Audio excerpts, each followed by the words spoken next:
Unbelievable Healer, a fantasy LitRPG Isekai adventure. Earthen Contenders Book 6. Written by Jonathan Brooks. Narrated by Miles Miley. Recap. Thaden was ripped away from Earth by the assimilation system, but on his way to some sort of training program, something went wrong. His bodily disposal went horrifically wrong, and he was burned, torn apart, and even eaten by monsters before his head ended up in a dungeon. In the end, the only fortunate part of it all was that his body fully reconstituted itself automatically. That was poor recompense for what he went through, though, especially when he discovered that he had been saddled with the support class of Assistant Healer, which had virtually no offensive ability. However, he quickly discovered that his spells used absolutely none of his mana. The only caveat was that he couldn't cast something that had a mana cost greater than his overall mana pool.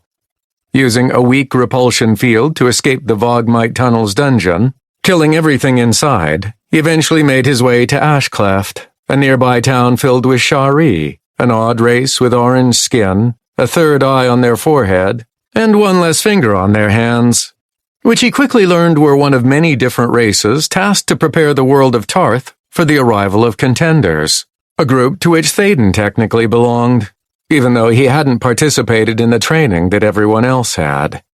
After being told that the rest of the Contenders from Earth would arrive in approximately 3 months, the Assistant Healer joined the Adventurer Coalition in an attempt to find a way to increase his level, and he ended up traveling to an undead dungeon on a special quest, with the intent of joining a party of other adventurers. Sadly for him, the only adventurers he saw were killed before he could join them, which resulted in him tackling the dungeon alone. Successful because his healing spells were able to damage the undead, he learned that he couldn't advance past level 21 without a new class. The only way to get a new class was from a support representative, none of whom were available until the rest of the Contenders arrived. Forced to wait, he accumulated the maximum amount of reserved pick, progressive internal combat knowledge, through the completion of multiple quests, and he was able to earn more gold than he could easily spend. When the Contenders finally arrived, Thaden's level was unexpectedly reduced back down to 1, but he still maintained all of his stat increases from previous levels and achievements. With his reserve pick, Thaden was able to raise his level back up to 21 and acquired a new class, Life Warden, an epic class that allowed him to cast up to major strength spells.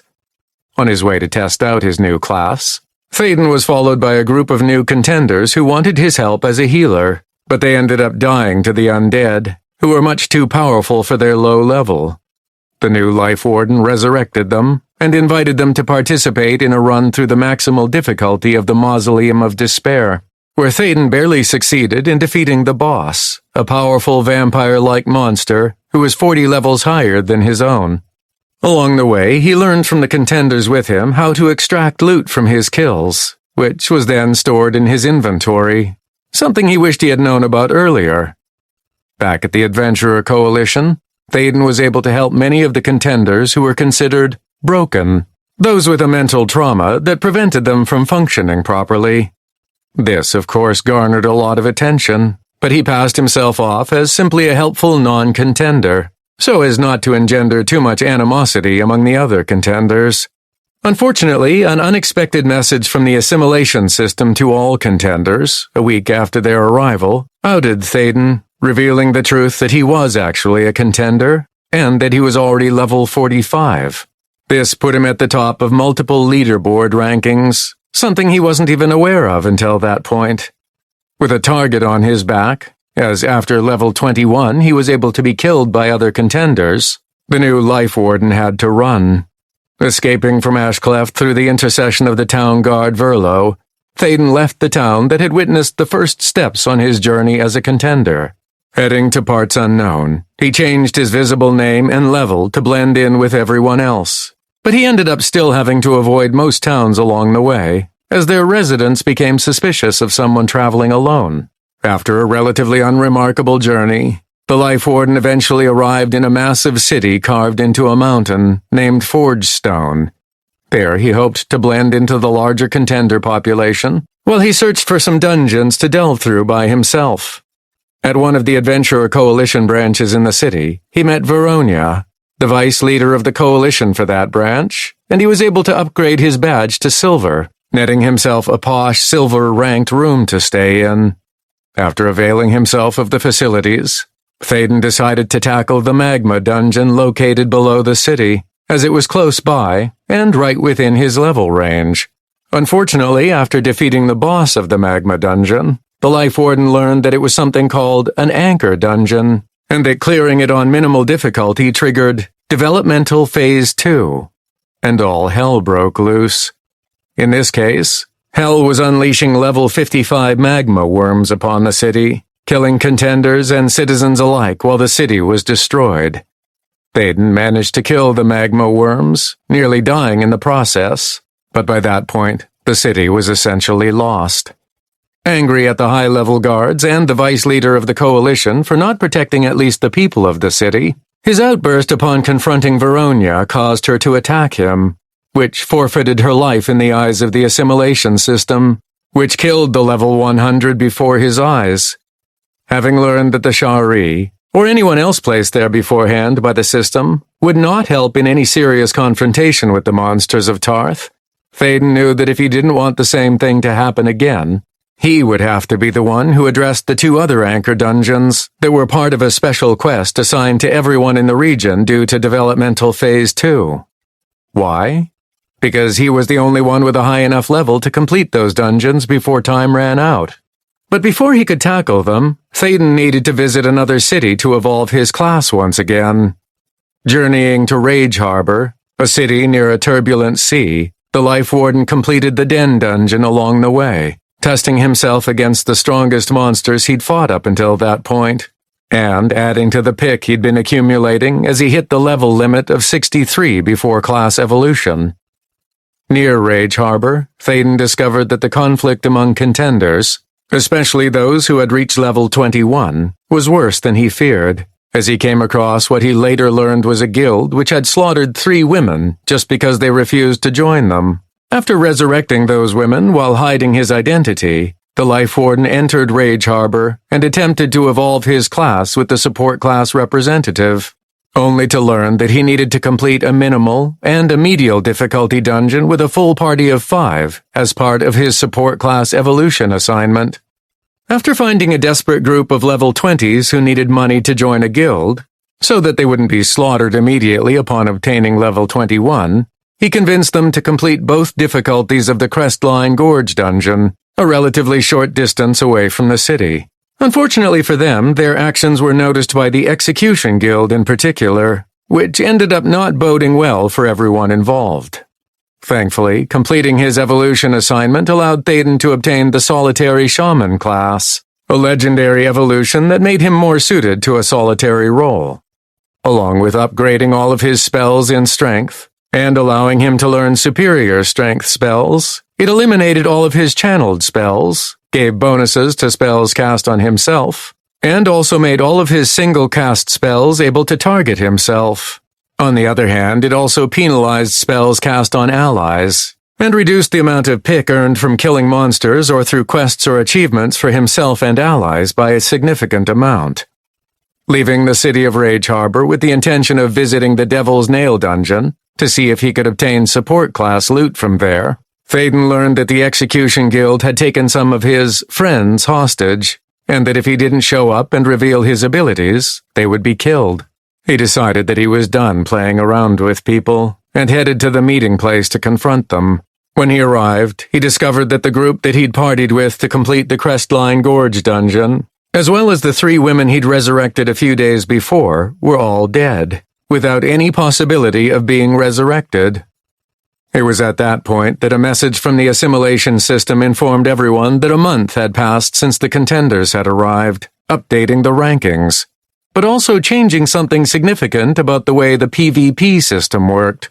For those who had killed another contender, they would be marked with a black aura around them that would last for 72 hours, allowing them to be killed without a penalty. In addition, for those who were attacked by someone who was a lower level than them, they would be able to fight back. The only caveat was that if they killed their attacker, they would receive a temporary black aura. But that consequence was better than allowing themselves to be killed without being able to defend themselves. This timely change allowed Thaden to absolutely destroy the Execution Guild members who were trying to force him to submit, as they all had black auras, as well as killing some of the black-aura'd higher-ups from the guild who came later to investigate. Thaden now discovered that looting the corpses of those he killed was possible, and he thought this development would make killing those with a black aura even more tempting than before, and cause a whole bunch more chaos in the process. Regardless, it wasn't his problem anymore, so he continued his journey to the Devil's Nail to the north. As he stopped for the night in a forest, Thaden learned that his new support class evolution assignment for level 189 was going to force him to join something called a raid party, consisting of at least 100 people, and to complete an intermediate dungeon at level 160 plus with no casualties. While this threw a wrench in his plan to continue soloing through the world of Tarth, such a development was something to worry about later. After all, he had 2 time-dependent special quests to worry about completing. Of course, he had to find the anchor dungeons first, but that was of secondary importance to him at the moment, because it was time to get some better equipment. Visiting the Devil's Nail dungeon, which supposedly had high drop rates for support class gear, he was surprised to find that the maximal difficulty was filled with angels and other types of angelic beings, all of whom were a much higher level than him. After managing to work his way through the dungeon by himself, he was nearly killed by the dungeon boss through its incredible level compression. Somehow surviving, Thaden acquired amazing rewards, though most of them would have to wait until he was a higher level in order to take advantage of them. Staying at level 70, so that he could benefit from the pick he would receive from the dungeons he would be visiting in his search for the anchor dungeons, the solitary shaman made his way through the entire region, completing a total of 21 dungeons without success in his quest. Along the way, he also acquired some training on how to apply his personality stat to talking to people and warning them of potential attacks once he completed the anchor dungeons, and he even unlocked a psychic resiliency competency from a fellow contender named Muriel, a lesser succubus class. With his failure to find the anchor dungeons, his last hope was a contact with the Gilded Glory Guild, which was a guild dedicated to gathering information and making money. But they unfortunately weren't able to locate the anchor dungeons either. Dejected and disappointed in his ability to complete the special quests, Thaden decided to start leveling up a little, but his accumulation of pick had reached a breaking point, because he hadn't used any of it since he started his search. When he acquired another achievement that led to additional pick, the assimilation system and his own body became overloaded with pick, causing it all to be spent at once, inflicting incredible pain as it shot his level all the way up to 189. Unlocking a total of 30 new spells in his support, defensive, and spiritual categories, as well as increasing his stats by leaps and bounds, Thaden was now incredibly powerful. Able to wear the legendary healthful protection set that he'd acquired at the Devil's Nail dungeon, he no longer wished to disguise his name or level, as he found that it had only caused trouble for him.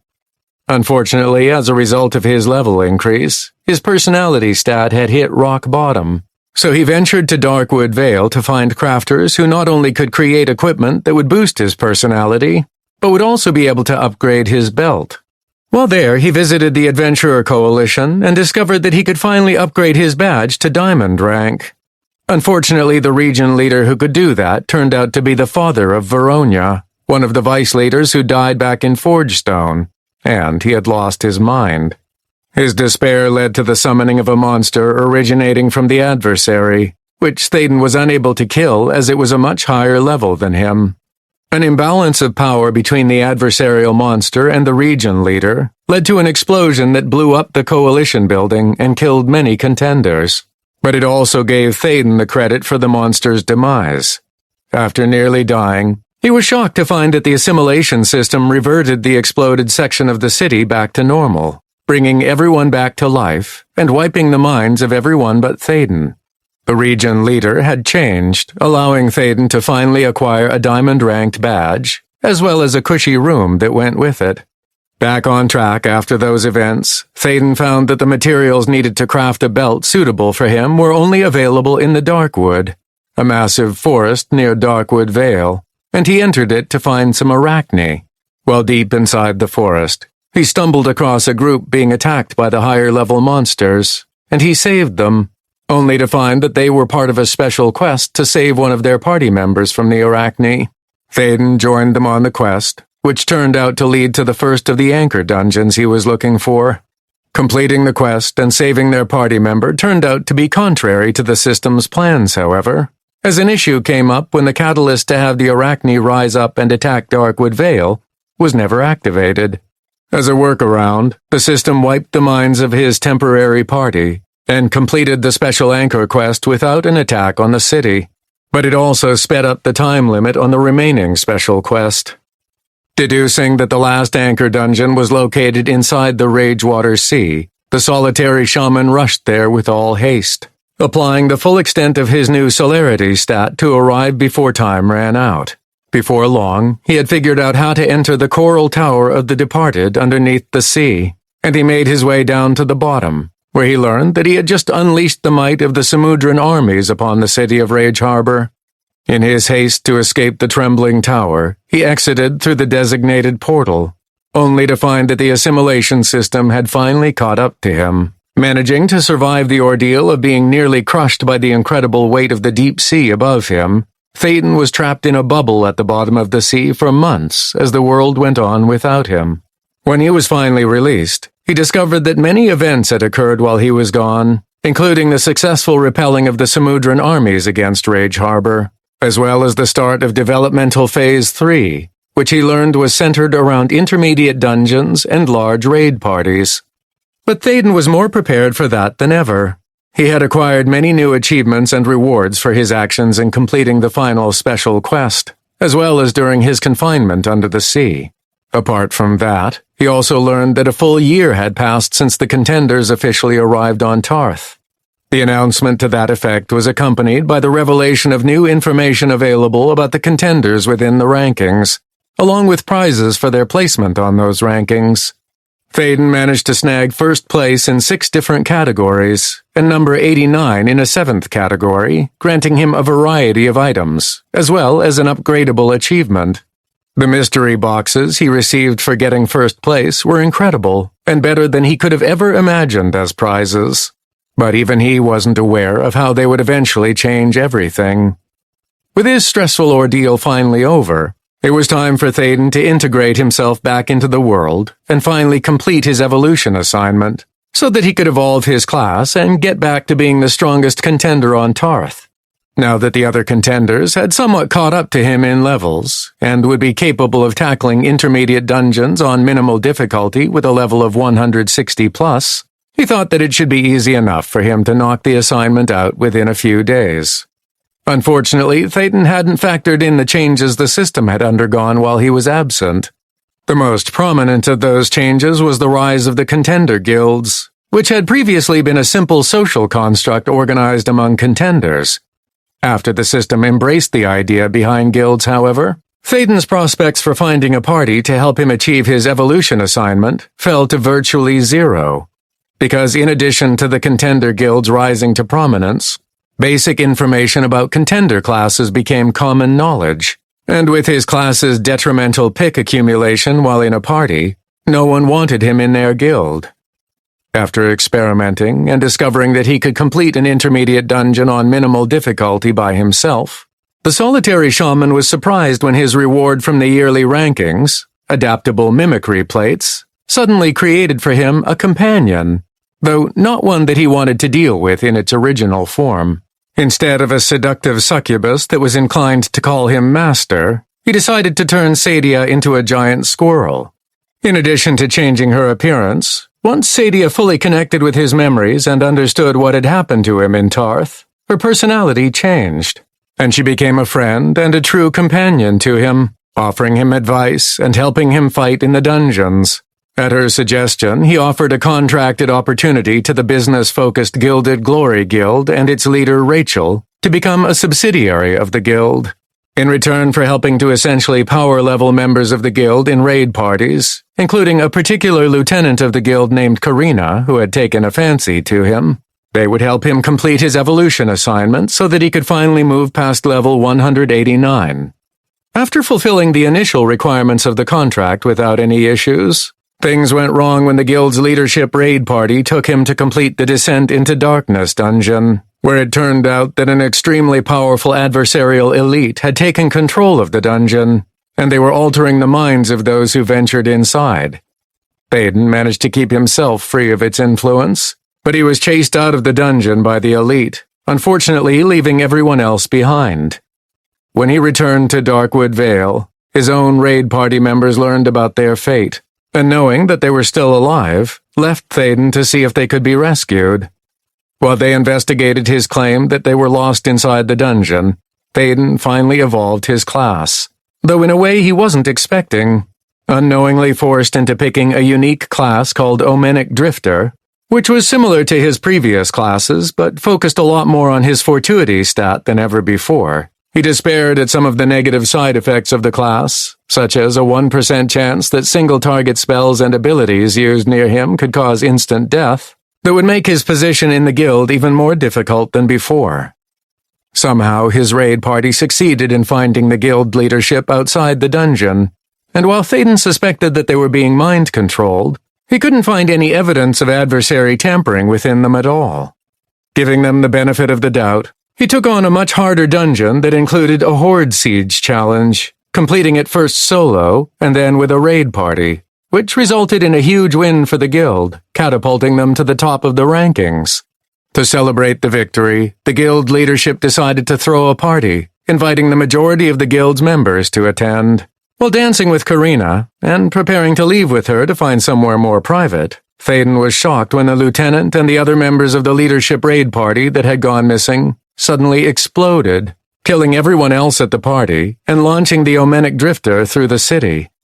Barely surviving the explosion, Thaden sensed the level 700-plus adversarial elite had somehow snuck into the city, and as the only one with even a chance of killing it before its influence spread too far, he made the decision to finally level up as high as he could, bringing him to level 294.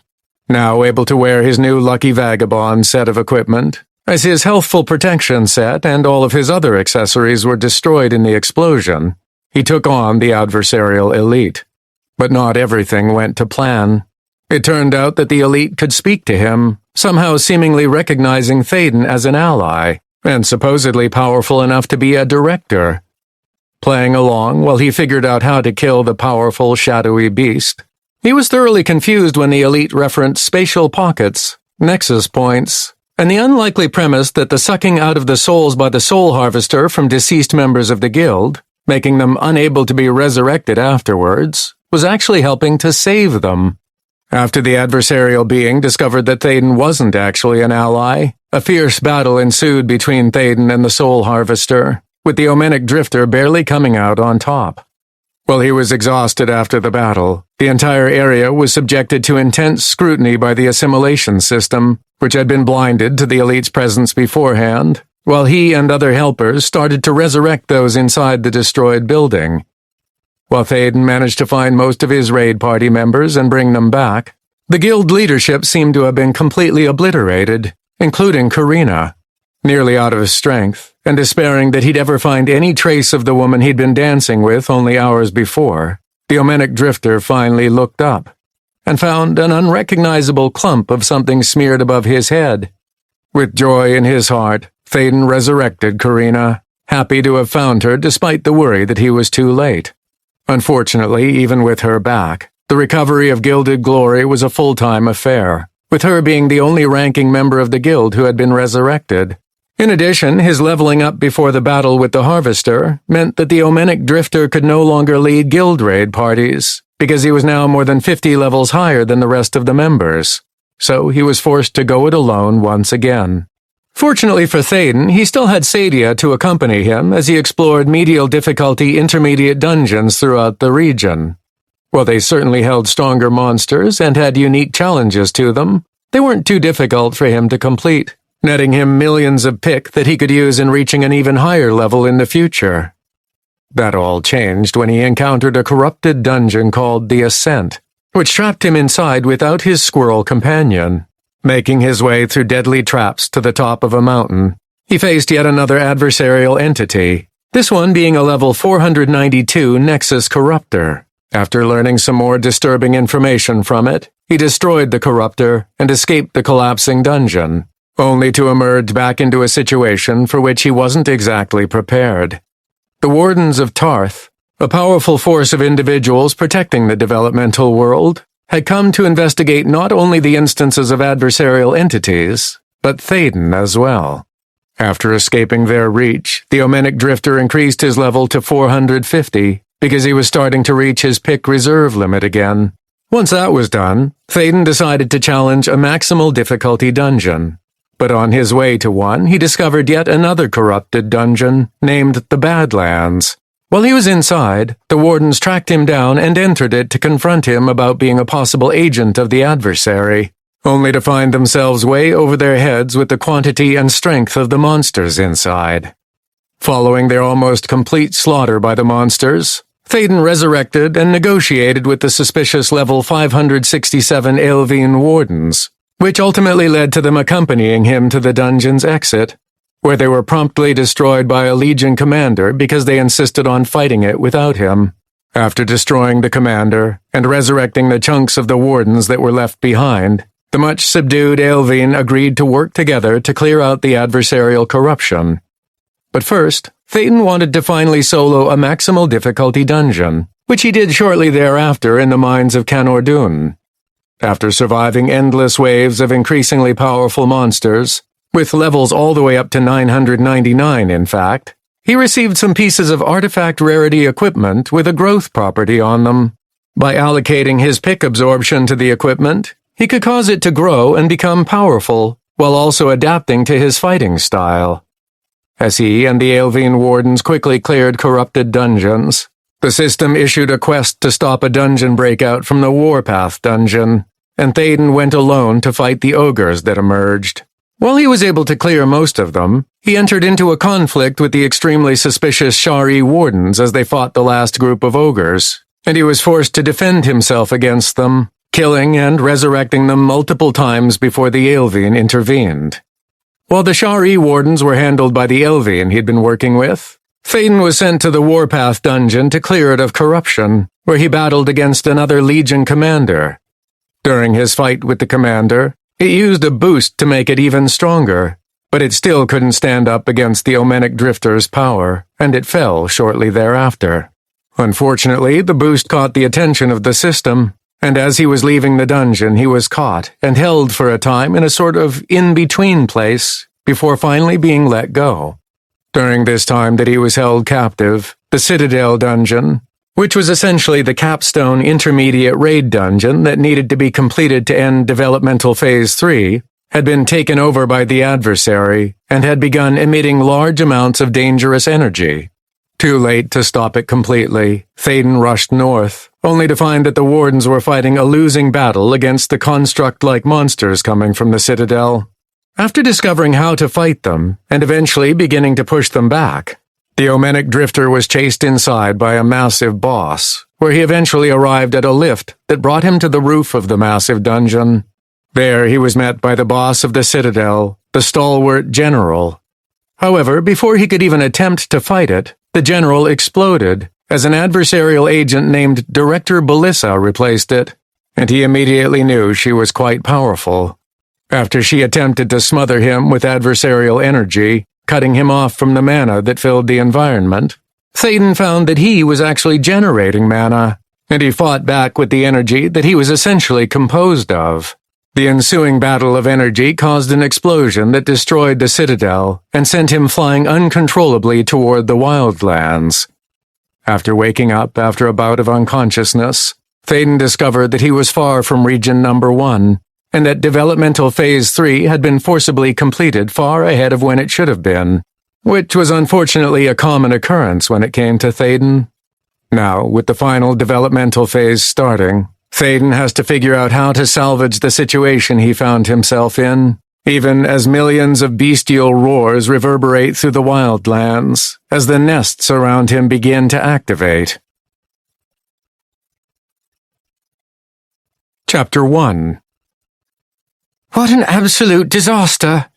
Furlavina could only nod in agreement with Che Galera as her feet touched down on the edge of the stronghold, set high above the Wildlands in an unassailable position.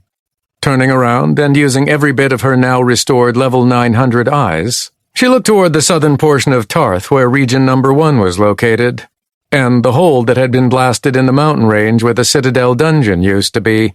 It was the first time in Fur's existence as a warden of Tarth that she'd ever seen a dungeon so utterly obliterated, and her mind mentally shivered as she remembered the sheer destruction that had emerged from the detonation of adversarial energies. No one could survive that, could they? Fur was 100% positive that she, even if she had been back to her normal 900 level, would have perished in such an explosion. Yet the system seems to think that there is at least one survivor. She pulled up one of the most recent messages on her feed, confirming that assumption. You have completed the full requirements for your assigned special quest. All current instances of the adversary within region number 1 have been eliminated. In addition, the investigation of the support class contender Thaden, with a last known level of 201, has concluded with a negative determination of adversarial connections. In addition, wardens from 2 separate regional authorities have recognized support class contender Thaden as a hero of Tarth. Title rewards will be distributed to... Error. No record of support class contender Thaden has been found. Checking posthumous collection database. No record of posthumous collection found. Note. Once the recipient of the Hero of Tarth title has been located, it will be necessary for at least one of the wardens who recognize the hero's deeds to impart their rewards. Not only was the quest they had been given by the system as wardens complete, which had been to eliminate all instances of the adversarial energy infiltrating the world of Tarth, as well as searching for Thaden as a potential agent of the persistent adversary, but the system recognized the very same support class contender as a hero of Tarth. While the system couldn't find him, which she'd learned from Thaden was largely because he had never gone through his mandatory training, it also seemed to believe that he was still alive, and would be able to obtain the rewards that the Hero of Tarth title would bestow upon him. Even Fur didn't know what those rewards would be, given that titles were relatively rare even outside of a developmental world, and she'd never heard of a contender obtaining one before. As for where he was, if he actually had survived, she didn't have a clue. They had searched the massive hole in the mountain range where the Citadel had been, looking for any sign of him, but they'd had no luck. It wasn't as if they had to dig under rubble or anything in their search, hoping to find him under a rock or something, because there wasn't much of anything left in the area. The dungeon itself had been destroyed, as well as a half-mile of the surrounding mountain range. The hole in the ground left behind by the explosion was surprisingly shallow for all of the devastation, as it only descended about 50 feet before there was only a wide, shallow, hemispherical stone dish scoured clean of any debris, and every little bit of the Citadel and surrounding mountainside was gone. It hadn't been obliterated, of course, as it had been flung outward from the force of the explosion, but even a relatively detailed search over the hour they had before they were forced to return to the stronghold in the center of the Wildlands turned up nothing but stone debris flung up to 100 miles or more away from the epicenter. In other words, if he was out there, they didn't have an easy way to track him down. Thankfully, as the message had told them, the destruction of the dungeon had also eliminated all of the noticeable traces of adversarial energy within the region. Accompanied by Thaden, they had been able to cleanse many of the infiltrated dungeons throughout the region beforehand, and while she thought there was a possibility that there were some that they missed, the system considered the matter finished. Furlavina wasn't going to complain, however, because she and the other Elvine wardens came close to a final death more times than she liked to admit during their foray into region number 1. While she was devoted to her position as a warden of Tarth, and would dutifully give her life to ensure the system's directives and the safety of the world, it had been a long time since she'd been so close to permanently dying so many times in such a short period of time. They, of course, had a human contender named Thaden to thank for their survival.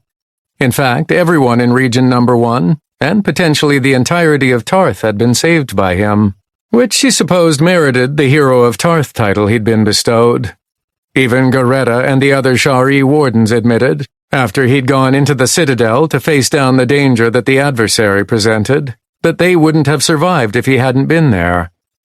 While Tarth was now relatively safe from adversarial infiltrations inside the dungeons throughout the regions, at least according to the assimilation system, the danger of the developmental world failing its intended purpose had only been delayed. The Contenders had gone from one crisis to another. While the issue with the adversary had been something that required the help of all the wardens, an occurrence that had never happened before to her knowledge, the current issue was the activation of Developmental Phase 4. More accurately, it was the activation of Phase 4 before any of the Contenders were ready for it, other than Thaden, if he was indeed still alive. But he was more than a bit of an outlier. Typically, there were a few regions of Contenders that were ahead of the others, and they would be able to complete Developmental Phase 3 within months of each other. It was extremely rare for one region to be so far ahead of any other region that they would have to face Phase 4 all on their own, and even if they did, it usually wasn't for long. But now Phase 4 had started early. Too early. If what she'd seen in Region Number 1 was any indication of the rest of the Contenders, then they were years away from being anywhere near ready to even attempt to complete Phase 3, let alone ready to handle the challenges of Phase 4. While the previous developmental phases were difficult to complete, there technically wasn't a time limit that they had to adhere to in order to complete them. Sure, there were some time constraints in Phase 2, but ultimately there was plenty of time to grow stronger and prepare for what was asked of them. But Phase 4 was different. If the Contenders didn't immediately start getting ready for facing the challenges of the Wildlands, then those challenges would eventually come to them. Fortunately, the monsters that emerged from the nests scattered around the Wildlands were no threat to them immediately. But over time, the density of monsters would eventually push them toward the regions. Normally, each region would be able to take over the dungeon that had blocked their way into the Wildlands, such as the Citadel, using it as a defensive fortification to prevent the monsters inside the Wildlands from rampaging through the region.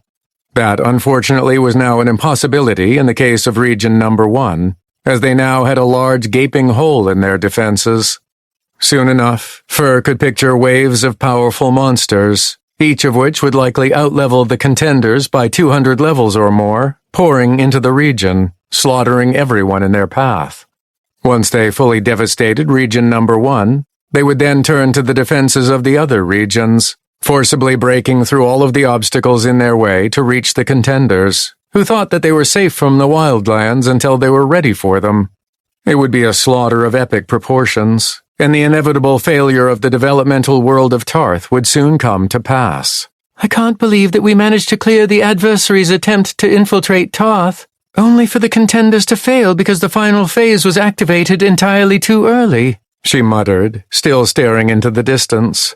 Out of the corners of her eyes, she could see other wardens returning from their own investigations into the other regions, all of them with conflicted expressions upon their faces, which she felt as well.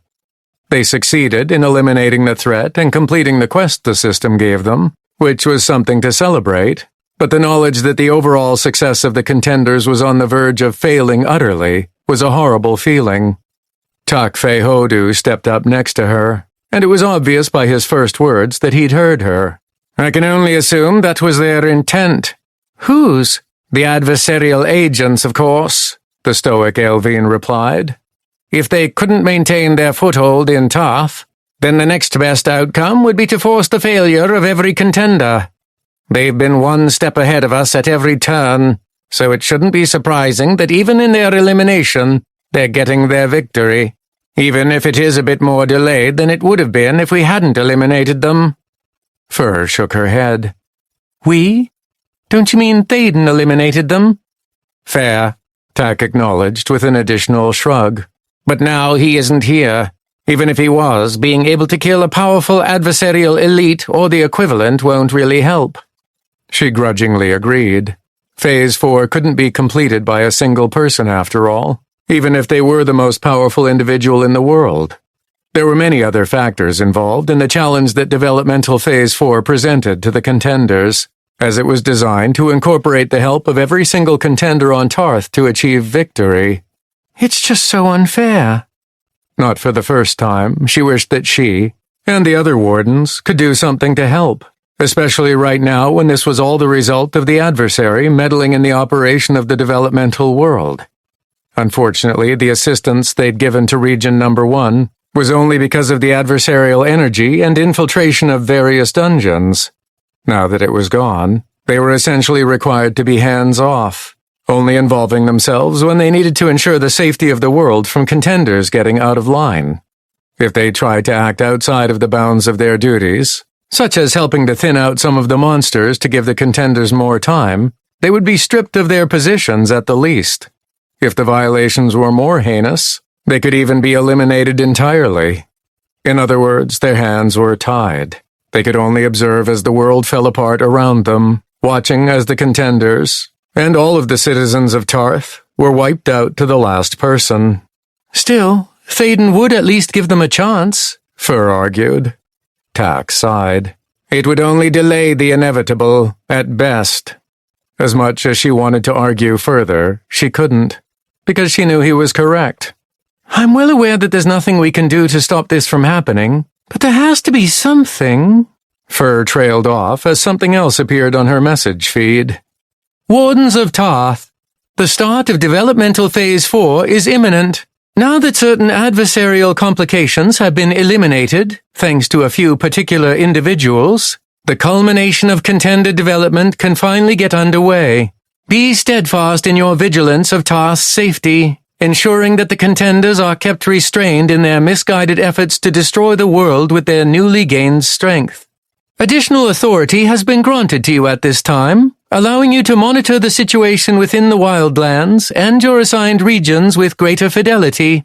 Note, because of recent adversarial incursions accelerating the start of Developmental Phase 4, the contenders in Region Number 1 have gained a temporary boost to their pick accumulation to bridge the gap in their levels to better face the ferocity of the Wildlands monsters. If this proves to be ineffective, it has been decided to let Region Number 1 fall to the Phase 4 threat. If no other region is near to completing Phase 3 at that time, the nests and monsters within the Wildlands will be temporarily frozen for 6 months.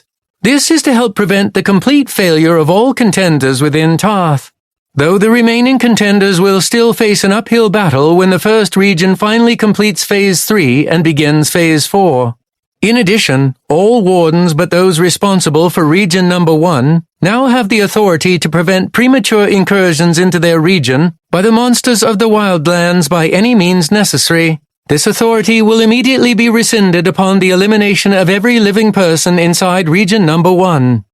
Stay vigilant, Wardens of Tarth. A successful final developmental phase is upon us. For Lavina stood staring sightlessly out into the Wildlands, as she comprehended what she'd just read. Even as she felt the additional authority the system granted to her settle over her mind and body, she parsed through the impossibility of the message contents. The system is altering the developmental phase? I didn't think that was even possible.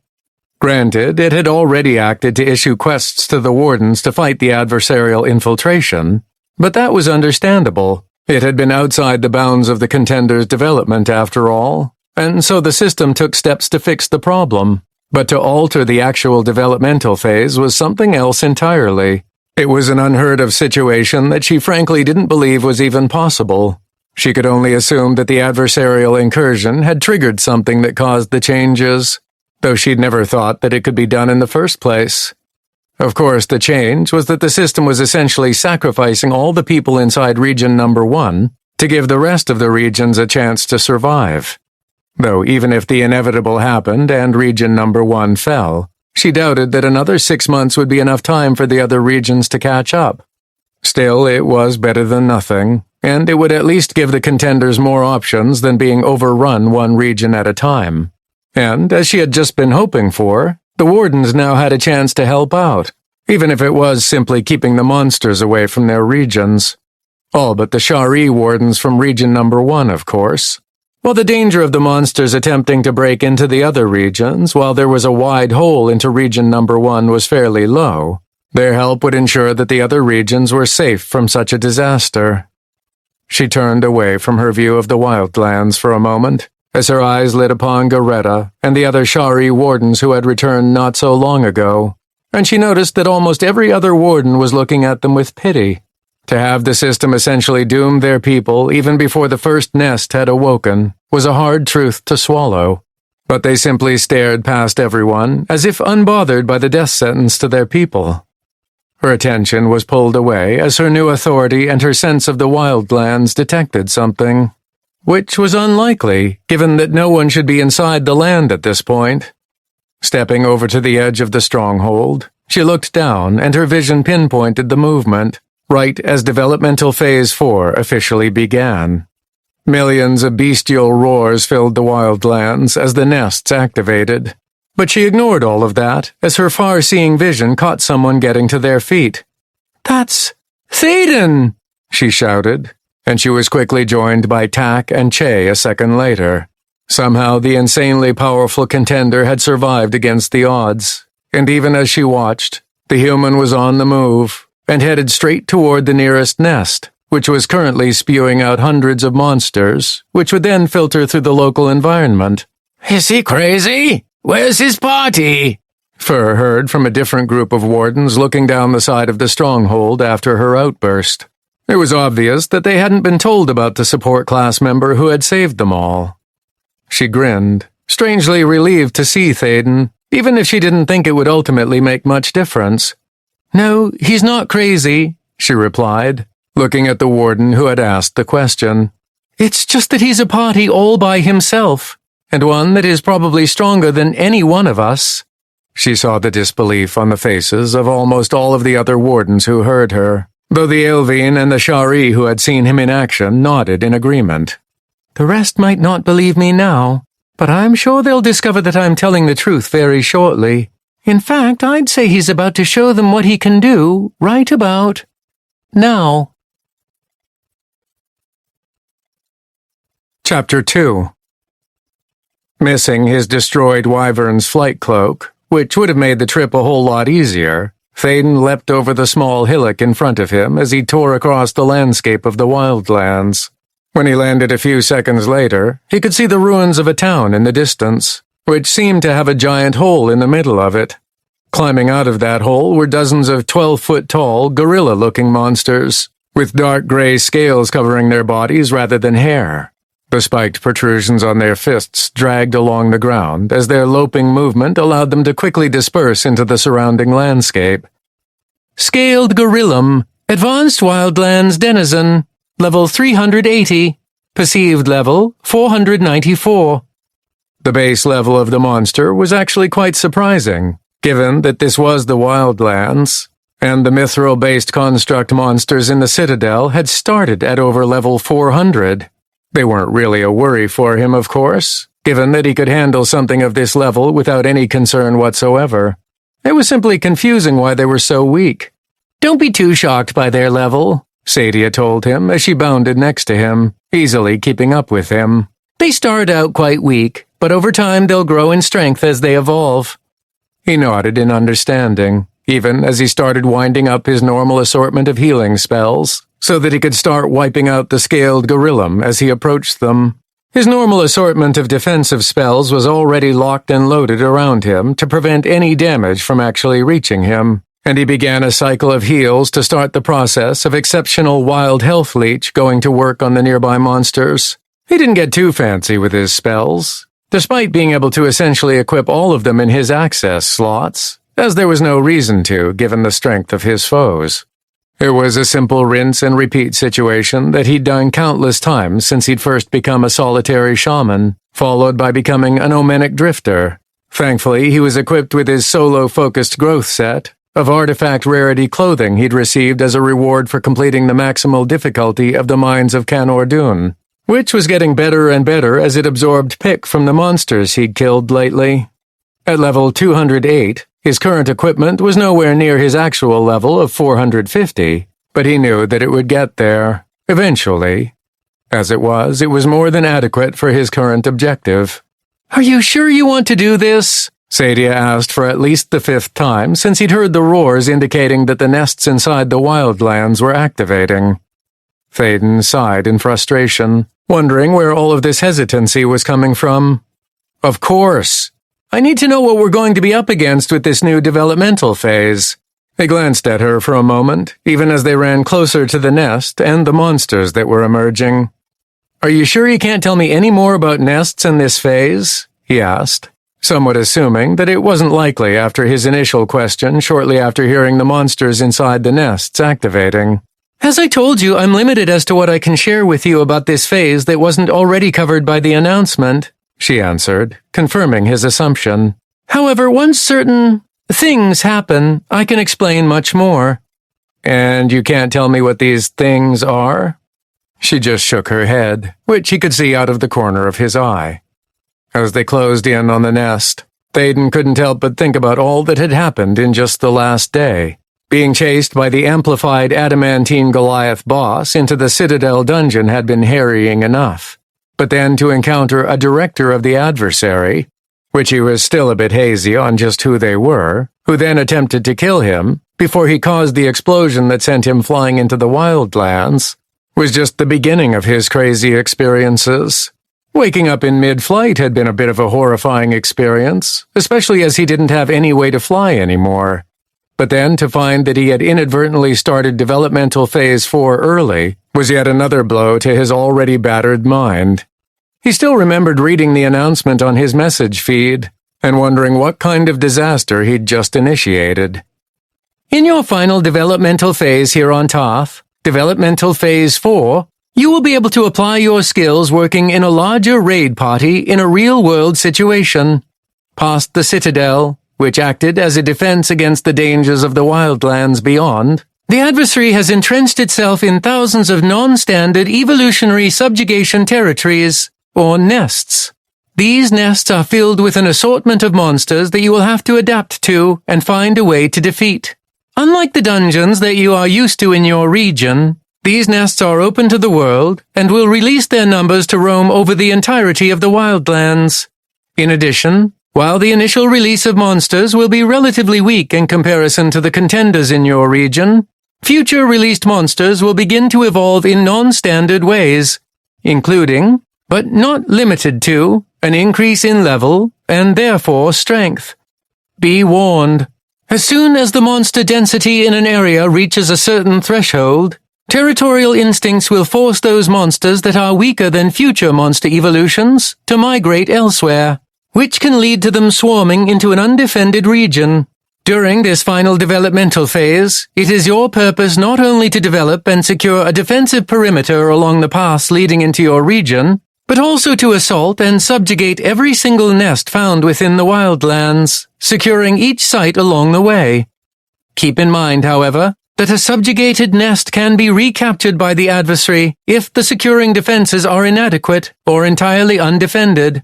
Various benefits can be obtained from subjugating and securing each nest, so strategizing when and how to assault each one is imperative to a successful campaign in this final phase. As you are the only region currently initiating Developmental Phase 4, it is recommended that you maintain your defensive perimeter first before working to thin out the number of monsters that will be released from nearby nests. Once the other regions join you in this phase, that will be the time to strike, working your way through the entirety of the Wildlands as a cohesive army, despite your regional differences.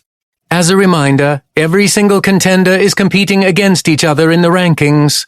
A new regional ranking will be set up as soon as 2 or more regions initiate Developmental Phase 4. This ranking will evaluate, by region, the total number of monsters killed, the total number of nests subjugated, the total time each subjugated nest is held securely, and a contribution rank among all regions once the phase is complete. Good luck. Quest type, Special, World. Rank requirement, Any. Quest time limit, Not applicable. Quest difficulty, High maximal. Minimum recommended level, 700. Minimum recommended raid party size, 50,000. Quest description. By utilizing all of the knowledge and experience you've gained on Tarth, it is now time to locate and eliminate any trace of the adversary away from this world. By subjugating and eliminating the nests located in the Wildlands, You will secure and safeguard the world of Tarth for the future generations of its residents. Completion requirements. Completely subjugate every nest located within the Wildlands. Quest rewards. Graduation from Tarth. Ranking rewards. And assimilation into the greater system. Quest failure penalties. Death of every living being on Tarth. Available World Adventurer Coalition members assigned. All. Everything he knew about the current and final phase essentially came from the announcement, and Sadia wouldn't, or couldn't, give him any more details. Which was what led him to investigating one of these nests himself. If he found that it was way above his ability to check out and potentially destroy, then he would back off and head towards his region again. The only problem was that he didn't know exactly where it was, though he at least had a general direction based on how he'd landed after his impromptu flight following the explosion at the Citadel dungeon. It was something he needed to do regardless of his investigation of a nest, if only so that he could reconnect with everyone there and see about setting up defenses against the monsters of the Wildlands. Based on the system announcement, he figured that they had some time before those monsters would start attacking, but he didn't know how long they had before that happened.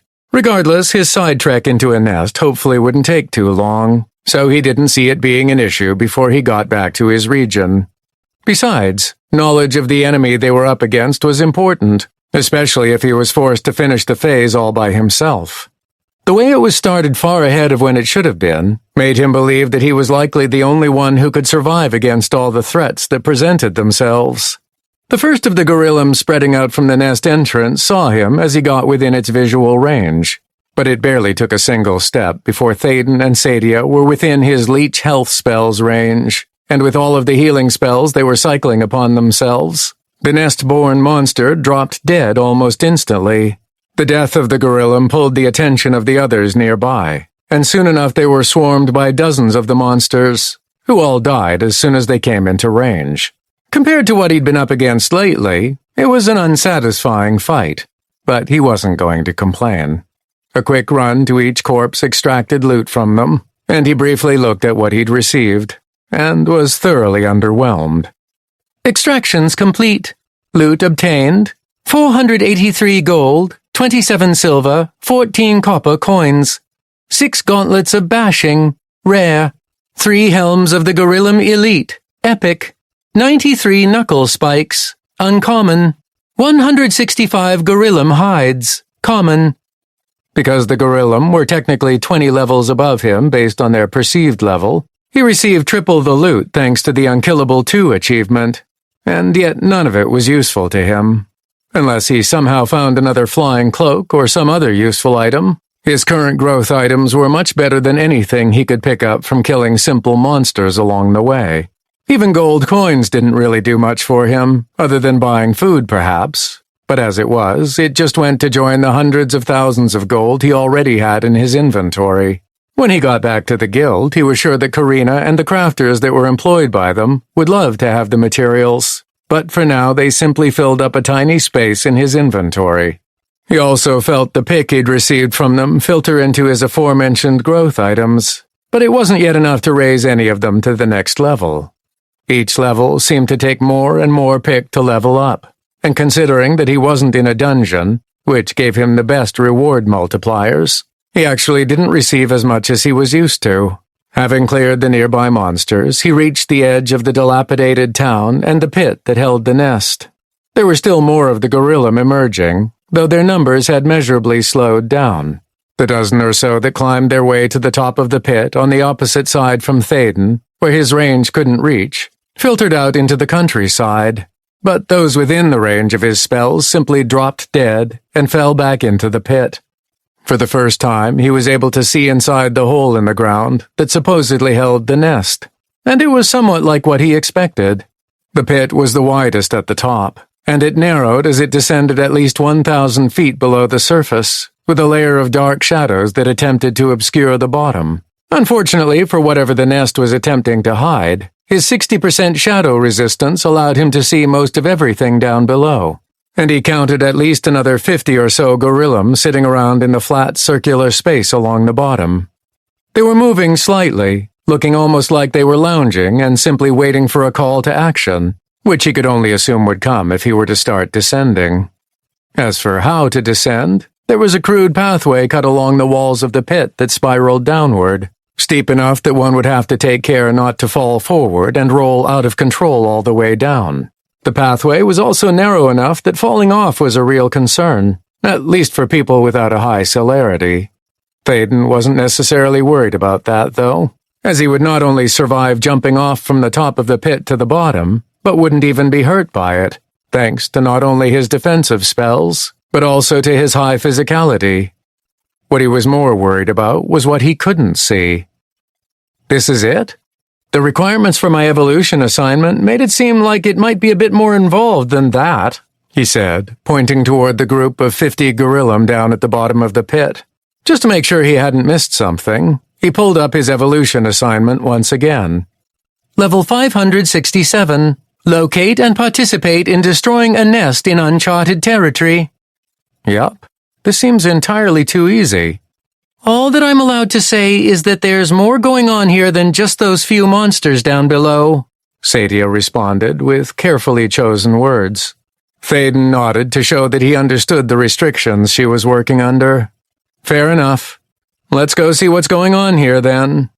Moving along the edge of the pit, the two of them quickly reached the top of the pathway leading down. Again, he thought that he could probably jump down into the middle of the gorillum below, but he figured since Sadia warned him that there was more going on than what he could see, he figured he might as well be a little cautious for once.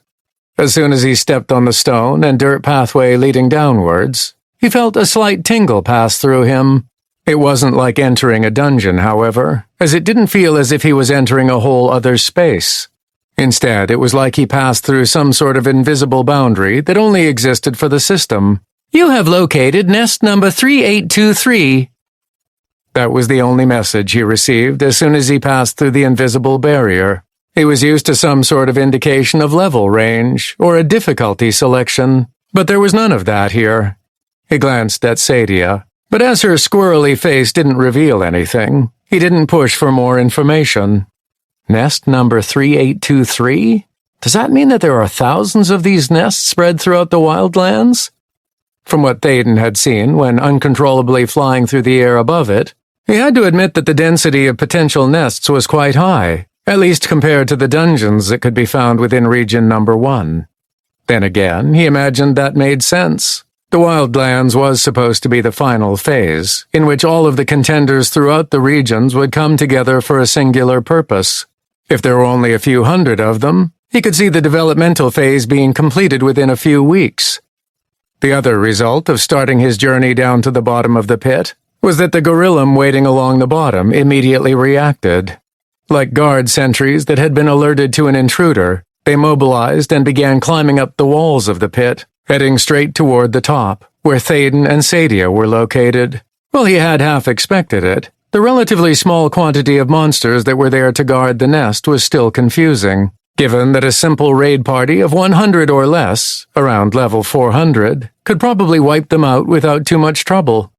Instead of standing his ground, Thaden made his way down the pathway at a safe speed, letting the gorillum converge on his descending route, only to be hit by his wild health leech combination of spells, dying instantly. It was totally unfair, of course, but Thaden had done it so many times by that point that he didn't care how fair it was. As long as the monsters died and got out of his way, he was perfectly fine with it. It took less than a minute to arrive at the bottom, and that was only because he was taking it relatively slow. He kept expecting something to suddenly pop out of the walls or attack him from an unexpected direction, but nothing of the sort happened. The gorillum sentries all died before they got even within 50 feet of him, so nothing actually stood in his way. It wasn't until he was within a few dozen feet of the gloomy bottom that he was able to make out what he supposed Sadia's warning was about. A large stone doorway that blended fairly well into the stone wall of the pit stood closed and seemingly locked up tight. Opposite the closed door, and to the left and right, were a trio of tall openings in the wall, which led to dark passages which led somewhere underground, and he could practically feel that there were even more monsters down each and every one of them. Ah, I see. The pit was just the entrance of this whole thing, wasn't it? Is this like some sort of natural dungeon, then? Sadia simply shrugged, but he could see the smile on her face indicating that he was likely correct. Then this should be where the boss is, right? He asked, pointing toward the closed stone doorway. A few steps was all it took to reach it, and he cocked his right arm back before unleashing a punch upon the barrier.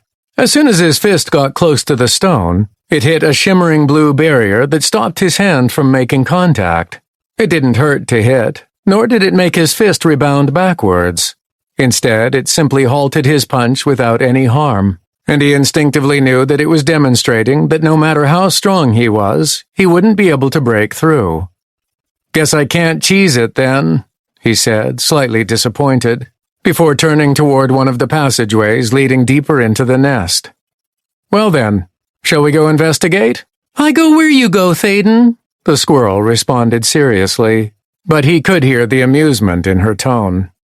As he took off at a jog and passed through the tunnel to the left of the sealed door, he heard more bestial roars reverberate against the stone as he passed the threshold. "All right then, let's do this." Chapter 3. The tunnel leading further underground reminded Thaden of the many dungeons that he'd delved throughout the region, if only at its most basic level. The winding passageway led to multiple larger caves, each of which contained gorillum of higher levels than the ones he'd fought outside and at the bottom of the pit. The caves themselves weren't simply empty either, but had wide, dark gray stone pillars with connecting branch-like extensions, as if the pillars were pretending to be fossilized trees or something similar. The scaled monsters waited upon these pillars and branches, where they could descend upon anyone coming into the cave. He had to admit that it was a good ambushing tactic, especially as the environment was pitch black and the gorillum camouflaged well against the grayish stone. It was even enough to prevent Thaden from mentally recognizing them as targets, which was necessary for something like his wild health leech to randomly target them. Unfortunately for the gorillum, the multitude of spells that surrounded Thaden were more than enough to provide him with ample illumination, and as soon as he detected any of the gorillum in range of his devastating leech offense, they dropped from the pillars before they could do anything. Even those he couldn't actually see with his eyes, but he could detect with his other senses inside the cave died to his presence, and soon enough he was rushing through these areas with impunity. It quickly became a challenge to identify and cast spiritual reclamation on the gorillum before they died, especially with the short casting time the spell required. He wasn't going to pass up some extra stats if he could get them, especially since he wasn't in any kind of significant danger. But with them being relatively hidden before he noticed them, his opportunity to tag them with the spell was spotty at best. Ultimately, after 5 of these progressively larger caves with gorillum that increased in level, with the final ones being level 400, 20 levels above those outside, he came to a larger cave that was actually illuminated somewhat, which allowed him to see the monster that seemed to be waiting for him there. Scaled gorillum ambusher, mini-boss, advanced nest defender, level 430, perceived level 559. One moment, the scaled gorillum ambusher was standing at the opposite end of the large cavern, all 15 feet of sleek muscle and a darker shade to its scales, and the next it seemed to disappear completely. Thaden's celerity was high enough that he would have seen it move, but that didn't happen. Instead, it simply appeared behind him with its fist already descending toward him in an effort to squish him into a pancake. Unfortunately for it, despite its ability to seemingly disappear and appear where it wanted, something he had no defense against, all it took was him being aware of its presence for his wild health leech to affect it. Given that it wasn't very strong, it died instantly as it was hit with more than 1,000,000 damage. A second after it hit the ground, falling to the side of Thaden as it collapsed lifelessly, there was a deep gong that echoed throughout the cave, and the illumination that brightened the cave slightly began to fade. "Huh? What was that?" he asked, looking at Sadia.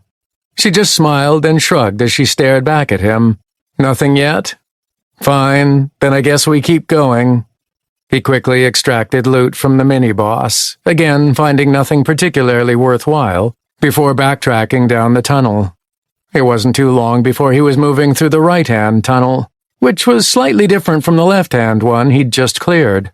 Instead of pillars with branches inside the caves, they were filled with large cracked boulders, all of which provided ample hiding spaces for the gorillum to await him to appear in an ambush. Needless to say, it didn't help them, as they died just as quickly as all the rest.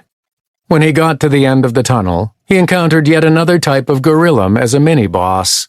Scaled Gorillum Bombardier, Mini-Boss, Advanced Nest Defender, Level 430, Perceived Level 559.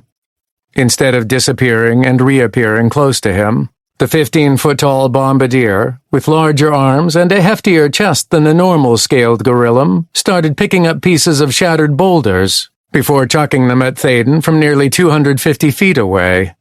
When the first one hit him, he was surprised at how much damage it did to his defenses, as it took a significant chunk of them away. It wasn't enough to concern him, of course, but it was still strange enough that he looked closer at the next boulder piece thrown at him. A subtle glow around it told him that it was likely magically empowered to do even more damage than normal, so he deftly avoided it with his high celerity. Killing the gorillum bombardier was fairly easy after that, as all it took was running toward it faster than it could stay at range, and his healing spells did the rest. He only glanced at Sadia as a pair of gongs rang out, and the illumination in the cave began to dim, not bothering to ask her for any information. He was fairly certain that she would share anything pertinent with him once she actually could. Another backtrack through the tunnel had him going through the one opposite of the large stone door, and that one was yet again slightly different from the others. Rather than pillars or broken boulders with ambushing monsters, the caves had tiered platforms along their edges that held at least twice as many gorillum in each cave than the others he'd ventured down. As soon as he walked into the caves, all of the monsters attacked in a group, attempting to overwhelm him, which of course did absolutely no good against someone like Thaden. The final illuminated cave held a third mini-boss, another gorillum-type monster. Scaled Gorillum Berserker, Mini-Boss, Advanced Nest Defender, Level 430, Perceived Level 559. The name Berserker was fairly straightforward, and the massive 15-foot-tall gorillum immediately charged at him, closing the distance with incredible speed, while a reddish aura surrounded the monster. Strangely enough, the first impact of damage against the Berserker only seemed to increase the intensity of the reddish aura, followed by a second instance of damage that made the intensity of the aura nearly blinding. The third impact of incredible damage, however, killed the gorillum while it was moving at speed toward Thaden, and he stepped to the side to avoid the projectile-like corpse as it slammed into the wall of the cave with a heavy thud. 3 gongs rang out in succession, and the illumination in the cave faded. Thaden didn't bother looking at Sadia as he extracted loot from the Berserker and backtracked through the tunnel. As he somewhat expected by this point, the faint bluish field covering the stone door was gone when he returned to the bottom of the nest pit, and the door itself had been cracked open a few inches. For all intents and purposes, it appeared as though it was inviting him in. "Let's not keep them waiting," he said out loud, even as he started to walk toward the entrance to what he could only assume, and hope, was the final area of the nest. With that in mind, he activated a few other spells, including Incarnation of Protection and Mirrored Vigil, just so that he had some extra protection in case whatever was waiting inside the doors was much stronger than what he'd faced so far. Pushing the doors further open took a slight bit of strength, but his physicality stat was far above what it required. Once he could see inside, he was grateful not to see yet another set of tunnels, though what he was greeted with wasn't exactly something that most people would be relieved to encounter. A huge 1,000-foot-wide circular cavern spread out ahead of him after a short passageway, illuminated by glowing rock chandelier-type formations. There were pillars of stone with branches holding at least 24 gorillum, ready to drop down on the unwary. Broken boulders were interspersed between these pillars, partially blocking the way forward, and giving the 24 gorillum behind them an opportunity to ambush those working their way through. And there were at least 36 gorillum simply waiting in between the pillars and the broken boulders, as if daring him to walk through them. And past all of the pillars and boulders, just barely observable from his position at the entrance, was a much larger figure. Scaled Gorillum Mauler, Boss, Advanced Nest Defender, Level 450, Perceived Level 585. The Gorillum Mauler stood 20 feet tall, towering over the other mini-bosses that he'd faced thus far, and it was significantly larger in frame than normal, with bulging arms and chest, and it also had a darker shade to its scales. If he had to guess, then it was possible that the Nest Boss had some of the same qualities of the 3 mini-bosses, though until he saw it in action, he couldn't be entirely sure.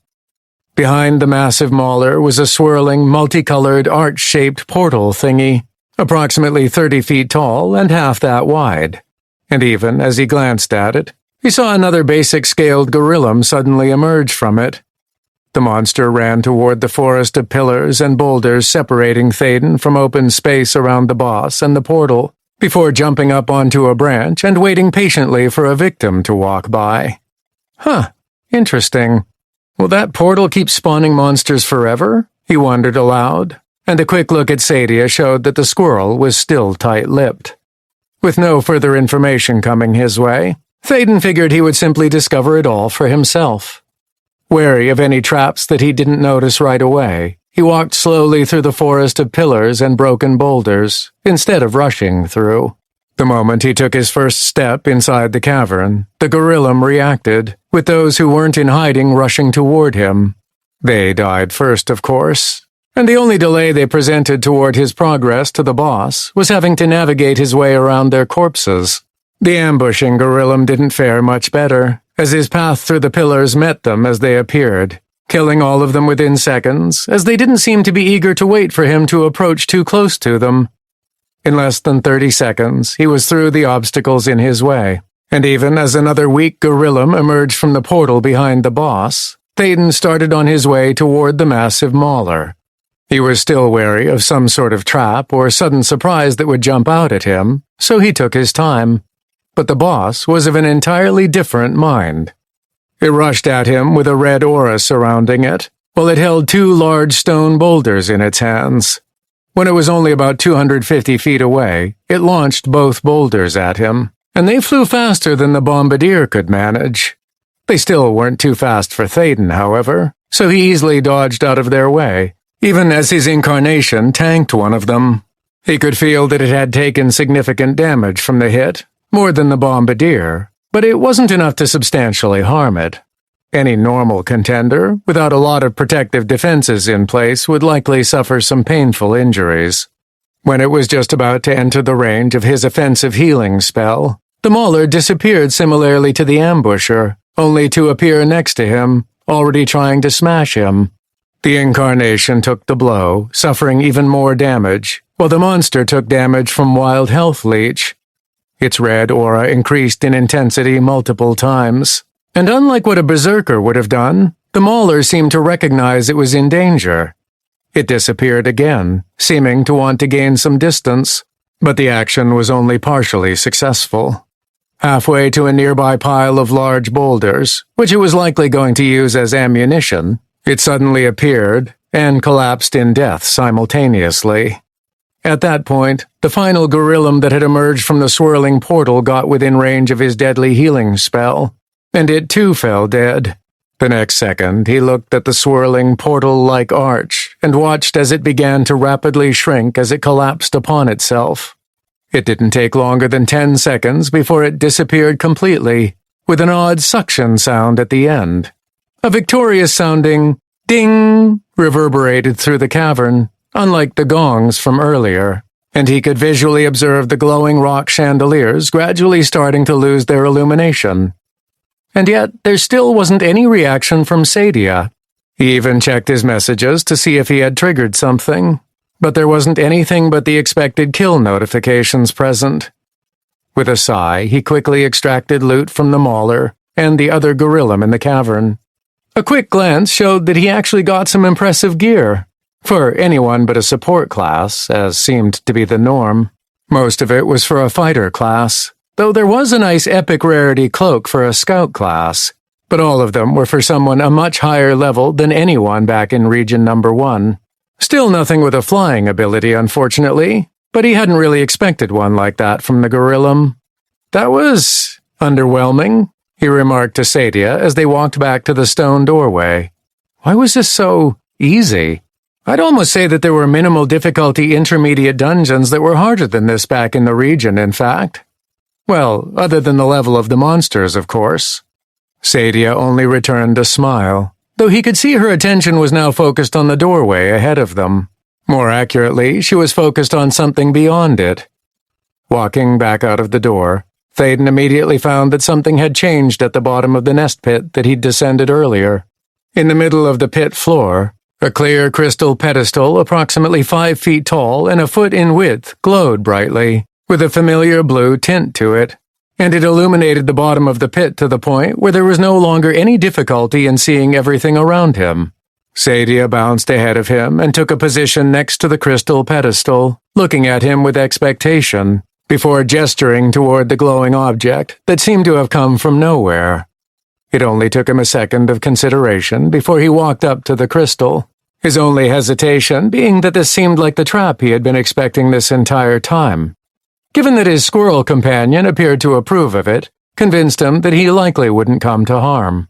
Reaching out a hand, he placed it upon the surprisingly warm surface of the crystal pedestal, and he was suddenly inundated with a few messages that he was prompted to read immediately. Congratulations! You have destroyed the spawn gate from nest number 3823. Please gather all members of your raid party to this location. All raid party members present. Prepare for nest subjugation. Out of nowhere, the ground began to rumble around him, but it wasn't enough to even test his balance. With his hand still on the crystal pedestal, and Sadia seemingly unconcerned, he simply stood there as he felt and saw the floor begin to move upwards, as if he was on a large stone lift, reminding him somewhat of the Descent into Darkness dungeon. Unlike that dungeon, however, he was ascending to the surface, and he could feel tremendous energy roiling beneath his feet. If he was correct, then the tunnels and caves that comprised the majority of the nest were being filled in, and he was being pushed up by the process. It took approximately a minute to reach surface level, and as soon as it did, he saw a waist-high stone wall suddenly spring out of the ground around where the original pit perimeter had been. More than that, an odd figure materialized over the course of a few seconds, standing a few feet away from his own location. The figure looked vaguely humanoid, if he considered that it had a head, 2 arms, a torso, and 2 legs. Where it differed from a normal human was the fact that it stood 10 feet tall, had a round head that was twice the size of a human's, its limbs were almost perfectly straight, and it was completely black. Not like a skin color that was black, but like a void of color without any reflection. Frankly, it reminded him of a large stick figure drawing, though it at least had a bit more definition, and a torso that was wider than a single line. As he stood there staring at it, it seemed to fill out a little bit, morphing into a shape that was a little more human, with actual hands and feet appearing, followed by a shifting of its general body characteristics, so that its head shrunk a little and became less round, and he could even see what appeared to be muscles along its body, and knees and elbows on its straight legs and arms. It was almost as if it was a simple clay sculpture at first, and over time it was being molded to match a model. And that model, unfortunately, was Thaden. A naked Thaden, still all in black and 10 feet tall, but it was recognizably him. "What the hell is this?" he began to say, turning to Sadia, but he was interrupted by a flood of information that staggered him for a moment at the implications as he comprehended it all. Chapter 4. Nest number 3823 subjugation complete. Congratulations on fully subjugating a nest. From here on out, you must defend the transformed defense fortification from the rest of the Wildlands monsters, who will stop at nothing to regain their lost territory. Warning: if the fortification guardian is defeated, you will immediately lose control of the fortification, and it will convert back to a nest over the course of 60 minutes. Any contenders within range of this conversion will be forcibly removed, and the nest will be invulnerable until the process is complete. To aid in the protection of the defensive fortification, you can spend subjugation points to improve the defenses, which include a strengthening of the physical fortification itself, powerful defensive enhancements, various strategic weapon emplacements, resurrection wells, and even additional autonomous defenders. Keep in mind, the complete abandonment of the defensive fortification by contenders for 60 minutes or more will also result in the fortification reverting back to its previous state as a nest, regardless of whatever defenses may have been purchased. In addition, any SP generated from a conquered or abandoned fortification that have not already been spent elsewhere will be immediately lost. Subjugation points, SP, number 32599999-E, 50 SP. Current SP accumulation, number 32599999-E, 1 SP per hour. Purchasable defensive fortification options. Siege Wall Stage 1, 10 SP. Wall Walkways Stage 1, 5 SP. Steel Gate Stage 1, 5 SP. Murder Holes Stage 1, 5 SP. Defensive Spikes Stage 1, 10 SP. Repulsion Barrier Stage 1, 20 SP. Arcane Ballista Emplacement Stage 1, 10 SP. Explosive Catapult Emplacement Stage 1, 10 SP. Horizontal Cutter Emplacement Stage 1, 10 SP. Perimeter Pit Stage 1, 10 SP. Autonomous Defender Stage 1, Fighter, 2 SP. Autonomous Defender Stage 1, Mage, 2 SP. Autonomous Defender Stage 1, Scout, 2 SP. Autonomous Defender Stage 1, Control, 2 SP. Autonomous Defender Stage 1, Support, 2 SP.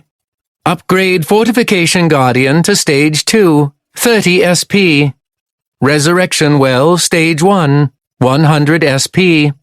Central Keep Stage 1, 20 SP. Additional options will be made available once certain prerequisites have been met. Again, congratulations on taking your first step in completing the final stage of your development. Remaining nest still active.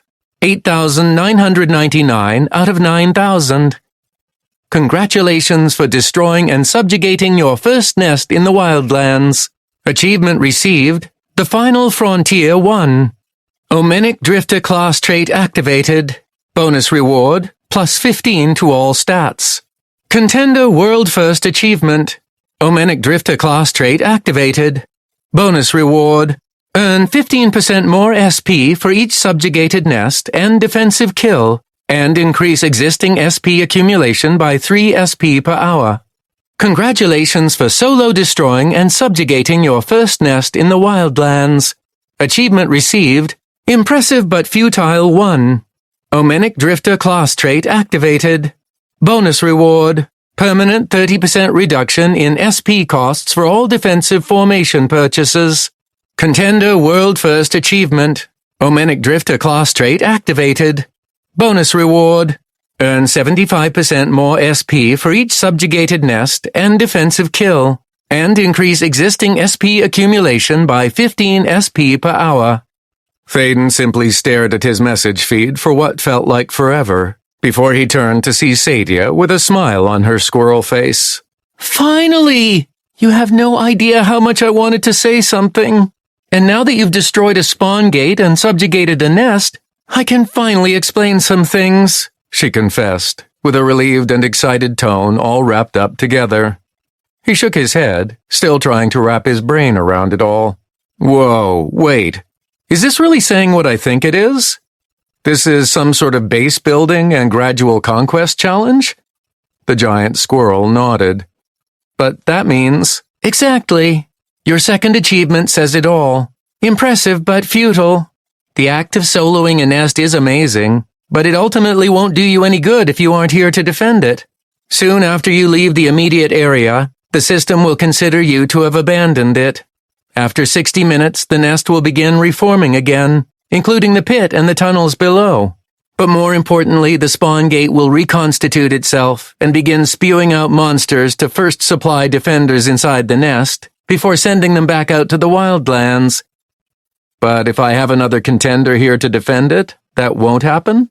the Omenic Drifter asked, still clarifying how this whole thing worked. Precisely. But as it is now, even if you had 1,000 contenders positioned here, they're all at so low of a level that they wouldn't be able to hold out against even a few monsters that are twice their level. And those monsters will be coming for this place. You can count on that. As soon as the initial 60 minutes after subjugation occurs, the nearby wandering monsters of the same kind found within, so Gorillum, will automatically attack this place in a bid to get their nest back. After 24 hours, a nearby nest will send a larger strike force here, which will have to be defended against. Another 48 hours after that, multiple nests will start to coordinate and send even larger groups of monsters. In short, even if 10,000 contenders defending this place manage to kill a few monsters attacking it, they'll eventually be slaughtered, unless they flee and abandon the defensive fortification. Her words hammered at his mind in rapid succession, as his hopes that he could clean up this mess by himself faded bit by bit. Ever since he'd learned of the different developmental phases that the system was putting the contenders through, he had felt that he could do it all himself. Sure, he needed some assistance in getting his evolution assignments completed, but the larger challenges of getting through the phases were something that he instinctively knew he could do by himself if he needed to. He had felt some responsibility toward his fellow contenders ever since he'd inadvertently cleared an anchor dungeon and started Phase 2. He'd fortunately been strong enough to handle that responsibility, even if it had been difficult at times. But his ability to tackle the problems put in front of him by himself had never been in doubt. Even clearing the maximal difficulty of the Citadel had been something he was sure he could have done at pretty much any time. But he had resolved to put it off until the rest of the contenders in Region Number 1 had somewhat caught up to him. Unfortunately, the adversary's infiltration into Tarth had obviously changed that, forcing them to push all the way to Phase 4 before anyone but Thaden was ready for it. He had held some hope that he could continue to step up and handle this phase by himself, but it was quickly appearing that such a hope wasn't to be. Sure, he could run around and subjugate nests while solo, but almost as soon as he left one to strike at another, any that he abandoned would swiftly convert back into nests. And with 9,000 nests, according to his messages, around the Wildlands, there was no way he alone could subjugate all of them simultaneously. He thought that if he pulled out all the stops and didn't slow down, he might be able to tear through 3 or 4 nests before the first one he subjugated was officially abandoned. But that wasn't really going to help. He briefly thought about what would happen if he were to spend his pick to substantially level up again, but even if he was level 700 or level 800, his speed and strength might only be enough to be able to handle 10 to 12 nests before the first one he subjugated reverted. And thankfully getting to that level was now possible as he'd completed his evolution assignment. Support Class Evolution Assignments. Level 21. Cast enough spells to restore 50,000 total health and prevent 10,000 damage. Completed. Level 63. Complete at least one dungeon on minimal difficulty, at least one dungeon on medial difficulty, and at least one dungeon on maximal difficulty while in a complete 5-member contender party. Completed. Level 189. Participate in a raid party with a minimum of 100 contenders and complete the minimal difficulty of an intermediate dungeon, level 160 plus, without a single casualty. Completed. Level 567. Locate and participate in destroying a nest in uncharted territory. Completed. Other than the first evolution assignment, which he'd completed before he even knew they existed, this was the easiest assignment to ever get crossed off his list. He could now level up to 567 and evolve his class by speaking to a support class representative back at any coalition building, and he was glad that he didn't have to jump through hoops to get to that point. However, for the first time since learning of the evolution assignments, and actually having it completed ahead of time, he wasn't in any hurry to do so. Granted, a class evolution might end up providing a solution to the whole Phase 4 problem ahead of him, and everyone in Region Number 1, as he would end up out-leveling most of the monsters in the Wildlands. And when he looked at how much pick he was receiving, especially from the nest boss, he would be missing out on millions or billions of pick. You have slain a scaled Gorillum Mauler, boss, advanced nest defender, level 585. Omenic Drifter class trait activated. Unkillable 1 achievement activated. Unkillable 2 achievement activated.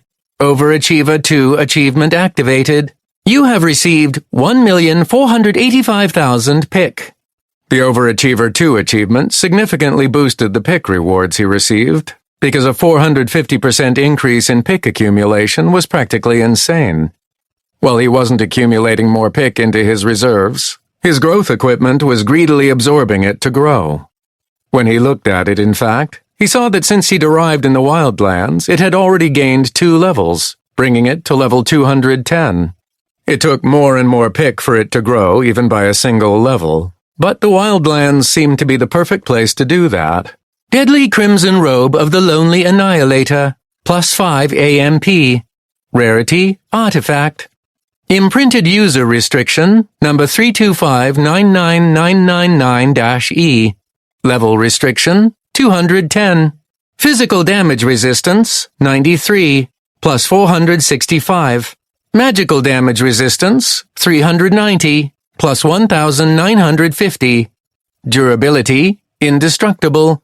Special Properties, Growth, +388 Physicality, +1940 Physicality, +292 Celerity, +1460 Celerity, +121 Mentality, +605 Mentality, -110 Personality, -550 Personality, +210 Fortuity, +1050 Fortuity, +35%, +175% increase in support and defensive spell effectiveness when targeting caster, +35%, +175% reduction in support and defensive spell effectiveness when targeting others, +18%, +90% increase in damage done to all hostile targets while solo, +0.03%, +0.15%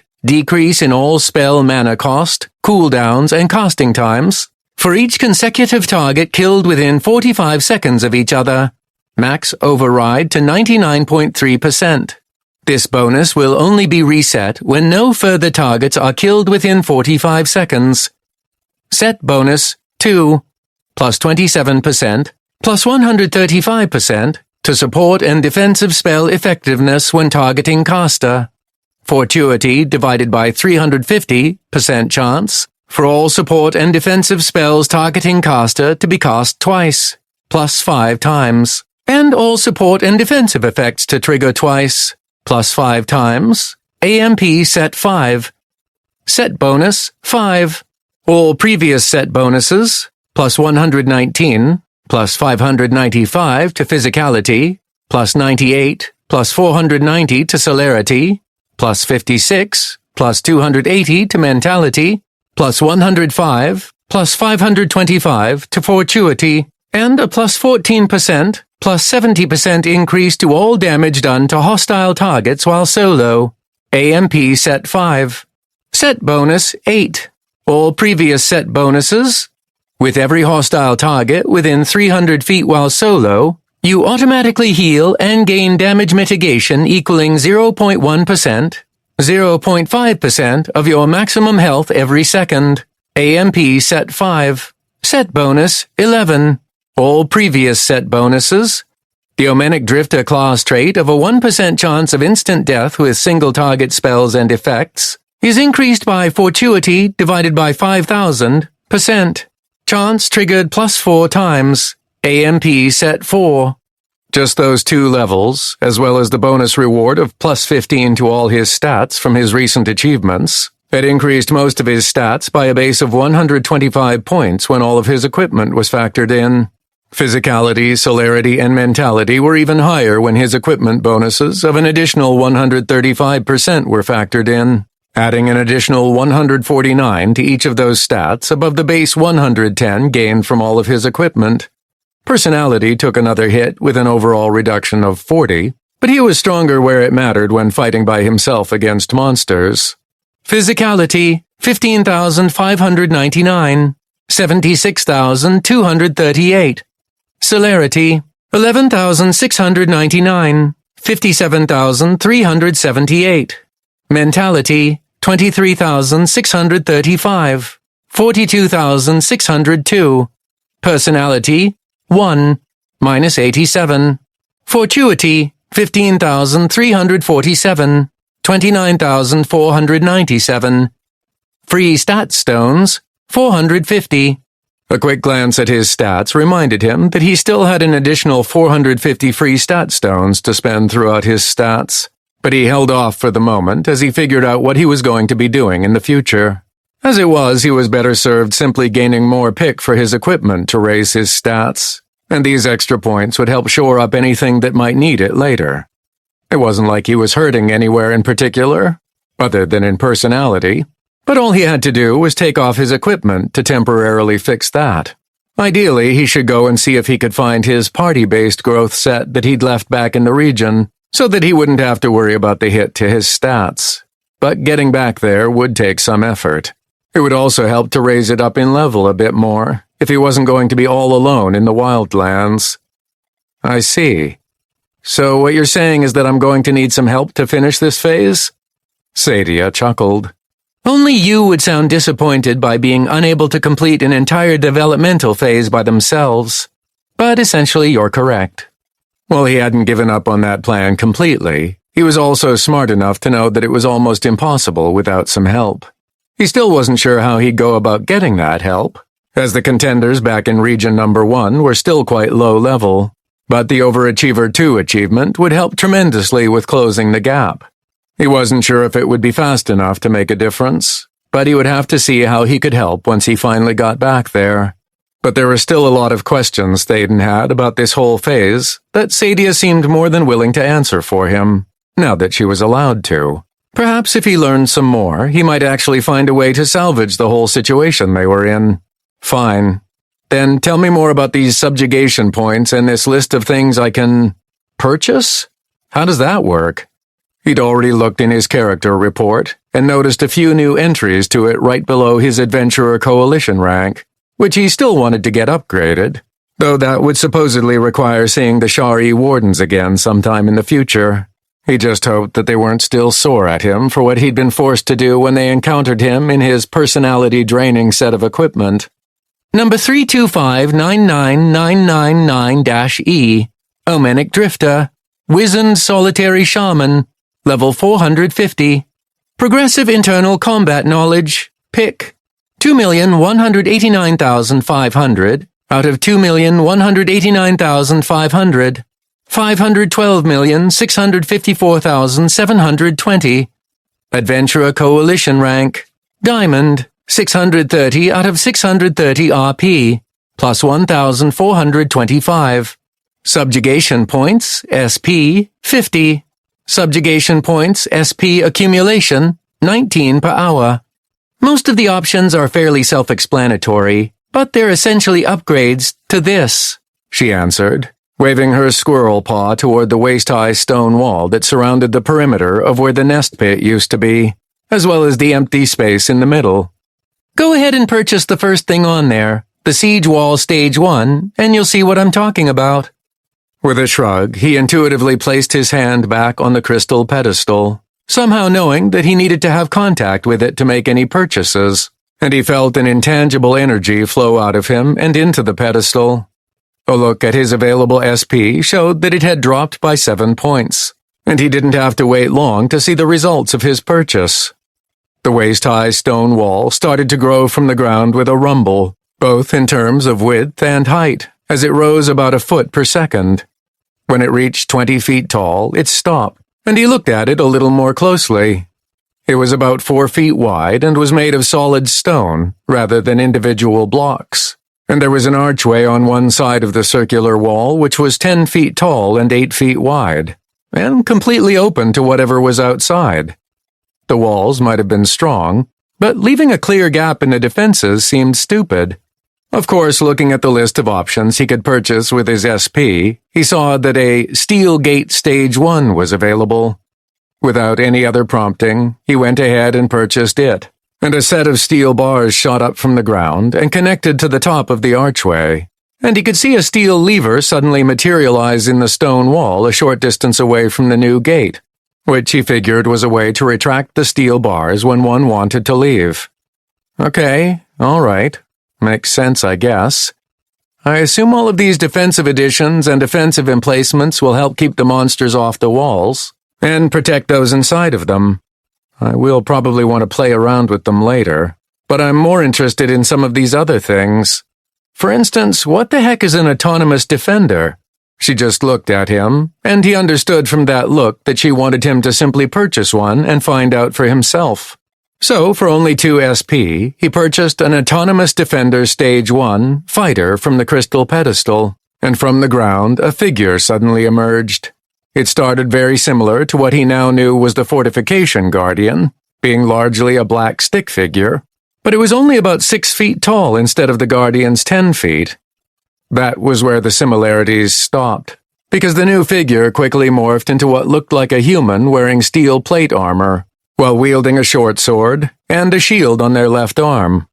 Its skin was still pitch black like a void, and it had absolutely no face, but the rest of its ensemble appeared real enough that if he ignored the actual physical body, it looked like a contender decked out in fighter gear.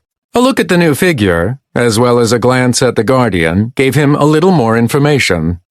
Autonomous Defender, Fighter, Defensive Fortification, number 3823, Level 350. Fortification Guardian, Support, Defensive Fortification number 3823, Level 400. What was surprising about the two of them was their levels, as the Autonomous Defender was level 350 and the Guardian was level 400. Against an assault by Scaled Gorillum, for instance, the Defender would be far outmatched, but the Guardian, at least, was a higher level. That might not be very significant, however, as the Guardian was classified as a support, and it didn't seem to have many ways to defend itself. It looked like Thaden, however, so perhaps it had his abilities? The Autonomous Defenders start at a base of level 350, as you can see. They have a basic ability to attack and defend against any monsters they face, and they can even use some simple abilities that are common among most fighter classes. That being said, one of these defenders, if facing a fighter class defender at level 320 or so, would likely lose. The same goes for the other defender options, with a mage being able to cast some simple long-range spells, scouts attack with bows and empowered attacks, control attempt to lock down incoming monsters with a variety of different spells, and support provide a few protective spells and can heal, though none of them are what I would consider strong. They aren't a replacement for a contender defending the fortification, only an extension of the defenses. In other words, they're either cannon fodder or minor supplemental damage and healing. The Fortification Guardian, on the other hand, is somewhat a replication of a random contender who helped to subjugate the nest. In this case, it models itself after you, as you're the only one here. It copies all of your spells and abilities, so that it is a fairly accurate copy in that respect. But it doesn't duplicate your stats or equipment, and it certainly doesn't have unlimited mana like you do. So in this case, since your spells cost so much because of their strength, the Guardian would be limited in what it could actually cast. And how many of them before it actually ran out of mana? Well, there goes the idea that a copy of me could easily defend one of these fortifications. But, Sadia added, as you can see on your list of options, all of these things are only stage 1. That means that they're essentially the weakest that they can possibly be. From the start, you can already upgrade your Guardian to stage 2, which will increase its base level, and with that comes higher stats. You can upgrade all of your other purchases to stage 2 and beyond by purchasing the Central Keep at stage 1, which will give you this ability. To upgrade it further, you have to continue upgrading your Central Keep to the next stage. Thaden thought about what she said for a moment. Is there a limit to how many times everything can be upgraded? He asked. She shook her head after a second's thought. No, not as far as I'm aware. Of course, as I'm sure you could probably guess, the expense in upgrading these purchases only goes up with each stage. He nodded, as that was what he assumed. But as for a limit, if you have enough SP, I imagine you could essentially make one of these fortifications nearly impregnable. She cocked her head to the side as Thaden's face took on a thoughtful expression. We're talking about millions or possibly billions of SP, Thaden. Figures. And how do I get more SP? By subjugating nests, and gradual accumulation by holding the defensive fortification safe from monsters that attack it. As the central keep is upgraded, this gradual accumulation increases, but not by enough to afford millions of SP's worth of purchases. Oh, and you also get SP whenever you successfully kill an attacking monster within range of the fortification. Oh, really? That could certainly change things, he mused. I can see what you're thinking, but that still doesn't fix the problem of defending these fortifications. Once things really get started out here, even traveling through the Wildlands will be extremely dangerous. So there's a possibility that any contenders venturing out to these fortifications will be set upon and slaughtered. And if you were to possibly go and escort them yourself, then you'd likely have to abandon the fortification, which would revert it back to a nest. He nodded. Yes, I can see that. But there's still some possibilities here. Maybe, but there's something you haven't considered yet, the squirrel told him with her paws on her hips. The monsters in the Wildlands will eventually evolve inside of the active nests, pushing out the weaker monsters. For instance, any of those mini-bosses you killed inside the nest might eventually become the standard monster defending the entire thing, and the normal scaled gorillum would flood the local area. The mini-boss that now became the evolved standard would be replaced with something stronger, and the nest would grow slightly, becoming more difficult to clear. The environment inside the nest, which is very basic and plain right now, would slowly transform into what you would expect to see inside of a dungeon. If you remember back to when you were inside the Vogmite tunnels, how plain was it compared to what you saw inside dungeons later? That is essentially the same thing that goes on with nests as they acclimate to the monsters that are being spawned inside. They will eventually become as difficult to subjugate as a maximal intermediate dungeon, and the average level of the monsters will gradually increase as well. This nest that you destroyed here, it's the weakest that it will ever be. And even those weak monsters will eventually be pushed toward region number 1 as the density of monsters grows out in the Wildlands. He was beginning to see the overall picture now, as his previous plans didn't seem like they would work as well as he'd like. But something about this whole phase was bothering him. Why all of this? Why this base building and whatnot? Sadia sighed before she answered. I forgot for a moment that you didn't go through training. She gestured around her, and he immediately understood that she wasn't indicating the walls he'd purchased, but the destroyed town around it. This is a very simplified example of what happens when the adversary invades a world. They typically appear underground and establish a nest, which acts somewhat similar to what you've seen happen here. There's even a spawn gate inside each nest, which is like an access point for the adversary to infiltrate the world. The rate of growth here is a bit more exaggerated than it would be normally, and the quantity is also far more than would be found in a world upon an initial invasion. But the reason for the differences is simply for developmental purposes for the contenders. Otherwise, it's a fairly decent representation of, and training for, what you'll face outside of the developmental world of Tarth. Really? Is it really like this? Or is that just what the assimilation system tells everyone? After all of his interactions with the adversary's agents, he was a bit wary of this kind of information. As much as Sadia was on his side, she was still technically created by the system after all. She looked offended that he would even ask that for a moment, before her face seemed to blank for a few seconds. You know, I'm not really sure. I want to believe that this is what it's like out there, but I can't be sure. Another sigh preceded a shake of her head. In all truth, what I know of the outside universe is all based on what the system is telling me. He put a comforting hand on her shoulder, as she appeared slightly distressed by that revelation. It's fine. We'll eventually find out the answers to all of this, right? At her nod, he went on. For now, I'll just take the truth with a grain of salt, and just go with all of this. Speaking of that, you still didn't explain this whole base building thing. Oh, well, this whole defensive fortification and the things that you can purchase are based on the worlds that you'll be defending. After all, where you'll be rooting out the adversary are places that are still inhabited. So SP is essentially representing the work and goodwill of the people you're defending. Here you can build a wall in seconds, On a real world under attack by the adversary, this work would be done by, or would be provided by the people you're helping to defend. Like I said, the speed at which things happen here is sped up a bit, but they serve the same purpose. Huh. I guess that makes sense. If this is actually accurate to what happens out there. All right, I can see how they relate, Thaden said with a nod. Last thing, what is a resurrection well?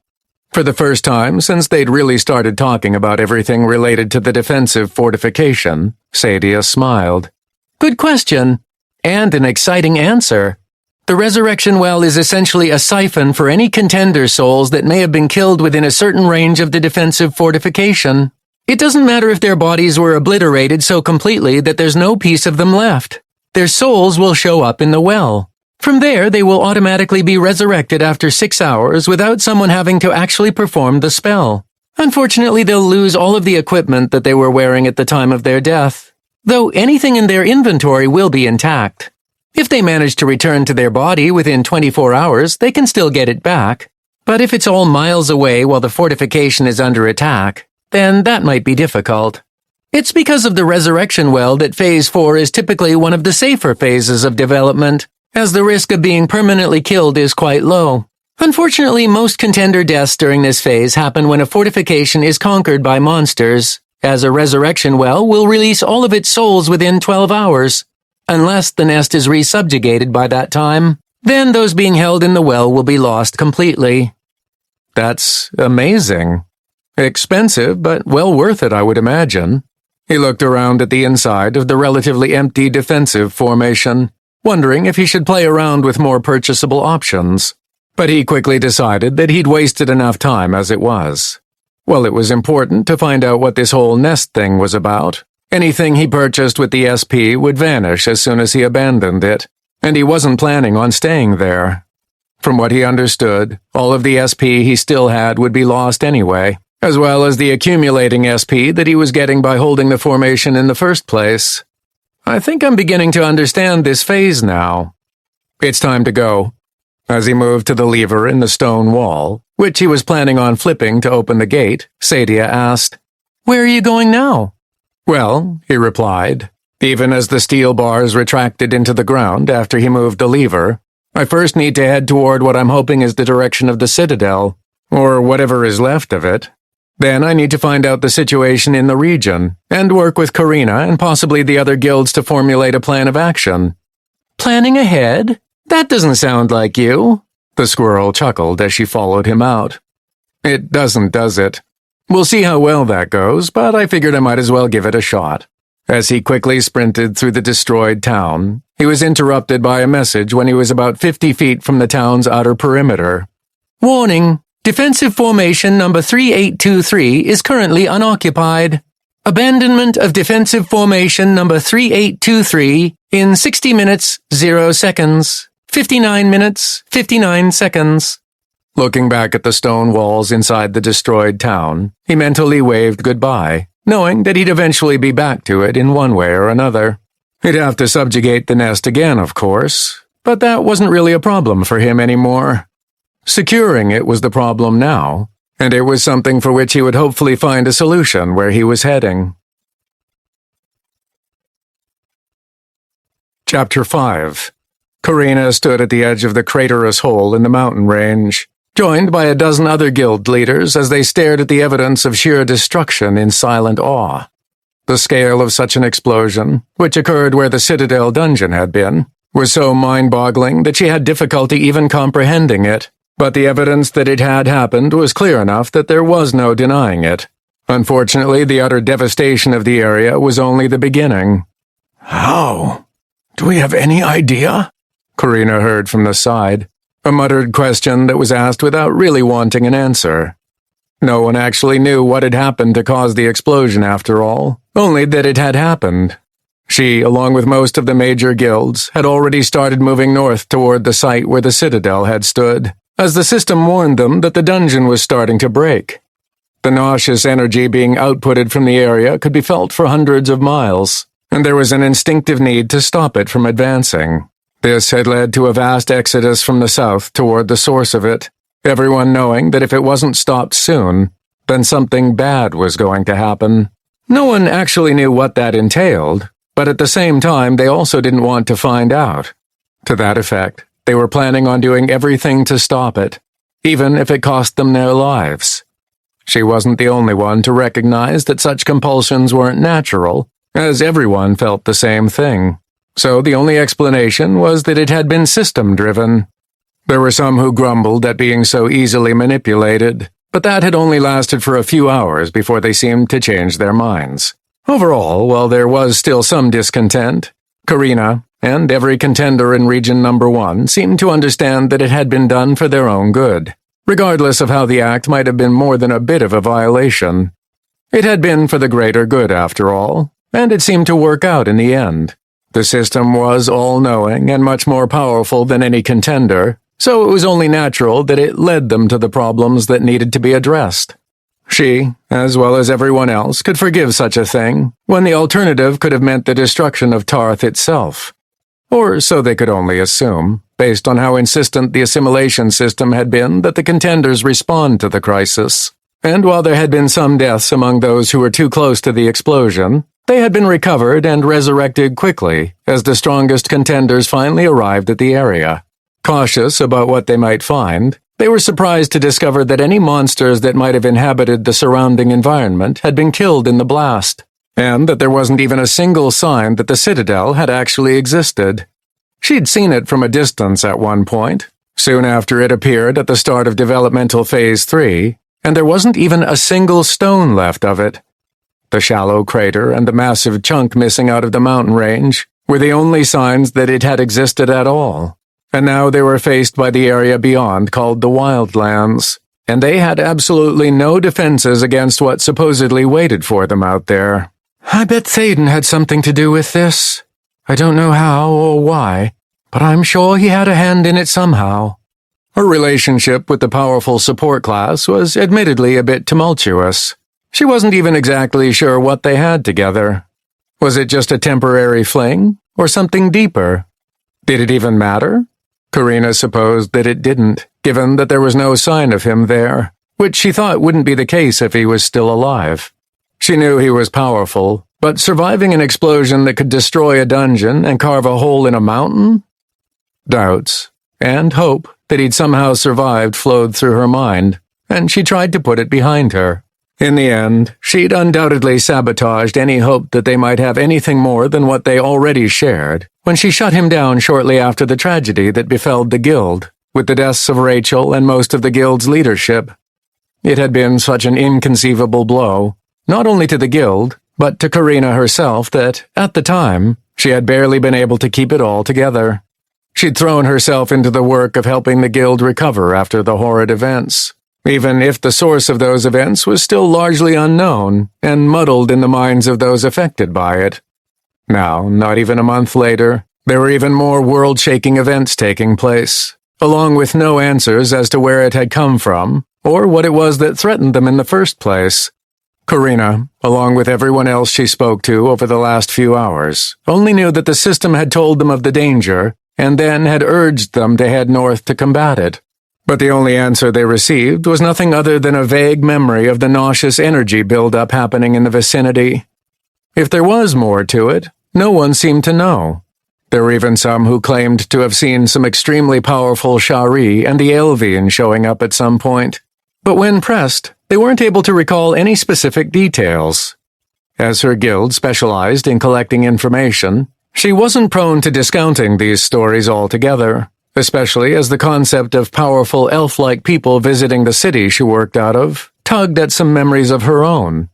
But she couldn't find any proof, only rumors. Unfortunately, these accounts of powerful people visiting had then been followed by something more important, which was the announcement by the system regarding Developmental Phase 3 being completed and the details of Phase 4 beginning. During training, they had been informed that their development upon the world of Tarth would come in multiple phases, though details regarding specifics were a bit sparse, at least from what she remembered. However, speaking of what she remembered, she was fairly sure that the entire process of getting through these phases was supposed to take much longer than this. Obviously, the whole deal with the anchor dungeons during Developmental Phase 2 had begun early, which led to Phase 3 beginning sooner than was probably planned as well. But those obstacles had been somewhat surmountable.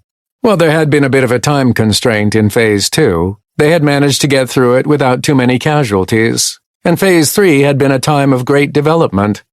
Phase 4 changed all of that with the introduction of the Wildlands, which, from a distance, appeared inhospitable and dangerous to venture into.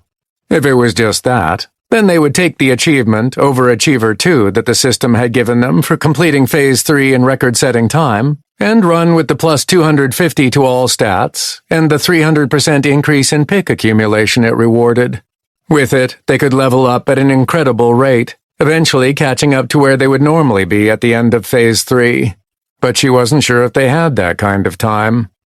Eventually, instead of them venturing into the Wildlands would come to them. As it was, at least at the moment, they had no defense against the monsters that would start invading the region, and in as much awe as Karina was at the devastation ahead of her, she and the other guild leaders next to her needed to figure out how to survive. For her part, she was already thinking about all of her guild's crafting connections, wondering if there was any way she could connect them with a force of mages that could focus on building stone walls.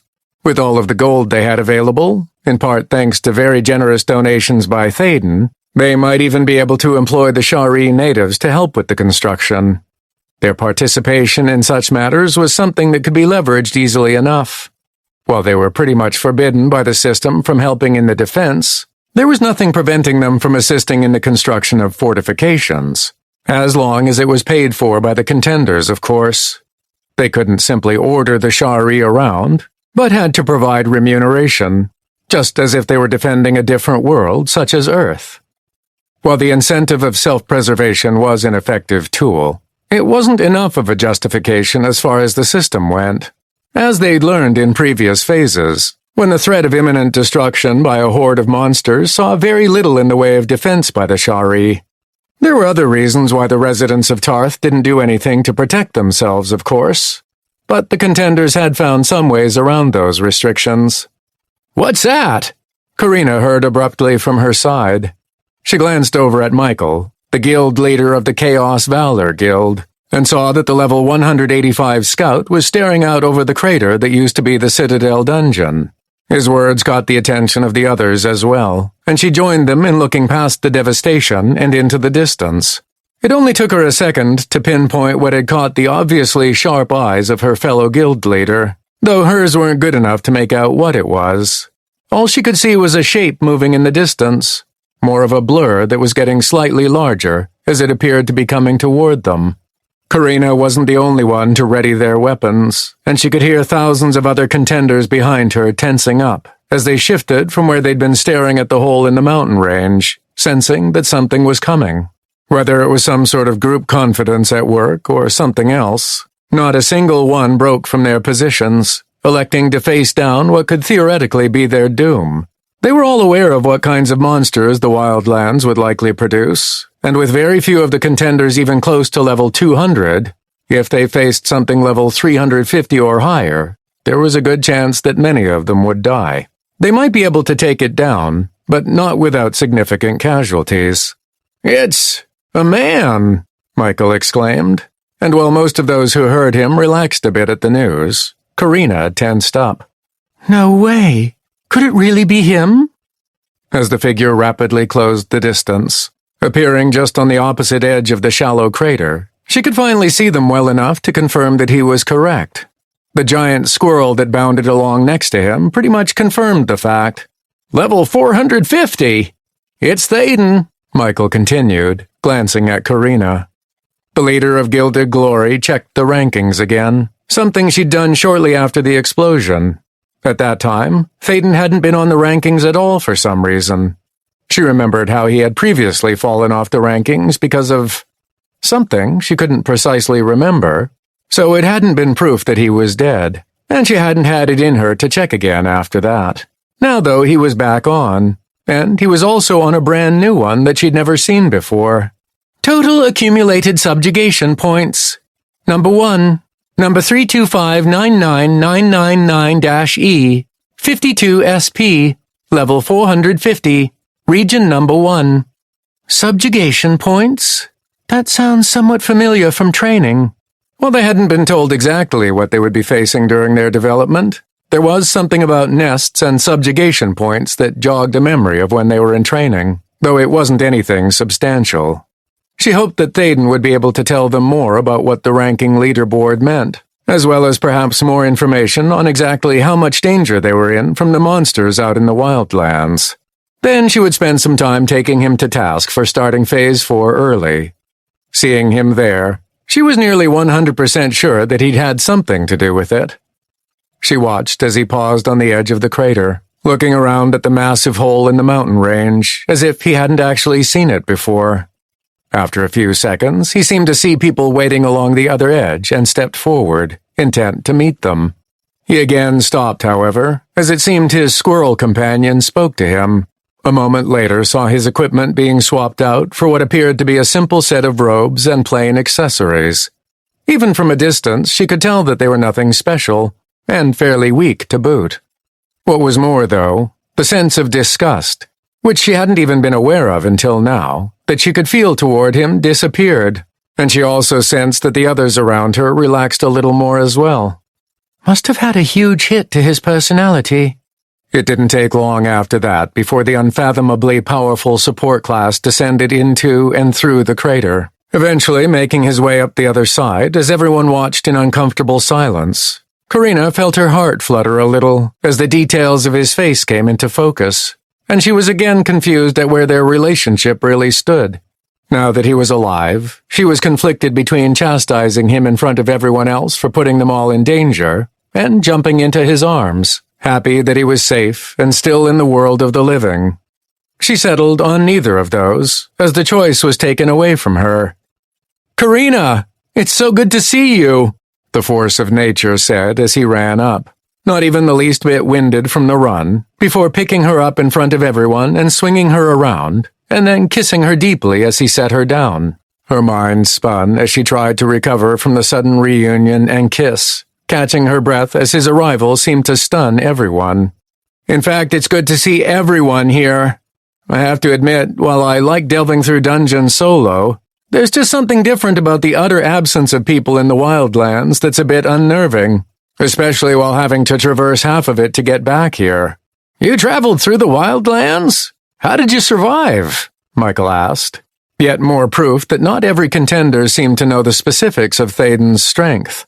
Before he could answer, Karina blurted out in her continued emotional confusion, "It was you, wasn't it? How did you survive an explosion that did this?" Thaden turned his attention toward her, and she could feel the entire weight of his gaze. "To answer your second question, I'm quite difficult to kill. The detonation of the energy around the Citadel nearly succeeded, but I was instead sent flying, appearing quite a ways into the Wildlands. As for your first question," he continued, shaking his head, "it wasn't me who did this. The persistent adversary managed to infiltrate Tarth, which was why there had been some problems with dungeons lately. When the wardens from regions number 1 and number 6 managed to eliminate the infiltrators in most of the dungeons, the adversary's agents managed to take over the Citadel, using it as a way to concentrate massive quantities of adversarial energy in an attempt to send out legions of monsters from the dungeon to sweep the land clean of people. Unfortunately, that much energy building in an area was quite volatile, and when I went to stop the agent in charge, it ended up detonating the whole thing in an effort to kill me. So if you want to blame anyone, blame the adversary." While he spoke, Karina followed his words and understood them completely, and even the mention of the wardens helped to bring back the memory of powerful elves visiting the city. It all made sense. For all of about 10 seconds. It didn't take long after Thaden finished speaking for Karina's mind to become confused again, until all she could remember was that there had been a buildup of dungeon energy that had gotten out of hand, somehow. Not only that, but she instinctively understood that Thaden had been integral to keeping it from being even worse than it was, even if she couldn't remember the details. All she knew was that if not for him, things would have been much, much worse. Though based on the current situation, she couldn't figure out how that could possibly be. The same comprehension seemed to ripple through everyone else, and Karina could feel that they all became a bit more amicable toward Thaden, as if the system itself was acknowledging that he had done well. It was strange, but she wasn't going to question the system about what information it wanted to impart. "I see," Michael said with a nod after a moment. "Thank you for what you did, then. Unfortunately, that doesn't change the fact that we've started Phase 4 far before we can handle it. Even if you're level 450, that doesn't mean you can do it all yourself." "From what I know of him, it wouldn't surprise me if he could."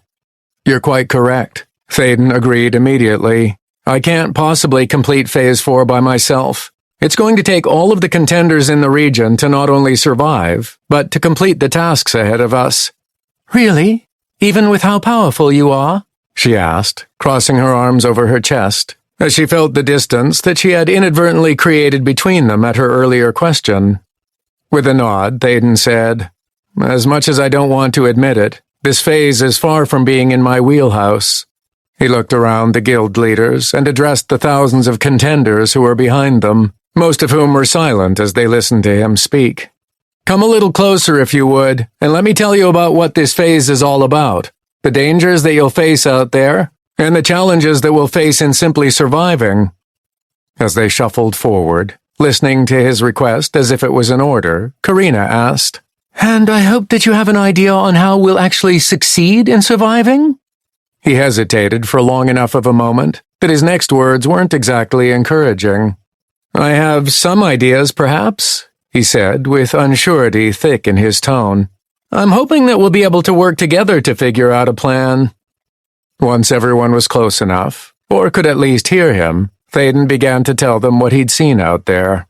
And Karina was just one among many who listened to every word he had to say, hoping for a solution for the problems they'd faced, which would see them surviving when all hope had nearly been lost.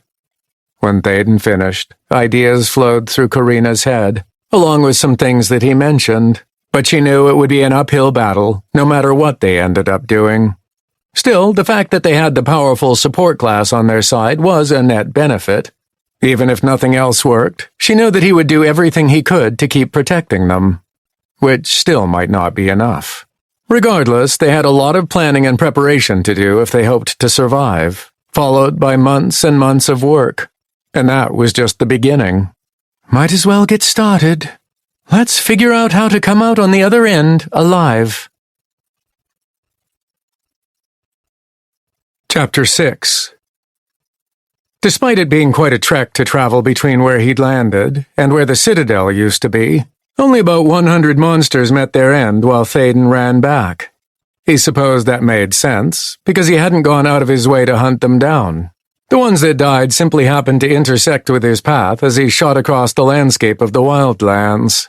That being said, he saw tens of thousands of monsters along the way, most of them in the distance, wandering around seemingly aimlessly with no specific purpose. A few outside of his range attempted to chase him when they spotted him running through their territory, but none of them were fast enough to keep up. After a short time, all of them stopped the chase and retreated back to where they'd started. He thought this was probably a good thing, as he didn't want to end up taking thousands of monsters back to his region.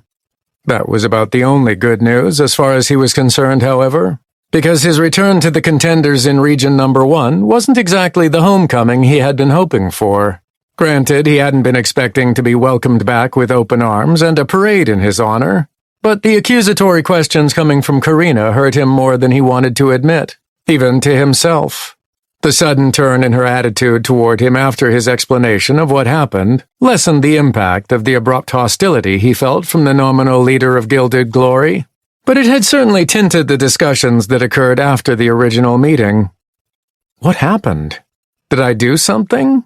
Other than starting Phase 4, of course, which wasn't my intention. Whatever it was, he became a bit standoffish with the woman after her treatment of him. While he logically understood that she was probably lashing out at him over all of the changes that kept coming one right after another, his emotional well-being couldn't take the abuse, especially when his mental well-being was still in flux over everything he'd learned from Director Belissa about the assimilation system and the persistent adversary.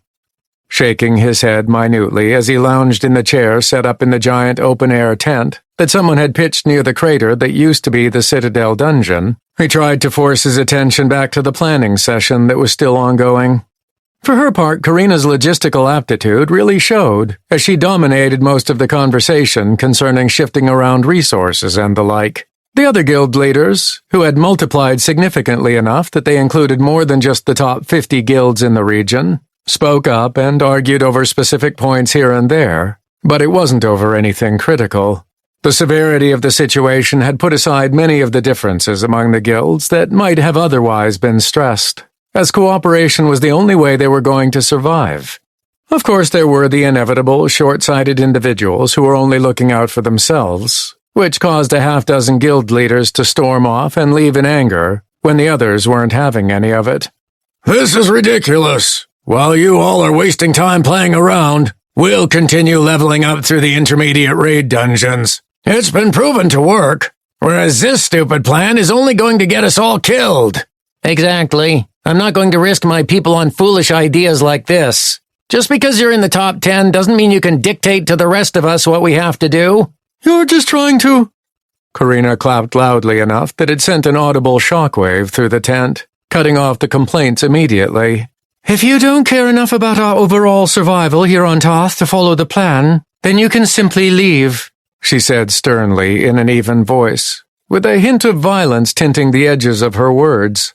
We're trying to work together to save everyone, but if you can't add anything constructive and aren't willing to contribute to our success, then not only do we not want you here, but you'll be more of a hindrance than a help. She paused for a second before she continued. The adults are speaking here, and if you persist in whining like a spoiled little child, then you can fuck off and get the hell out of here. Two of those who were arguing most vehemently got up and left at that point, while cursing out Karina and the other guild leaders the entire time, while those who had been on the fence sat back down and shut their mouths. They still might be an issue in the future, but for now they seemed to be brought back into line. Wow, is it strange that I'm a little turned on right now? He worked to mentally regain his composure as he shifted in his seat, and the discussions and preparations continued even more diligently after that. Thaden gladly contributed even more of his gold to the cause, as he had no use for it otherwise, and the smile that Karina flashed him, as well as the way she took charge earlier, almost made him think he'd imagined the way she'd acted toward him earlier. However, he still wasn't sure where they stood when they finally broke after multiple hours of organizational planning, in which he'd barely been able to stay awake. Even if it was important to the survival of everyone in the region, and potentially on all of Tarth, he couldn't deny that it was extensively boring. While he had been a data analyst in his past life back on Earth, which admittedly wasn't the most exciting of jobs, he enjoyed numbers and looking into the deeper reasons why they changed the way they did. It was the steps after the data analysis that he didn't care for, which included all of the planning and logistics that Karina and many of the other guild leaders seemed to thrive upon. He supposed that it was almost a prerequisite for being a powerful guild leader, as they needed to be able to herd cats and be happy about it at the same time, something that Thaden wouldn't ever be comfortable with. And I guess that's it. We'll have to reconvene once things start moving, and I'll be sending out regular communications to every one of you regarding our progress. For now, sticking to the plan won't be very different than it was before. Once we hit that critical point we were talking about, however, we'll need to start moving together. Anyone have any questions? Thaden did have some questions, after he realized that he hadn't really paid much attention to the decisions that had been made, as he simply tuned them out in his boredom. He didn't say anything, however, as he didn't want to hold up the conclusion of the gathering. He was more of an action person, and having all of these people listen to him ask questions would only make him uncomfortable. Fortunately, no one else had any questions, so the meeting between the most powerful guild leaders ended relatively unceremoniously, and they, and their guild members nearby, immediately began to disperse. As Karina turned to him as he got up, she looked at him for a few seconds before sighing heavily. You don't have any idea what the plan is, do you? She asked with a smirk. Not particularly. I think I know my role, however, if what I mentioned earlier is still on the table. She nodded, relief clear on her face. Well, let me give you a quick rundown. I need to get some better measurements of the crater, so I can do that while you join me. Karina began walking toward the hole in the mountain range, or more accurately, the crater below it. Thaden followed after, joining her on her short trek. First, we're mobilizing as many Shari as we can hire, but especially those with construction and terrain-moving capabilities. The first job is to fill in and smooth over this crater, giving us a sound foundation upon which to build our defenses. Then we'll be utilizing periodic teams of contenders, in addition to the Shari we hire, who can help to move and construct a massive fortification that will stretch the entire length of this opening in the mountain range, with a wall 100 feet tall and 30 feet thick, which will hopefully be high and thick enough to prevent most monsters heading our way from breaking through into the region immediately. After it's built, teams of Shari and contender crafters will be hired to enchant the walls and other fortifications, strengthening it even further, while other crafters will be producing large-scale defensive weapons that will contribute to the strength of our protections, giving us a bulwark against whatever the Wildlands have to throw at us. Won't they be sort of weak, though? Thaden asked. With a nod, she pulled a strange metal contraption out of her inventory and began using it to take measurements of the crater. Absolutely, which is where you first come in, she said, glancing over at him to make sure he was paying attention. After working with many Shari and contender crafters, we've learned a few things about their capabilities and how to improve upon them. First, Shari crafters are typically limited to creating things that are just above the average level of the contenders. I can only assume that the system planned for them not only to keep up with the contenders that they're helping to outfit, but also to keep them ahead of their progress. However, contender crafters aren't quite as limited, as they can continue to improve their crafting competencies far past what the Shari crafters can normally produce at any one time. The problem is that it takes high-level materials and lots of gold to accomplish this reliably, so it is very difficult for contender crafters to acquire this without someone constantly feeding them these costly resources. What most people don't know, though, is that Shari crafters can be boosted the same, and at a much faster rate with better results. It only took him a second to understand what she was saying. So we'll be feeding the Shari crafters with what they need to improve their crafting competencies, so that they can produce high-level enchantments and defensive weapons? And I'm going to be helping with that? Exactly. With your unique bonuses, you can help us farm some materials, but those are more easily obtained than you might think. More importantly, we need gold, which is where you come in. You'd be surprised how much of it is consumed in the sheer production of crafts. It's essentially the fuel that is consumed in the process, and that isn't a figure of speech. I mean that literally. The system balances out how much is produced by the monsters that are slain within Tarth as it is consumed by crafting, and the higher the level of crafting, the more it consumes. So you just need me to kill lots of monsters for gold? Is that it? Again, she nodded. Yes, we have plenty of reserves right now, even with the upheaval over the last month or so. But it will run out in a few weeks as we push everyone to increase their competencies like crazy, all so that we can be prepared for when the Wildlands monsters start to attack us. It won't necessarily be easy, but I think we can manage at least that much before it's too late, as long as we get that gold. That sounded easy enough for Thaden. He could accumulate gold, materials, and pick to increase the level of his growth equipment at the same time. It would also give him an opportunity to try a few things with the nests and the defensive fortifications. And after the defensive wall is done, what then? Karina looked over at him again after recording yet another measurement. That's when we try some of those crazy ideas you had earlier. If you want, you can experiment a bit with those thoughts you had before it gets to that point in the plan, just to ensure we have time to come up with something else if it doesn't work out like you thought. I could do that. Seems easy enough, I suppose. Good, she responded, even as she started looking at the side walls of the canyon-like hole in the mountain range. I'll have a representative of the guild here at all times that you can make drop-offs to whenever you can. Or if you're planning on moving around a bit more, then you can drop them off to me. And where will you be? He asked. Where else? Headquarters in Darkwood Vale. I'll have to go out and level up myself once in a while, but I'll likely be organizing everything from there. She sighed heavily, her head hanging down. I really wish Rachel was still here. She would have had this whole thing organized much better than I ever could. and there wouldn't have been so many unknowns that I need to research before I can make a decision. Thaden walked up next to her and put his hand on her shoulder. Don't sell yourself short. You've done an amazing job, not only keeping the guild afloat, but from what I've heard, you've even improved on it from what it was before. I think Rachel would be proud of what you've already accomplished, as well as what you're going to do with it from here. Besides, saving the world has to be a good addition to your resume, right? She sniffed a few times before turning to him and placing her head on his chest, wrapping her arms around his waist. Thaden was momentarily conflicted, as he still wasn't sure what to think of their relationship. But eventually he hugged her back. He could tell that this didn't have anything to do with their relationship. She was simply in need of comfort, and he was capable of giving it. Thanks. I certainly hope that you're right, even if it feels like I'm always a single wrong decision away from everything falling apart. They stood like that for about a half-minute before she gradually pulled away, giving him a slight smile as she turned toward her work again. Sorry to cut that short, because it was quite nice, but we've both got a lot of work to do. Karina was silent for a moment as she worked.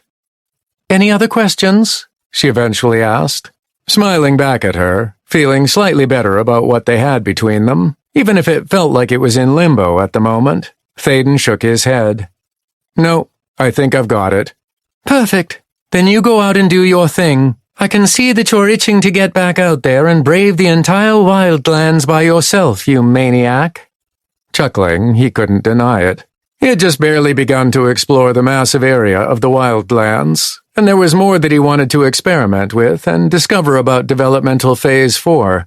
I'll be on my way there in a short while. There's something I need to pick up before I get back to it. What do you need?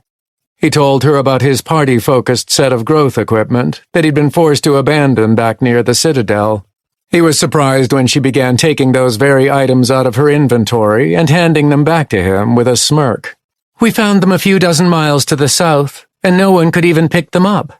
For some reason the system thought that I was worthy, so I stored them in the hopes that I'd see you again. He paused at that, wondering why it was that the system allowed her to hold on to them, but he shrugged it off. As he thanked her and he turned to leave, she put her hand out and laid it on his arm. You're crazy, Thaden, but a good crazy. As much trouble as you seem to bring me. I'm glad you're not dead. And perhaps when you come visit me later, you can help me relax a little from the intense pressure I've been under, leading the guild and saving the world. With that statement, it was her who turned away as she ran out of the crater, apparently done with her measurements.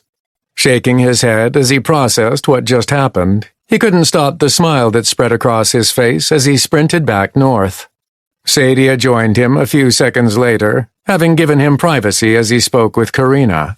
He ignored the knowing look on her face as she smirked at him. His focus was on getting back to the Wildlands, where he could finally let loose a little, knowing that the region was in the Gilded Glory leader's good hands. Chapter 7. Thaden didn't necessarily believe in providence by some higher power, but he did believe in his own fortuity. To that effect, he wasn't too surprised that 30,000 in the stat, with his solo-based gear now re-equipped, made itself known when the two closest nests near the massive gap in the barrier protecting Region Number 1 from the Wildlands ended up being two different types of undead. If there was one monster type that he was uniquely suited against, it was the one that was damaged by his healing spells. While he'd seen other undead in dungeons other than the Mausoleum of Despair, they weren't very common. To have one of them inside of a nest right outside of Region Number 1 could be a coincidence. Two of them, however, was pure fortuity as far as he was concerned. Even Sadia said that it was unusual, as monster types didn't tend to clump together in the wildland nests. She put it down to random chance, but Thaden knew better. Located only 5 miles to the northwest of the entrance to Region Number 1, the absolute closest nest was full of run-of-the-mill boring skeletons. Of course, given that they were level 380, they weren't exactly simple walking skeletons, but something a bit more dangerous to the average contender. Skeletal Giant, Advanced Wildlands Denizen, level 380, perceived level 494.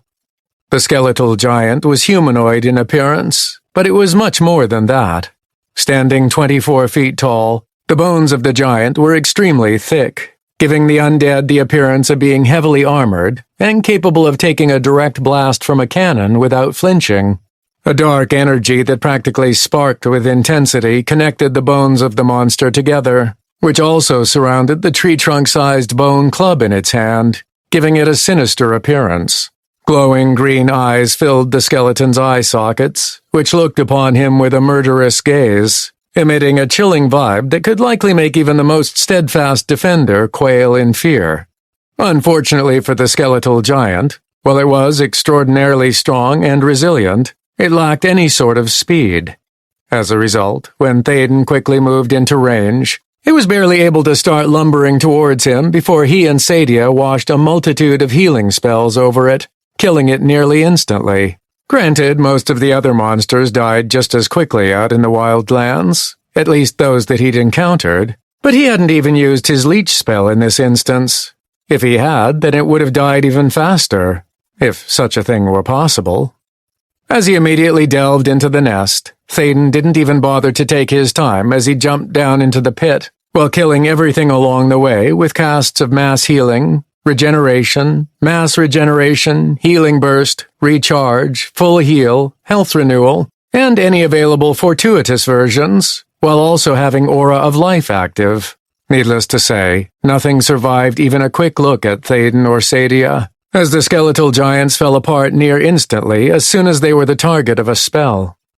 The skeletal giant nest wasn't too different from the one with the gorillum.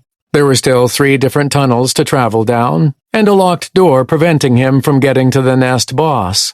The only real difference was what could be found inside the tunnels, as the loose rocks therein looked to be shaped closer to gravestones than simple boulders, and there was a deeper darkness inside each of the caves that seemed as if it was necrotic in nature, though it didn't hurt him at all. Sadia mentioned that it likely would come to that over time, as the nest became more attuned to the monsters spawning from it, but at the moment it was relatively harmless. Through each tunnel he killed everything on the way to the mini-boss, before extracting loot from the corpses on the way back to the bottom of the pit. And again, the most time-consuming part was the actual extraction. He barely had to walk into each of the mini-boss caves before he killed the monsters inside and then looted, and he never even got the chance to see what they did. He caught their names, but that was about all he saw from them, because they didn't live long enough to do anything but shift slightly when he arrived. Skeletal Giant Basher, Mini-Boss, Advanced Nest Defender, Level 430, Perceived Level 559. Skeletal Behemoth, Mini-Boss, Advanced Nest Defender, Level 430, Perceived Level 559. Skeletal Giant Warlock, Mini-Boss, Advanced Nest Defender, Level 430, Perceived Level 559. The nest boss, once he unlocked the door, was equally as easy to defeat, as were the dozens of skeletal giants present within the massive cavern in which it resided. It took a few steps toward him before it collapsed, but he was at least able to see that the boss was about 5 feet taller than a normal giant, was a bit wider with even thicker bones, and carried 2 dark metal swords 10 feet in length, which emanated an energy that looked capable of crossing the distance to him if he gave it a chance. Skeletal Giant Champion, Boss, Advanced Nest Defender, Level 450, Perceived Level 585. Overall, once he managed to kill the boss and loot it, Thaden managed to acquire over 6,000 gold pieces, which wasn't a ton, but it wasn't bad for only about 15 minutes of work. As he touched the crystal pedestal that appeared at the bottom of the pit, he was only slightly disappointed, but not really surprised, that he didn't receive any other achievements, nor anything of significance. He waited for the defensive fortification to appear once he was brought back up to ground level, and he could see for the first time just how many subjugation points he received by subjugating the nest, as well as the updated costs thanks to his newest achievements. Nest number 0018, subjugation complete. Subjugation points, SP, number 3259999-E, 95 SP. Current SP accumulation, number 325-99999-E, 14 SP per hour. Purchasable defensive fortification options, permanent discount cost. Siege Wall Stage 1, 3 SP. Siege Wall Stage 1, 7 SP. Wall Walkways Stage 1, 3 SP. Steel Gate Stage 1, 3 SP. Murder Holes Stage 1, 3 SP. Defensive Spikes Stage 1, 7 SP. Repulsion Barrier Stage 1, 14 SP. Arcane Ballista Emplacement Stage 1, 7 SP. Explosive Catapult Emplacement Stage 1, 7 SP. Horizontal Cutter Emplacement Stage 1, 7 SP. Perimeter Pit Stage 1, 7 SP. Autonomous Defender Stage 1, Fighter, Mage, Scout, Control, or Support, 2 SP. Upgrade Fortification Guardian to Stage 2, 21 SP. Resurrection Well Stage 1, 70 SP. Central Keep Stage 1, 14 SP. Additional options will be made available once certain prerequisites have been met. Remaining nests still active, 8,999 out of 9,000. He didn't bother spending any of the SP yet, as it would be a waste of time, so he immediately left the pedestal and exited the destroyed town where the nest had been. Leaving it behind would convert it back to a nest, so there was no point in building anything up within the defensive fortification. At least not at this time. The second closest nest, which was located just over 7 miles to the northeast, was also inhabited by undead, though instead of skeletons, it was full of wraiths. Wraith of Shadows, Advanced Wildlands Denizen, level 380, perceived level 494. The Wraith of Shadows was completely incorporeal, a spiritual being with access to large amounts of shadow-based magical attacks. It was relatively small compared to many of the other denizens of the Wildlands, at only 6 feet tall and about half that wide, but it packed a punch with its magical and spiritual abilities. What was essentially a floating, ragged-looking hooded cloak with 2 spectral blue eyes peeking out of the dark hood, and desiccated and bony arms extending out toward its target, could cast some extremely nasty spells, such as one that could create a vortex of shadows that shredded anything it passed through. Of course, none of these spells even managed to get close to Thaden as he attacked the wraiths without even slowing down, and he only saw the spells themselves go off because the spiritual undead had a fairly extensive detection and casting range, which outstripped even his own healing spells. Even those that were cast a little distance away from him didn't manage to harm him in the least, as his defenses were more than capable of standing up to the spells. His 60% shadow resistance didn't hurt either. The nest was, as he'd seen in the others that he'd cleared, fairly generic in its setup and environment, though he could see how it would eventually begin to acclimate to the wraiths that inhabited it. The darkness inside of it was deeper than even the skeletal giant nest, and there were wider caves that allowed the wraiths inside a greater distance from which to inflict their magical attacks upon any incoming invaders. The mini-bosses and the boss itself were simply stronger, altered, or evolved versions of the Wraith of Shadows, which he was beginning to see was going to be a common theme. Sadia mentioned that the vast differences in these evolved forms of monsters were greater at the start of the phase, while minor changes would occur later, once a specific evolutionary path was essentially chosen by the nests themselves. Wraith of Striking Shadows, Mini-Boss, Advanced Nest Defender, level 430, perceived level 559.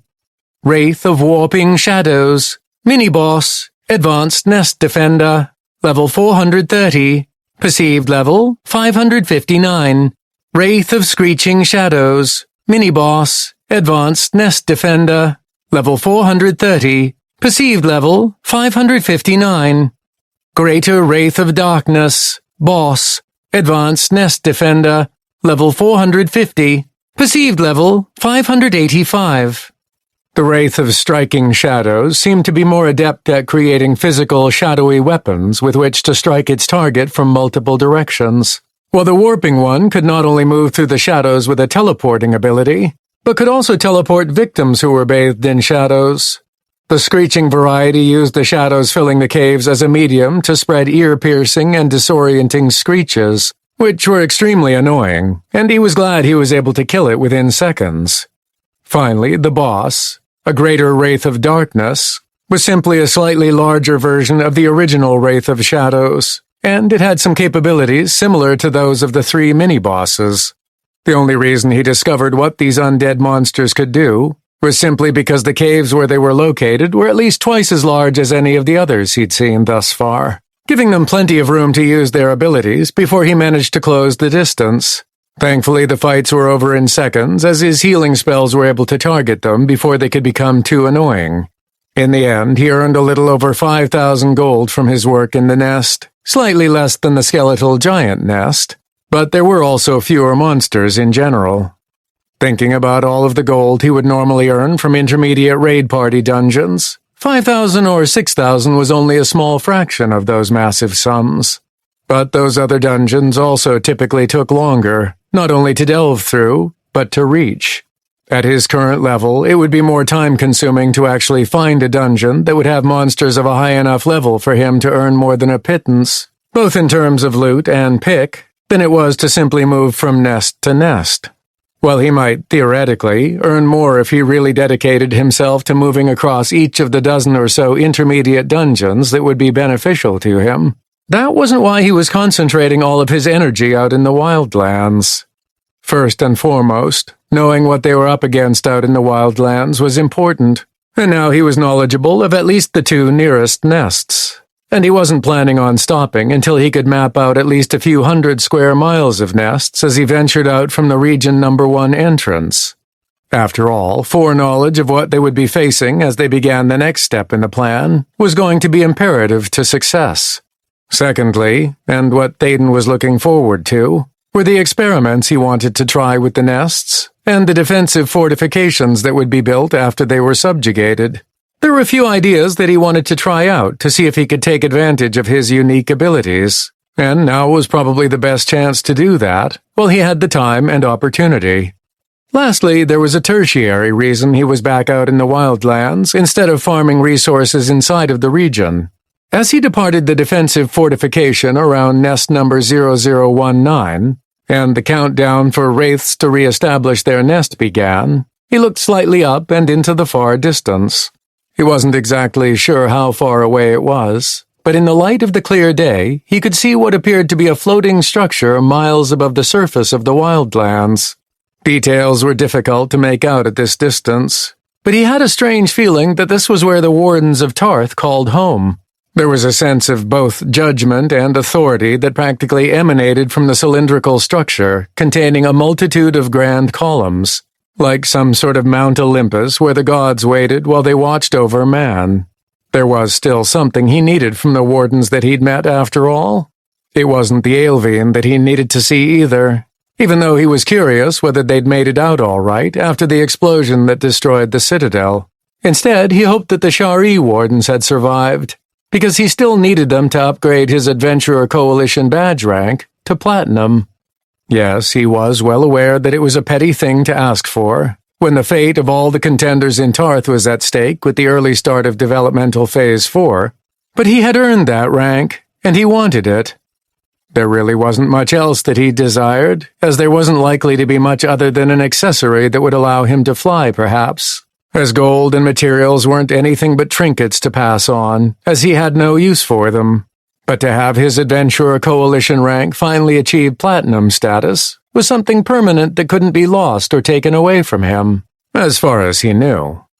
Thaden wasn't sure how to get their attention so that he could upgrade his rank, but he hoped that the more time he spent out in the Wildlands, the sooner he would figure out how it worked. Unfortunately, Sadia was no help in that regard, because she was unaware of any way to get their attention, other than doing something that would require their intervention. Such as, he asked. Such as powerful groups of mages destroying half of the Wildlands with wild spells, which could potentially damage the nest spawn gates to the point where they might rupture, she informed him. Well, that wouldn't be nearly as devastating as letting the adversary inside the world of Tarth. The consequences of a ruptured spawn gate could have wide-ranging effects, and none of them would be beneficial to the Contenders. Even as he ran toward the next nest, seeing what it had in store for him, he looked over the rest of his recent gains. In addition to the physical resources that he'd acquired, he also gained some more stat boosts from the use of periodic casts of spiritual reclamation on the wraiths and the skeletal giants, which slowly added up over time. Physicality plus 76, celerity plus 13, mentality plus 85. There weren't any other permanent bonuses from killing them other than stats, but he intuitively felt as though he was right on the cusp of something. He thought it might be something related to fighting undead, but he couldn't be entirely sure. In addition to those extra stats, from all of his fights throughout the Wildlands so far, his solo-focused growth equipment had benefited from the pick he'd been receiving. It wasn't a massive increase, but pushing them all up to level 215 was impressive all the same. He knew that it would take them a while to reach his own level, but with all of the fighting he was going to be doing in the near future, he was fairly confident they would eventually get to that point. Then he would have to make some decisions about the massive reserve of pick he had saved up. Would he level up again? Just enough at a time to avoid maxing out his reserves? Or would he bump it all the way up to his next class evolution at level 567? Fortunately, he had some time to decide on that, so he wasn't under too much pressure to come to an immediate conclusion. While he wasn't under any huge time constraints with his future choices, at the moment he didn't want to delay his current objectives. With that in mind, he spent the next hour moving from nest to nest, starting the process of mapping out where each one was located closest to region number 1, memorizing which monsters inhabited them and the surrounding areas, and noting any unique qualities each of the nests might have. As for the latter, there wasn't really all that much to note, at least at first. But he could see some slight progress toward the individual environments beginning to change as they acclimated to the monsters that filled their caves. With each subsequent nest he subjugated, he could feel himself becoming faster at delving through and killing all of the weaker monsters, in addition to the mini-bosses and the boss, until it only took a few minutes to clear it out completely after actually arriving. The longest and most annoying part of the entire process, especially as he was trying to move through them quickly, turned out to be waiting for the nest to fill up and the defensive fortification to appear. He debated simply abandoning it as soon as he killed the boss, but his experience with delving through dungeons and acquiring many achievements hinted to him that it would be better for him if he finished the entire process, even if he were to abandon the defensive fortification immediately afterward. It was once he finished subjugating his 8th overall nest and was heading toward the 9th that he felt something familiar heading straight for him. As he looked up toward the large structure he'd been eyeing every once in a while, he saw a group of figures flying toward him. The familiar feeling was coming from them, and he knew exactly what it was. The Wardens. The biggest differences between when he'd felt their presence before and what he felt now was that the feeling of the system that practically reverberated around them was much stronger, and the level compression they naturally exuded as they approached was more than noticeable. It wasn't weaponized as of yet, as he was simply aware of it, but being able to feel it from such a distance could only mean one thing. They were much higher level now. While he thought that he had left them all on relatively good terms as he left to fight the adversary within the Citadel, with the current level difference between them significantly higher than before, he wasn't sure if they were still insistent upon completing the quest they had told him about. He thought about preemptively running, but he held off for the moment, because he didn't necessarily feel any hostile intent coming his way. Still, he prepared himself with all of the defensive spells he could cast upon himself and Sadia, while he waited for them to arrive. Chapter 8. It only took a minute for the Wardens to arrive, and Thaden tried to let go of the tension that seemed to fill his entire body. After all, he didn't actually know that they were coming to fight him again. His preparations would be enough if they turned out to be hostile, but he didn't have to display his own hostility.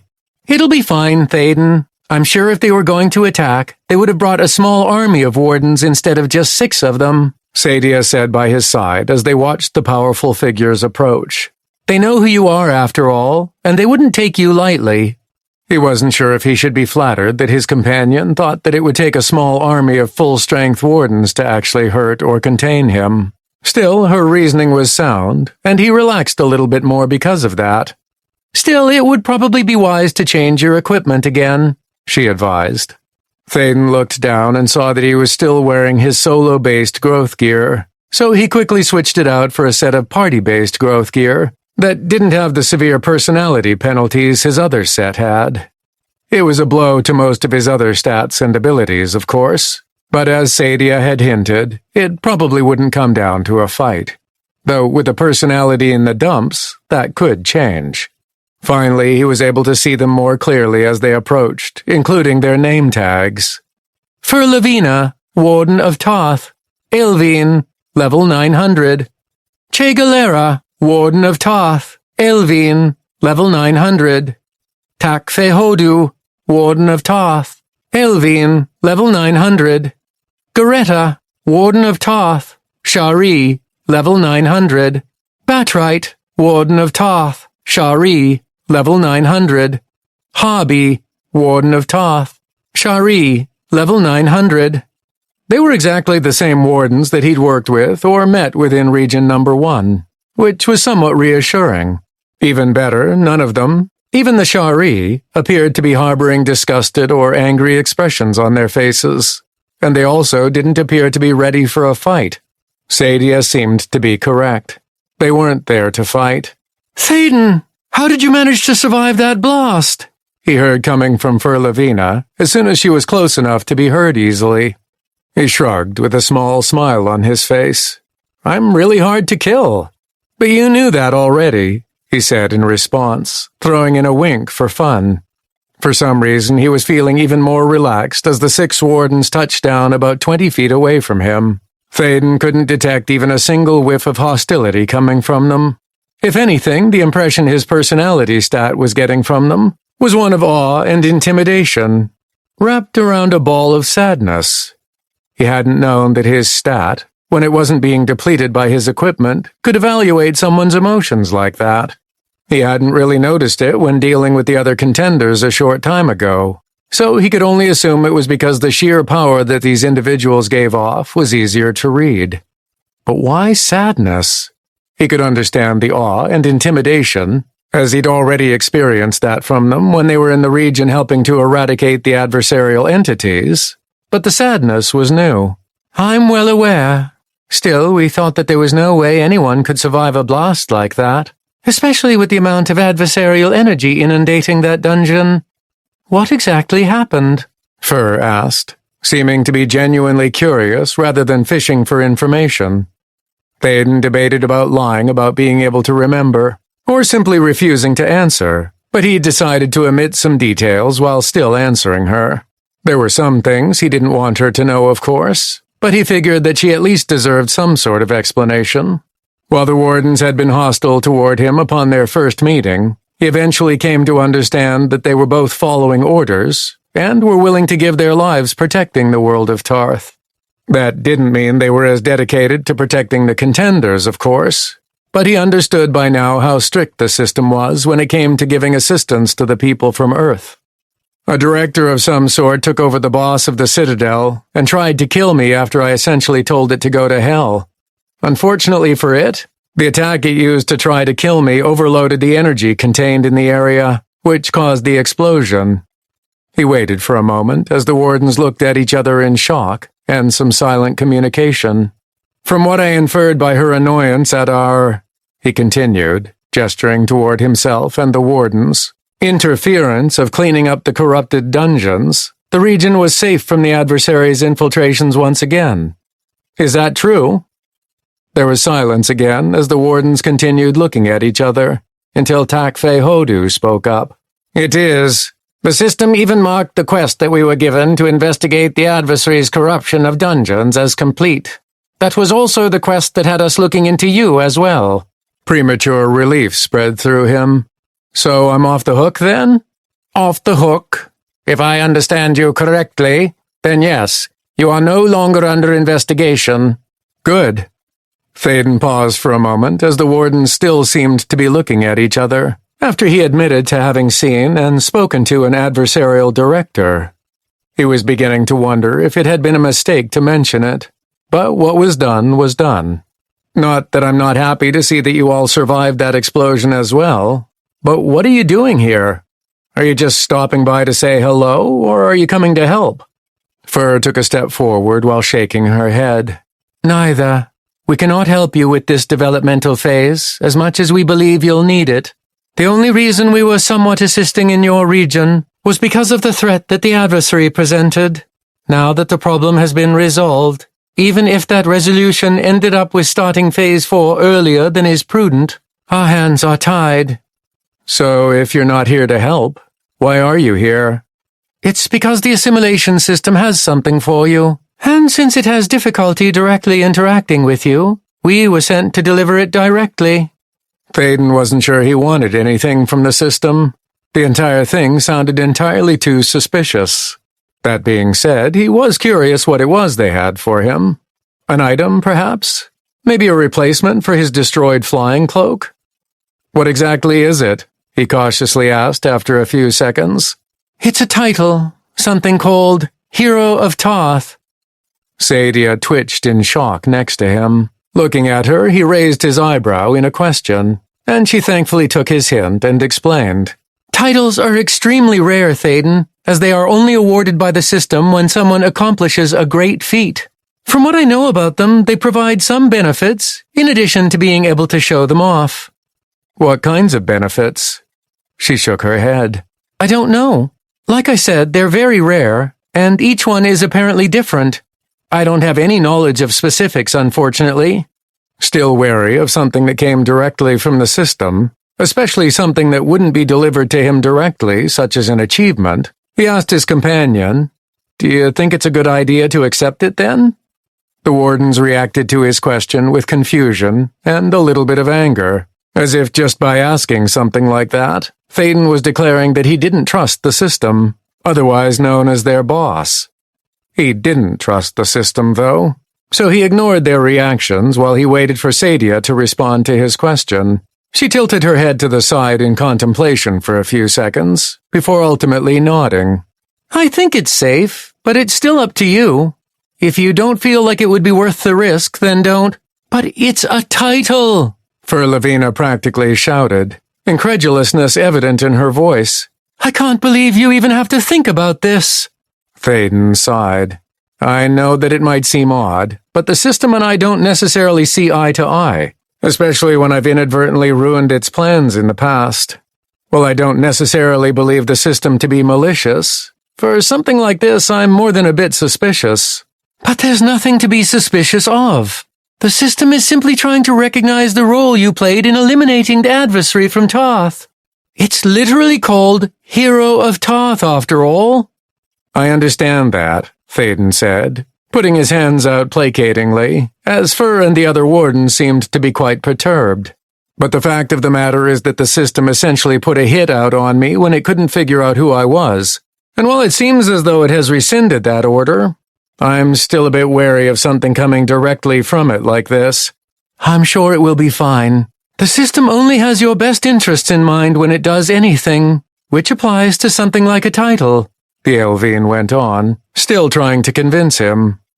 Thaden thought about it for another second, before he looked at the Shari wardens, who hadn't said anything since arriving.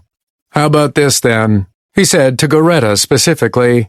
I'm willing to accept the title from the system if you upgrade my rank in the Adventurer Coalition to Platinum. I've been sitting on enough rank progress for a while now, and this is the first real opportunity to get it done. The Shari wardens seemed to be taken aback at the request, but Goretta finally nodded. We can do that. Hand me your badge if you would. Thaden took his Diamond Rank Coalition badge from his inventory and walked up to the intimidating Shari with it held out in his hand. Goretta then cupped her hand over his, and he could feel the rank progress draining from his reserve, converting the badge they held into platinum with a bright illumination of light that bled through their hands. When the blinding glow began to fade, he started to pull his hand away, but the flow of rank progress started up again for some reason and wouldn't let it go. The glow returned as well, brighter than before. "What's going on?" he asked, confused. I don't... Wait, how much extra rank progress did you have? Goretta quickly demanded. Thaden shrugged. "I'm not sure exactly. Something like an extra 1,400? What? How is that possible? He heard Furlavina ask with astonishment in her tone. Before he could answer, Goretta stared down at their joined hands and the glow coming from between them before shouting, "This shouldn't be possible. Only an assimilator can directly upgrade a coalition badge past platinum. I don't have the authority." Yet that seemed to be what was happening, at least as far as he could tell. The glow coming from their hands was almost bright enough to blind someone permanently, and he could see the bones inside of his hand as the light passed through his flesh like an X-ray.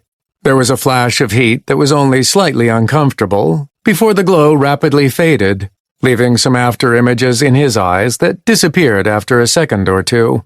Goretta yanked her hand away as soon as it was freed from the unnatural force keeping it poised over the badge, and everyone could see the extraordinarily shiny badge that was sitting in Thaden's palm. "Platinum Plus," Fur breathed, her voice barely audible. "Only wardens are supposed to be able to acquire one of those inside of a developmental world." As he stared at the badge in his hand, he flipped it around a few times to see it from all sides. "It's very pretty, but what exactly does it do for me?" he asked. "You wanted it upgraded, but didn't know why it was important?" Goretta queried, shaking her head in disbelief. "Pretty much, yes. I knew that the diamond rank gave me access to some awesome rooms in the coalition buildings, and there were some discounts with crafters or something, but that's about all I know. I just wanted the platinum rank badge because I felt like I earned it, but I have no idea what it does." Even Sadia didn't seem to know when he asked her. "But your training should have..." Goretta began to say, but Thaden was distracted as Che Galera and Harby began to move. He had been so distracted by his upgraded badge that he didn't react fast enough, and the two of them managed to land a hand on either arm. "Now that you have your coalition rank upgraded, it's time to take the title, as you promised," Che quickly stated, and before he could break free from their grip, which would be quite easy with his physicality, an energy seemed to flow into him. His mind went temporarily blank as the energy seemed to overwhelm him with its intensity, and when he finally came to, he found himself on the ground, his body convulsing out of his control. His defensive spells did absolutely nothing to help, as this wasn't damage being done to him, nor was it any type of normal attack. Instead, this was pure assimilation system energy racking his body, trying to do something to him. He struggled to regain any sort of control, striving against the incredibly powerful energy that flooded into him, but he wasn't getting anywhere. What is this? Is the system trying to kill me? His mind was at least free of the temporary blackout that he'd suffered, but it did no good when his body and his spells were completely inaccessible. He saw Sadia leaning over him and seeming to be speaking to him, but he couldn't hear anything over the cascade of energy raging through him like an avalanche of supreme authority. It seemed to last forever, but eventually Thaden felt a lessening in the inundation of energy, though he sensed it wasn't voluntary on the part of the system. He wasn't sure when its presence had invaded the area, but he could practically feel its annoyance that whatever it was doing was not working out in the way it planned. He mentally smirked at it, and the system seemed to sense this, as the force of energy pressing in on him doubled. But that didn't appear to make any difference. Fortunately for Thaden, as the director had learned not that long ago, whatever the system was trying to do was attempting to interact directly with the mana that infused the convulsing Omenic Drifter. What exactly it was trying to do, he didn't know at that moment, but whatever its plan, it wasn't working out. He sensed the confusion and frustration coming from the system at its failure, and after another tidal wave of energy that felt strong enough that he thought he would be splattered all over the ground, the system discovered exactly what happened in the Citadel when the director tried to kill him. Some critical threshold seemed to have been passed, and he vaguely witnessed the horrified faces of the wardens, including on the pair that had forced this title onto him. He was only tangentially aware that they took off, flying away with even greater speed than they'd arrived. and the last thing he saw before his world was enveloped in a fiery explosion was Sadia disappearing into his AMPs, safe from being annihilated completely again. Or so he prayed was the case. Thankfully, Thaden didn't go flying halfway across the world again, but was instead slammed downwards as a large chunk of the ground underneath him was obliterated.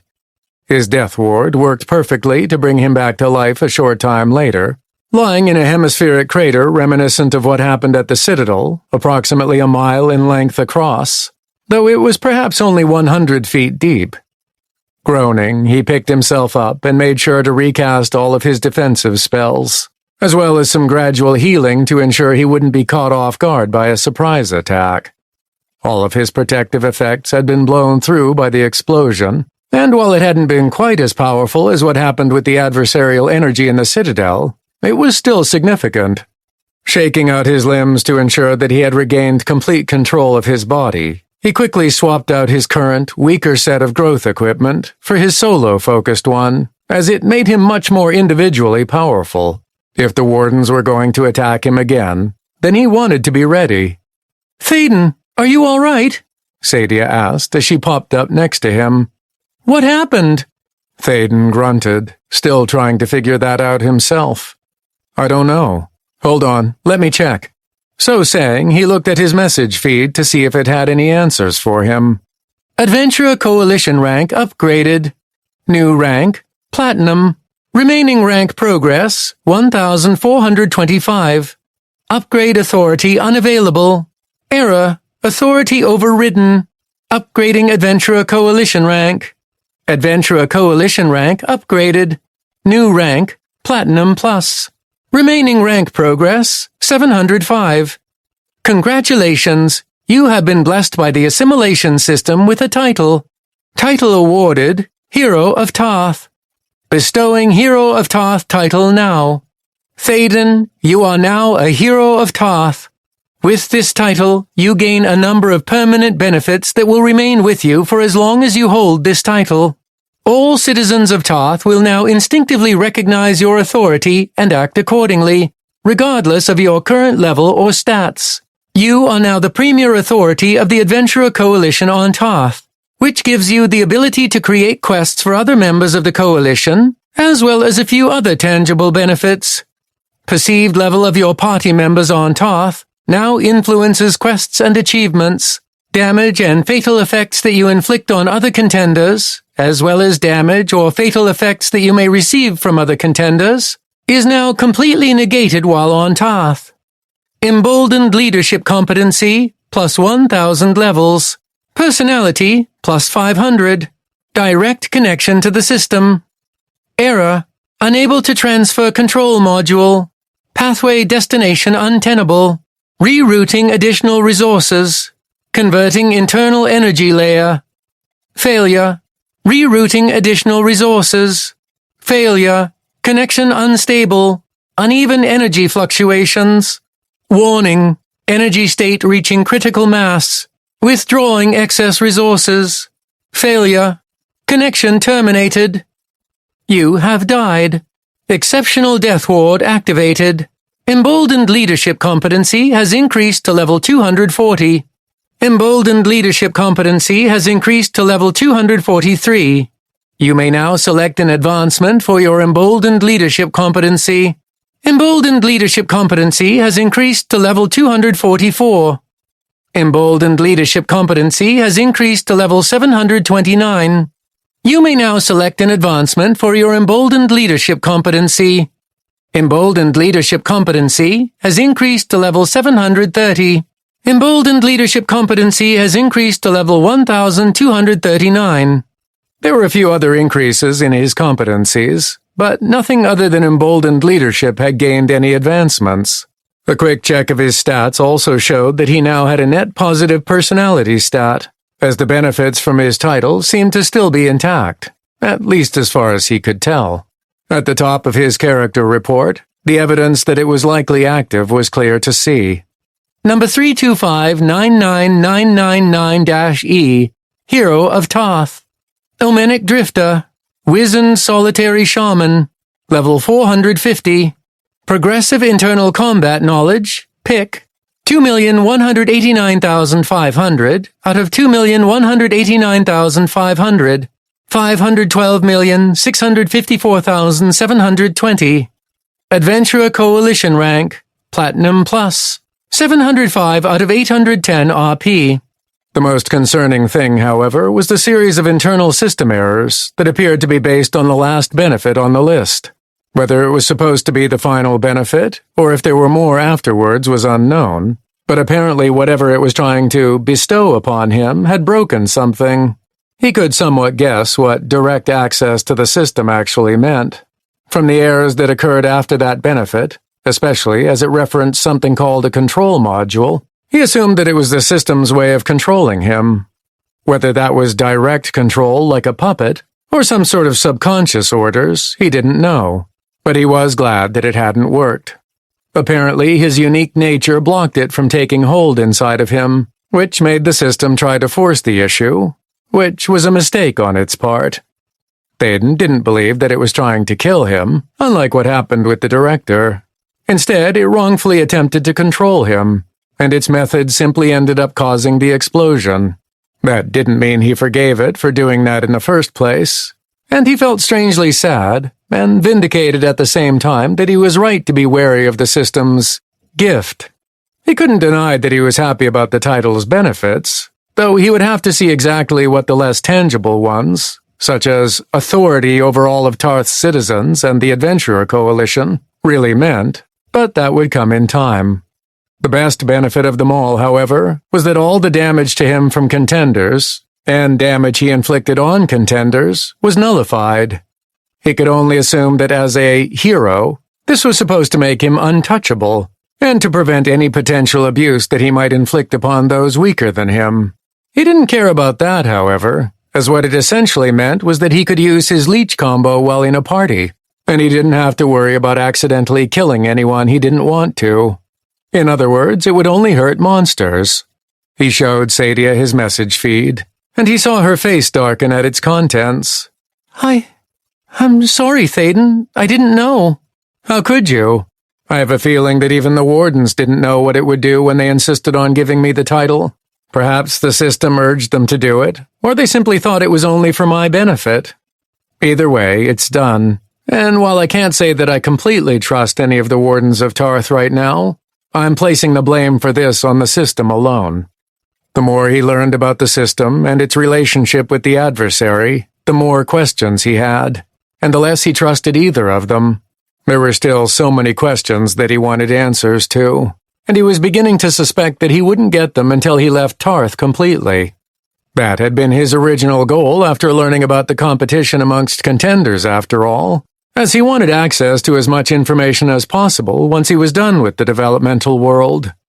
That time was rapidly approaching one way or another.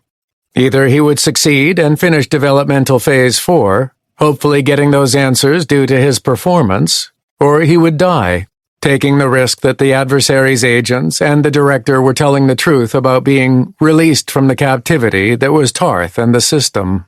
Either way, none of those things was going to happen that day, despite how close it seemed to come. So he ran to the edge of the crater, jumping out of it and looking around. He saw no sign of the wardens that had fled shortly before the explosion, nor did he expect them to be there. They had done what they came to do, after all, and while he might have appreciated them checking on him to see if he was all right, he didn't really want to see any of them right then. While they had only been the delivery method by which the system had tried to control him, his trust in them had been, perhaps irrevocably, damaged. With a sigh, he took off toward the next nest, knowing that he still had a job to do. Putting the system's duplicity out of his thoughts for now was difficult, but dwelling on it further wouldn't help him. Throwing himself into exploration, monster killing, and gathering oodles of loot would help act as a balm against the raw wound of betrayal that throbbed inside his entire body. Chapter 9. The original idea that Thaden had regarding getting everyone through Developmental Phase 4 was a rather simple one. After learning about subjugation points and the various defenses he could purchase for a defensive fortification, his initial thought had been to subjugate the nest closest to the region, defend it against all manner of monsters that attempted to take it back, accumulate tens of thousands of SP to build an impregnable fortress, and then have the lower-level defenders participate in the defense so that they could level up like crazy against the high-level monsters. As he completely subjugated his 9th nest, that idea was looking even more like it was going to work, as he saw the bonuses that he received from another pair of achievements. Congratulations for destroying and subjugating 9 nests in the Wildlands.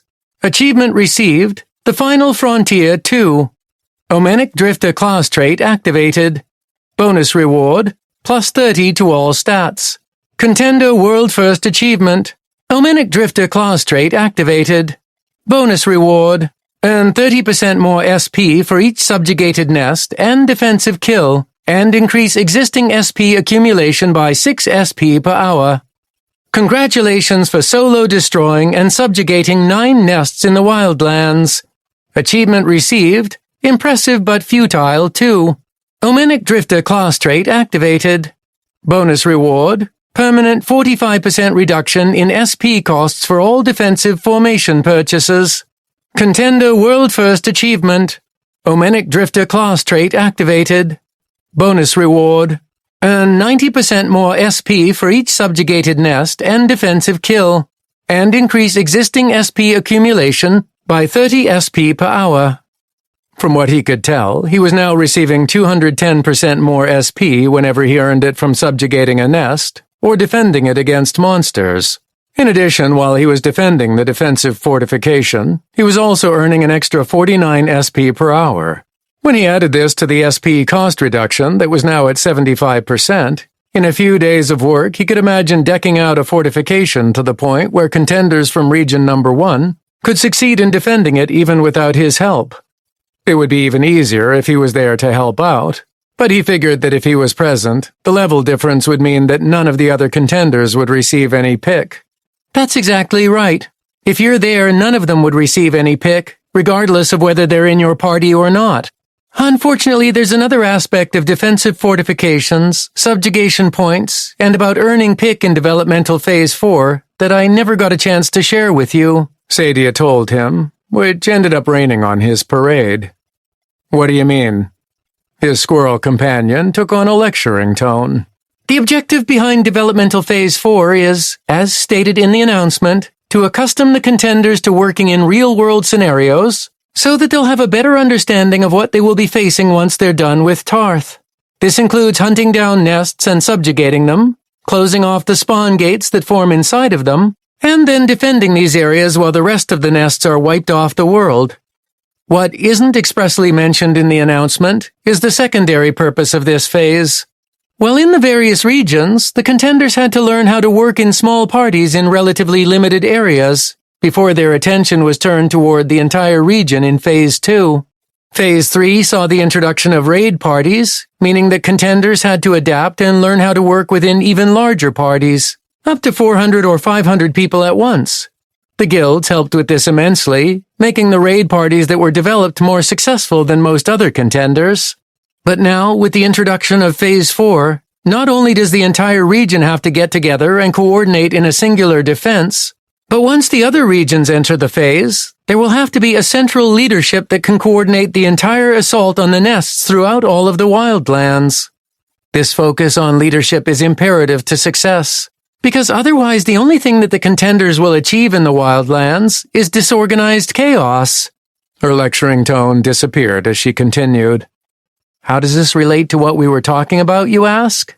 Well, it has to do with how pick is distributed, based on that idea of leadership.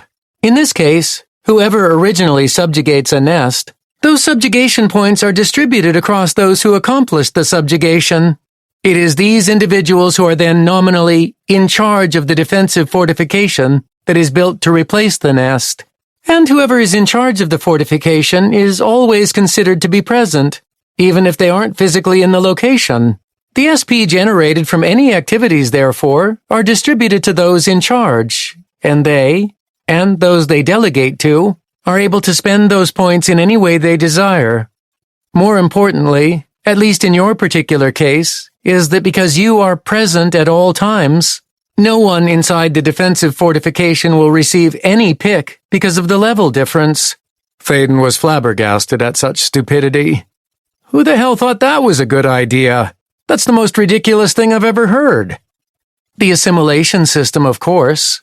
And it was designed to encourage small leadership groups to lead the charge ahead into the Wildlands, subjugating nests while coordinating the defenses of those that have already been subjugated, as all of the SP would be in the hands of those relatively few people. The idea, which has worked spectacularly in the past, is that these few people would come together with a few chosen individuals from each of the regions, forming a leadership team that could work together as a cohesive whole, each of them bringing resources with them. By working in tandem with others who have consolidated the subjugation points of their conquests, they could then develop a comprehensive strategy leading to success and the completion of Developmental Phase 4. He thought about it for a moment, trying to see the situation from the perspective she was presenting. Ultimately, he understood the point behind it all, as it would be much easier to have someone in charge of hundreds of defensive formations, rather than hundreds of different people in charge of just one or two. But that didn't really help him right then. It ruined his entire plan, not only of essentially power leveling the contenders by having them in an almost impenetrable defensive fortification, but once they were ready for it, he would have slowly expanded across the Wildlands, subjugating nests and then having the contenders from Region Number 1 come in behind to defend them. Well, he could theoretically still do that. There would be extreme danger involved in simply moving through the Wildlands without him as an escort. Still, it was an option that they could pursue if it came down to it. The contenders would unfortunately have to stay at an extremely low level, but if they were careful and methodical, then there shouldn't be any problem. Oh, and one last thing, Sadia said, interrupting his thoughts. There is a simultaneous subjugation limit of 500 nests by any individual contender. This is to prevent a single person or small group from gaining control of every defensive fortification, and to foster cooperation among the leadership of every region. Most times it is rare for any one person to have subjugated more than 100 nests, even toward the end of the phase. You, however, could probably hit that limit in a matter of a few days. Fortunately, that 500 nest limit only applies to those that are being actively held in defensive fortifications, so you don't have to worry about it while you're busy subjugating one nest right after another. Thaden was silent for a moment before he asked, in an admittedly annoyed tone, "Anything else you want to share which will make my life even more difficult?" Of course, she replied, shooting him a deliberate smile. First, the good news. You can transfer the authority of your fortifications, and even give away subjugation points. Now the bad news. You can't give control of any defensive fortification, nor your stockpile of SPs to anyone, unless they already have a control over a fortification and have SPs of their own that are unconnected to yours. What that means is that even if you take some contenders with you as you subjugate a nest, while they share joint authority over that fortification and will start to accumulate SPs, as well as having access to your SPs if you allow it, you cannot transfer full authority over the fortification to any of them. Only someone else, or a party of contenders, that has subjugated a nest separate from your own actions can have SP and authority over a fortification transferred to them. One loophole after another seemed to close up on him, until there were very few other options left. He grunted as he considered more avenues of attack. "So, I know you said there's a limit to how many defensive fortifications I can have authority over, but what if on the 501st nest I subjugate, I take along a party of contenders so that they can possess the fortification?" Sadia cocked her head to the side as she thought about it for a moment. Unfortunately, once she was done thinking, she reluctantly nodded and then shook her head. I think this would get past the maximum limitation, but as you participated in the actual subjugation, this would prevent the other contenders from having full authority. Still, this method could eventually work to subjugate every nest, though you'll be stagnating the development of the rest of the contenders by doing this, as they'll gain nothing from defending the fortifications. It is entirely possible that the system will see this happening and hamper your efforts in some way. The entire point of this developmental world is to develop the contenders so that they can survive outside of Tarth. And if you deliberately keep them low level by gaming the system, it wouldn't surprise me if the system initiated some new restrictions.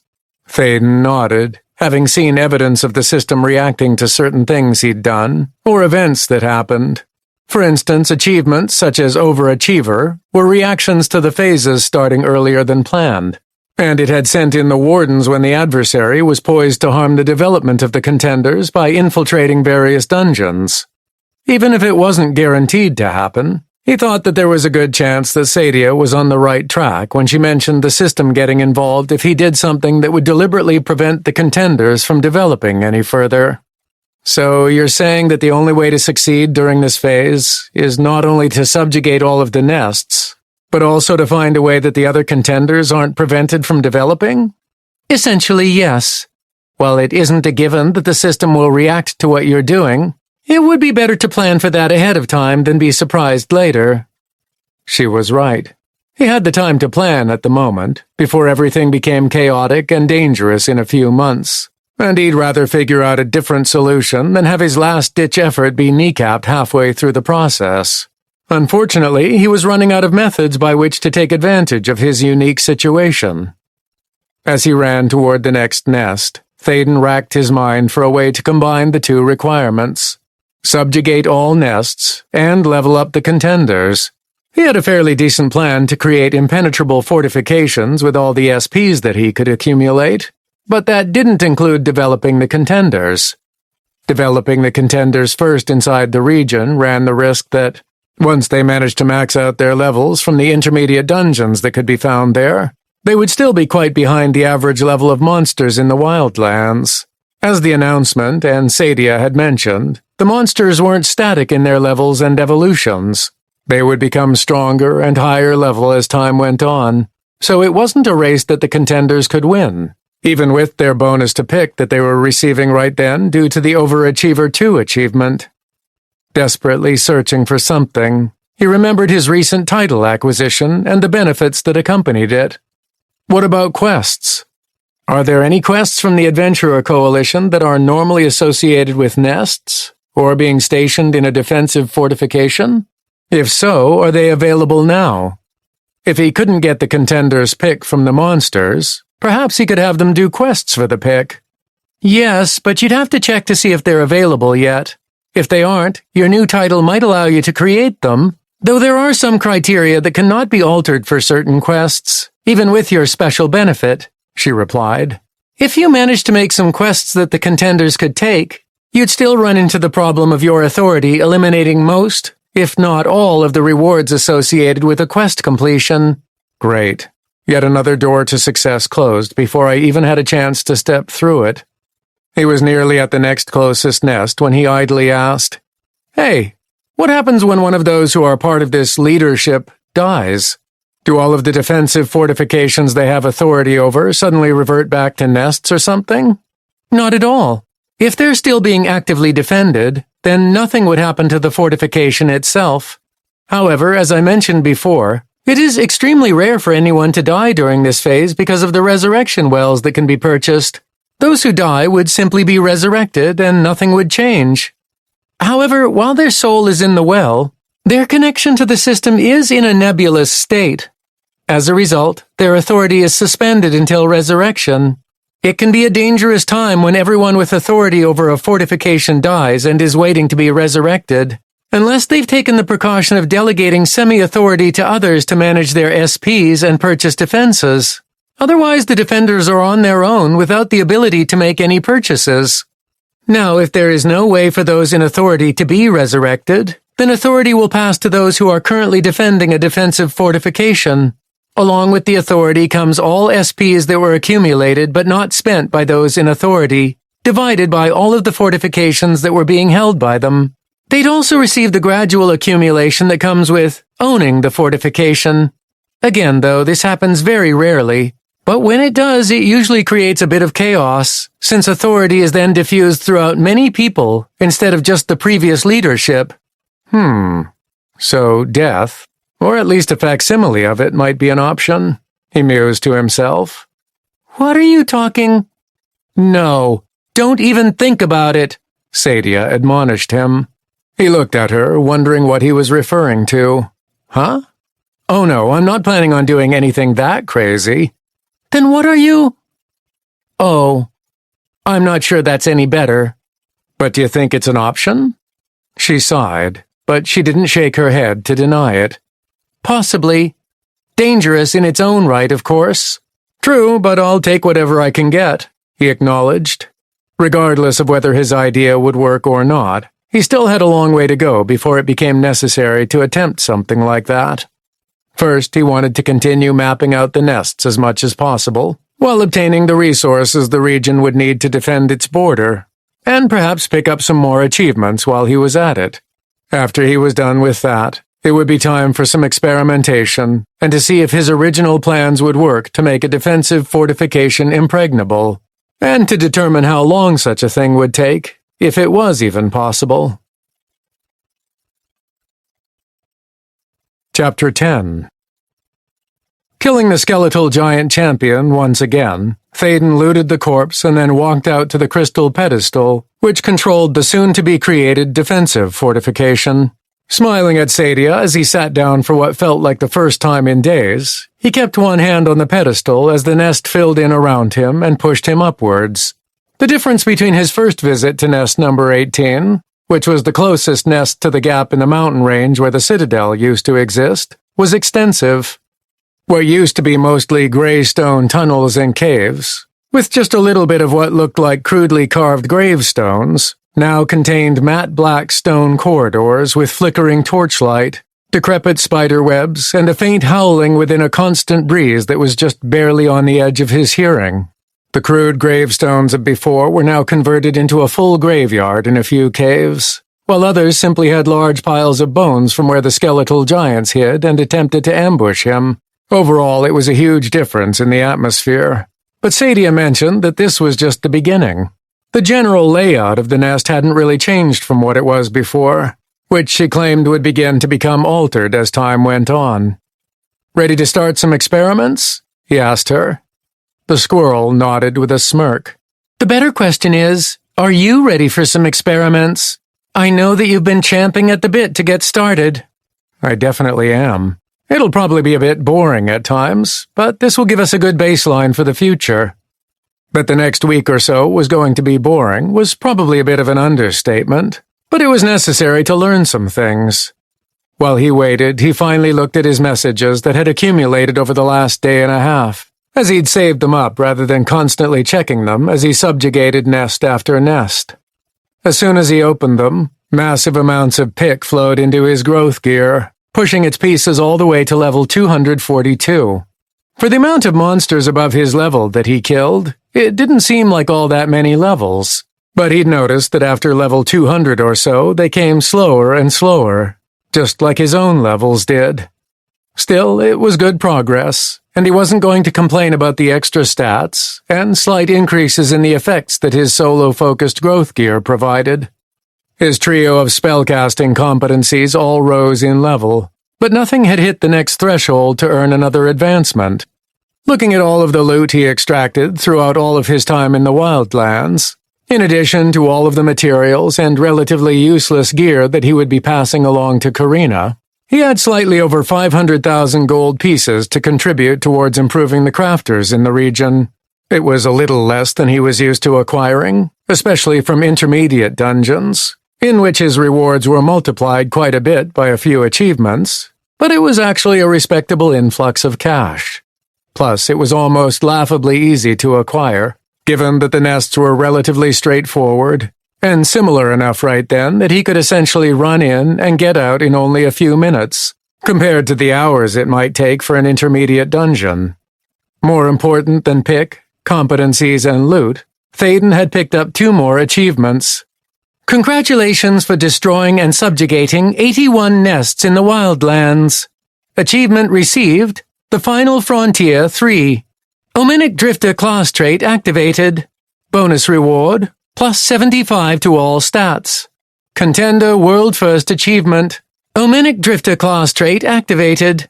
Bonus reward, earn 45% more SP for each subjugated nest and defensive kill, and increase existing SP accumulation by 12 SP per hour. Congratulations for solo destroying and subjugating 81 nests in the Wildlands.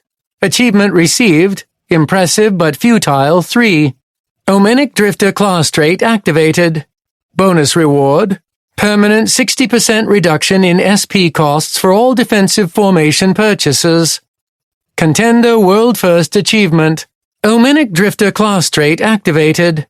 Bonus reward, earn 105% more SP for each subjugated nest and defensive kill, and increase existing SP accumulation by 45 SP per hour.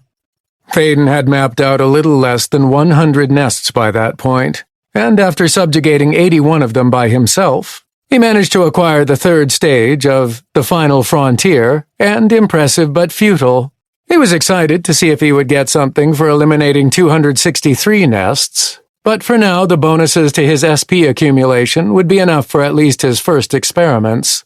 Based on his calculations, he was now receiving 360% more SP from subjugating a nest and defending it against monsters, and his additional hourly SP accumulation was all the way up to 107 SP. If he was correct, then he also had a 145% reduction in SP costs for any purchases, which he somehow doubted was the case. Instead, he suspected it was capped, just like his mana cost reduction, though what the cap was yet, neither he nor Sadia knew. The question was answered a short time after that, as the nest completely disappeared, and a short wall appeared around the former pit's perimeter. Nest number 0018, subjugation complete. Subjugation points, SP, number 32599999-E, 230 SP. Current SP accumulation, number 32599999-E, 107 SP per hour. Purchasable defensive fortification options, permanent discount cost. Siege Wall Stage 1, 1 SP. Wall Walkways Stage 1, 1 SP. Steel Gate Stage 1, 1 SP. Murder Holes Stage 1, 1 SP. Defensive Spikes Stage 1, 1 SP. Repulsion Barrier Stage 1, 2 SP. Arcane Ballista Emplacement Stage 1, 1 SP. Explosive Catapult Emplacement Stage 1, 1 SP. Horizontal Cutter Emplacement Stage 1, 1 SP. Perimeter Pit Stage 1, 1 SP. Autonomous Defender Stage 1. Fighter, Mage, Scout, Control, or Support, 1 SP. Upgrade Fortification Guardian to Stage 2, 3 SP. Resurrection Well Stage 1, 10 SP. Central Keep Stage 1, 2 SP. Additional options will be made available once certain prerequisites have been met. Remaining nests still active, 8,999 out of 9,000. Based on the cost that he saw for all of the defensive options, it appeared as though his discount had capped out at 90%. That was still incredible, especially given that he received 230 SP instead of just 50 SP for subjugating the nest. As it was, he could easily purchase at least the first stage of every option, since it would only cost him 31 SP, which even included the Resurrection Well, and likely even the second stage of everything was within reach, depending on how much they all cost. "That's ridiculous," Sadia said, seeing what Thaden was seeing. "But I can definitely see how you were confident in creating a defensive fortification that would be virtually invulnerable within a few days." "Exactly. Now let's see what we can do with my current SP total," he said, even as the Fortification Guardian materialized behind him. Even without getting up, as he still wanted to rest his feet a little bit, he started purchasing all of the options available to him at Stage 1. The siege wall he'd seen before was first, as well as the steel gate, but he finally saw the wall walkways appear at the top of the walls. Not only did these provide a way for people to walk across what was previously tapered on the top, but also a stairway was added in one spot that would allow defenders to actually reach the walkways. The murder holes he purchased appeared as 4 one-foot-wide holes in the wall, with 2 of them on either side of the gate, angled so that someone could cast a spell or release a projectile at whoever was trying to assault the gate itself. The other 2 were a little higher up above the gate, pointing downwards at an angle. Moreover, a pair of stone ledges emerged from the wall near those holes, and those ledges were just big enough for someone to stand on them, so that they could cast or send an arrow through the hole at the monsters outside.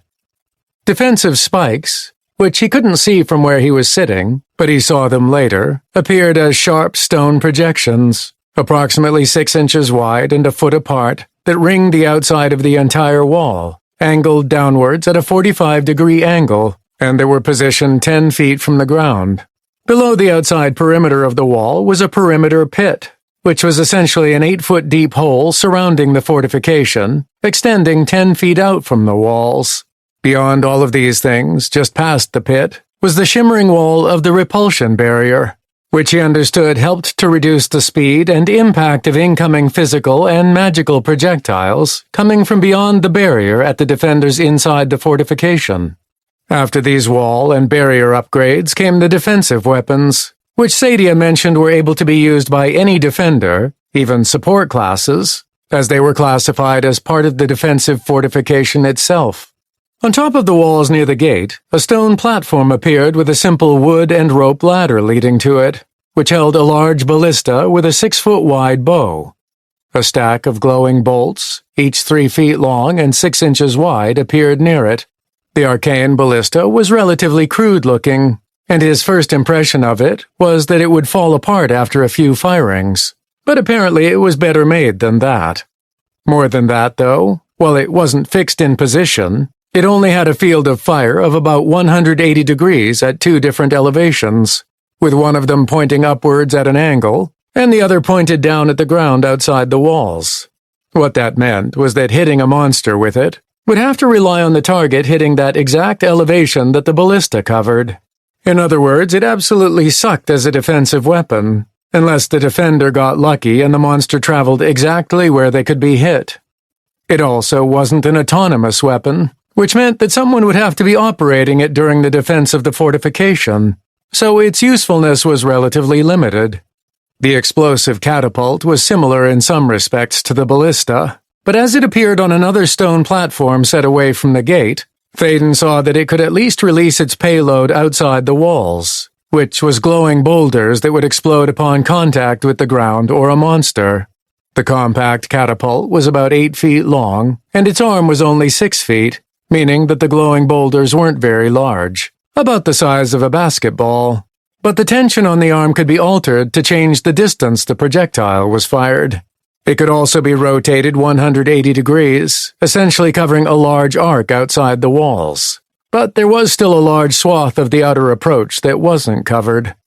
The last defensive weapon was a horizontal cutter emplacement, which appeared in 2 places right outside the gates and along the walls.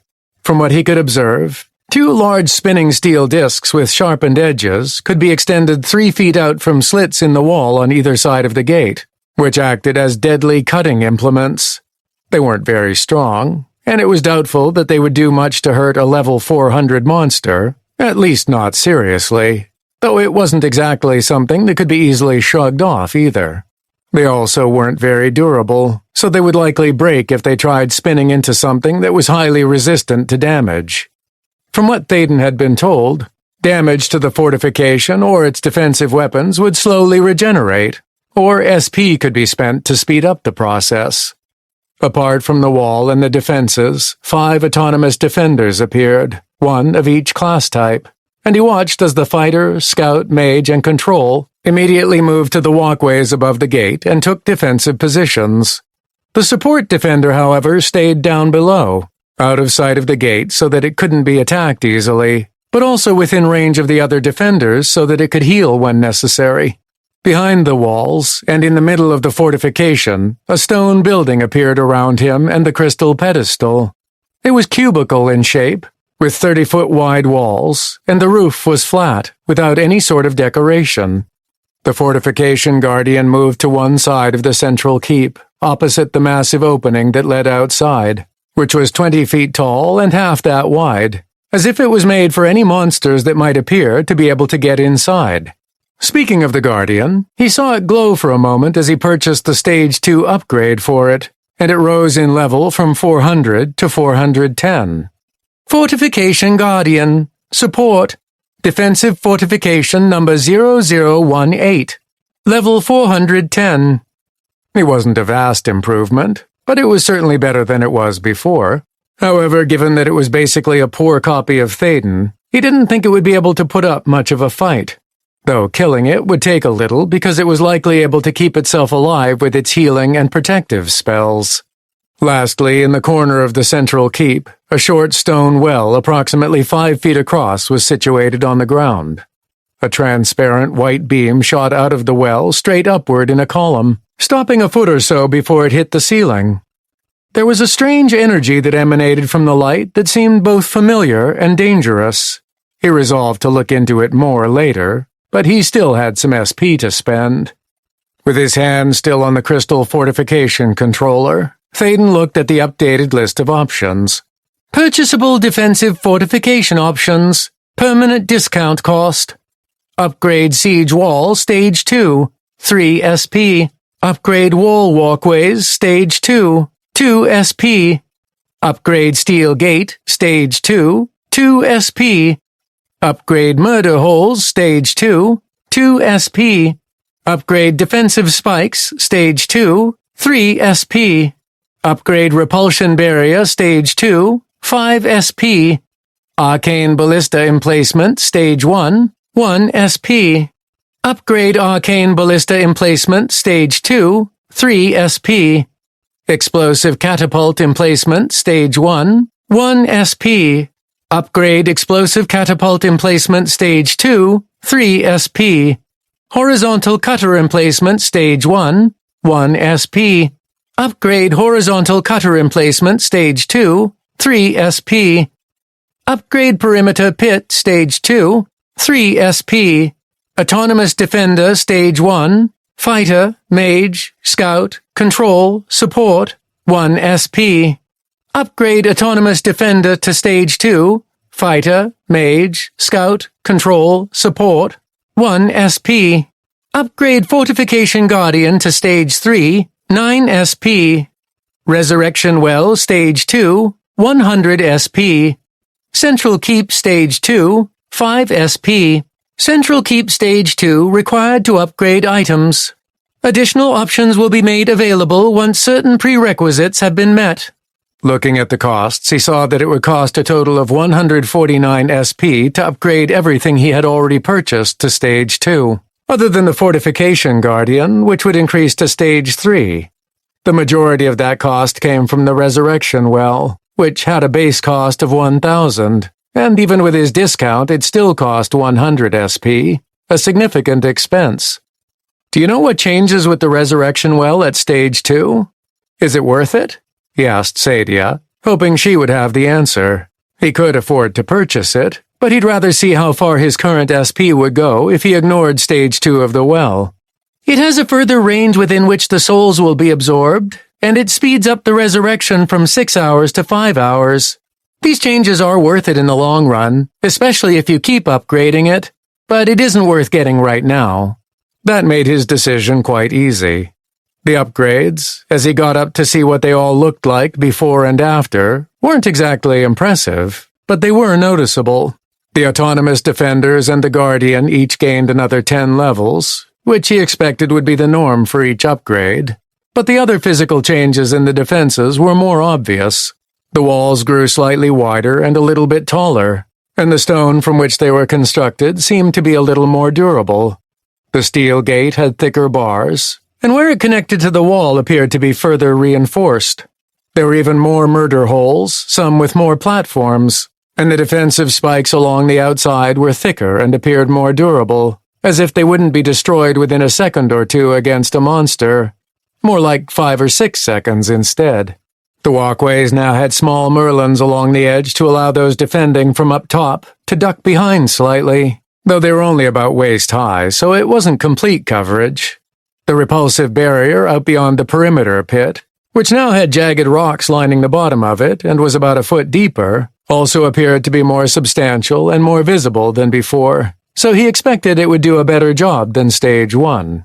As for the defensive weapons, they had morphed into something that looked better constructed, but the main difference was that they had a much better range of movement, meaning they could target monsters better than Stage 1. He couldn't tell if they would do any more damage than before, but he suspected that was also the case.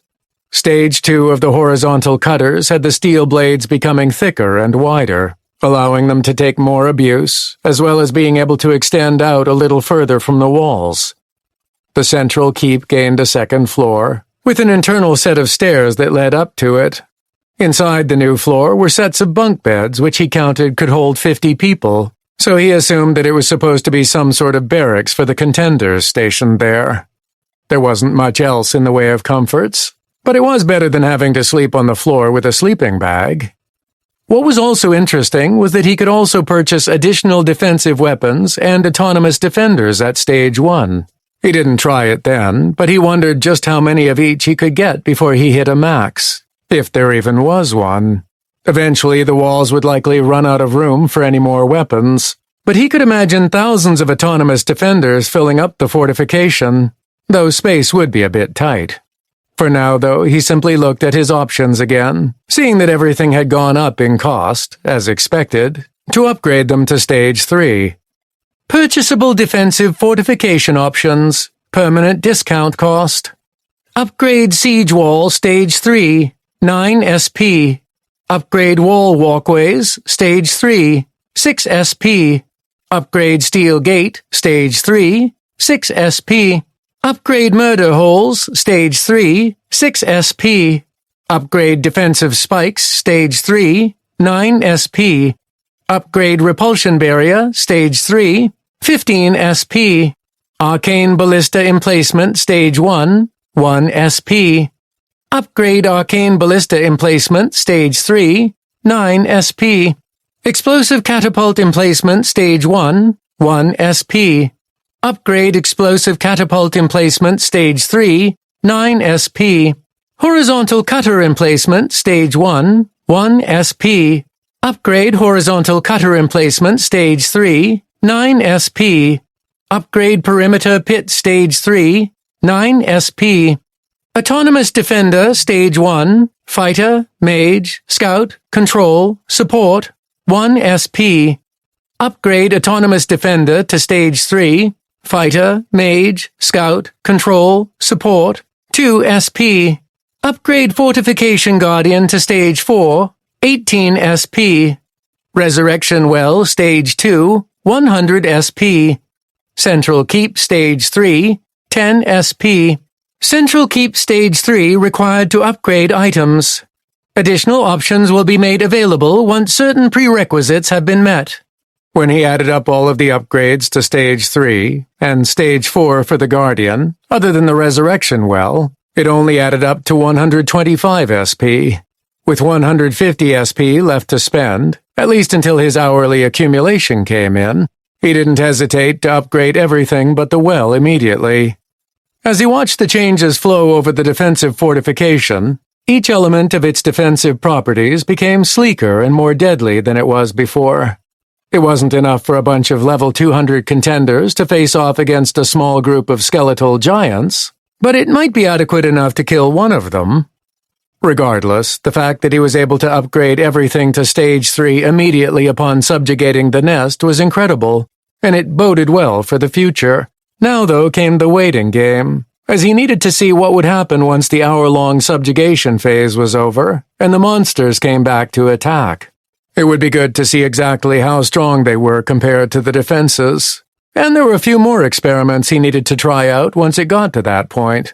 In the meantime, while he waited, he turned to his character report and started looking into some things that he'd been neglecting while he'd been on the move. He had some advancements to pick and some consumable stat stones to spend after all, and now was as good of a time as any. Chapter 11. The choice of where to stick his extra stat points, thanks to the 450 consumable free stat stones he had left over from completing the special quest with the Warpath dungeon breakout, was a fairly easy one to make. The two stats that he relied on the most to do damage to almost all monsters he encountered were physicality and fortuity, at least while solo. There was something to be said for a higher mentality stat when he was in a party, but it was already high enough. and the costs of his spells were low enough that he could cast as much as he wanted to right then, even without wearing any equipment. Therefore, he split the 450 stones in between physicality and fortuity. Overall, it wasn't that big of a difference, but every little bit helped. Then Thaden looked at his stats, now that his solo-focused growth set of equipment was at level 242. Deadly Crimson Robe of the Lonely Annihilator, +5 AMP. Rarity, Artifact. Imprinted User Restriction, number 3259999-E. Level Restriction, 242. Physical Damage Resistance, 106, +530. Magical Damage Resistance, 442, +2210. Durability, Indestructible. Special Properties, Growth, +448 Physicality, +2240 Physicality, +362 Celerity, +1810 Celerity, +155 Mentality, +775 Mentality, -131 Personality, -655 Personality, +242 Fortuity, +1210 Fortuity, +40%, +200% increase in support and defensive spell effectiveness when targeting caster, +40%, +200% reduction in support and defensive spell effectiveness when targeting others, +21%, +105%, increase in damage done to all hostile targets while solo, +0.04%, +0.20%, decrease in all spell mana cost, cooldowns and casting times for each consecutive target killed within 45 seconds of each other. Max override to 99.3%. This bonus will only reset when no further targets are killed within 45 seconds. Set bonus 2, +30%, +150% to support and defensive spell effectiveness when targeting caster. Fortuity divided by 350% chance for all support and defensive spells targeting caster to be cast twice, +5 times, and all support and defensive effects to trigger twice, +5 times. AMP set 5. Set bonus 5. All previous set bonuses, +126, +630 to physicality, +108, +540 to celerity, +60, +300 to mentality, +121, +605 to fortuity, and a +16%, +80% increase to all damage done to hostile targets while solo. AMP set 5. Set bonus 8. All previous set bonuses. With every hostile target within 300 feet while solo, you automatically heal and gain damage mitigation equaling 0.1%, 0.5% of your maximum health every second. AMP set 5. Set bonus 11. All previous set bonuses. The Omenic Drifter class trait of a 1% chance of instant death with single target spells and effects is increased by fortuity divided by 5,000%. Chance triggered +4 times. AMP set 4.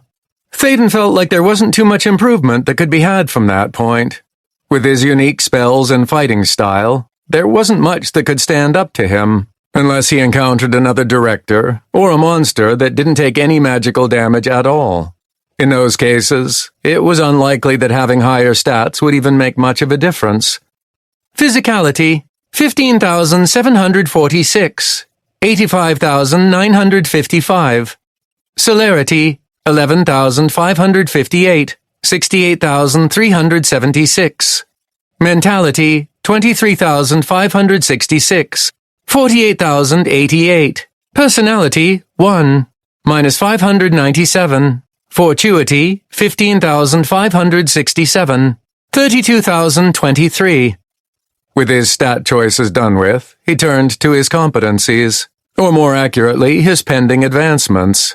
The first set of options he reviewed was for his natural regeneration competency, which he'd acquired a little while ago, but hadn't had time yet to make a decision. Please select one advancement for your natural regeneration competency. Quicker regeneration. Natural health regeneration is now 50% faster. Firmer regeneration. Natural health regeneration now toughens the skin, reducing further damage by 25% for 30 seconds. Deeper regeneration. Natural health regeneration now heals major injuries at double the normal regeneration rate. Softer regeneration. Natural health regeneration is 75% faster, but max health is temporarily decreased by 33% for 10 minutes after being fully healed. The Little Death. Natural health regeneration is increased by 333% for 10 minutes after being resurrected. Pain is pleasure. Natural health regeneration rate is increased by 3% for each consecutive incidence of damage to health within 30 seconds, with the time resetting at each damaging incident. Max 300%. Seeing as Thaden didn't take direct damage to his health very often, he didn't think the new addition to the options, pain is pleasure, would necessarily be of much use to him. In the end, he thought about the times when his natural regeneration actually came in handy, which were typically after his death ward had activated. In those cases, he had typically taken so much damage that he ended up passing out, so something that would help prevent him from dying again as he recovered would be appropriate. Therefore, while it wasn't a flashy advancement, he chose firmer regeneration, which would reduce damage taken by 25% for 30 seconds after his natural health regeneration kicked in. Next, he looked at his 2 advancement options for his emboldened leadership competency. Looking at his selections, he somewhat felt like he hadn't earned them, given that he essentially had been given 1,000 points in the competency from his Hero of Tarth title. But he wasn't going to miss the opportunity to upgrade, even if it wasn't earned the normal way. Please select 2 advancements for your emboldened leadership competency. Rubbing off. In addition to physicality, celerity, and mentality bonuses, each member of your party also receives an equal amount of additional personality. Lucky in love. In addition to physicality, celerity, and mentality bonuses, each member of your party also receives an equal amount of additional fortuity. Groupies. The more allies in your party, the higher their perceived level, up to a total of an additional 60% of their base level, while their temporary bonuses in physicality, celerity, and mentality are reduced by an equal amount. Indecent proposal. All allies within your party can choose to have their temporary physicality, celerity, and mentality bonuses converted into perceived level, and vice versa every 3 hours. Perfectly paired posse. If the number of living party members in your party, including yourself, total an even number, their physicality, celerity, and mentality bonuses are increased by 66%. If the total number of living party members in your party is odd, their physicality, celerity, and mentality bonuses are reduced by 66%. Selective aphrodisiac. You may now selectively choose which targets are affected by your visible charisma advancement. The more selected, the lower their additional perceived level, starting at 69% of their base level at one selection, and reducing 9% with each additional target selected, with a minimum of 18%. Exhibitionist. The higher the number of hostile targets within 270 feet, the higher the physicality, celerity, and mentality bonuses, as well as additional perceived level your party members will receive. While these bonuses and the additional perceived level start at 20% for the first hostile target and scale up by 30% with each additional target, these bonuses only affect those who are wearing or holding any equipment that does not provide bonuses to stats, nor grants any effects or abilities. In addition, all of these bonuses are negated if you are wearing or holding any equipment that provides bonuses to stats or grants any effects or abilities. The choices for emboldened leadership were a lot more difficult than natural regeneration. In them, he saw the potential for allowing party members to earn some pick if he were to group up with them, but he would have to consider it carefully to ensure it would actually work. Going down the list, he immediately disregarded rubbing off and lucky in love, as they simply provided personality and fortuity in addition to the physicality, celerity, and mentality bonuses that came from being in a party with him. Unfortunately, the other 5 advancement choices could be combined together to make a difference in the perceived level of his party members. First, the groupies advancement seemed like a no-brainer. as it would increase perceived level by up to 60% with more people in his party. Therefore, if he maxed out the perceived level of a raid party of level 200 contenders, they would essentially be level 320 with a 60% perceived level increase. But even that wasn't quite enough to ensure that everyone would get pick, as he needed to be within 50 levels of the average perceived level of the raid party. To boost that perceived level even further, there were a few options. The new selective aphrodisiac advancement allowed him to selectively choose which targets were affected by his visible charisma advancement, and the fewer the targets, the higher the additional perceived level. The biggest difference between groupies and selective aphrodisiac was that groupies simply affected the base 30% perceived level that visible charisma gave, while selective aphrodisiac clearly said that it gave additional perceived level. Therefore, even at the smallest bonus, with both of them active and with enough people to satisfy the maximum 60% perceived level for groupies, he was looking at 78% perceived level, which still wasn't enough for his purposes. If he only selected a single party member, however, that person would be at a perceived level of 458, which was more than enough to earn some pick. A quick calculation told him that he could get this to work for a small party of 4 in addition to himself, as their perceived level would be level 404, just within that 50-level range to earn pick in a raid party. However, a raid party had to have at least 6 people in it to qualify for the 50-level difference, and it took the average perceived level to determine whether it would work. If he had a raid party of the minimum of 6 level 200 contenders, the average perceived level for the whole party would be approximately level 397, which wasn't quite enough to allow any pick to get through to them. Of course, if the contenders were a higher level to start with, such as level 205 or higher, then he would be able to take 5 contenders with him in a raid party of 6, and allow them to make some pick. Unfortunately, with selective aphrodisiac, ensuring that his party had enough extra perceived level meant that he wasn't targeting monsters with his visible charisma, meaning that they wouldn't be a high level.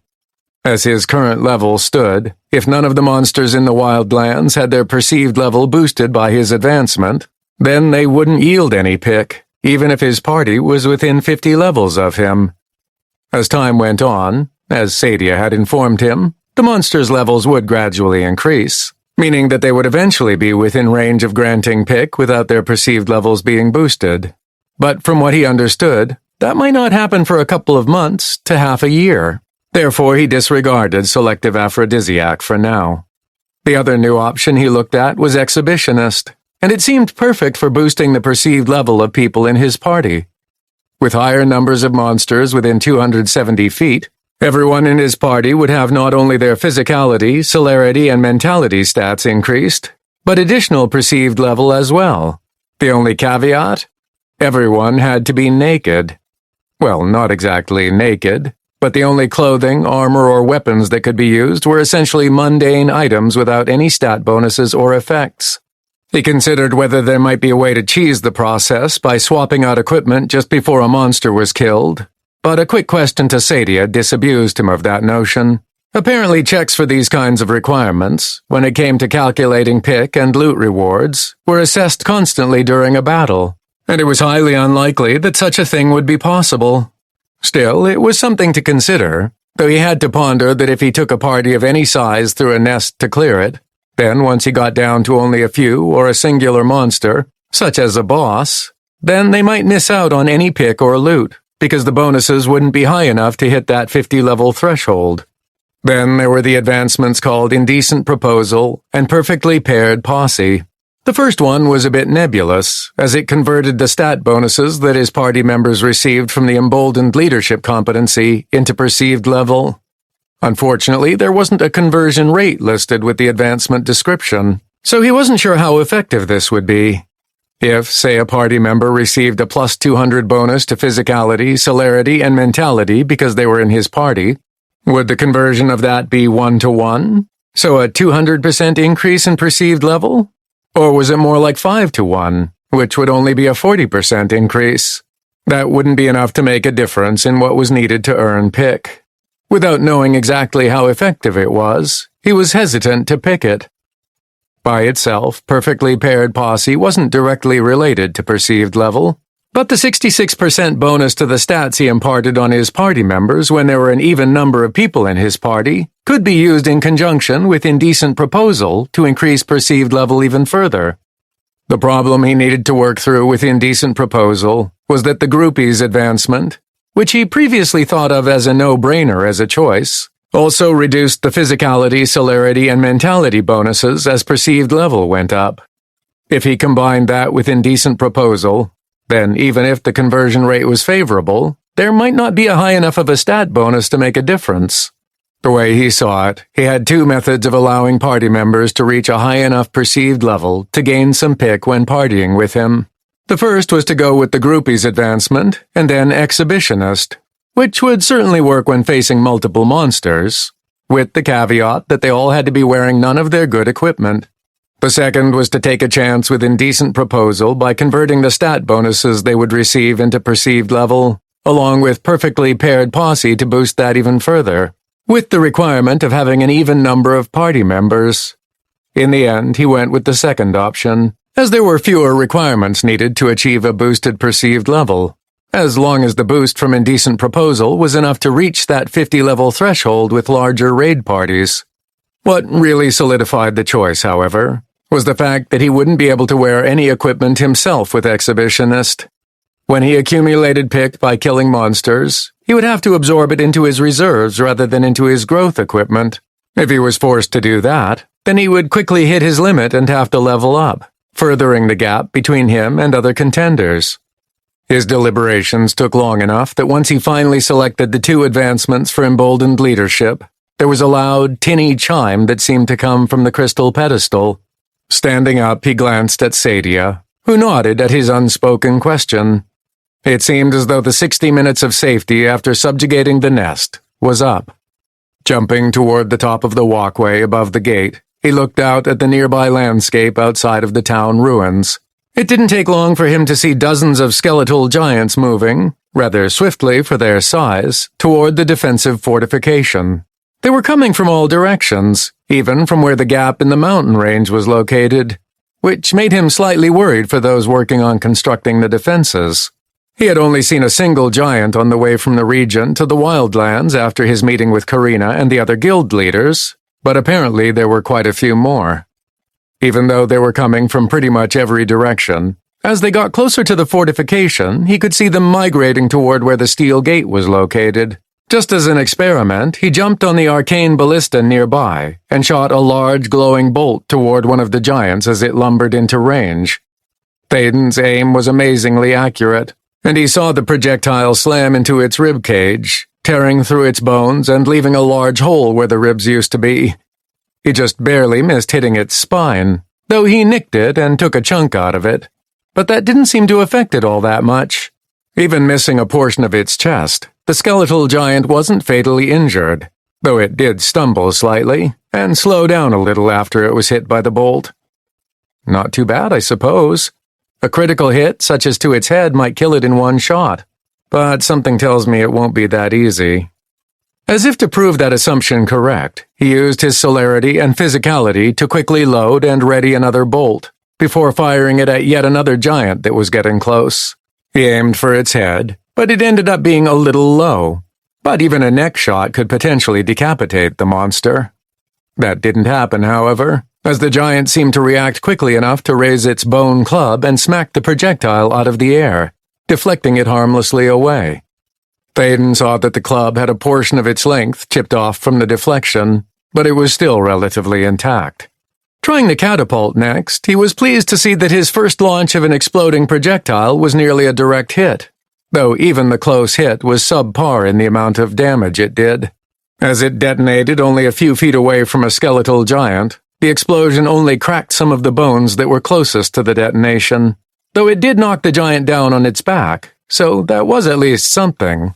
Multiple strikes or even a direct hit might have a more impressive result, but at least it can stun them a little. The Omenic Drifter didn't use any of his spells to kill the giants as they approached, as he wanted to see how well the defenses held up under the assault. As the first dozen arrived, they gathered around the gate and started beating at it, and the surrounding stone, with their clubs. Almost immediately, he saw cracks forming in the stone, and the steel gate was beginning to deform. After about 10 seconds, he could see that if the giants that were there weren't stopped soon, he didn't think that the walls or the gate would hold for more than a minute. Thankfully, the horizontal cutters along the outside walls were already taking a toll on the attacking giants. Thaden watched as one of the cutter emplacements got lucky.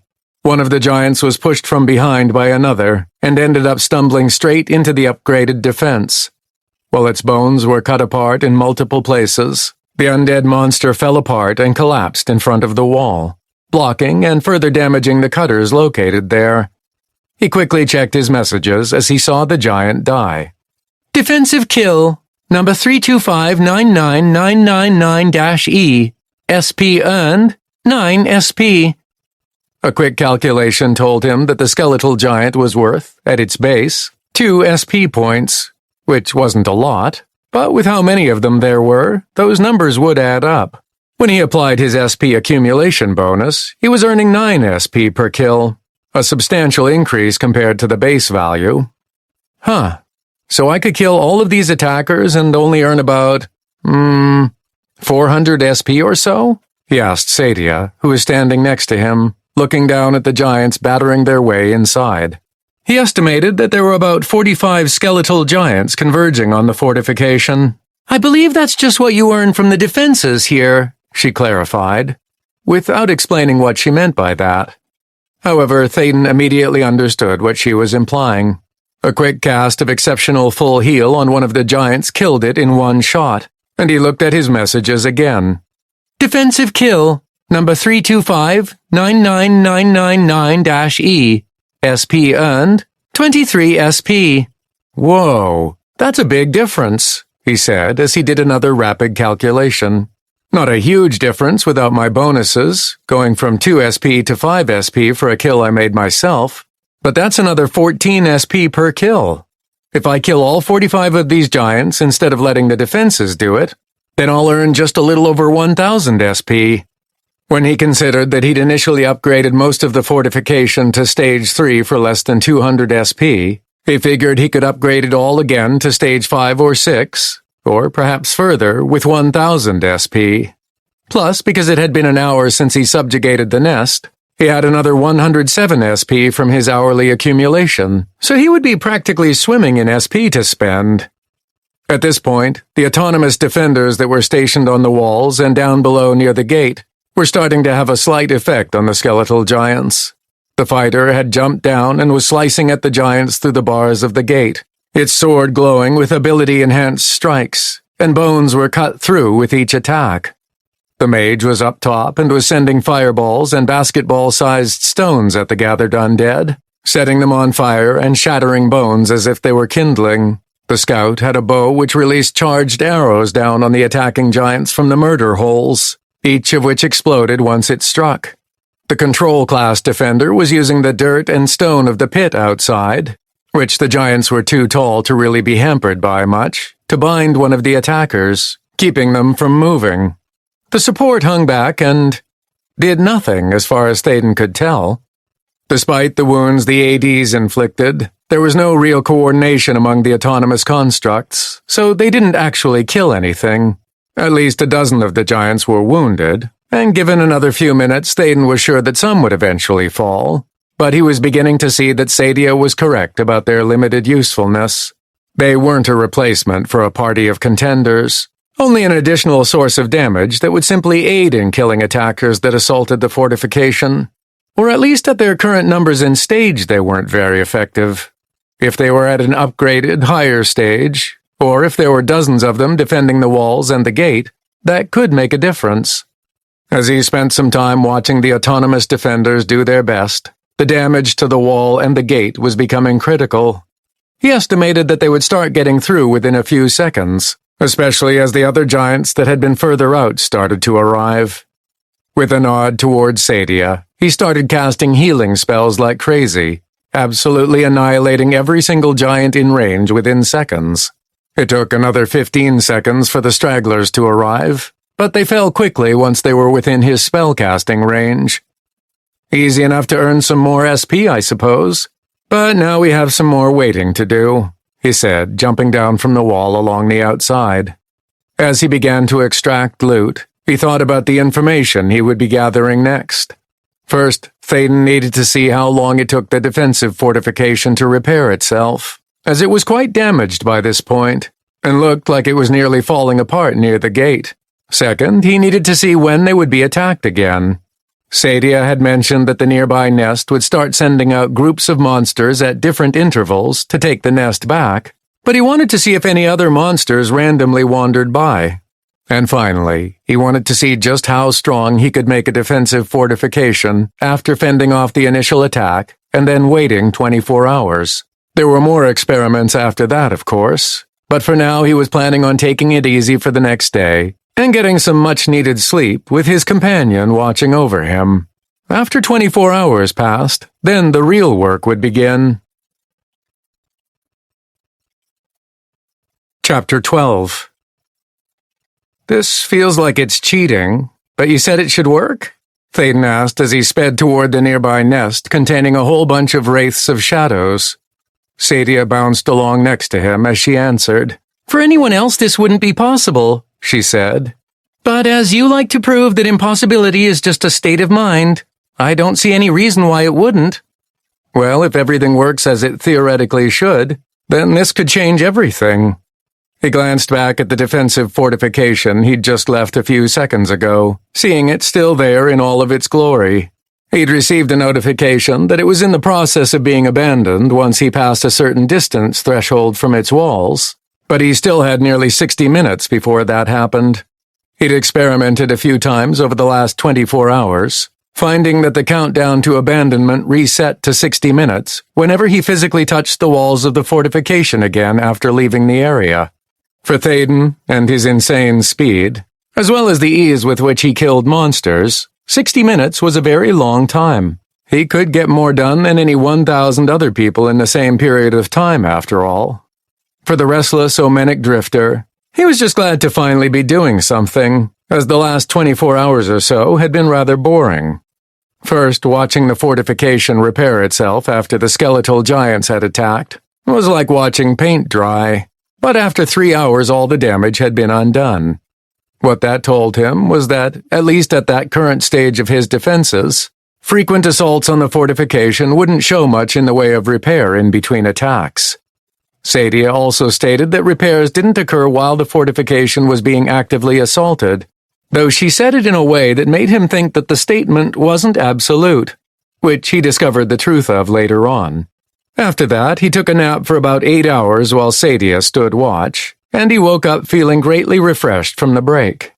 Once he was fully awake and ready to go, he'd spent all of his accumulated SP, which had hit a little over 2,300 at that point, as he upgraded everything, including the Resurrection Well 2 stages, which cost 100 SP for Stage 2 and 300 SP after his discount for Stage 3. The upgrades to the well reduced the resurrection timer from 6 hours to 4 hours, taking off an hour per stage increase. The rest of the defenses all managed to just reach Stage 6 when the costs started to add up. To raise everything, other than the well up to Stage 4 and the Guardian to Stage 5, it cost him 250 SP.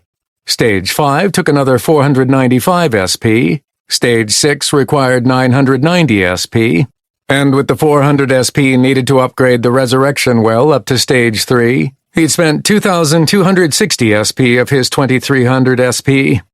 The 3 extra stage upgrades made a huge difference, as everything became stronger and more durable, and likely able to inflict even more defensive damage. The walls were wider and had a reinforcing metal framework, similar to rebar in concrete. The steel bars of the gate had doubled and were thicker, and the walkways had covered overhead protection and extended to protect the ballistas and catapults, which were even more impressive and deadly than before. The perimeter pit had been upgraded to be deeper, and to have shifting stone shards all along the bottom, which acted like industrial shredders, and the repulsive barrier had extended upwards like a dome, and would now cause any flying monsters to slow nearly to a stop as they passed through the barrier. As for the keep, it had only grown upwards and now had 4 floors, with each subsequent floor adding things such as a kitchen and storage, as well as more beds for additional people to sleep, and the existing floors only improved in the quality of the accoutrements. For instance, the barrack portion on floor 2, and then floor 4 now had upgraded beds, which nearly matched the quality one could find in the Coalition buildings. The Guardian and the Autonomous Defenders were the only ones that didn't have any obvious physical changes, but they did go up in level for each upgrade. But that was just the start. Over the next half-day, he accumulated another 1200 SP from his normal accumulation, just in time for the next wave of monsters to attack at the 24-hour mark. It turned out that the next closest nest was the same one that he was headed for right then, and a wave of 80 Wraiths of Shadows attacked the defensive fortification. He practiced with the ballista and the catapult again, and after seeing that they didn't do much to the incorporeal undead, with only the slightest magical effect from the projectiles doing the slightest bit of damage, he watched as the mage and scout autonomous defenders he'd upgraded took down 2 of the Wraiths as they worked together, unlike when they were at a lower upgrade stage.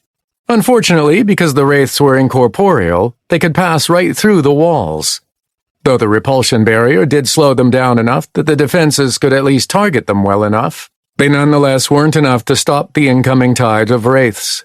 Thaden, however, was more than capable of handling them all on his own. With another 1,826 SP earned from the deaths of the Wraiths, along with his hourly accumulation, he had enough not only to upgrade everything to Stage 7, and the well to Stage 4 for 600 SP, with a resurrection timer of 3 hours, but also to purchase 2 new options that appeared at Central Keep Stage 5, and then at Central Keep Stage 7. Repair Battery Stage 1, 50 SP. Autonomous Obelisk Emplacement Stage 1, 100 SP. The repair battery, which was available at Central Keep Stage 5, was a small shack-like building attached to the Central Keep that apparently charged up over time and acted as an instant-use repair of the walls and the other defenses, and it could be used during an attack.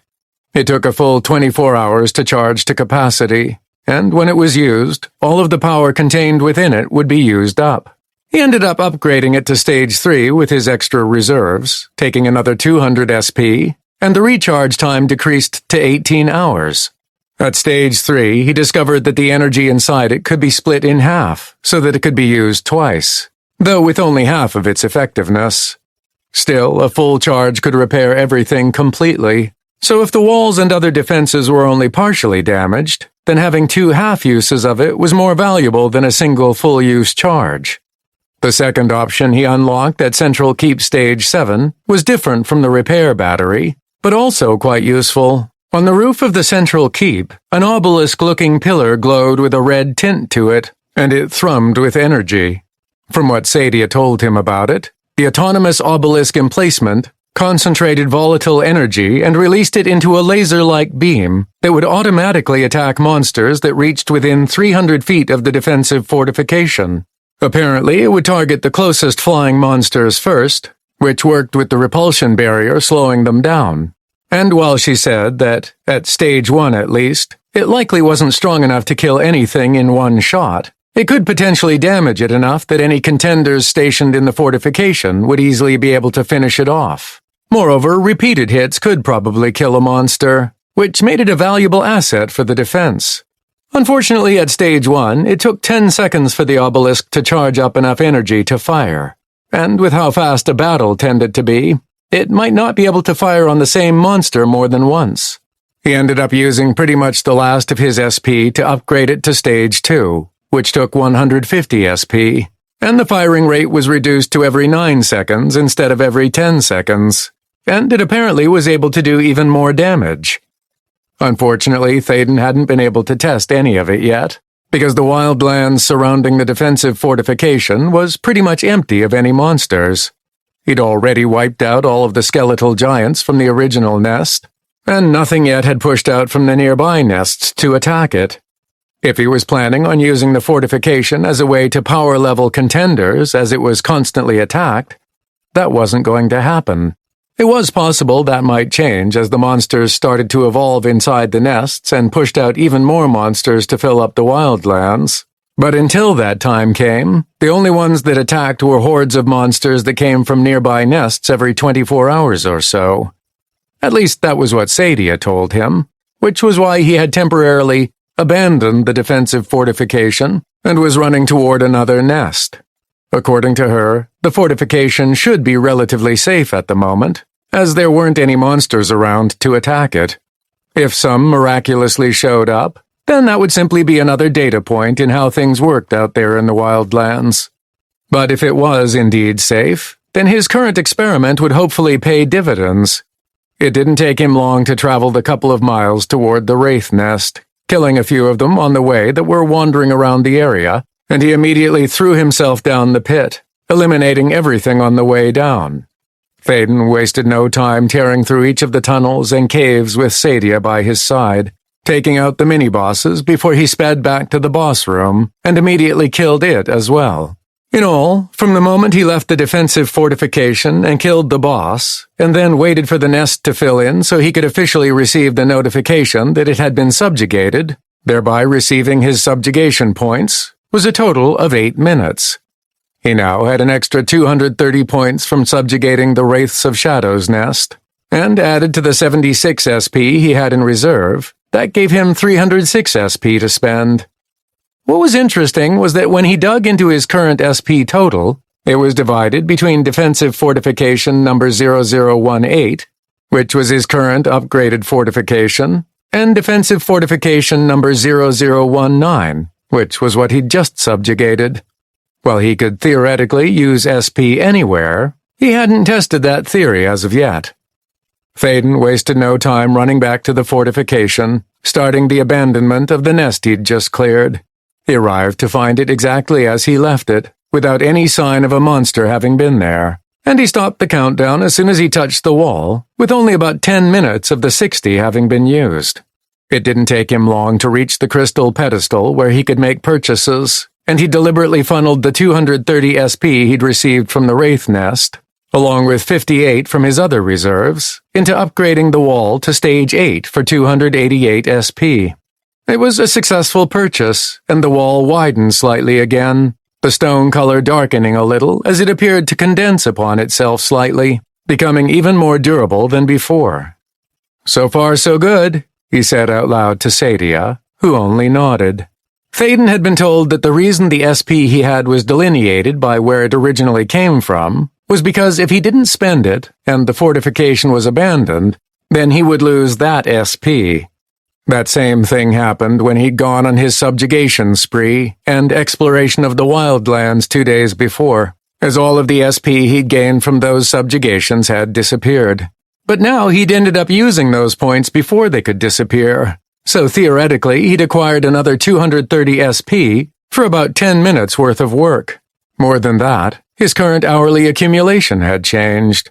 Subjugation points, SP accumulation, 214 per hour. SP accumulation, DF number 0018, 107 per hour. SP accumulation, DF number 0019, 107 per hour. He was now making 214 SP per hour, with 107 coming from each of the fortifications, for another 57 minutes or so. From his time in the upgraded fortification, Thaden had learned that he received the accumulation allotment every 60 minutes exactly, starting from when the nest was first subjugated. If he understood it correctly, then in about 57 seconds he would acquire that accumulated SP from the Wraith fortification for about 10 seconds, the time he'd stayed within range before he abandoned it. So if he was able to quickly use it up before the abandonment fully triggered, he'd be getting another 107 SP for free. He didn't leave again, as he wanted to be there right when his accumulation triggered for the other fortification. After another 49 minutes or so, he received his 107 SP from his upgraded fortification, and 8 minutes later he was poised to purchase something from the pedestal. He was aware of the 107 SP he received from the Wraith fortification, and he immediately spent it, along with an additional 35 from his other reserves to purchase the Stage 8 wall walkways for 142 SP. He was still in the process of upgrading when he got the message that defensive fortification number 0019 had been abandoned. Thankfully, since the points had already been spent, the process didn't revert, and his experiment had proven to be successful. Essentially, for about 10 to 15 minutes of work, which meant traveling to a nearby nest and subjugating it, he received 336 SP. If he was able to subjugate 2 or even 3 nests and then head back home, resetting the abandonment clock, he could obtain nearly 1,000 extra SP every hour or two, allowing him to upgrade his fortification even faster. It was a shame that he didn't get any SP for killing the monsters themselves. Otherwise, the accumulation of points would have been even faster than that. Unfortunately, only monsters within the range of the fortification's defenses counted as a defensive kill worthy of SP. Even without that, he was planning on upgrading the fortification as far as he could by the time another wave of monsters coming from local nests attacked. That was the last information he needed before he left for the region again, both to drop off the gold and loot he'd acquired, and potentially to bring a large raid party of volunteer contenders out to the Wildlands, now that he'd found a way to potentially power level some of them. He still had to test out his new advancements after all, which he'd probably do inside of an intermediate dungeon first, just to make sure it worked, before moving to the Wildlands. Time to get back to work. These nests won't subjugate themselves after all. Over the next 23 hours or so, he spent all but a few hours, which he used to take a brief nap, moving around the Wildlands near his fortification, subjugating at first 2, then 3, then 4 nests before returning to home base. He would then time his movements going out to clear even more nests with the points in time he needed to be back to acquire an accumulation before it disappeared, which Sadia thankfully helped him mentally schedule. He ended up missing about a half-dozen accumulations because he took too long at one point or another, but that was barely anything compared to how much he actually earned over the day. After subjugating 73 nests and earning SP from that process, as well as the accumulation he managed to snag and use before it disappeared, along with his normal SP accumulation from his upgraded fortification, he managed to earn a little bit over 26,000 SP. Along the way, he managed to upgrade all of the main defenses to Stage 9, with a few already at Stage 10. For context, upgrading everything but the well, the repair battery, and the obelisk to Stage 10 would cost nearly 15,000 SP. He wanted to at least upgrade the obelisk a little higher than it was, so he spent a few thousand SP to get it to Stage 6, reducing it down to 5 seconds in between each firing. A full 24 hours after the wraiths had attacked the fortification, another 80 wraiths arrived with the monsters from the next nearest nest, which contained 80 frost wolves, another level 380 monster. The frost wolves were about 15 feet tall and were quick for their size. They could also use a magical effect that covered their claws with icicle shards, which they could use to cut through even stone, or at least normal stone, and not necessarily the stone from which the fortification was currently made. When he allowed the monsters to approach the defenses, the upgraded fortification showed its worth, as the beam coming from on top of the keep absolutely annihilated the wraiths that were slowed and now minimally injured by the repulsion barrier, though its 5-second rate of fire was a detriment. The other defenses closer to the ground, however, especially the Stage 10 autonomous defenders, wreaked havoc among the wolves, who scratched at the walls and the gate. And while they did damage, they weren't ripping out large chunks of the defenses like Thaden had expected. Overall, the static defenses managed to kill nearly half of the monsters before they finally broke through and killed the autonomous defenders, which was a much better showing than the first real assault. Thaden used the repair battery twice to repair the damage to the defenses during the attack, but ultimately it didn't matter, as there were just too many monsters for the current defenses to handle. Thaden held off on killing them all after they broke through, wanting to see how the fortification Guardian performed. Unfortunately, the Guardian, which was a copy of Thaden, wasn't very smart, and didn't know how to do damage with Wild Health Leech, or else it wasn't able to cast it. As a result, it lasted for about 2 minutes before it fell, despite being a much higher level than them due to stage upgrades, as all it could do was heal itself. Once it died, the rest of the fortification started to crumble apart, and the process of the nest being rebuilt was underway. Thaden immediately killed the surviving monsters, content with what he'd seen. While the mostly Stage 10 defenses hadn't been enough to stop the assault, the result had still been phenomenal compared to where they'd started. When he considered that the defenses were also supposed to have contender defenders, who could operate the ballista and catapult, which he'd opted to leave alone to see how the automatic defenses did, and supplement the other defenders, he thought that 100 contenders stationed there with them probably would have been fine. He even considered adding even more autonomous defenders, as they had been quite effective once they were upgraded, and perhaps even more ballista and catapult emplacements if there were people to operate them. Yes, I think that this could work. Not bad, Thaden. While not impenetrable, what you've been able to upgrade this place to over just a few days is incredible. I can't even imagine if you had a week or longer, Sadia told him as they left the recovering nest, heading toward Region Number 1. True, but remember that was just one defensive fortification. If we're going to spread across the Wildlands, subjugating nests as we go, each of them is going to need to be just as strong. At least until the contenders can catch up in level, of course. He nodded. If those stationed in the fortifications were a bit closer in level to the monsters, they could easily handle defending against monster hordes, even with subpar defenses. It was a balancing act that he'd have to navigate once they got to that point, but a lot more work would have to be done before that could happen. Fortunately, he was about to take the first steps toward that outcome as he sped back toward Region Number 1. Chapter 13. As Thaden walked into her office, Karina appeared surprised to see him. Thaden? What are you doing all the way back here? She asked, looking up from the paperwork she was working through on her desk. Traveling without his flying cloak was annoying, as he had to concern himself with terrain again, but thankfully his stats were still high enough that he could tear through the environment at hundreds of miles per hour without harming himself or anyone else. He was thankful that his mentality was so high, otherwise he might not comprehend obstacles in his way. But with his greater physicality and celerity, he was able to adjust his direction on the fly, avoiding what could otherwise be an ugly collision with a tree, a boulder, or even a person. Such a collision wouldn't necessarily harm him, but the same couldn't be said for whatever or whoever he ran into. When he'd arrived at Darkwood Vale, he changed into his party-based growth set of equipment, which gave him a much higher personality, so he didn't have a problem getting into the city. In fact, the Shari city guards had been so pleased to see him that they practically fell all over themselves to invite him into the city, nearly fawning over him until it became uncomfortable.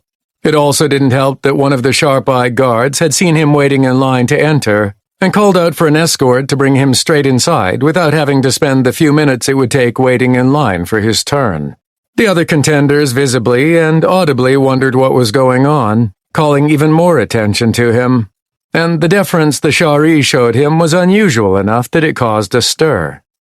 The only good thing about the escort into the city was the fact that he entered quickly, removing himself from the crowds that had quickly gathered at the sudden occurrence. It could also be because the other contenders recognized him or noticed his level, but for the most part, the attention was because of the Shari reacting to him.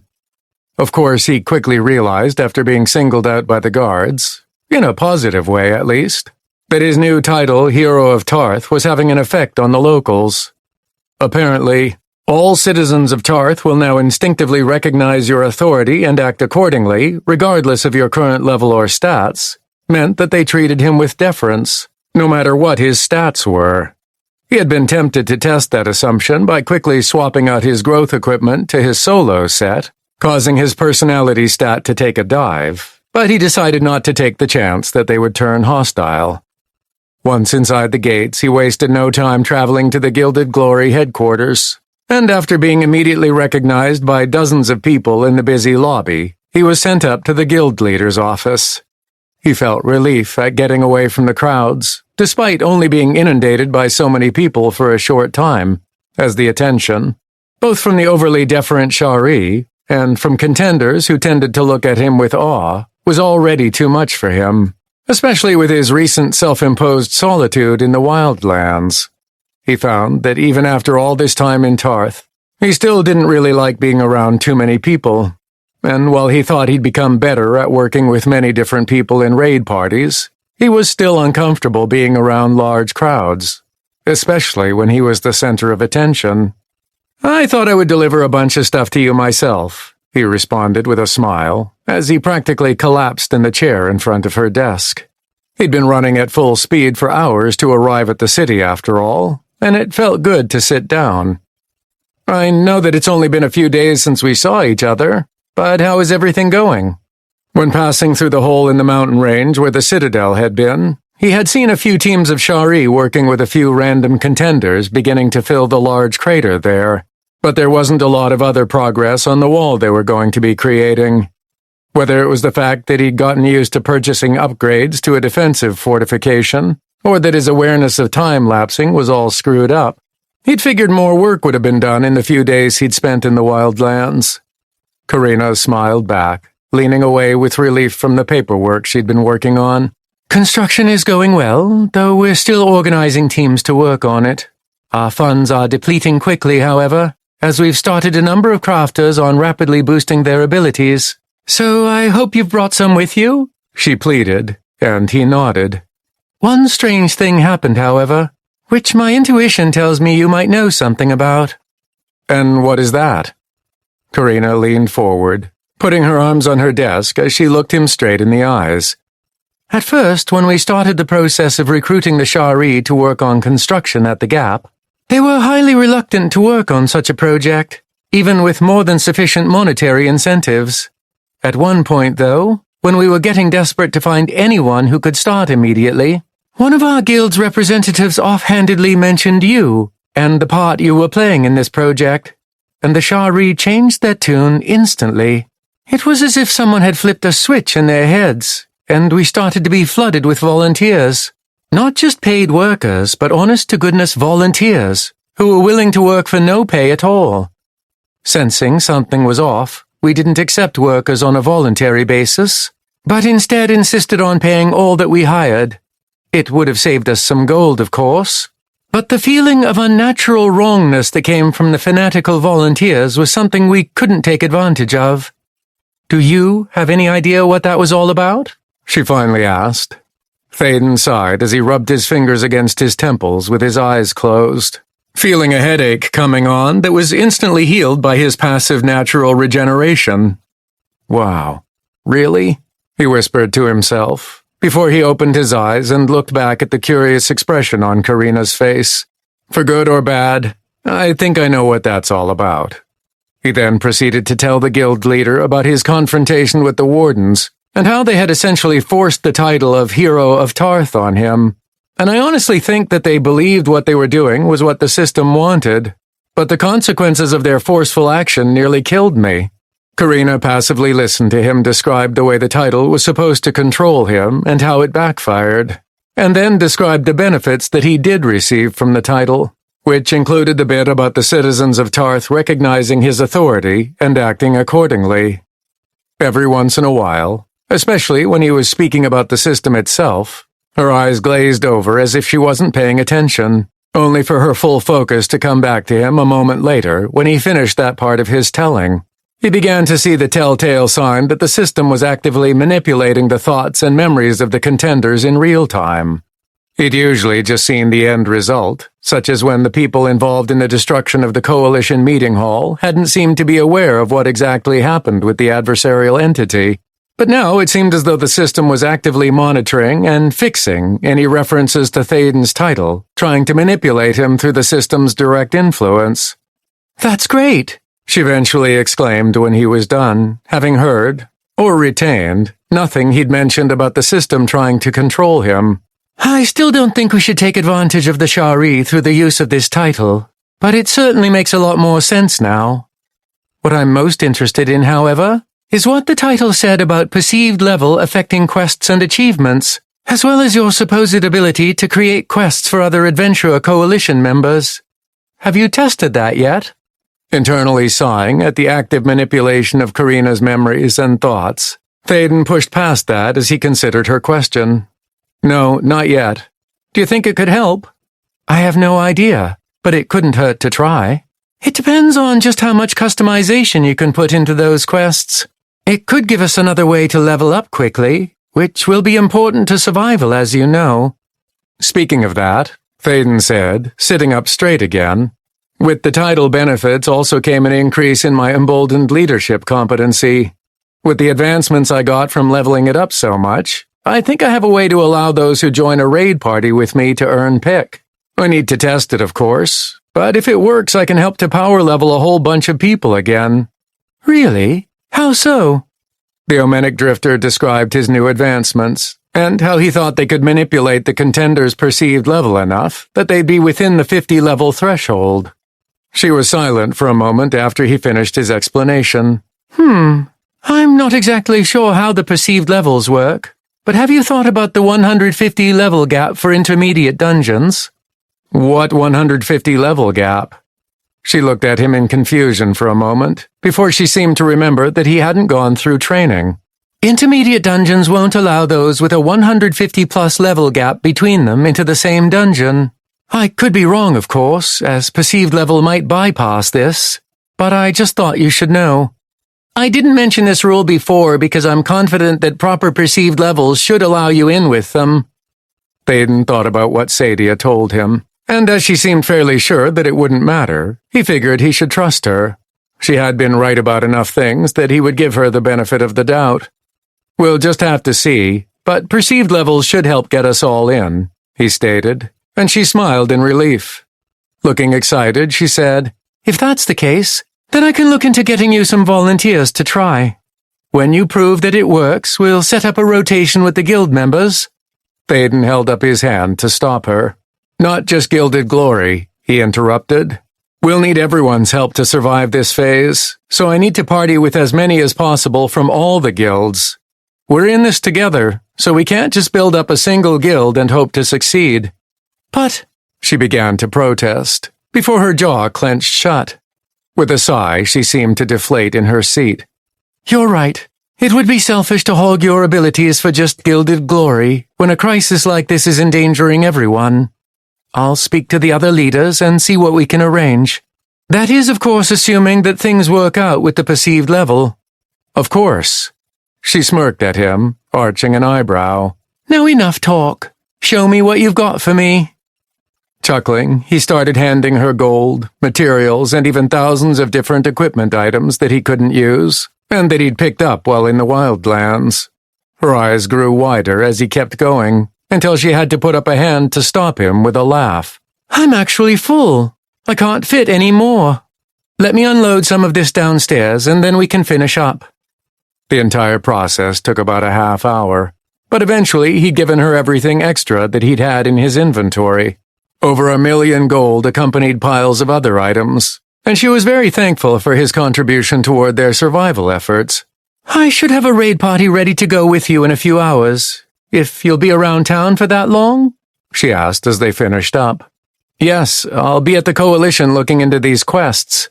She nodded, before wrapping her arms around his neck and giving him a long kiss. Then I better see about getting this done, she said once they separated. The quicker we figure this out, the sooner we can have people out in the Wildlands helping you with Phase 4. On Cloud 9, as he left the guild headquarters, Thaden made his way over to the Coalition building. The moment he walked inside, the uncomfortable feeling that he'd had with the guards at the gate was repeated, and then multiplied by 10. Thaden, I'm so honored that you deigned to visit our branch, the Darkwood Vale Coalition vice leader said as he approached, after the Omenic Drifter had only taken a single step inside the building. May I show you to the room that we prepared for you? The Shari further asked, practically radiating excitement and nervousness in equal amounts. How about a refreshment? Or would you like to inspect? No, wait, hold up. Thaden interrupted as he held up his hands for the vice leader to stop talking. I don't need a room or anything else like that for now. I came to learn about, he began to say, before he realized that the entire lobby was silent and was watching him and the vice leader. How about we go to your office instead?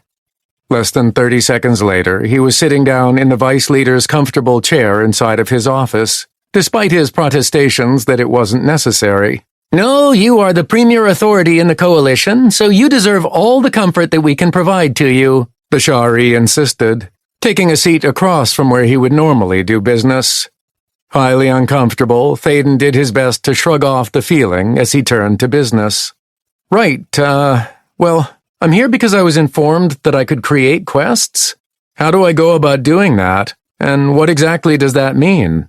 Yes, absolutely. You can certainly create quests for other Adventurer Coalition members.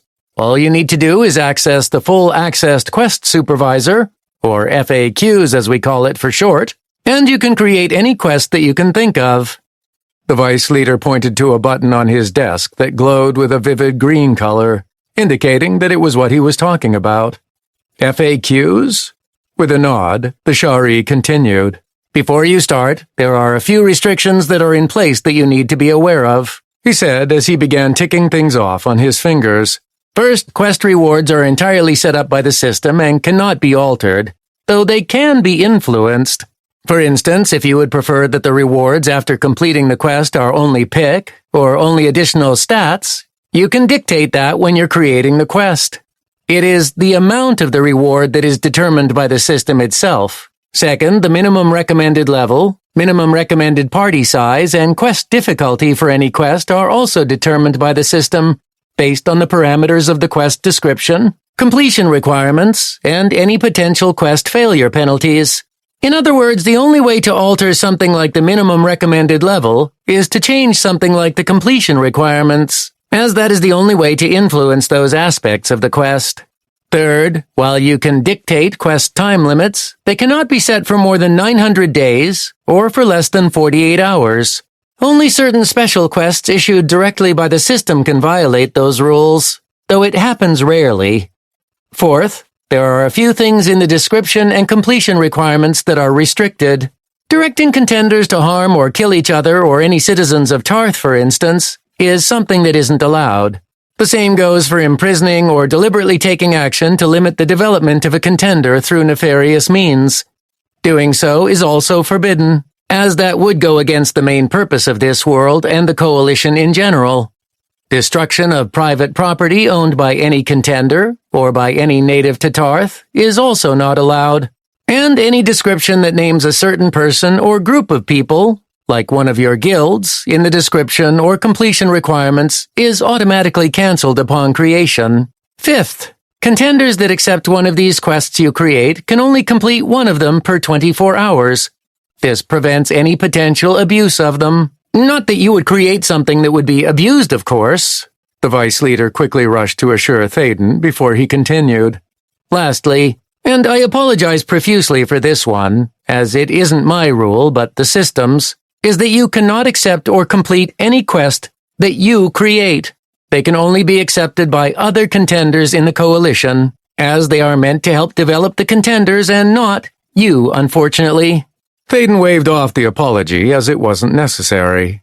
While it was slightly disappointing that he wouldn't be able to constantly create and accept hundreds of quests that he could complete quickly, that wasn't really the point to creating these quests in the first place. They were meant to help the other contenders after all, especially at this critical moment when they had some time before Phase 4 started to kick their butts. The Omenic Drifter had a question for the Vice Leader before he got started seeing what he could create. He didn't mention any restrictions on the rank requirement. Does that mean there aren't any? Correct, at least for what you create. What do you mean by that? The Shari across from him spread his hands in helplessness. The system restricts the quests that the Coalition can actively create, even more than the restrictions I told you about. For the most part, the quests that we create are based upon the average level of contenders in the region, the average Coalition rank of contenders, and the developmental phase that the contenders are currently in. For instance, even though we have access to Developmental Phase 4 nest subjugation quests now, the average level and Coalition rank of the contenders in this region aren't yet high enough to begin issuing those types of quests. You, on the other hand, can certainly create a nest subjugation quest or something else that involves the Wildlands and Developmental Phase 4. Thaden had been wondering about the exact mechanism that prevented the Coalition from creating the quests that would have benefited him the most while he had been delving through higher difficulty intermediate dungeons. And now he got at least a little clarification. Does that also mean that I can create maximal difficulty intermediate dungeon quests then? The Vice Leader nodded. Great. All right, let me play around with this and I'll let you know if I have any questions. Without waiting for confirmation, Thaden touched the button that initiated the FAQs, and a new window popped up in his vision. Full Access Quest Supervisor. Choose Quest Type. Options. Choose Quest Time Limit, 48 hours to 900 days. Quest Difficulty varies. Minimum Recommended Level varies. Minimum Recommended Party Size varies. Quest Description. Add description. Completion requirements. Add requirements for completion. Quest failure penalties. Optional. Quest rewards. Standard reward or pick, gold, stats, rank progress, spell/ability selections. As the vice leader had told him, there were only a few things that Thaden could actually dictate in a quest. The first thing he did was create a quest that involved the nests out in the Wildlands. He kept it fairly simple, as he didn't need it too complicated. As he finished the time limit, description, and completion requirements, he selected wood rank from the rank requirement options, and then he selected pick as the reward. It took a second for it to complete once it was done, and he was able to see the results once the system added in the other details. Quest type, nest subjugation. Rank requirement, wood. Quest time limit, 180 days. Quest difficulty, high maximal. Minimum recommended level, 375. Minimum recommended party size, 50. Quest description, venture into the Wildlands and participate in subjugating a nest. Completion requirements, subjugate one nest in the Wildlands. Quest rewards, 500,000 pick. Thaden looked at the result and was shocked at the quest reward. 500,000 pick? That's nearly as much as a single level for someone at level 375. Actually, the pick requirement at level 375 to reach level 376 is 587,500. Close enough, he mumbled in response to Sadia in his head. The vice leader couldn't hear her, and he spoke over her words. Did you prioritize only a pick reward for a nest subjugation quest? That seems about right, then. He nodded, knowing that this was exactly the thing he needed in order to level up a bunch of contenders. Now that his title allowed perceived level to affect quests and achievements, as it previously had only affected dungeon access and loot rewards from monster deaths, he could take advantage of these quests to boost the levels of the contenders up like crazy. It was a shame that they could only complete one of these quests he created per 24 hours, but he could rotate among quite a few parties to maximize the amount of pick they could obtain. With one successfully created, he quickly designed another one focused on the Wildlands, but this time it dealt with the defensive fortifications. Quest type, Fortification Defense. Rank requirement, wood. Quest time limit, 180 days. Quest difficulty, high maximal. Minimum recommended level, 385. Minimum recommended party size, 80. Quest description, defend a defensive fortification in the Wildlands for a full 24 hours. Completion requirements, you must stay within the bounds of a defensive fortification for 24 hours while preventing any monsters from killing the fortification guardian. Quest rewards, 150,000 pick. The reward for this quest, which was based on defending a defensive fortification for 24 hours, was much less than the reward for subjugating a nest.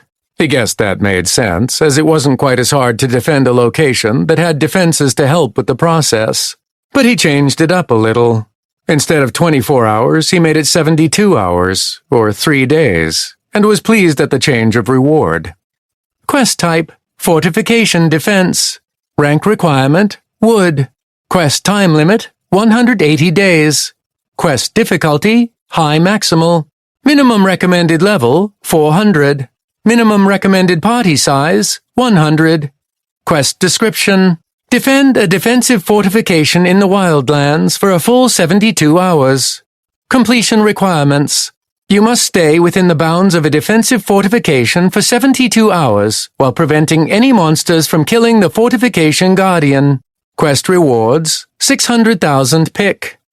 The minimum recommended levels and party size had gone up as a result of the lengthier time. But instead of the reward simply tripling because of it being 3 days instead of just 1, it quadrupled. An extra 150,000 pick didn't sound like a lot, but it would make a difference in the long run. Lastly, he simply made a maximal difficulty intermediate dungeon quest that worked for any maximal difficulty intermediate dungeon. There were a limited number of them that he could still gain pick from, but he didn't want to restrict himself by trying to select one ahead of time for each party he helped to power level. Quest type, dungeon maintenance. Rank requirement, wood. Quest time limit, 180 days. Quest difficulty, low maximal. Minimum recommended level, 250. Minimum recommended party size, 200. Quest description. Investigate and complete any intermediate dungeon on maximal difficulty with a raid party. Completion requirements. Completely clear any intermediate dungeon on maximal difficulty. Quest rewards. 350,000 pick. It wasn't quite as much pick as a reward as the ones he'd created before for the Wildlands, but it was a good start. He had some ideas for some more in the future, but for now he had created all of the quests he needed to help the contenders level up.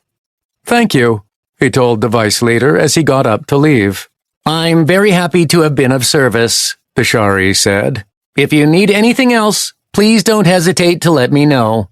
He left the coalition building shortly thereafter, and he began to wander around the city while he waited for Karina to organize a raid party for him. With the quests he'd created, Thaden was ready to start the process of power leveling as many people as possible. The last test to see if that would actually work out was ahead of him, though. It was time to see if he could boost perceived levels high enough to gain pick when they were in a party with him. Chapter 14. As he exited behind the other members of his raid party, he couldn't help but see a mixed bag of emotions upon the faces of the contenders he'd run through the maximal difficulty intermediate dungeon. Thankfully, for the most part, they were ecstatic, and even the ones who were visibly disappointed were still relatively happy. The only disappointment came from the negation of the quest or achievement rewards that they'd earned. Fortunately, it was only a few of them that had run afoul of his Omenic Drifter's chance to eliminate rewards entirely. The rest of the pick and loot that they'd received throughout the dungeon had largely made up for these unfortunate individuals who had the larger reward taken away. "How many levels did you earn?" he asked Stephen as he caught sight of him, the familiar face from Gilded Glory having come along on the exploratory delve. "Thaden, that was amazing! Hold on, let me check." Thaden watched as Stephen's name tag quickly changed from level 203, which was already quite high compared to many other people in the region, to level 225, a 22-level increase in just an hour's worth of work. "What? 22 levels? That's insane!" he shouted, and he wasn't the only one who was checking to see how many levels they had earned from the singular dungeon delve. He saw smiles all around as he watched as some contenders rose 15, 20, or, even in one instance, 31 levels. He could only assume that they had been quite lucky and had many of their pick rewards doubled, especially if it had been an achievement or the quest that he had created specifically for this instance. It also helped that the one that had gone up so many levels had only been level 191 to start with, as it didn't require nearly as much pick below level 200 to raise it up. If they doubled their quest reward, that was 700,000 pick all by itself, plus any bonuses. And considering that someone around level 191 only needed around 57,000 pick to get to the next level, it made a lot of sense. Obviously, the experiment to see if the contenders he ran through dungeons in order to power level them would be able to raise their perceived level up high enough was a success. As he looked at Stephen again, he saw that his fellow Gilded Glory member had an even higher perceived level than before, thanks to his recent level up. "Stephen, Gilded Glory, human, level 225. Perceived level, 473. In fact, it was almost too high to earn pick from many of the monsters that he'd just killed inside the Cloven Hills dungeon. The lowest level monsters inside the Cloven Hills dungeon had been level 375, with a perceived level of 488. If Stephen or the others were at a much higher level, then they would be over the level where they would end up getting pick from Thaden killing the monsters. They would have to play with the indecent proposal advancement ability he gave them to convert their temporary bonuses to perceived level. Thankfully, the advancement allowed them to choose how much of their bonus stats they converted. Apparently, Thaden provided enough bonus stats that when they threw all of them into perceived level, it equaled an 80% increase in perceived level. The level 191 contender, who had gained 31 levels from the delve, had just barely been at a high enough level to count, as a 110% increase in perceived level was at level 401. Technically, the way it worked was that the 50-level cutoff was based on the average level of everyone in the raid party, but just in case they had determined that the cutoff should be level 191. That also ensured that the contender had already achieved their class evolution at level 189, so that they could take full advantage of the pick that they would be receiving. "That was amazing, Thaden! Can we go again?" Stephen asked, the eagerness in his voice quite clear. The Omenic Drifter shook his head. "Sorry, Stephen. I'll be doing rotations through as many raid parties as possible, even with other guilds. We need a lot more people than just those in our guild to level up. Otherwise, we're going to lose before we can even get started." Makes sense, I suppose. Well, thanks anyway. I'm sure I'll be seeing you around," he shouted as he took off, along with the other 98 members of the raid party, as Thaden disbanded from the party. The Omenic Drifter took off as well, though he was headed straight back to Darkwood Vale and Karina to report on what happened. As he did, he checked his own messages, seeing that the pick that he'd earned went straight into his growth equipment. It was actually a brand new set that he was wearing, rather than his solo or his party-based set, as he hadn't been using it to heal. Instead, after learning that his new title allowed him to use his Wild Health Leech combination of damage-dealing spells without having to worry about inadvertently hurting his party members, he was now developing a new set specifically for the purpose of power-leveling others. He pulled up a piece of his equipment to see that it was already being influenced by his fighting style. Leeching Robe of the Shepherd. Rarity, Artifact. Imprinted User Restriction, number 325-99999-E. Level Restriction, 91. Physical Damage Resistance, 45. Magical Damage Resistance, 115. Durability, Indestructible. Special Properties, Growth. Plus 45 Physicality. Plus 27 Celerity. Plus 25 Mentality. Plus 15 Personality. Plus 14 Fortuity. Plus 4% increase in all spell effectiveness while in a party. Plus 0.05% decrease in all spell mana cost, cooldowns and casting times for each current party member. Plus 0.01% increase in all pick earned by all party members. The stat increases were a bit lackluster compared to his other set, and there weren't a lot of effects on the equipment yet. But he was surprised to see that it actually gave an increase in earned pick for all party members. At the moment, it was only a 0.01% increase, but when his AMPs were applied, that rose all the way up to 0.66%. Even that didn't sound like a lot, especially when someone only received 100 pick or so from a monster, as that might round up to 1 extra pick.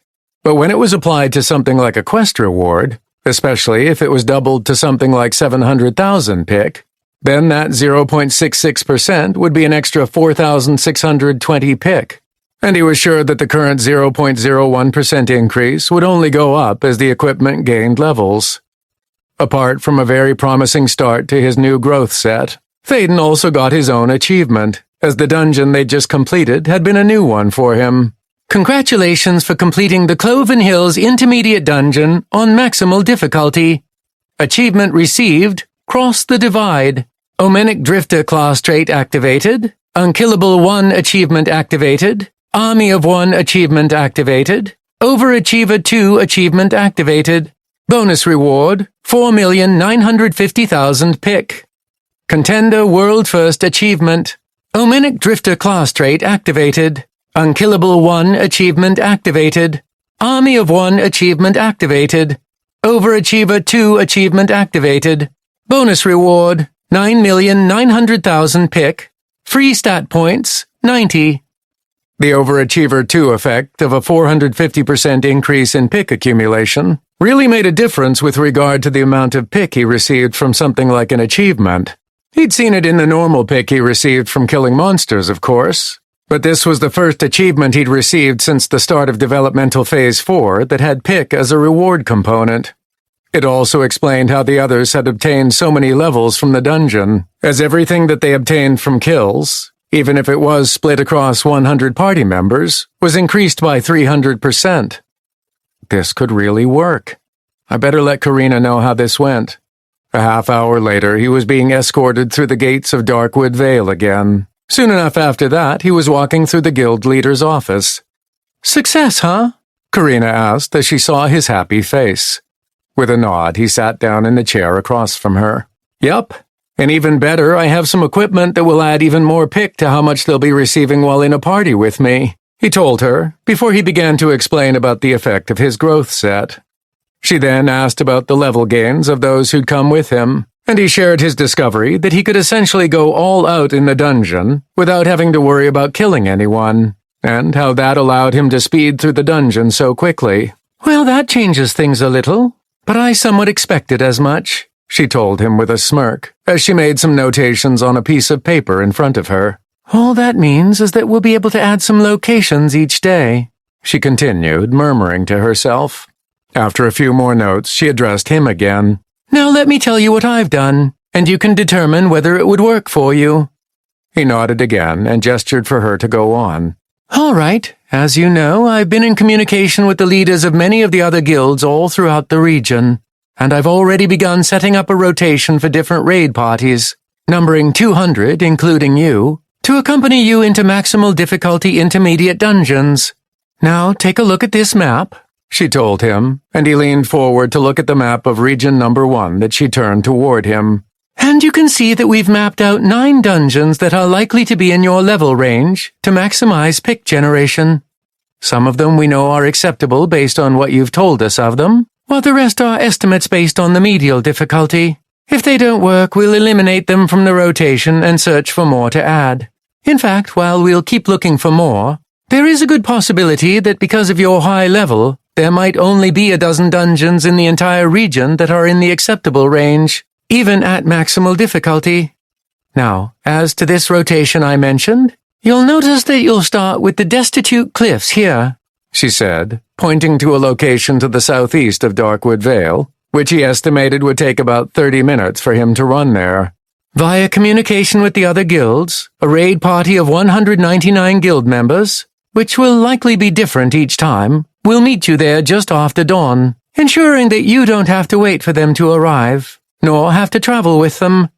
Once you've run them through the dungeon, you'll head slightly northeast here," she continued, pointing to a second location, "where you'll meet yet another raid party of 199 contenders, and then run through the Sweltering Sands dungeon.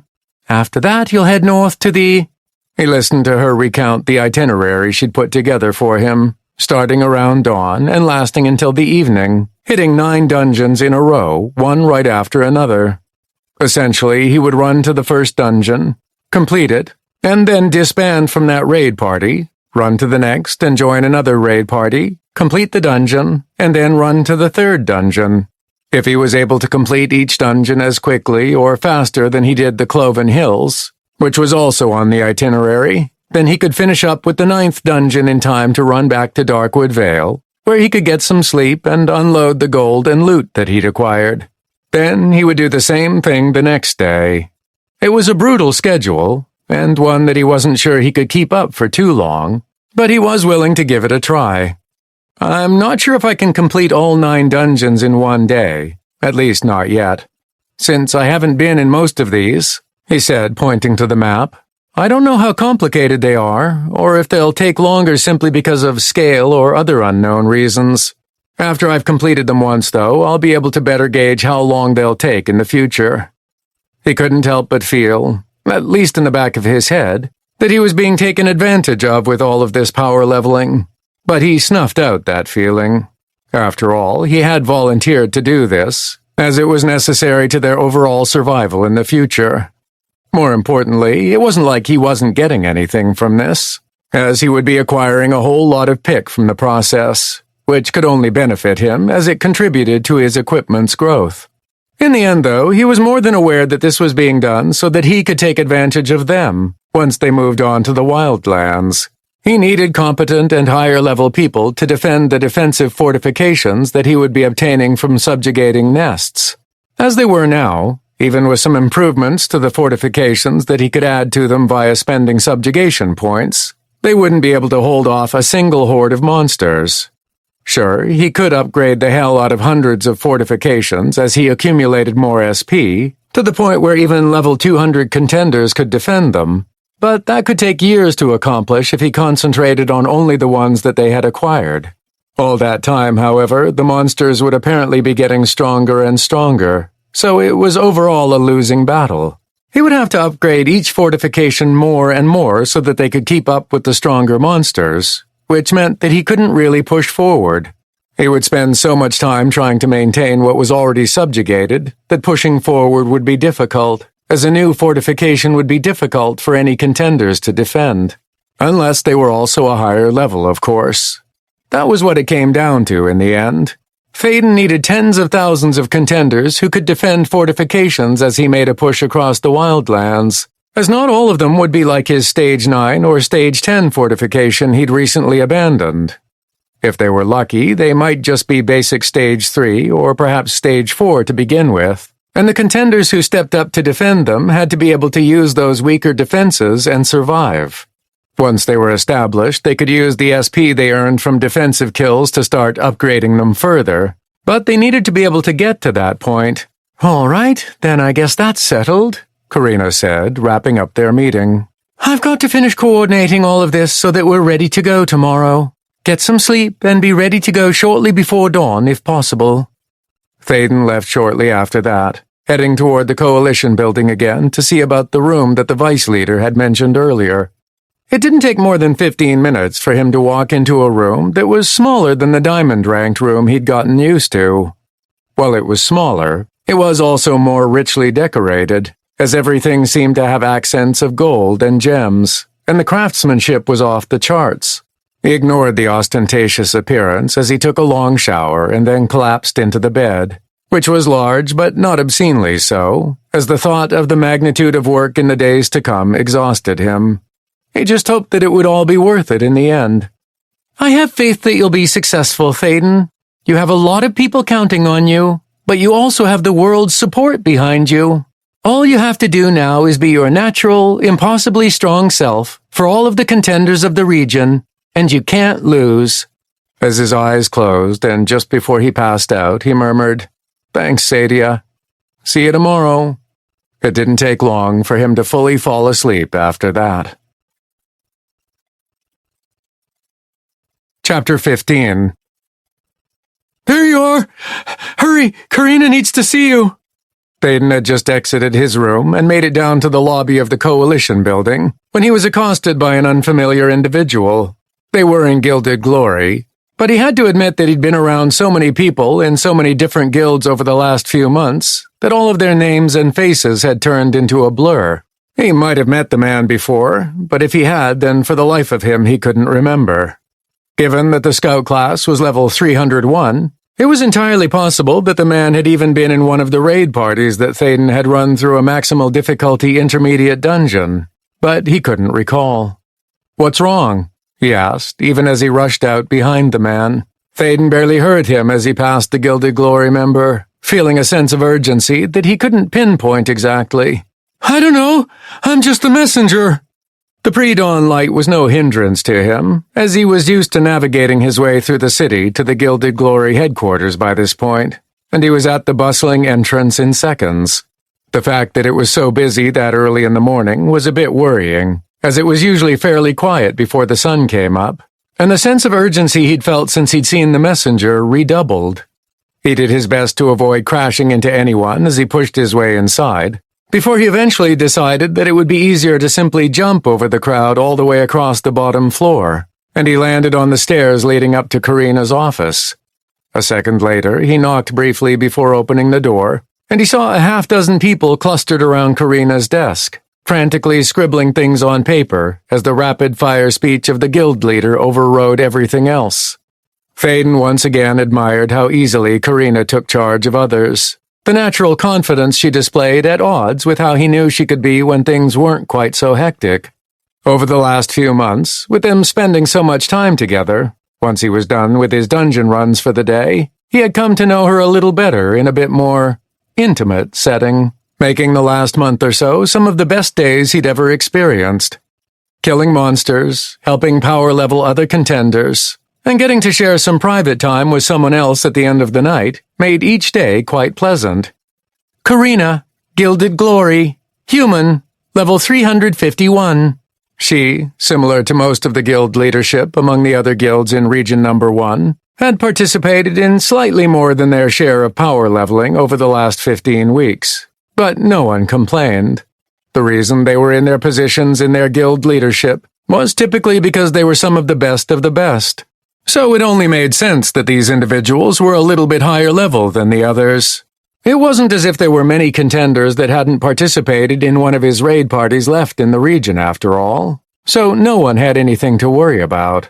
Originally, Thaden was only able to handle power leveling 12,000 contenders a week as he brought them through maximal difficulty intermediate dungeons, but that expanded to about 40,000 a week once they learned that they could expand the raid party numbers to between 300 and 400, depending on what was allowed in each specific dungeon. It also helped that they managed to discover that 4 additional dungeons had monsters that just barely qualified for pick, and they were added to his normal rotation.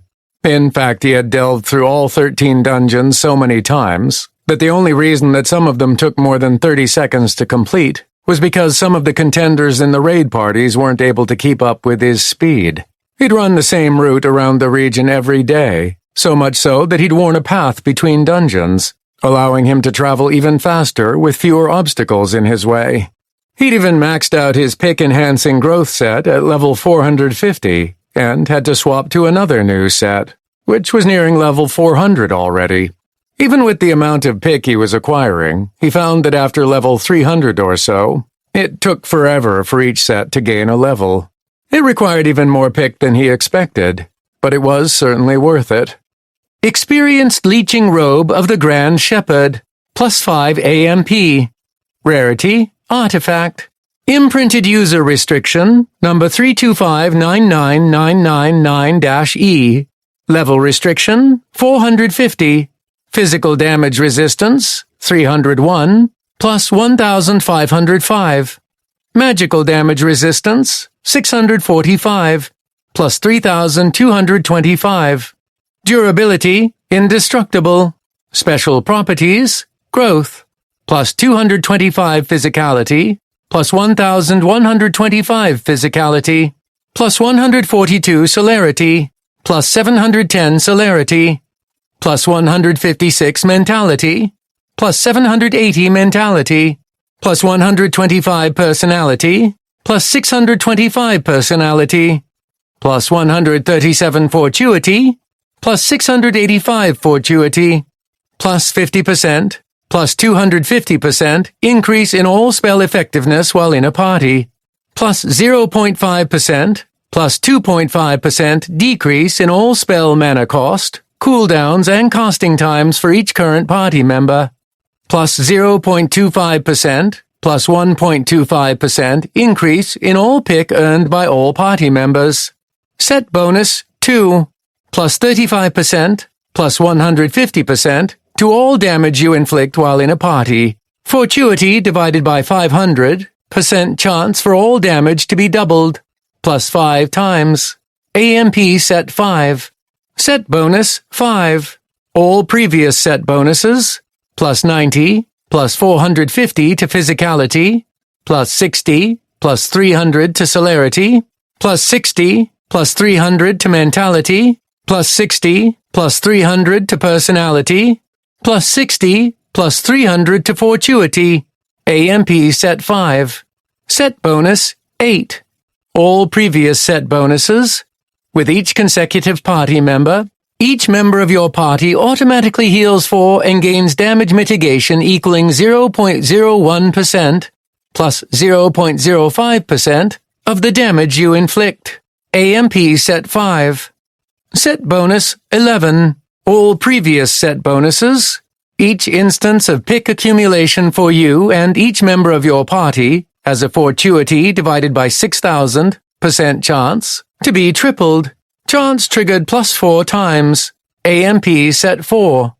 While the stat bonuses of the level 450 items hadn't improved all that much, and they were objectively worse than his solo-focused growth set, even at about half the level, the bonuses to pick accumulation made it worth it. The base 0.25% increase in pick accumulation, when multiplied by his AMPs and all of the items he possessed, meant that everyone was getting a 16.5% increase in all pick that they received. Then there was the final set bonus, which had about a 4% chance at every instance of pick accumulation to have it tripled, and that chance triggered an extra 4 times.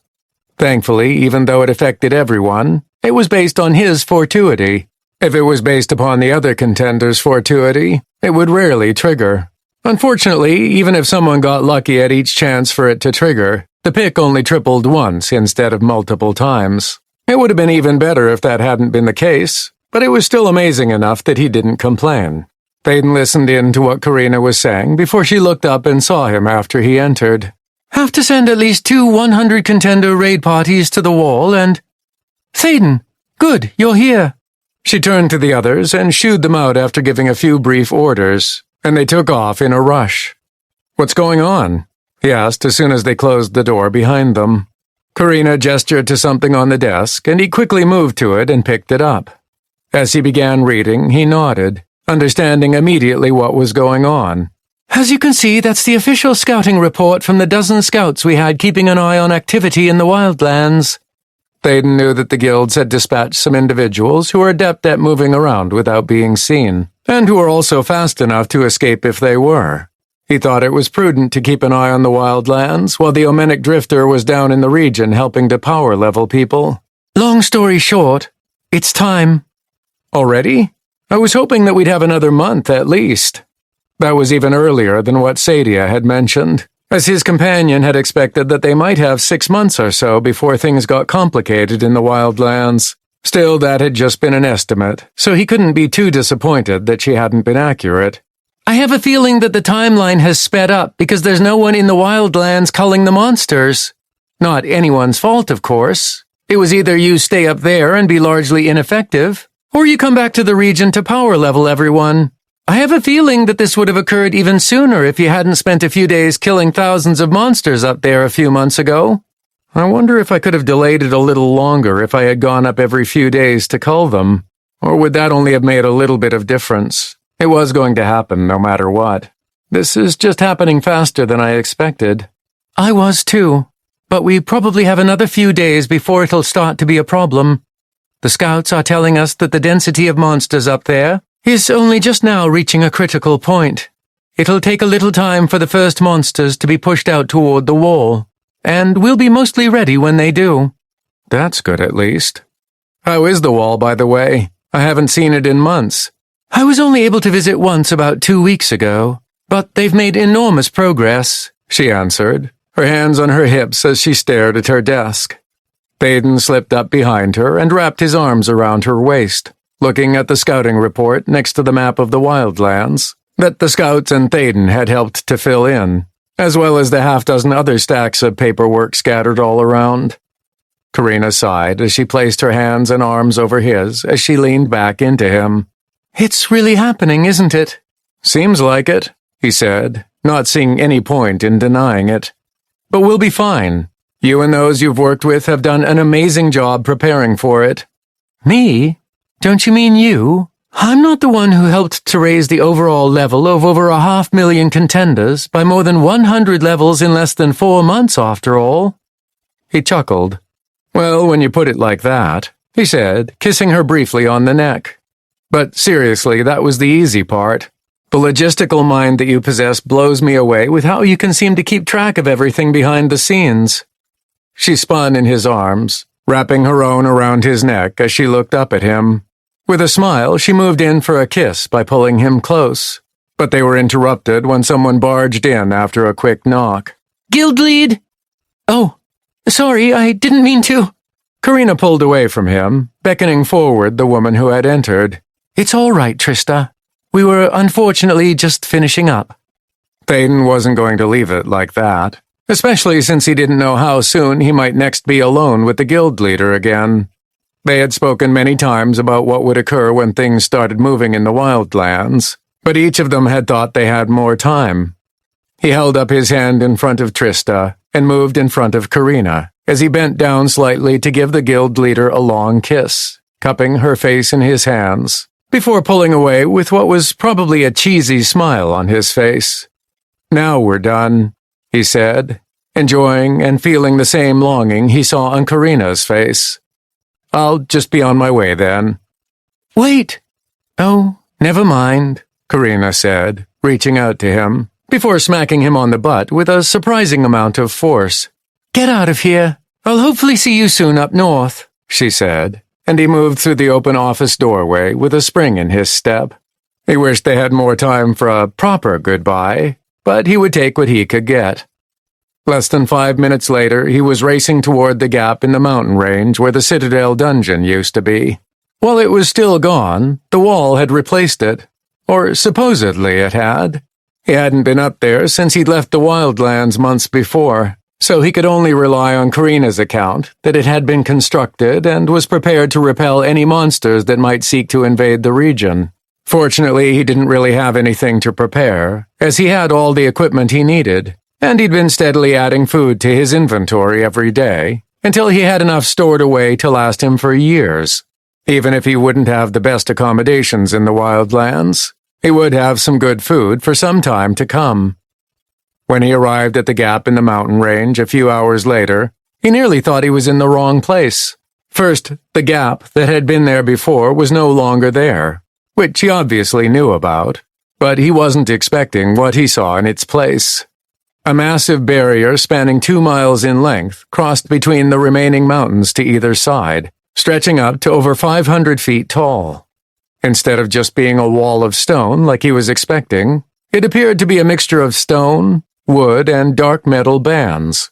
The wood comprised the overall structure of it, with large logs that reminded him of the construction of Darkwood Vale, while stone seemed to flow over the surface and filled in all the cracks, as if it had been fluid at one point and then solidified once it was in place. Over all of that were thick bands of a dark metal 5 feet wide, stretching both horizontally and vertically, giving the entire thing the appearance of a large cage. In other words, it looked quite strong and formidable. Unfortunately, it was still under construction, which was how Thaden could tell how it was put together. The top section, 10 feet or so, was only about half done, which was where a wide walkway was being installed. However, that wasn't what surprised him the most. There were also walkways at different levels lining the backside of the wall, which seemed to lead to hundreds of small tunnels that led the entire way through the barrier, each of which appeared to be just large enough for a human to walk comfortably down. But that was about it. Once he was close enough, he could see that on the opposite side of the wall where the tunnels led out, there appeared to be a grate that he could only assume was made of strong steel or some other metal, and it was in front of a slightly larger space, which could likely fit a half-dozen people or so. It took him a second to figure out why these were in place, as it seemed stupid to compromise the structural integrity of the wall with these holes. But then he realized that even with the holes, the wall was likely strong enough to hold against just about anything that attempted to get through it. His experience with the defensive fortifications in the Wildlands told him that this barrier was strong, and nothing he'd seen thus far on the other side of the wall would be able to pass through it. Not even a wraith, as he also saw a subtle glow that enveloped the metal strips. His sense of the spiritual, thanks to his spiritual spellcasting competency, hinted that even undead phantasms would be stopped by the enormous barrier. As for why these holes in the wall were there, they were simply a way for the defenders to attack the monsters as they approached, which would be somewhat difficult from the top of the wall, given that it was about 500 feet tall. He also assumed that there would likely be some sort of defensive weapons inside some of these, which would be easier to aim and actually hit something when they were closer to the ground. The tunnels were a vulnerability, of course, but their benefit most likely outweighed those vulnerabilities. He sensed that there were also methods in place to close them off if it was needed. Or at least that was what he would do if he was in charge of the defenses. He doubted those who actually were in charge would allow them to exist without a way to shut them off, so he expected there to be so. The second thing about the wall that made him question if he had the right place was the sheer number of people around the area.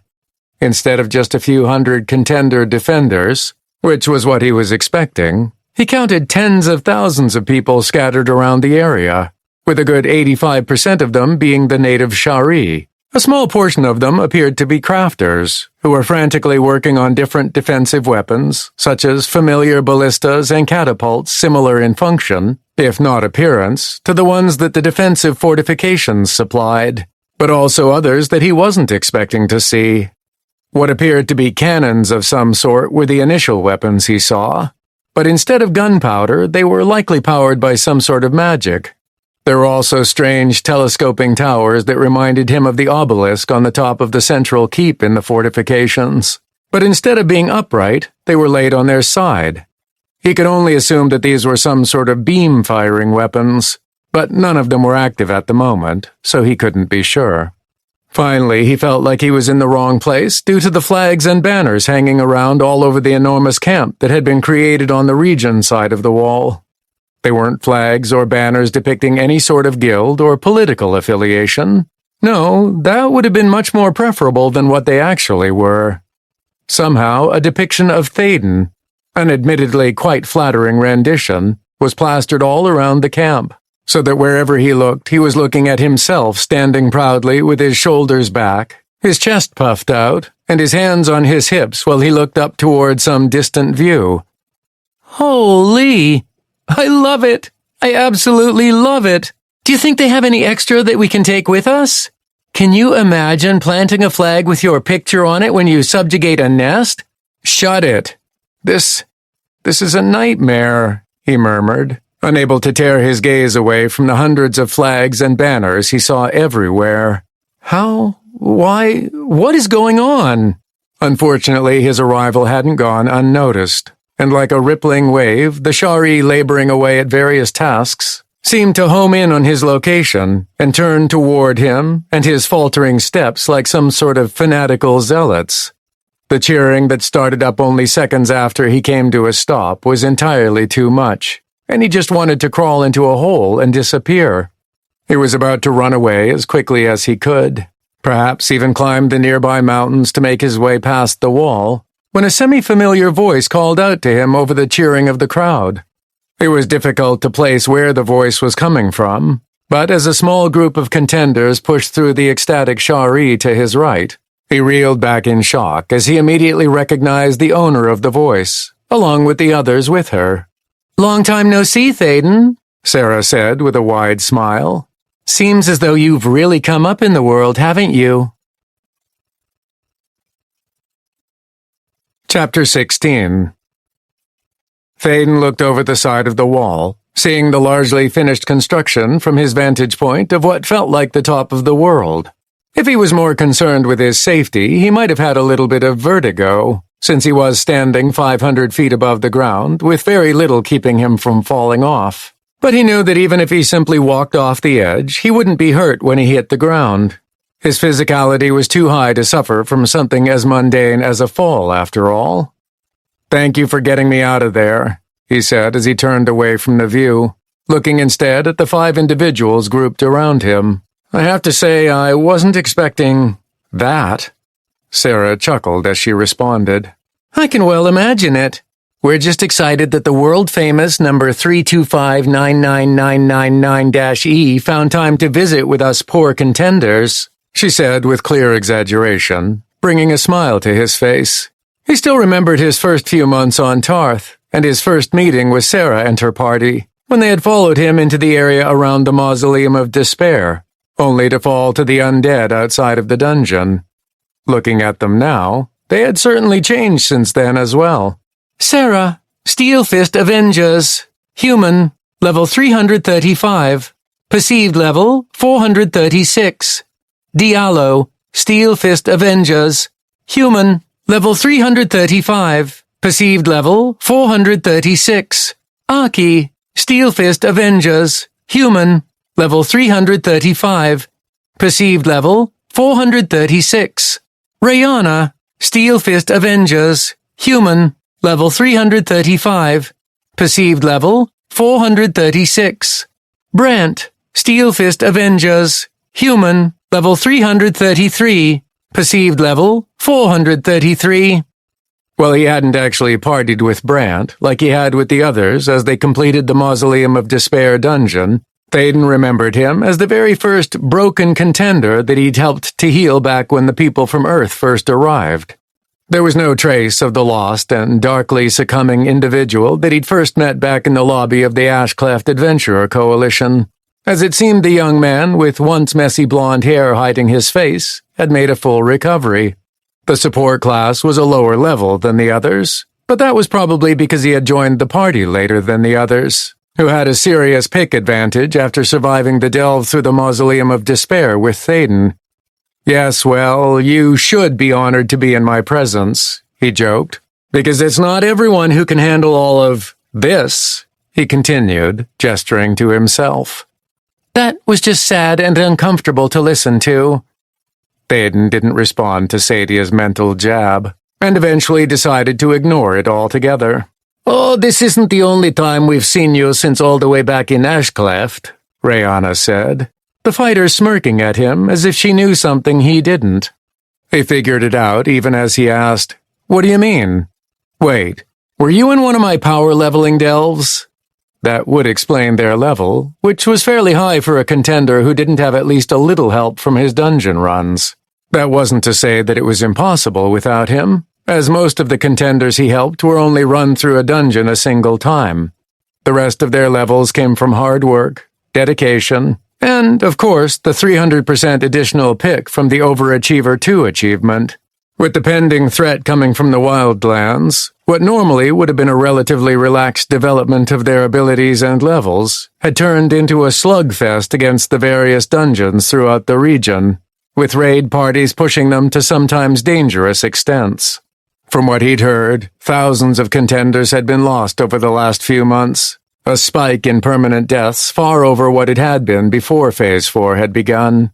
Almost everything was doing everything they could to squeak out as much pick as they could before the monster feces hit the fan, so to say, which ended up with many of them taking risks that they normally wouldn't consider.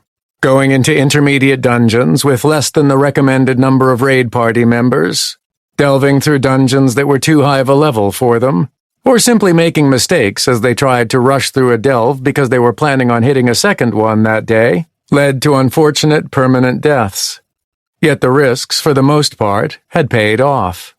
Thaden had helped out where he could with his power leveling, but he hadn't even been able to run all of the contenders in Region Number 1 through a dungeon before the Wildlands started moving. Despite that, there were still those whom he hadn't helped out who were approaching level 300 or beyond all on their own. It was actually quite impressive to the Omenic Drifter, as it showed a dedication to improve and push the limits, all so that they would have a better chance of surviving what was coming.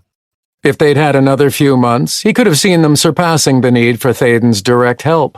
Unfortunately, as it was, even a raid party of 100 or more level 300s would have difficulty surviving against a horde of Wildlands monsters, especially with what he could see from the wall. They were still about a half-mile from the gap in the mountain range, but his vantage point allowed him to observe that the level 380 skeletal giants from the nearest nest were in quantities that he hadn't seen when he was there before. Not only that, but a little further out, he recognized a few instances of a larger version of the skeletal giant out there. While they were larger than the giants, they also had 4 arms instead of just 2, and had a bulkier look to them as well. They were too far out to see their name tags, but he was fairly certain they were skeletal behemoths, which used to be the mini-boss in the skeletal giant nest.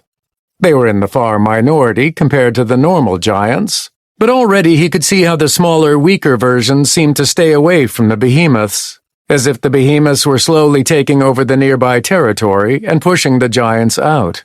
In fact, there was so much movement among the monsters out there that they seemed like they were in constant flux. And even a minute or so of observation told him that the scouts who had been watching the goings-on of the Wildlands were correct. It was only a matter of time before the monsters along the fringes would begin to look for an outlet to the overcrowding. He estimated that within the next day or so, the wall would start to see the first monsters attacking. At first, it would likely just be the large numbers of skeletal giants that were being pushed out of the local territory. The defenses could easily hold against them, especially as many of the contenders he saw nearby were within 50 levels or so of the undead. With the powerful weapons they had at their disposal, as well as having the safety of the reinforced tunnels allowing them to essentially attack with impunity, Thaden was fairly certain they would easily be able to fend off the monsters. It was what came afterwards that worried him.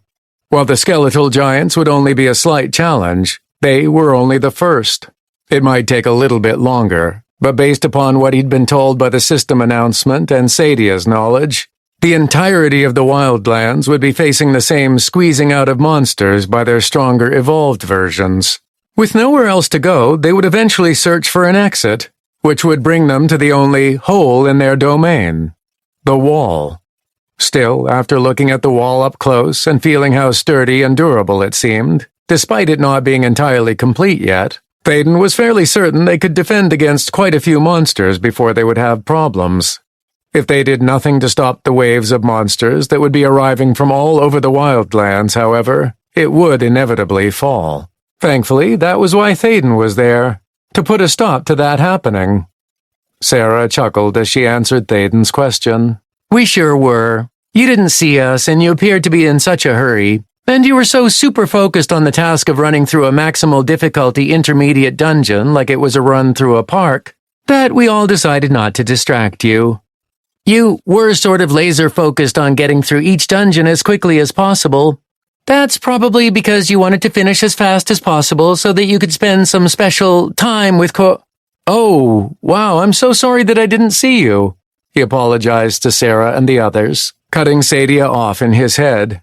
As his companion chuckled at his clear effort to talk over her, he continued, But you're correct. I was a bit focused on trying to get as many contenders through the dungeons as possible. As much as I would have liked to catch up, I'm thankful you didn't distract me at that time. Every little bit was helpful to our development, and I was already essentially on the run for about 16 to 18 hours a day. Any delay might have meant I couldn't get another dungeon delved that day, he explained. That's about what we thought, Sarah said with a nod. I'm glad that we are able to see you now, though. Then again, we'll probably be seeing even more of you in the coming days. Cocking his head to the side in confusion, he asked, What do you mean? Sarah pointed to herself and her party.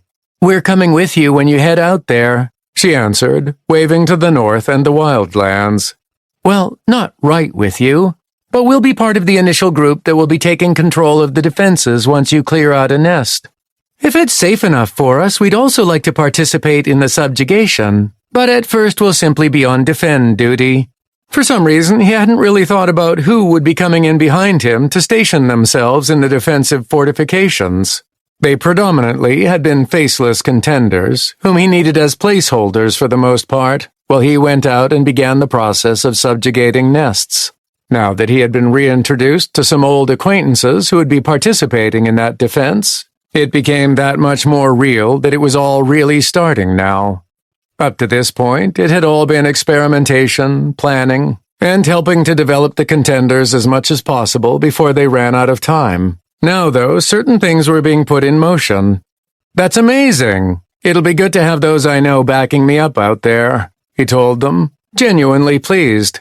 While he hadn't seen this party in over a year, he felt like he could trust them to have his back.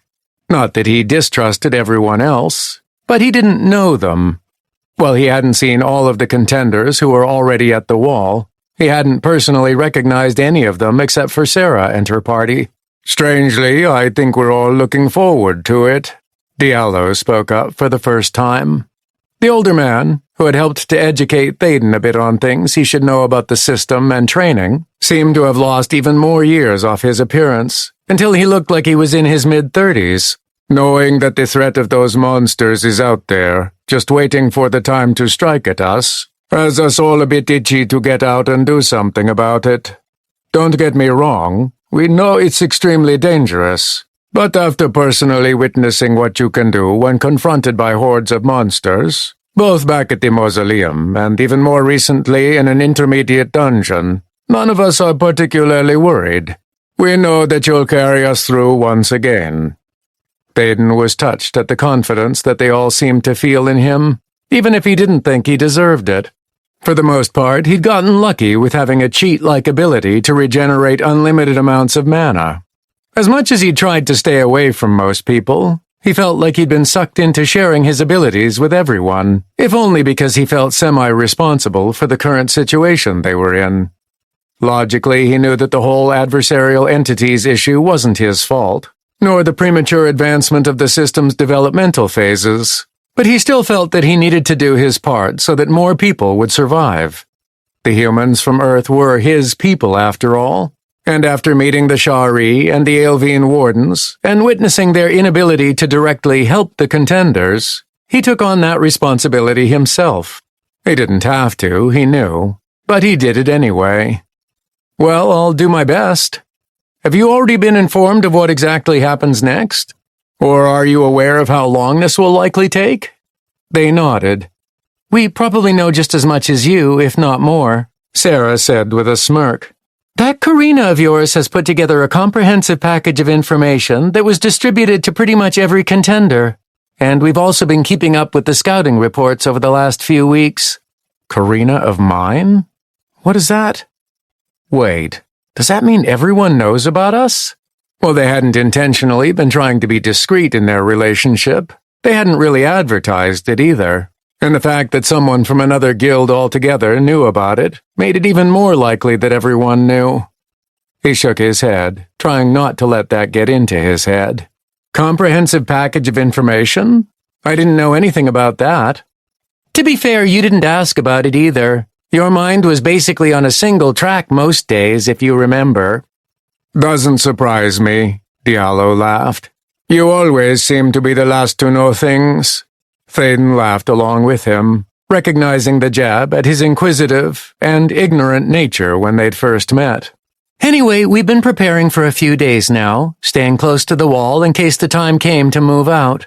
Now that the call has been made, we're ready to leave any time you are. The others coming with us should be about the same. You just have to let us know when you'll be heading out. The morning should still see it being safe enough." Thaden cut Sarah off. "No reason to wait any longer. I'm going to head out in just a moment." "But you just got here," Rayana protested. "The sooner I get out there, the sooner I can start thinning out the monsters that are likely to attack the wall," he insisted.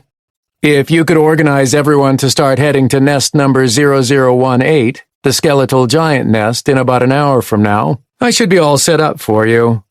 If it seems like it's a bit too dangerous to make the trek out there, I'll do my best to let you know that you should delay your trek." "An hour? So soon?" Sarah asked. But then she shook her head with a wry smile on her face. "Of course, I have to remember who I'm talking to." "Thank you for arranging that. If there's nothing else, I'll be on my way." When the five of them looked at each other and didn't seem to have anything else to add, Thaden walked toward the edge of the wall and looked down. "Careful! Once you get back to the bottom on our side, there's a gate that you can pass through." Instead of letting Sarah finish, he simply waved and jumped off for an overly dramatic exit. As he plummeted outward from the top of the wall, he felt a little thrill rush through him at the drop ahead of him, as he double-checked that his protective spells were active. While he was 99.9% confident that his physicality was high enough to prevent any damage from being done to him by the fall, he'd rather not look stupid breaking his leg or something and having to heal himself. "Whatever, you just wanted to show off, didn't you?" He chuckled to himself and Sadia as he landed a few seconds later, flexing his legs as his body absorbed the impact with the ground. He fortunately wasn't hurt, nor did he think he would have been even without his protective spells. Regardless, it didn't hurt to be cautious, especially when he was trying to show off with a dramatic exit. Sadia materialized a few seconds after landing, emerging from the AMPs that she'd been traveling inside of with him. With a swift change courtesy of extensive practice, he swapped out his pick-boosting set of growth equipment for his solo-focused set. While he could use either of them, he'd rather keep the pick-boosting set as one that he would use only with parties. He didn't want to accidentally influence it toward being more solo-focused after all. Besides, even though he had level 450 growth gear in his other set, his solo-focused set was still technically better, even though it was only at level 261, thanks to his experience subjugating nests before he went back to the region to power level other contenders. Now, though, he was expecting to raise it even further, as he had a lot of work ahead of him over the next few days, killing monsters and subjugating nests. The Wildlands were about to discover how incredibly screwed they were, now that Thaden had contingents of contenders to back him up. Chapter 17. It didn't take long before he encountered the first skeletal giants on his way away from the wall, as the monsters were certainly starting to spread out from their previous haunts. He'd seen them from on top of the enormous barrier, of course, but actually getting among the hordes of undead was something completely different. Before, the environment had been relatively sparse, with monsters spread out fairly consistently, so that when he had run from where the scaled gorillum had been to where the wall was now, he'd only actually intersected with about 100 different monsters along the way. It had been to the point where he could stand somewhere and he might see a random target or two within a few thousand feet of his location, but it was just as likely that they would be even further away. Now, though, the monster density meant that if he stood somewhere, there would be a monster at least every few hundred feet from his location, if not even closer. More than that, the skeletal giants that he saw were starting to group up in 2s or 3s, so it wasn't just a single monster here and there. "I can see why the scouts thought it was hitting a threshold," he said to Sadia as he ran along at a fairly decent sprint. He could certainly move faster, but he also wanted to extract as much loot as he could from the corpses of the giants, and soon enough skeletal behemoths that were in his range. While they didn't necessarily need gold as much as they did before the whole process started in the Wildlands, habit had made him not waste any of the free loot along the way. It only slowed him down a little anyway, so it wasn't like it would make much difference in what he was doing. As for what Thaden was currently doing, making straight for the first nest was not his priority. Instead, he was making a sweeping circuit of all the monsters within 5 miles of the wall, to clear the way to the first nest for the contenders who would be traveling that way in just under an hour. It required going back and forth to the east and west quite a bit, absolutely destroying everything in his path as he went, as the density was so thick that once he cleared a few large groupings of the undead monsters, those from denser areas further north or east would slowly flow into the cleared area.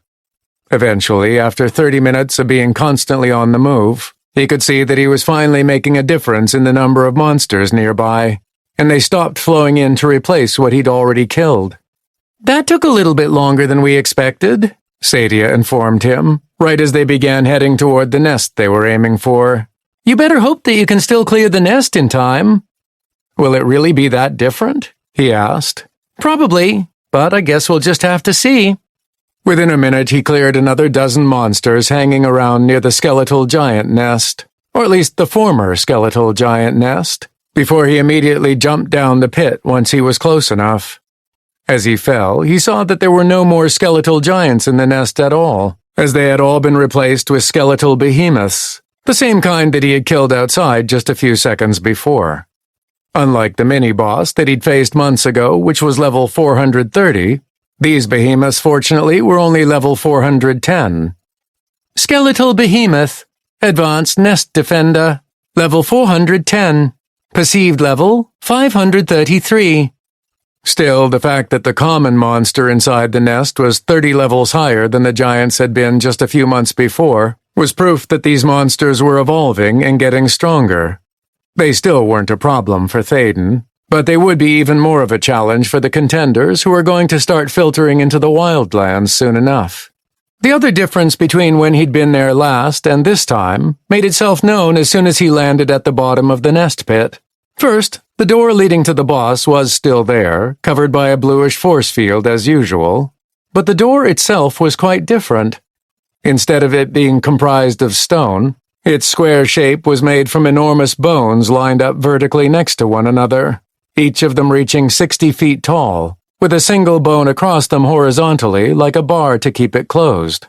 The bones themselves were yellowed with age, but resonated with a strength that belied their ancient appearance, and there was a hint of illuminated darkness infusing them, giving them a sinister glow. The second difference he noticed immediately after dropping into the pit was that instead of 3 different paths leading to mini-bosses, which he'd become accustomed to, there were instead only 2 tunnels. Down one of the tunnels, the stone had transformed into a grand hallway at least 50 feet tall and wide, with straight columns of bones lining the sides, and the flat stone floor appeared to be transformed into a shiny, dark material that absorbed the dull yellow illumination that diffused through the pathway ahead. The hallway cut to the left about 150 feet in, so he couldn't see anything past that, but he intuitively understood that what he could actually see was just the start of a more extensive nest than he'd heretofore encountered. Down the other hallway, the way was much darker, and he couldn't see too much, but from what he could see, the graveyard-type theme that he'd observed before had been maintained, if not enhanced. Spiderwebs, dark stone, and a decrepit atmosphere would likely lead to a graveyard or something similar, so he figured he might as well check it out first, since it was relatively familiar. "You were right. This is definitely different," he told Sadia as he rushed toward the darker tunnel with all of his defenses at full power. She didn't answer, but he could sense her smug satisfaction that she had been proven correct in what she'd told him. The second his foot passed the threshold into the spooky tunnel, he got a notification that he was unable to ignore. "Warning! Assimilation system energy fluctuations detected. Raid parties are limited to 50 contenders while inside this section of the nest." "What? Is there something wrong with the system energy? Is the adversary attacking again?" he asked worriedly, but Sadia chuckled next to him. "Calm down, this is normal," she assured him.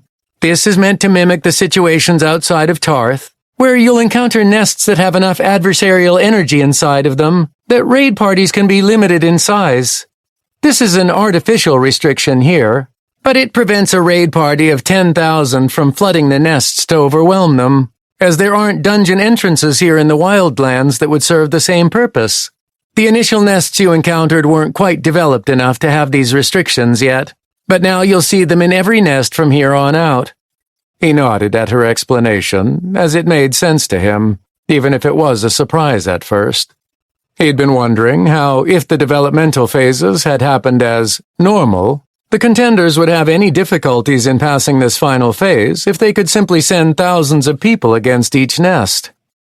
No other notifications alerted him to anything, and he proceeded to run down the dark tunnel ahead of him. The first thing he encountered were traps, and these were much more deadly than most he'd encountered in nests thus far. Dark, shadowy orbs suddenly erupted from the floor as he passed over a few sections, which exploded in necrotic energy that ate at his defenses, but they ultimately didn't do all that much.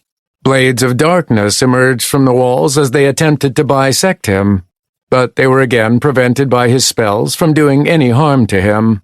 Even what looked like a bottomless pit, because he couldn't see the bottom due to the shadows filling it up, he was able to see through most but not all of it, caused him no harm, because he was moving too fast to fall victim to it, passing over it even as it opened beneath his feet. After ignoring the traps for the most part, he arrived in a large space of at least 400 feet wide and long, which had been transformed from a stone cave to what, for all intents and purposes, looked like an abandoned graveyard that was outside, complete with a fake full moon shining down through wisps of fog onto gravestones and dead skeletal trees. There were open pits in front of many of the gravestones, leading to potentially treacherous footing as one made their way through, while others were filled but were suspicious-looking, as if something was ready to burst out of them when someone approached them. Then there were the skeletal behemoths, which were larger than, and had thicker bones than the skeletal giants, and had 4 arms instead of just 2. They didn't wield any bone clubs like the giants, but their skeletal fists were large and strong enough to act like their own blunt weapons. More than that, they were strong enough to rip up one of the hundreds of gravestones scattered around the outdoor-looking space, launching them at any targets in a ranged attack. But their main strength relied on their physical prowess up close to their enemy, where they could batter down any defenses that got in their way.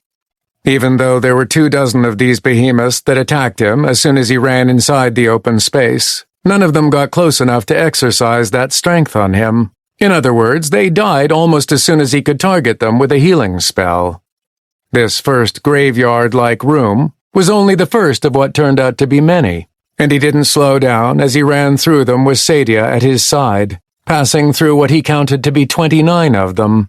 They gradually grew in size as he went on, which consequently meant that there were more behemoths in his way, but none of them could stand up to his race through the similar spaces. Finally, in what he mentally was calling Room 30, he encountered the mini-boss. Skeletal Giant Warlock, Mini-Boss, Advanced Nest Defender, Level 460, Perceived Level 598. It was the Skeletal Giant Warlock again, though instead of being level 430 as he'd seen before, it was 30 levels higher at level 460. Do these mini-bosses stay here until the common monsters evolve into one of them? He asked, even as he went to work killing all of the additional behemoths in the area. Occasionally. Sometimes a secondary evolved monster will join the existing one if they have complementary strengths. As this one was, she said, just as Thaden killed the robe-wearing warlock, which was wielding a dark bone staff and seemed to be casting a shadowy spell of some kind before it died. A caster, it might join the behemoths as a better ranged attacker during the next evolution. Or the nest might decide to simply upgrade the behemoth into something stronger. There's no way to know for sure beforehand, and even the system is apparently unable to dictate its particular evolution strategy. It can't? She shook her head as he quickly extracted loot from every pile of bones in the room. It can only establish the initial parameters before the purified adversarial energy invested into it essentially takes over. That seems like a disaster in the making, the Omenic Drifter stated, remembering what happened with all of those dungeons in Region Number 1 when the adversarial entities were corrupting them. It's really not that bad. It's essentially the same thing that happens with the dungeons you're used to, even though those are a bit more regulated, with some oversight. Here, though, the nests are more accurate in regard to what can be found outside of Tarth, especially with their unpredictability. The dungeons you fought through in the region were more of training tools to prepare you for this phase. They can exist out there, of course, but the majority of the time you'll be fighting against nests, which can eventually take on the same qualities as the dungeons that you're used to.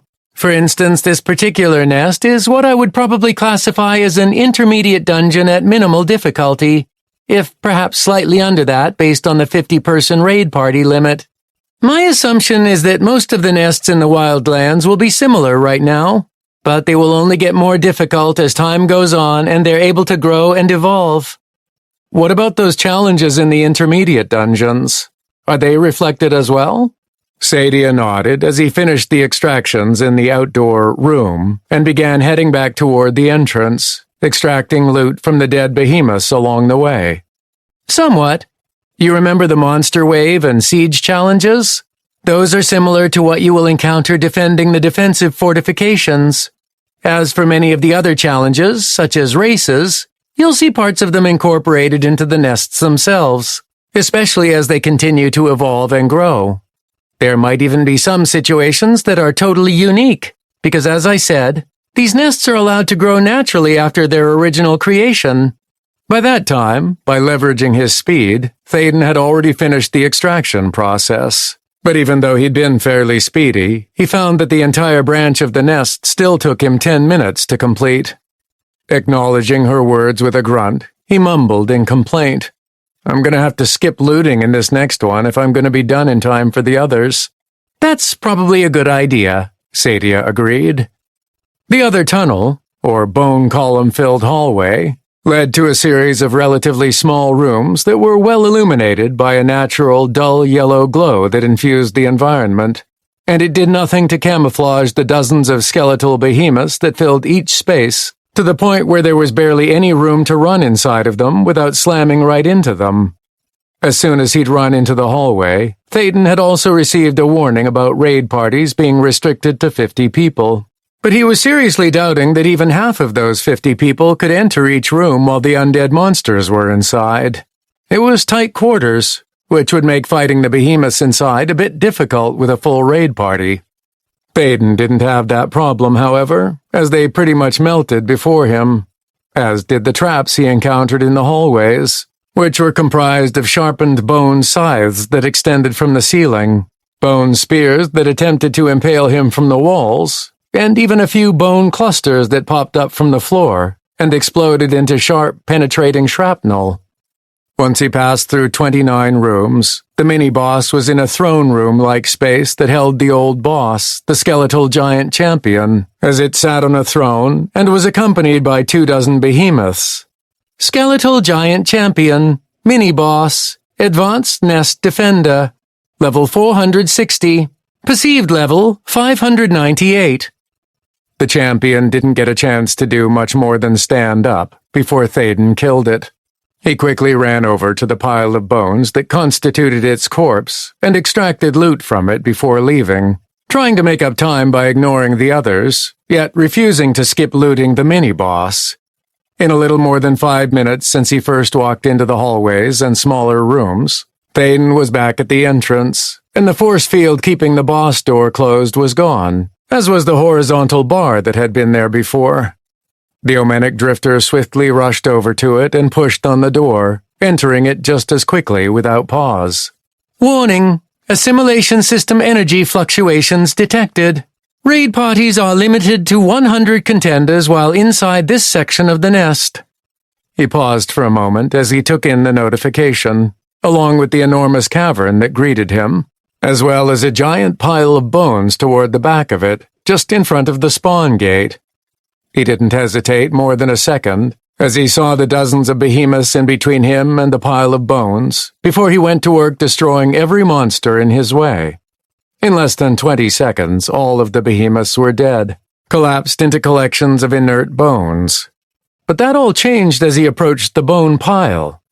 When he was nearly in range of it for his spells, the pile began to shake, and a shape emerged from inside it, rearing up 50 feet into the air.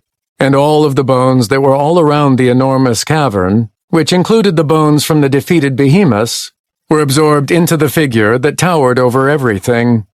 Skeletal Colossal Cyclops, Boss, Advanced Nest Defender, level 480, perceived level 624. The colossal Cyclops had one enormous eye in the center of its skull that glowed with an intensity that indicated that it was likely a source of magical energy, which Thaden thought would do something like shoot deadly beams out at range, or perhaps would somehow aid in its defense. Its frame was huge, as it used the bones that flew out from all directions to make it bulkier, and perhaps even stronger. And it held a dark bone sword-like weapon in its right hand, and a dark bone shield in its left. All in all, it was a formidable-looking boss, and he was sure that even a raid party of 100 contenders who were in the low 400s would have difficulty against it. Unfortunately for the colossal Cyclops, Thaden was in a hurry. As soon as he was within range of his furthest healing spells, he bombarded the boss with everything he had, and he watched as it went from dangerous and alive to collapsed on the floor in a much larger pile than before within a second. He quickly looted it and watched the spawn gate close behind it, and then ran back to the entrance. It didn't take long before he was in front of the crystal control pedestal, and the pit was beginning to fill as the ground raised up beneath him. Phew! Looks like I have about 10 minutes to spare. Sadia stood next to him as they waited for the ground to come up level with the destroyed town above. Cutting it a little close, but you managed to get it done. Granted, that was just the first step, but it's boding pretty well for what's in store over the next few weeks. Nodding as they reached the top, Thaden was greeted by a familiar notification about the nest being subjugated. He nearly dismissed it out of hand, but something caught his eye as he looked at it, as well as what came afterwards.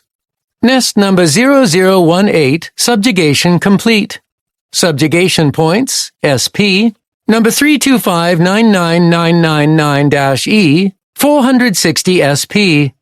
Current SP accumulation, number 325-99999-E, 108 SP per hour. Congratulations for destroying and subjugating 243 nests in the Wildlands. Achievement received, The Final Frontier 4. Omenic Drifter class trait activated. Bonus reward, plus 150 to all stats. Contender World First Achievement.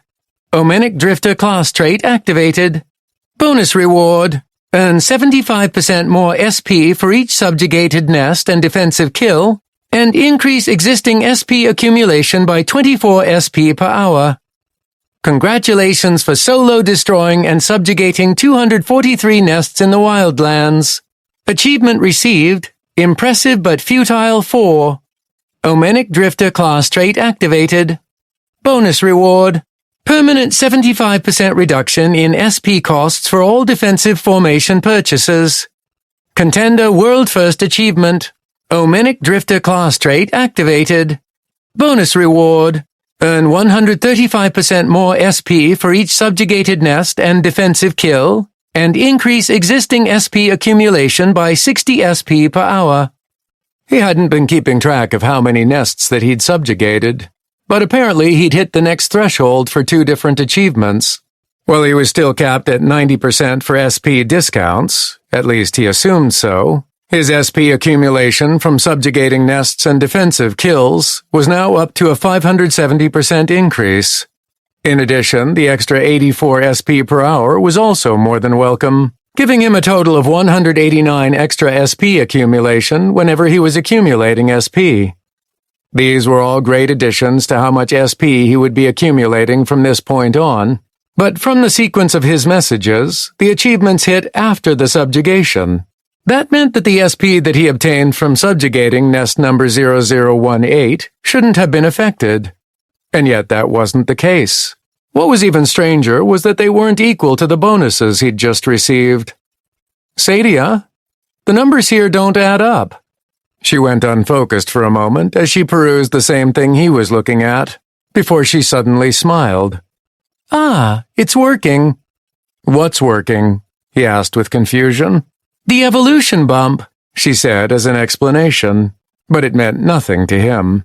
I wasn't sure if it would actually take effect after the premature activation of Developmental Phase 4, so I didn't mention it before.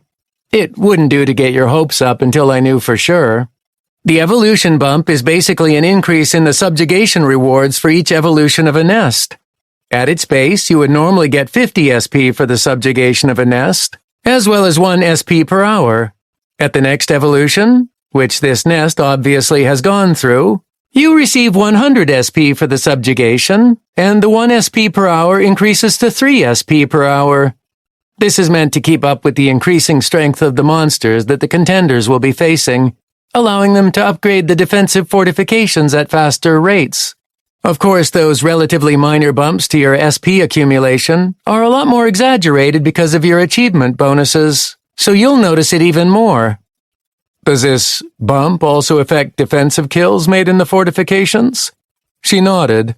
Yes, but only against evolved monsters. So in this case, any skeletal giant kills would elicit the same base of 5 SP per kill that you make without the use of the fortification's defenses, but any behemoths will have an increase.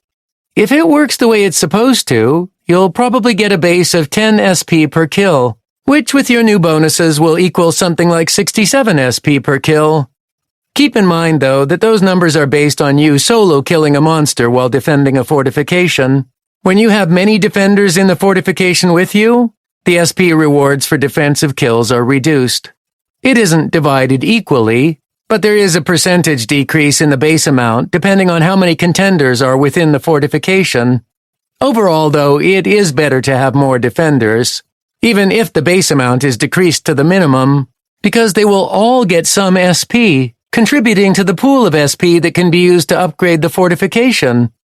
Again, that made sense. He hadn't really thought about when other people would be defending the fortifications before, as he had been largely focused on the solo process.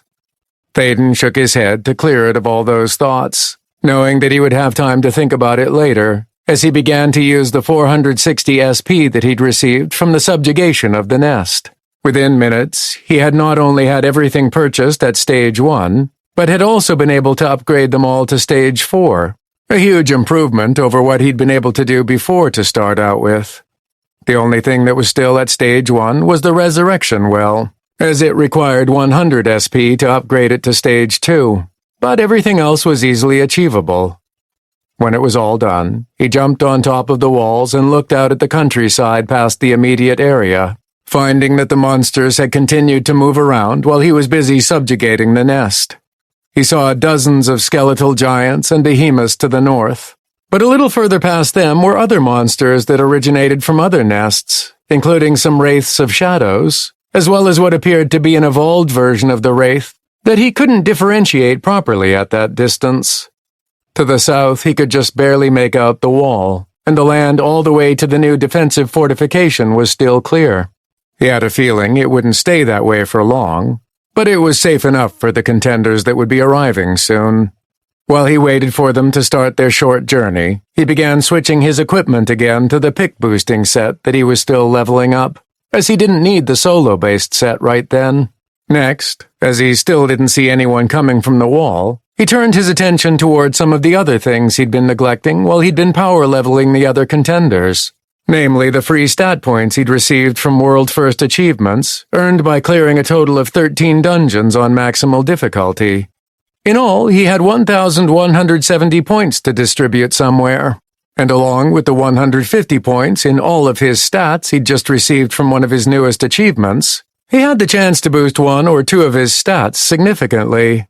There were also the few competency advancements he'd earned in support spellcasting and defensive spellcasting, both of which had hit level 19,683, as well as spiritual spellcasting, which had hit level 729, each of which was a threshold granting another advancement.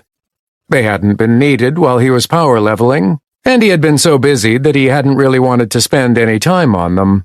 But now that he was essentially just waiting around, he could at least consider all of these things. However, before he could even get started on these, a gate at the bottom of the wall in the distance opened, and he could see little people that looked like little blobs from so far away starting to emerge. So he put off those decisions just a little bit longer. Thaden had more important things to do at the moment, such as ensuring that no one died as they made their way out to the first defensive formation that no one other than he had ever visited before. Chapter 18. Running around in a loop, Thaden eliminated the few monsters that started to creep around the edges of the defensive fortification toward the incoming contenders. There were only about a dozen that were threatening to reach the 100 individuals coming toward the fortification, but given that the monsters were all generally 30 to 50 levels higher than the contenders, he didn't want to risk them too much. They probably would have been fine, given that they'd likely faced such monsters in the intermediate dungeons they'd been running without Thaden there to help power level them. But he didn't want to start the entire process with having to resurrect one or more of them from a sudden attack. They'd have plenty of work to do once they were inside the fortification after all. "Hey there, any trouble?" he asked Sarah, as she seemed to be out in front of the raid party that was coming to defend the fortification. She hadn't mentioned that she was in charge of this group, as she and her smaller party weren't the highest level of those gathered, but perhaps her prior relationship with Thaden had led to her nomination to that position. "No, none at all," she replied, eyeing the defensive fortification behind him as he started jogging backwards while staying ahead of the rest of the raid party. "That seems a bit more than we were led to expect once we got out here." He chuckled as he looked over at Sadia, who had accompanied him on his short trek to help the contenders reach the defensive fortification safely. "I thought it was strange as well, but my companion explained it to me." He then quickly explained the change in the amount of SP that could be gained after this first evolution. Overall, it's a good thing, but it also comes with the fact that the monsters around here are going to be much stronger than when I was here before. "It's not a problem for me," he told her, while at the same time he internally cringed at how much it sounded as if he was bragging. "But defending this place will be a little more difficult than when I experimented out here a few months ago. The increase in SP will help, but we'll have to wait and see just how much." Neither Sarah nor any other contender said anything after that, as they were approaching the defensive fortification. He'd left the gate open when he left, so they filed straight in, with most of them heading up to the walls immediately, taking positions around the perimeter, but concentrating on the area around the gate. He also watched as a pair of support classes took positions on the arcane ballista and explosive catapult, apparently already getting familiar with the defensive weapons. What was the funniest part of the whole situation was when he saw the new contenders looking at the set of autonomous defenders, as some not only did double takes, but triple takes as they took in the strange-looking figures. Sarah and her group, along with another 5-person group of level 344 contenders, who were the highest level in the raid party, stayed behind. He assumed that this other party was nominally in charge, but Sarah and her group were sort of liaisons because of their familiarity. "Would you be able to show us around?" she asked. "We've all been briefed on what to expect, but that's different than actually seeing it in person." Nodding, he took them on a short tour of the walls, the gate, the defensive weapons, and then the central keep. While inside, he explained the different floors before showing off the fortification guardian, in addition to the resurrection well, before finally coming to the crystal control pedestal. Finally, this is where you, or whoever is in charge, will be making all of the decisions. "Don't you mean you?" Sarah asked. "At least while you're here." Thaden waved his hands back and forth. "Sort of. While I'm here, I'll be able to make purchases at a 90% discount," he said, which apparently startled everyone there. He was slightly startled as well, as he wasn't aware that this particular information wasn't shared with everyone. "But whoever is in charge will be making the actual decisions. I can come back and make more purchases from time to time, which is what we'll be doing for at least the first few days while we establish this as our flagship defense. But after that, whoever is in charge of the defense will be solely responsible for any other purchases." He saw nods all around. "Makes sense. So how does it work?" "Place your hand on it and find out. I'm authorizing everyone here to be able to make any changes, as well as having the authority to make defensive decisions with certain purchases, so you should all have access. If there are any more whom you want to have authorization, let me know." Through an option in the defensive fortifications menus, Thaden had found that it was easy enough to grant this kind of authorization to the different people around him. They could control everything in the fortification, spend SP, and make other decisions important to the overall defense. There was also an option that allowed him to transfer full authority to someone else, but the list of available persons was empty. Once other people were able to subjugate nests without his help, then he would be able to transfer full authority. While the contenders in Region Number 1 had made enormous progress toward that eventuality, as it was at the moment, he wasn't sure if they would be able to achieve that outcome. Fortunately, he had another, even riskier plan to circumvent that requirement, but it wouldn't be necessary for a while. This phase, unlike the other phases, wasn't going to be accomplished in just a few short days or weeks after all. It was going to be a bit of a slog to see them successful, as everyone expected this to take at least a year before they managed to complete it. Faster than that was technically possible, as Thaden could clear nests fairly fast, but the problem came with getting defenders to the newly subjugated defensive fortifications, as well as upgrading them to the point where they could actually hold up against even the weakest assaults by the Wildlands monsters. If the contenders were a higher level, that might be possible, but they weren't. As it was, he thought he might be able to subjugate up to 4 a day and get them defended. But even if that was the case, in order to subjugate all 9,000 of the nests, it would take 2,250 days.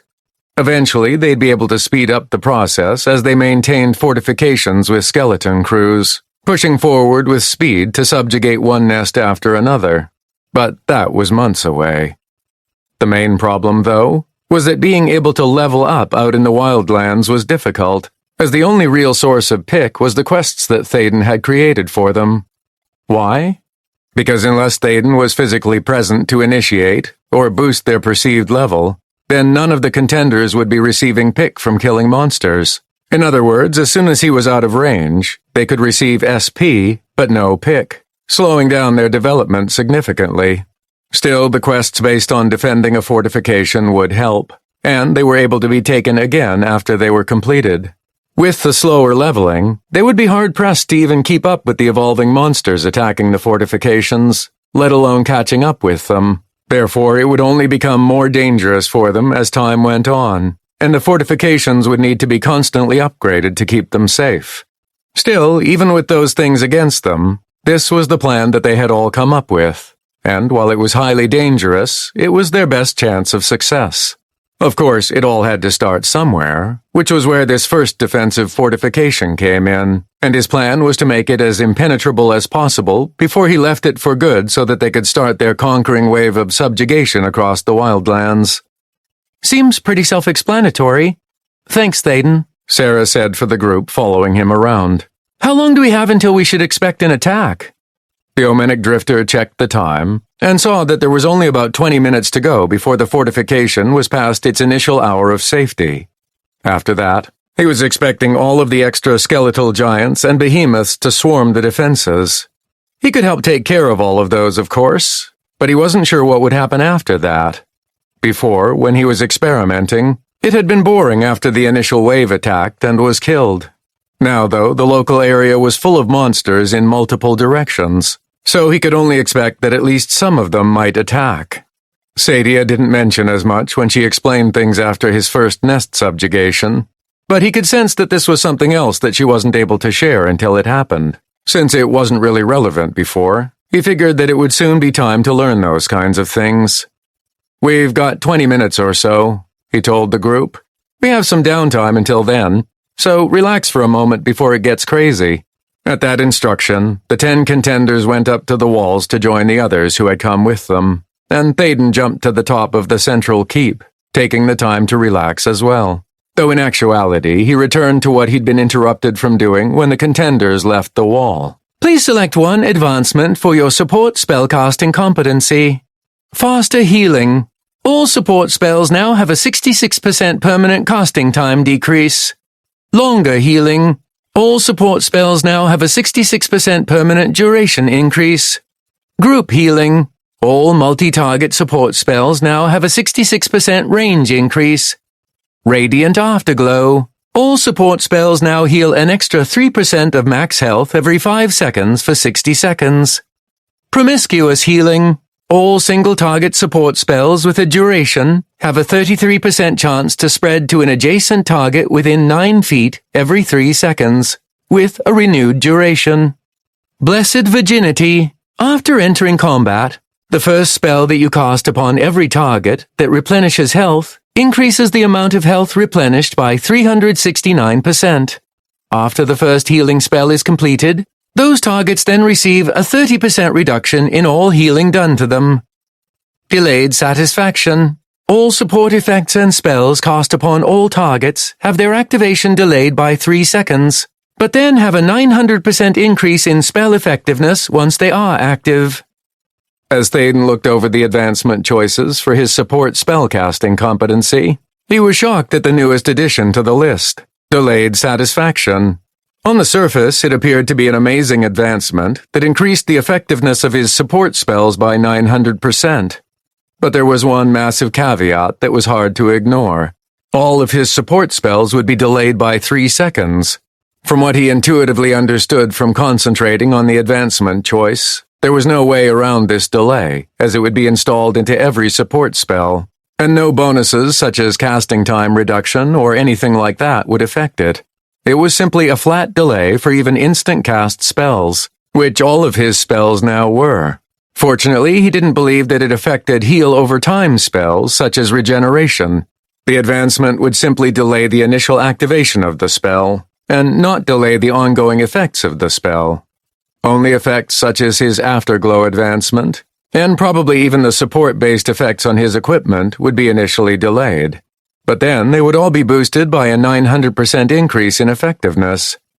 He had to think about whether or not the way he fought would be severely hampered by this kind of delay, because a 900% increase in support spell effectiveness wasn't something that he could easily brush off. The more he thought about it, the more he considered it to be a decent trade-off. Most of the time, he had many healing effects already going by the time he entered combat, and the delay wouldn't be too much of a hindrance. Even in emergency situations, such as when he'd been overwhelmed by powerful monsters or adversarial entities, it hadn't necessarily been his support spells that had allowed him to live.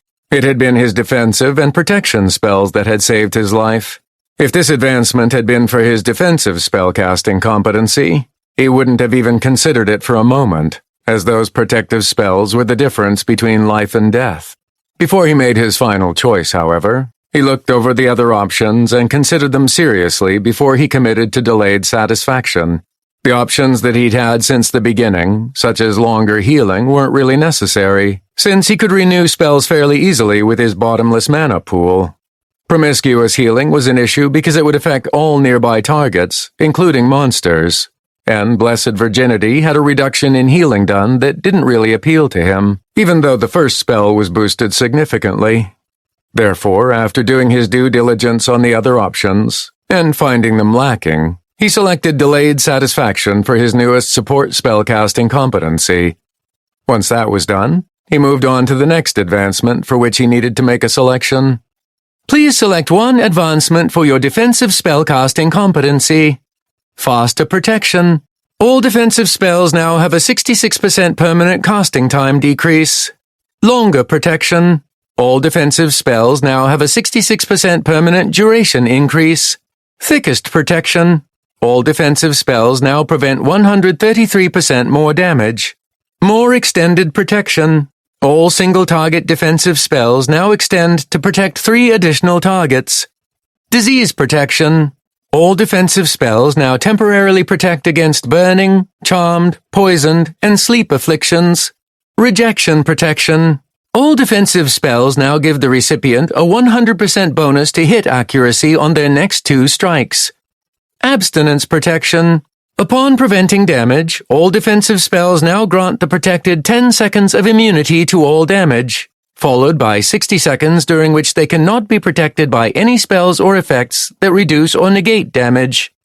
The morning after protection. Exactly 9 hours after any defensive spell cast on any target is fully used or the duration expires naturally, it will be reapplied for free with a 300% increase in effectiveness, regardless of the target's distance from the caster. Can only apply 1 instance of a particular defensive spell at a time. Multiple reapplications will override the existing spell in place. Looking over his options, he was sincerely thinking about getting the thickest protection advancement, as it was a flat increase from 66% to 133% in the amount of damage that was prevented by his defensive spells. He didn't necessarily need a casting time decrease, nor a duration increase, as those could be covered a bit by his other bonuses and even his equipment, and affliction protection wasn't necessary with the other spells he had in his repertoire that would take care of afflictions easily. While rejection protection would be beneficial to the accuracy of his fellow contenders if he were to party with them, it didn't really help him all that much, and the benefits were fairly limited. Abstinence protection was pretty much a no from the get-go, as temporary immunity followed by a period of time that made him, or someone he was trying to protect, unable to be protected by spells or effects that reduced or negated damage, was pretty much a death sentence. It might have some limited feasibility, but the downsides were just too great to realistically consider it. The new advancement, the morning after protection, didn't necessarily have a downside to it, but he didn't think it would be very useful for him. Having another defensive spell cast upon him 9 hours later, even at an increase of 300% effectiveness, didn't do much for him. He could easily cast another defensive spell on himself if he needed it after all. He nearly disregarded it entirely in favor of thickest protection, as it was useful at all times. But then he thought about the current situation they were in, and the challenges that this phase was giving them. If he was able to time it right, then he could cast a plethora of defensive spells on the contenders stationed in a defensive fortification, and then, even if he wasn't there 9 hours later, they would have those same spells be reapplied at an even greater effectiveness than before. It was like an extra bit of insurance that would keep the contenders a little safer while he wasn't present, which could only be a net benefit to all involved. He wasn't sure how each of his defensive spells would reapply themselves at a later date, especially with ones that produced extra protection over time, such as Guardian Totem, but he supposed he would have to experiment to find out. With the 2 options warring in his head, the morning after protection eventually won out in the end. After selecting the advancement, he moved on to the last selection, which was for his spiritual spellcasting competency. Please select one advancement for your spiritual spellcasting competency. Spiritual Domination. All influential spiritual spells now have a 30% chance of success increase. Spiritual Bond. All successful spiritual spells now have a 100% efficiency increase. Tantric Meditation. All spiritual spells now have no casting time, but will have triple the cooldown. Karmic Balance. All spiritual spells now have no cooldown, but will have triple the casting time. Ghosted Relationship. When a spiritual spell is successfully cast upon a hostile target, and then they leave the range of any of your spells, the hostile target will receive a spiritual backlash that will leave them more vulnerable to all forms of damage, increasing the damage they take by 30% for 9 minutes. Thaden had managed to get his spiritual spellcasting competency just high enough during his power leveling sessions with the contenders in Region Number 1 through the use of spells such as Spirit Drain, Dominate Spirit, and Befriend Spirit. He hadn't necessarily needed to use the spells on the monsters there, but he figured he might as well use them in order to raise his competency, and it had paid off in the end. Similar to his choice for defensive spellcasting, he looked at picking up Spiritual Bond, which was an advancement that increased the efficiency of spiritual spells by a flat 100%. However, a second look at the newest option, Ghosted Relationship, had him changing his mind. While the situation might be a little more specific, as the advancement required him to cast a spiritual spell upon a hostile target, and then have that target leave the range of his spells, the 30% increase in damage they would take for a whole 9 minutes wasn't anything to scoff at. With a little time to debate with himself over the choice, he decided to go with the new option, Ghosted Relationship, as he thought it might be somewhat useful for the contenders while he was making his way through the Wildlands. Besides, he didn't really need to increase the effectiveness of his spiritual spells right then. Potential increases in damage being dealt, however, could be useful. With that over with, Thaden looked at his base stats without his equipment as consideration, as he had a few more minutes before things really started to happen outside the walls of the defensive fortification. Each of his stats had improved over the last few months after using spiritual reclamation in the dungeons he'd gone through, until he hit the maximum amount of stats that he could get for each type of monster. When he added in the plus 150 he'd received after his last achievement, there was really only one choice for what needed improvement using his 1,170 free stat points. Physicality, 16,422. Celerity, 12,371. Mentality, 24,529. Personality, 8,896. Fortuity, 16,117. He could easily boost some of his stats so that they were a little more effective, but the one that stood out to him the most was personality. While his pick-boosting set of equipment helped to boost his personality, and his solo-focused set of equipment put it in the hole, he hadn't actually managed to reach 10,000 at its base for the stat, which meant he was leaving an achievement on the table. While he had skipped going for it before, he had come to regret it after his experiences wearing his solo-focused set of equipment and forgetting that his personality was in the dumps as he spoke to people. While this might not necessarily counteract that entirely, he figured it would at least go a little way toward fixing it slightly. Besides, as he leveled up, his personality would continue to take a hit, so he might as well do what he could to bolster it a little bit while he had the chance and the free stat points. Therefore, he stuck all 1,170 points into personality, pushing it past 10,000 until it settled on 10,066. Congratulations on reaching 10,000 in personality. Achievement received, Very Demure 4. Omenic Drifter class trait activated. Bonus reward, plus 75 to physicality and fortuity. Contender World First Achievement. Omenic Drifter class trait activated. Bonus reward, plus 450 to personality. All personality bonuses on equipment are increased by 135%. Thaden wasn't actually expecting to obtain another world first for personality, as he thought for sure that someone else would have beat him to it, as they had for the other personality stat achievements. The extra plus 450 personality was extremely welcome, as it brought him to a base of 10,516. The additional benefit to the world-first achievement, however, was a mixed bag. When he was wearing his pick-based growth equipment, like he was at that moment, the 135% increase in the personality bonus, which was plus 125 personality per piece of equipment, minus the AMPs that were placed on it, turned it to a total of plus 294 personality, a difference of 169. When he added in the set bonus for having 5 pieces of the set, which was a base of 60, that equaled another 85 personality.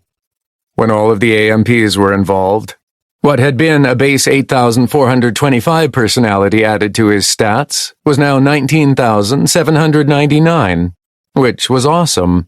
Unfortunately, the extra 135% also applied to negative personality, which meant that his minus 141 for each piece of his solo-based growth set was now minus 331. When added all together with his AMPs on them, the set gave him a total of minus 21,515. In other words, despite trying to stay slightly ahead of the detrimental personality decrease on his solo set, it wasn't ever likely going to happen, now that it would put him around 11,000 personality in the hole. Note to self, whatever it takes, do not wear that set around other people. He knew that the system technically cut off the stat at 1, instead of actually giving him a negative number, but in his experience, it was almost as if the other people could see how much in personality debt he was. Even with his Hero of Tarth title, he didn't want to risk the Shari seeing him with negative 11,000 personality, and suddenly deciding that he was some sort of demon that needed to be burned at the stake. Other than that unfortunate side effect, he thought that his distribution of his free stat points had gone pretty well. He was a little more well-rounded, and he didn't feel like he was lacking in anything in particular. In other words, he was more than ready for the challenges ahead of him. Thaden, they're beginning to stir. It's time, Sadia said from his side, breaking him out of his internal contemplation. Thanks. Let's get to it then. After saying that, he jumped down from the top of the central keep and joined the rest of the contenders on the walls. Even though he'd come and subjugated the nest on his own a short while ago, this was going to be the first time the contenders had a chance to see just how they matched up against the denizens of the Wildlands, and he had great confidence in them and the defenses that were designed to keep them safe. Already, he could see the skeletal giants still alive further away from the defensive fortification, stretching from the west to the north to the east in a big arc, moving toward the contenders that were defending the walls of the fortification. He could sense a little nervousness in them as they prepared to initiate their first clash against hostile monsters in the Wildlands. But there was also a confidence among them that was worth more than any defensive weapon they could purchase from the crystal control pedestal. All right, here we go. Chapter 19. Don't attack or help in any way yet. We want to see how we do with what we currently have. Just be ready to back us up, Sarah said to him as he stood next to her. Thaden nodded, mentally taking a step back as he observed the horde of monsters headed their way. Already, he could see them starting to head toward the gates, exactly how he remembered them acting before, and he could see the contenders preparing for the attack along the wall. Once the first of the skeletal giants was within range, the first of the mages standing on the walkway unleashed a 3-foot-wide fireball that slammed into the undead monster, making it stagger a bit as it took a decent amount of damage. Scorch marks along its bones were evidence of the hit, but it still had plenty of health left to go. Of course, that was just the beginning. The arcane ballista and explosive catapult unleashed their payloads, unfortunately missing the lead giant. But the explosive detonation from the catapult hit the next monster that followed close after the first. Thaden could tell that those operating the defensive weapons were simply learning their range, however, and they were already loading another projectile into their weapons. At the same time, the others who had ranged attacks unleashed hell upon the incoming monsters, as various spells crossed the distance in less than a second, and explosions of stone, ice, fire, and even lightning ravaged through the first giant, killing it before it could get within 100 feet of the walls. Magically enhanced arrows and phantasmal-looking throwing knives joined the barrage, even as more skeletal giants approached, and he watched as yet another 2 were killed, thanks to the reloaded defensive weapons hitting accurately upon their next shot. But by his count, there were at least 50 skeletal giants still coming toward them, and behind those undead were over 80 behemoths that were even stronger. The control classes went to work after the initial barrage of projectiles and spells, and Thaden saw dozens of giants suddenly caught by thick vines wrapping around their legs, or frozen in place by ice surrounding them, or simply stopped from moving forward by bands of glowing force wrapped around them. There was even an instance in which a haunting melody was played by someone with a flute, and a half dozen of the giants began moving a lot slower, to the point where it appeared as if they were deliberately trying to sneak past a motion detector by going as slowly as possible. The fighter classes had already jumped down and were arrayed in front of the steel gate, and as one of the first skeletal giants fell down the perimeter pit and avoided the horizontal cutters along the walls, they were there to start tearing into the front line of undead as they entered melee range.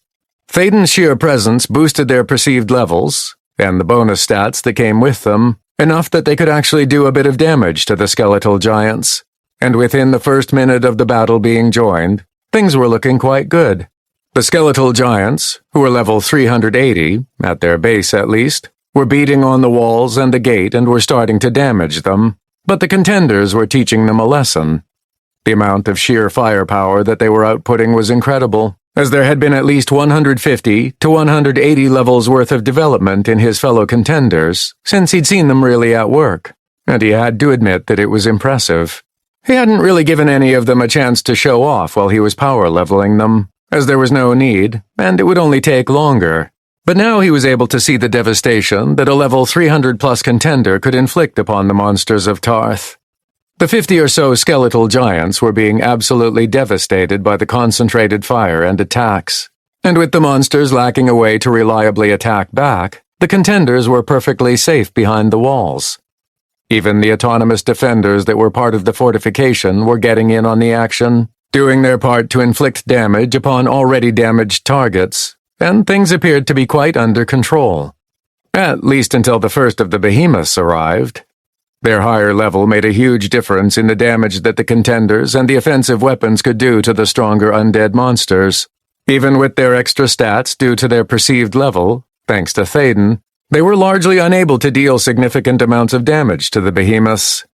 As the last of the skeletal giants were killed off, the attention of the defenders went to the new arrivals, and they managed to take one of them down once they organized their attacks and focused on a single one.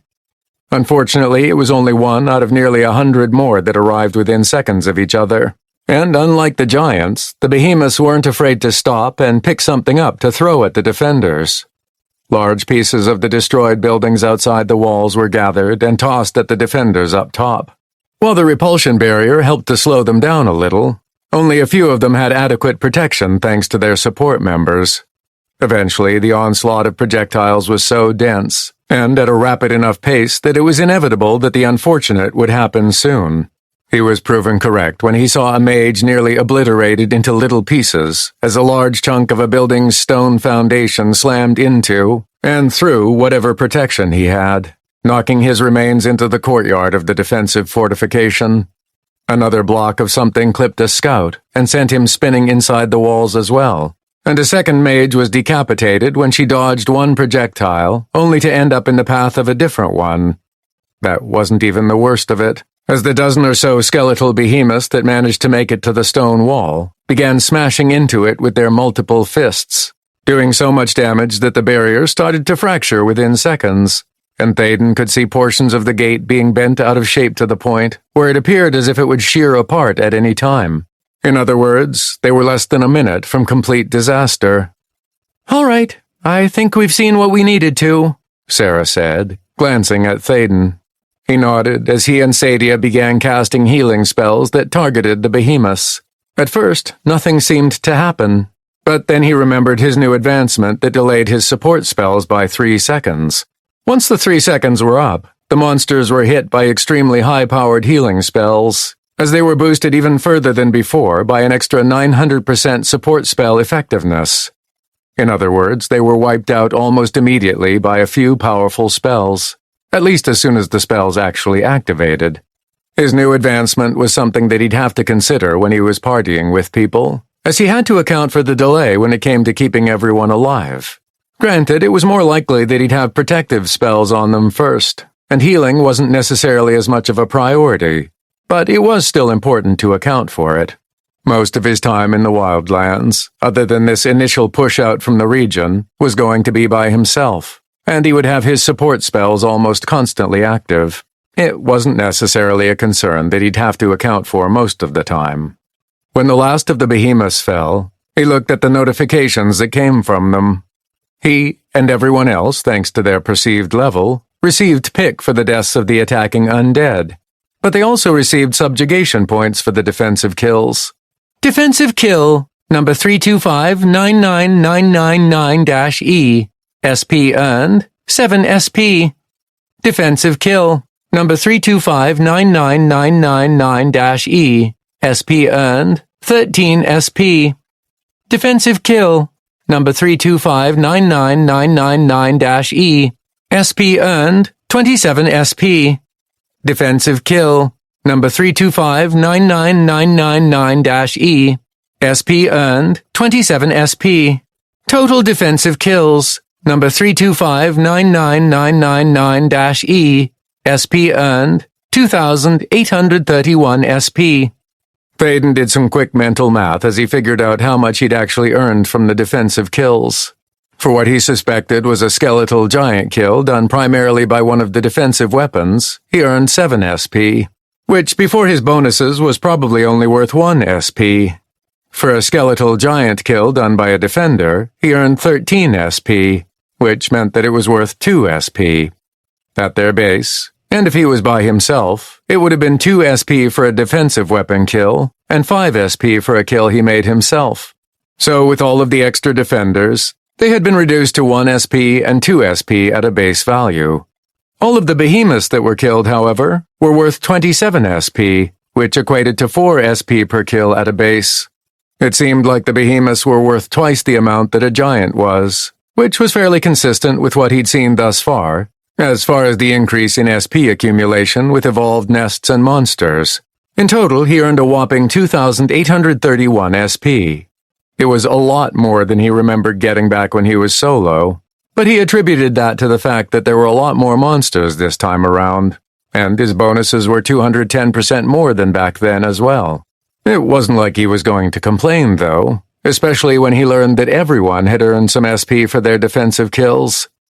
"I have 13 SP now?" Sarah asked with a shocked expression on her face, looking at her own notifications after the battle. Thaden turned to her, before glancing at everyone else who seemed to be checking their message feed as well. "You do? Do all of you have some SP?"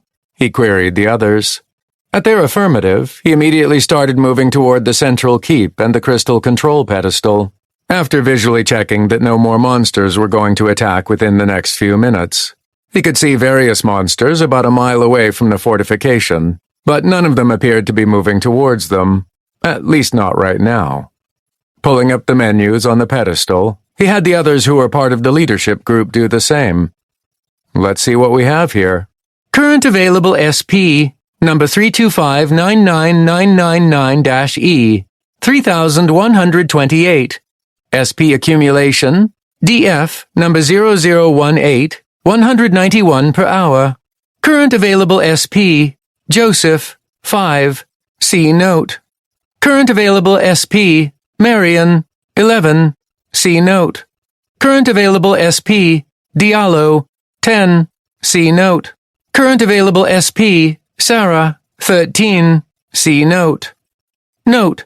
Requires authorization from contender for use.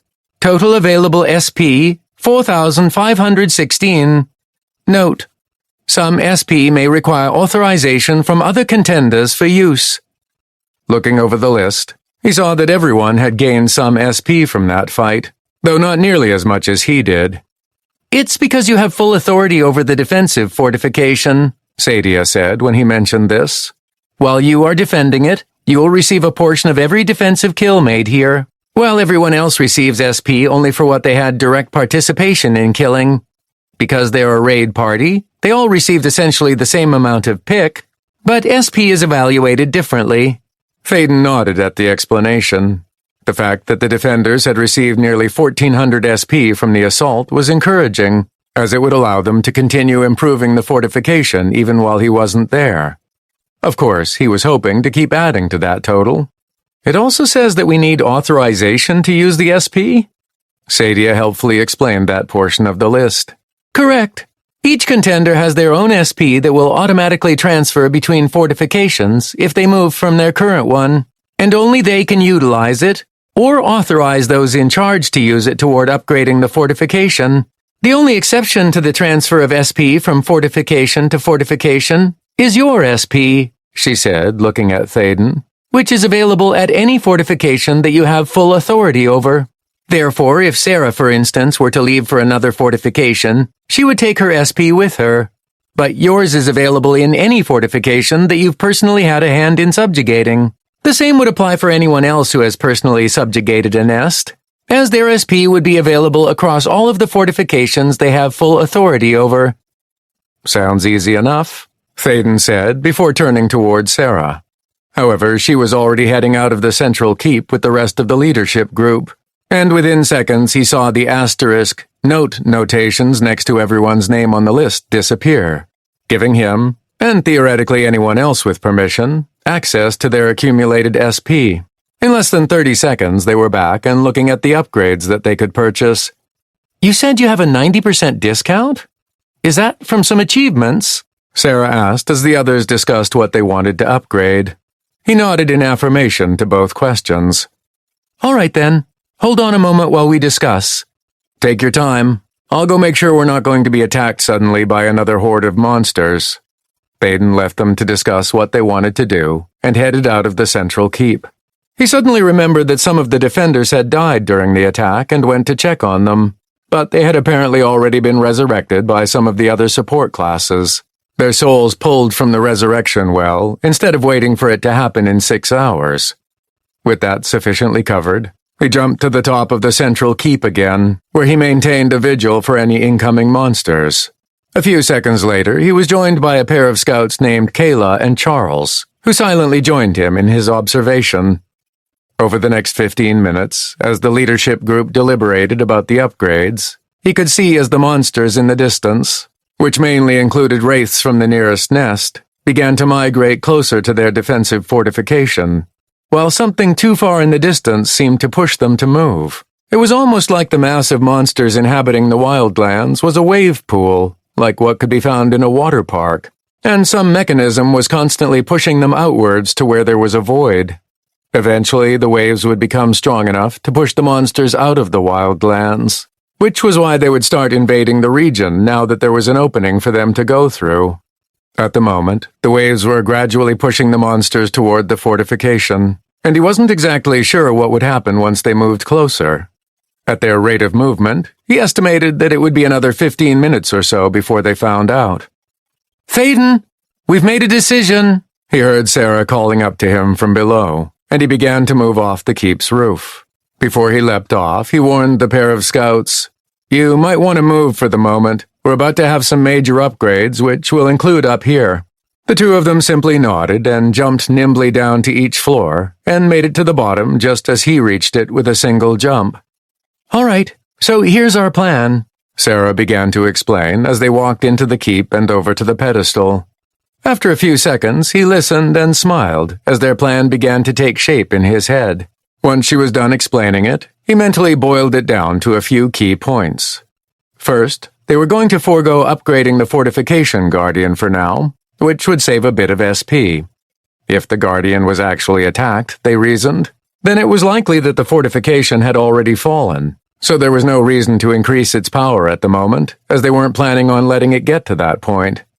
Second, they weren't going to upgrade the resurrection well any further for the moment, as they were expecting reinforcements from the region within the next 24 hours, and with Thaden sticking around for at least that long, it, like the Guardian upgrades, also wasn't necessary. Third, the horizontal cutter, the defensive spikes, the murder holes, and the perimeter pit outside the walls were going to be ignored as well, as they would theoretically become unnecessary once they implemented the rest of their plan.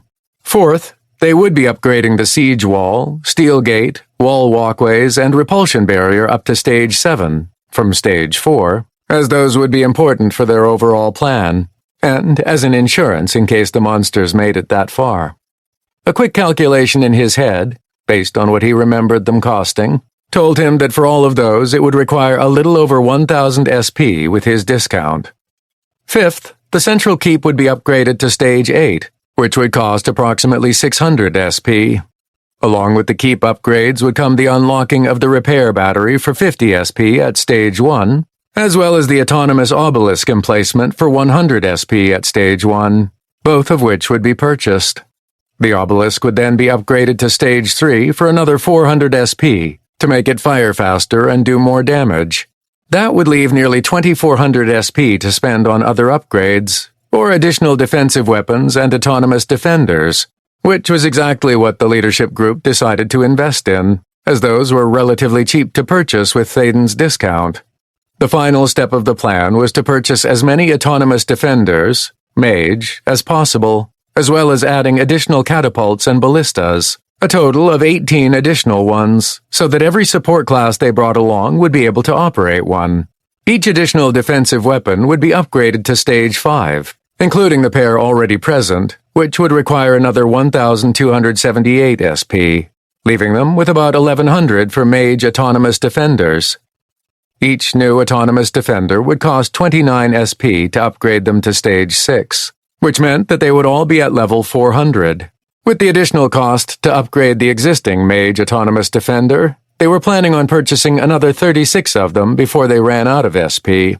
Their idea was to take advantage of the long-range capabilities of the mage ADs, as well as their mage and scout class contenders, to destroy everything that attacked them before anything could get close to the walls. If the monsters managed to approach, they would be fended off by the fighters and other members of the raid party, with the stronger walls and gate there able to stop the enemy from coming inside.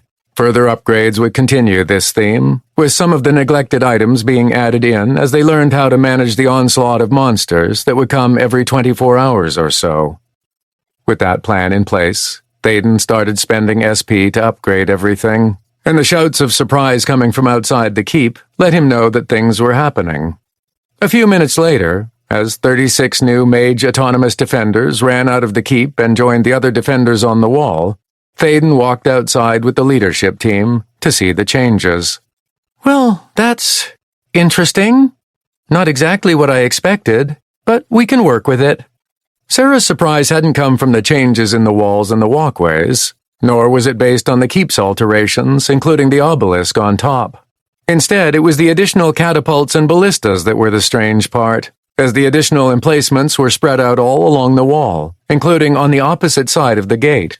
Fortunately, the ones that were located the furthest away from the gate, where the monsters would congregate first, were elevated on platforms that reached nearly 50 feet into the air, and were reached by wooden ladders that started on the walkways. Unfortunately, 2 of the ballistas were located nearly opposite the gate, and the central keep blocked them. But Thaden supposed that they could be used on flying monsters that came in from the side or something. Regardless of that little hiccup, the changes seemed to please the defenders, and there were support class contenders already manning the defensive weapons, ready to go. They were just in time, too, as the first of the wraiths that had been inching closer to the fortification seemed to pass some sort of imaginary line out past the limits of the destroyed town. As if they'd been triggered by proximity, Thaden heard the wails of the wraiths of shadows as a few of them began streaming toward the defenders, who were ready for them. "Time to earn some more SP," he said, jumping halfway up the central keep to watch as the fights unfolded. Chapter 20. I'll be back periodically to make purchases for you with my discount, but for now it looks like you'll be just fine, Thaden said as he met with Sarah and the rest of the leadership group atop the walls. There hadn't been another attack for the last few hours, and it was time for the Omenic Drifter to begin the next step of the overarching plan. Sarah nodded along with the others with her, but it was Sean who spoke in response. After they'd had a chance to learn about each other over the last 30 hours or so, the overall leader of the defensive group had smoothly taken control of the defenses, while incorporating Sarah and her smaller party in the decisions. Thaden had to admit that the older man with a ruddy complexion was a better strategist when it came to figuring out what the defensive fortification needed to succeed than either the Omenic Drifter or Sarah's group, and neither of them had begrudged the new leader from taking overall charge of the situation.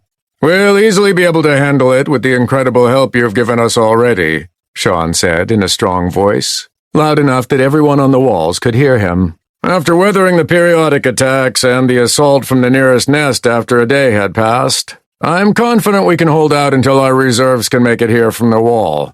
Our scouts are already easily culling the stragglers that get too close to the defensive fortification, allowing us to thin their ranks before they can enact a full assault. And with the upgrades we've been able to purchase, we're nearly impenetrable as it is. Good luck, and we'll be ready when you need us." Thaden smiled as he looked around the fortification one more time, seeing the incredible changes that had occurred over the last day or so. The upgrades to the wall alone were impressive, as the defensive barrier had transformed from it being mainly stone up until around stage 10, to full-on iron at stage 11 and 12, to steel at stage 13. The steel gate had also improved as it morphed into mithril, making it nearly impossible for it to be heavily damaged by any of the incoming monsters, unless they had a plethora of time in which to attack it, unencumbered by any defenses. The many ballistas and catapults emplaced upon the walls had also been upgraded to the point where they could almost one-shot level 380 monsters if they were aimed correctly. But even if the monsters weren't killed in a single hit, they were so damaged that they were picked off by one of the many Stage 10 Mage-classed autonomous defenders.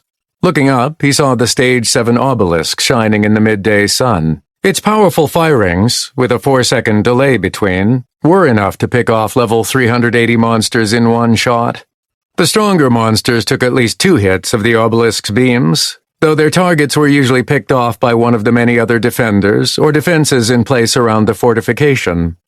But the crowning achievement to the entire defense came in the form of a nondescript red orb that floated above the obelisk. After the central keep had hit stage 11, a new option had appeared in the list of available purchases. Orb of Annihilation, Stage 1, 1000 SP. The Orb of Annihilation was expensive at 10,000 SP, or only 1,000 SP thanks to his discount, but it was worth the expense. While it seemed fairly innocuous at first appearance, its effect was anything but that. With a specific order to activate by those in charge of the defenses, a wave of destructive magical force spread out from the orb and damaged every monster outside of the walls, completely bypassing the defenders and defenses within. While it didn't kill any monsters immediately with the destructive wave of force, even the weaker ones, what it actually did was do damage equal to 50% of their overall health. That might not seem worth it, since it didn't actually kill anything, but being able to essentially wipe out 50% of the health of a massive horde of monsters attacking the fortification meant that they were much easier to take down afterwards. Unfortunately, at stage 1, the Orb of Annihilation required 30 minutes to recharge before it could be used again, and its effects only extended to the edge of the destroyed town. Thaden was fairly sure that at higher stages, it would both do more than 50% damage to monster health and recharge faster, but they hadn't had a chance to test that yet. Why? Because Stage 2 required 50,000 SP, or 5,000 SP with his discount. They had made a lot of SP from the frequent attacks on the fortification over the last day or so, as the monsters in the distance seemed as if they were constantly being pushed toward the sole fortification. Along with the relatively recent attack of 80 level 425 wraiths from the nearby dungeon, at the 24-hour mark following the establishment of the defensive fortification, the defenders had been able to upgrade quite a bit, but they still weren't able to afford a 5,000 SP upgrade to the Orb of Annihilation. That would likely change over the next few hours, as Thaden started farming SP by subjugating nests. But even without the orb being at Stage 2, it was still powerful enough to drastically affect the course of a defense against overwhelming numbers. Satisfied with what he saw, and after having seen the defenders easily hold off hundreds of monsters, which to be fair mostly came at the defenses in a staggered fashion and not all at once, Thaden felt it was safe enough to leave. He leaped off the walkway after a final farewell to the contenders on the steel fortification wall, and with Sadia by his side, the Omenic Drifter quickly put the destroyed town behind. This was the first time since he'd arrived in the Wildlands that Thaden hadn't triggered a notification telling him that he was in danger of abandoning the defensive fortification. and he was encouraged as he put it behind him. "I have to say," he told his giant squirrel companion as they ran at full speed toward the Wraith dungeon, "I enjoyed having all of those contenders in the fortification and seeing them capably defending it. But there's a part of me that is glad that I'm out of there.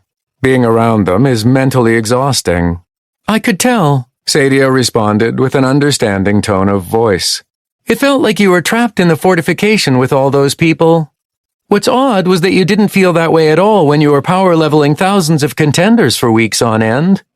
"Yeah, well, my association with them had only been temporary, and I had other things to concentrate on at the time. Here, though, I didn't really have much to do, and it was all the same people. It feels strangely liberating to be able to get away."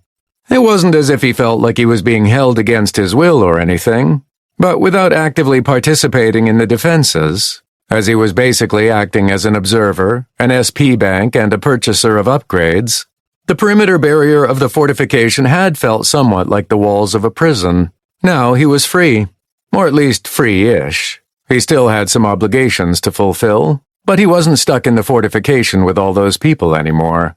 And he would be visiting the place he'd just left every hour or so, in order to take advantage of the SP he'd be harvesting, but he still considered it freedom.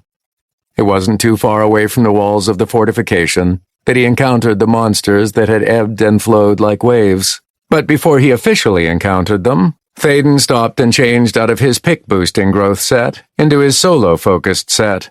It was time again to absolutely devastate the monsters in his way, without having to sit back and observe. Running amongst the wraiths and other types of monsters vying for their own territory within the Wildlands, he felt himself grinning as the opposition practically melted away as he passed by, and he didn't even stop to extract loot from any of them. At the moment, his entire goal was to see how many nests he could subjugate and earn SP for in an hour, and looting simply took too long. While some of the item drops might be useful for the other contenders, they had already acquired quite a bit from what he'd farmed before, and they also had been accumulating quite a hoard from when they were defending the fortification against the incoming monsters. What was more important was seeing just how far they could push the SP accumulation process, which would give them a good idea of how far they could start expanding the number of defensive fortifications. Slightly over 10 minutes later, Thaden was sprinting away from the subjugated Wraith nest after acquiring 670 SP, having not stopped for even a moment as he cleared the tunnels, caves, and the boss one after another.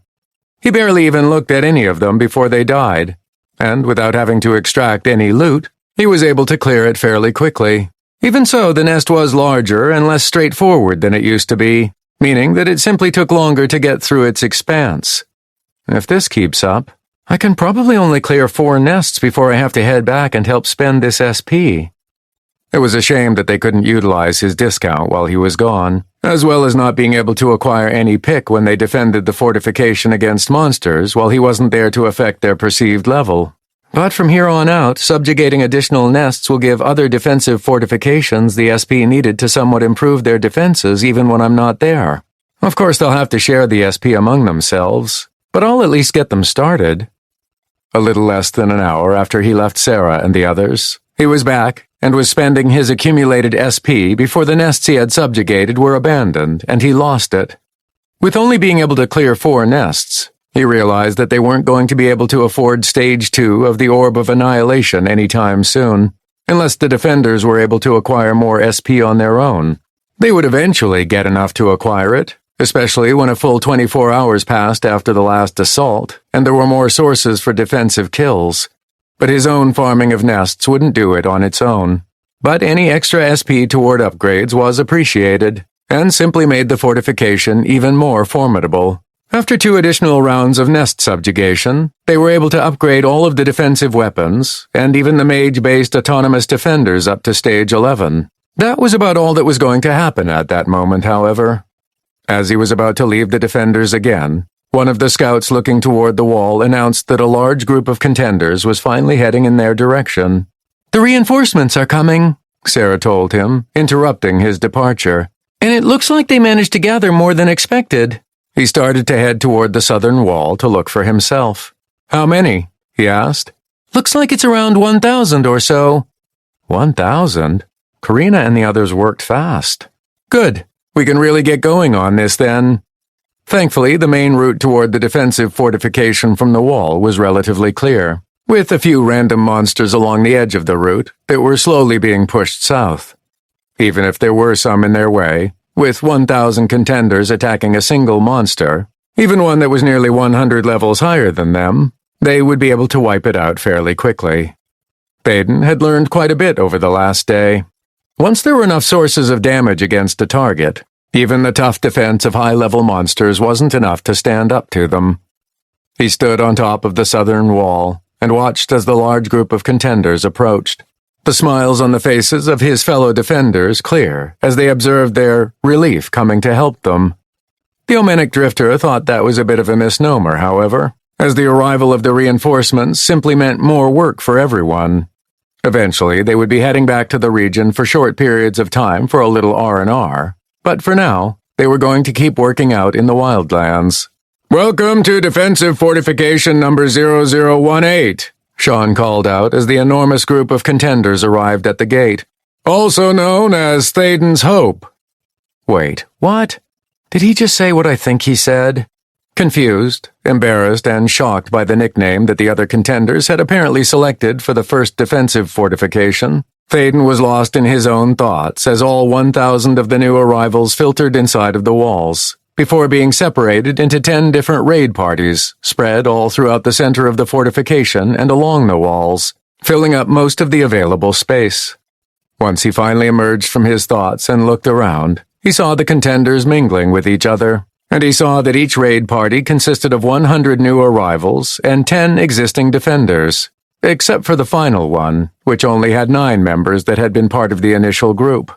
"All right, Thaden, the first group is ready," Sarah said from his side, making him jump slightly. As he looked her over, he saw that she was by herself, but the rest of her small party had joined one of the groups of new arrivals. Sean and the other members of the leadership group had joined another. It took a second for his mind to catch up with what she had said. "Great. Are you part of the first group, then?" She smiled. "Of course."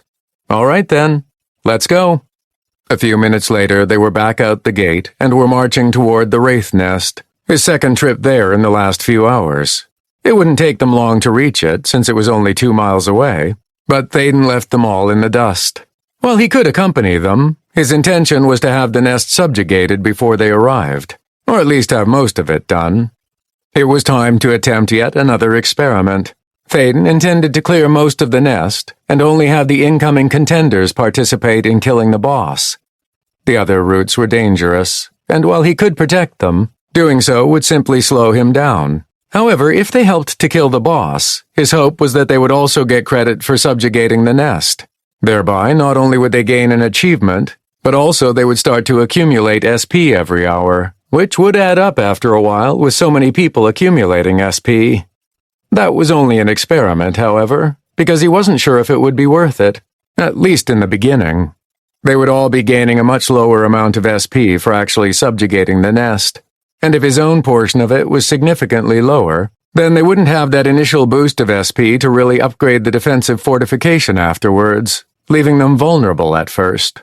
Granted, the hourly accumulation would likely make up for it, but they wanted to make sure that it was a viable idea before they did it in every nest going forward. Just as he'd done a few hours before, Thaden cleared all but the boss room in short order, finding his progress even faster the second time around, and he met all but one of the 110 contenders who had arrived at the bottom of the pit in his pick-boosting growth set once again. He needed the raid party to be even for his emboldened leadership advancements to work properly, so a single individual was left up above, hiding until they were done with the nest subjugation. "Ready?" he asked Sarah and her raid party, enjoying the interested looks as the newcomers saw a nest for the first time. Eventually, and ideally, they would be high enough of a level to tackle a nest without him present. But for now, this was as close as they were going to get to that kind of activity. "More than ready. Let's get this defensive fortification up and running." Thaden didn't hesitate as he led the way into the boss room, glad that nothing stopped the others from following him inside. He was worried that the system would block them from entering since they didn't participate in the rest of the clearing process, but his worries were apparently for nothing. His other worry was that they wouldn't be able to claim credit for subjugating the nest, which was something they all nervously waited to find out the result of, after he killed the boss in seconds and then approached the crystal pedestal. As the nest filled in and pushed them upwards, he held his breath as they emerged at ground level. Nest number 0019, subjugation complete. New subjugation points, SP, number 325-99999-E, 13 SP. Current total SP accumulation, number 325-99999-E, 382 SP per hour. Looking at what he'd received from the subjugation of the nest, it seemed as though he only received 2 SP for it, which was then multiplied by his bonuses, equaling 13 SP in the end. If that was the case for everyone else, then they would have received 2 as well, which would have added up to 218 SP for all of them. With his own, they only had 231 SP to spend immediately on the defenses, instead of nearly 700 SP if he had done it by himself. But his hourly accumulation wasn't affected at all. He'd already been accumulating 191 SP per hour for the first nest, and that had apparently still doubled with the second, despite everyone else being there. Did everyone else get hourly accumulation? He asked, looking at Sarah. Her vision was slightly unfocused as she read her own messages, before she nodded along with a few others who had heard him. Yes, 2 SP per hour. He did some more mental math. So 218 plus my 191 equals 409 per hour. You'd be able to make up for the initial deficit within a few hours at that rate, and it would all be extra after that. I think we can work with that. I agree, especially if you're going to be here for the initial rush, Sarah agreed. Nodding, he began the process of purchasing and upgrading what he could of the defensive fortification, largely following the same strategy as the original. 231 SP didn't go very far, even with his discount, but they at least had walls, a gate, additional mage-based autonomous defenders, and a half-dozen ballistas and catapults to utilize for any near-future assaults. He'd be back before the hour was up, however, to protect them from whatever tried to take advantage of their defensive weaknesses.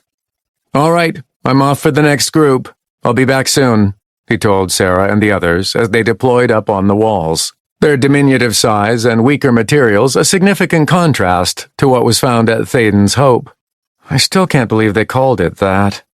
Seconds later, he was off toward the first defensive fortification again to pick up the next group of contenders.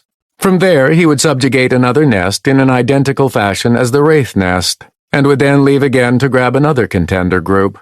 He thought that he could probably subjugate a total of 3 nests before he had to head back to the Wraith defensive fortification to help defend it against attacks, and to use the accumulated SP to upgrade the defenses. Then he would head toward the next fortification and help defend and upgrade that one before hitting the next one of the hour. Then rinse and repeat for the next 3 contender groups, and then again for the last 3. The final group would be staying in Thaden's Hope until more reinforcements arrived, and then they would be separated into the various new arrival groups and head out to defend even more defensive fortifications gained by subjugating additional nests. Thaden would have to revisit each fortification at their 24-hour mark to ensure they were still operating correctly, as well as to upgrade whatever they needed. But after that, they would be largely on their own. This part of the plan was looking to be a success so far, and he just hoped that it would stay that way in the future. Chapter 21. Karina passed through the gate of Thaden's Hope, a name that made her chuckle as she considered how the person it was named after would hate the attention it brought to him. After spending so much time with him during the few months he had helped to power level tens of thousands of contenders, she had somewhat figured out what made him tick. He didn't really like being around a lot of people. He was a shy and private person, but worked to overcome those personal feelings to help the people around him, while at the same time he hated the attention that such help brought him. He put on a confident face for everyone else, but she'd seen him a few times when he'd been rather vulnerable, and she knew that deep down, he, for some reason she didn't fully understand, though she thought she should, felt responsible for everything bad that had happened, and that therefore he didn't deserve the praise and the thanks that were heaped upon him for all the help he provided, without asking for anything in return. "Welcome, General Karina," she heard from ahead of her, snapping her attention away from her thoughts about Thaden, as she focused on why she was there. Glancing at the young-looking contender who had spoken to her, she could sense that he was in charge of those defending Thaden's hope, which had become a stronghold over the last month that was, in a few ways, even more formidable than the wall. Both defensive constructs had seen some serious battles since the advancement through the Wildlands had commenced, as hordes of monster stragglers ventured in from seemingly random directions, but they had weathered the attacks with spectacular results. "I'm no general, Braden," she said, inwardly sighing at the moniker she had acquired shortly after meeting with the other guild leaders had occurred. Apparently, it had been just a simple joke about her ability to coordinate the activities that led toward the construction of the wall, the scheduling and negotiations around the power leveling that Thaden had done, and the coordination of nearly all of the contenders when it came to pushing out into the Wildlands. The joking nickname had begun as General Hardass because of her uncompromising methods to get the guilds in line with what needed to be done. But the name eventually lost its joking connotation and lost the Hardass portion. Eventually, it became somewhat the norm to simply call her the General, especially as she was essentially in charge of deploying quote-unquote troops to the battlefield that was the Wildlands. "I'm just exceptionally good at logistics and scheduling," she continued. But the one in charge of Thaden's hope didn't seem to hear her. "I'm so happy to finally have the chance to meet you, General. Everything you've planned for and arranged has worked amazingly well, with very few obstacles that we've encountered along the way," Braden said proudly, as if it was his own contributions that made that a reality. The idea that he was responsible for their success actually wasn't too far from the truth, as everyone who had participated in the push out into the Wildlands had played a part in how well they'd done. Although it was Karina who organized and planned it all, it was the contenders who had done most of the work themselves. Of course, there were stubborn holdouts who thought they knew better, or didn't want to follow the orders that were developed to ensure their greatest chance for survival. Over 15,000 contenders throughout Region Number 1 had flat-out refused to work with the others, thinking that it was some sort of trick, and that Karina and the other guild leaders had been trying to control them so that they could ensure they won the overall prize at the end by ensuring that the leadership had all the top rankings. None of that was remotely true, of course, but she could also see how it could be construed that way. Needless to say, none of these holdouts had been on the list for power leveling, so they were even further behind than they were before. Granted, not everyone who wanted to be power leveled was able to accomplish that with Thaden's help, nor were they able to do that before they had to start moving their operations up north. But there were still plenty of them that had. Given that this was the first time that Karina had actually visited the Wildlands, she had Braden take her on a tour of the defensive fortification. She had wanted to visit earlier, but it had taken a month of constant scheduling and settling negotiations with various guilds to get to this point, meaning that she hadn't had a chance to get away before this. "And right here we have the newest addition to the fortification, which was unlocked just recently after upgrading the central keep to stage 18, the young man in charge of Thaden's Hope explained, pointing to a glowing cylindrical pillar in the courtyard of the fortification, the construct just over 20 feet tall and a foot in diameter.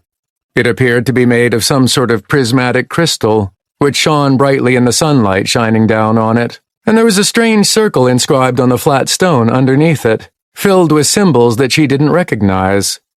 Braden continued his explanation. "The transportation pillar was extremely expensive, but we managed to accumulate enough SP over the last month to finally afford it.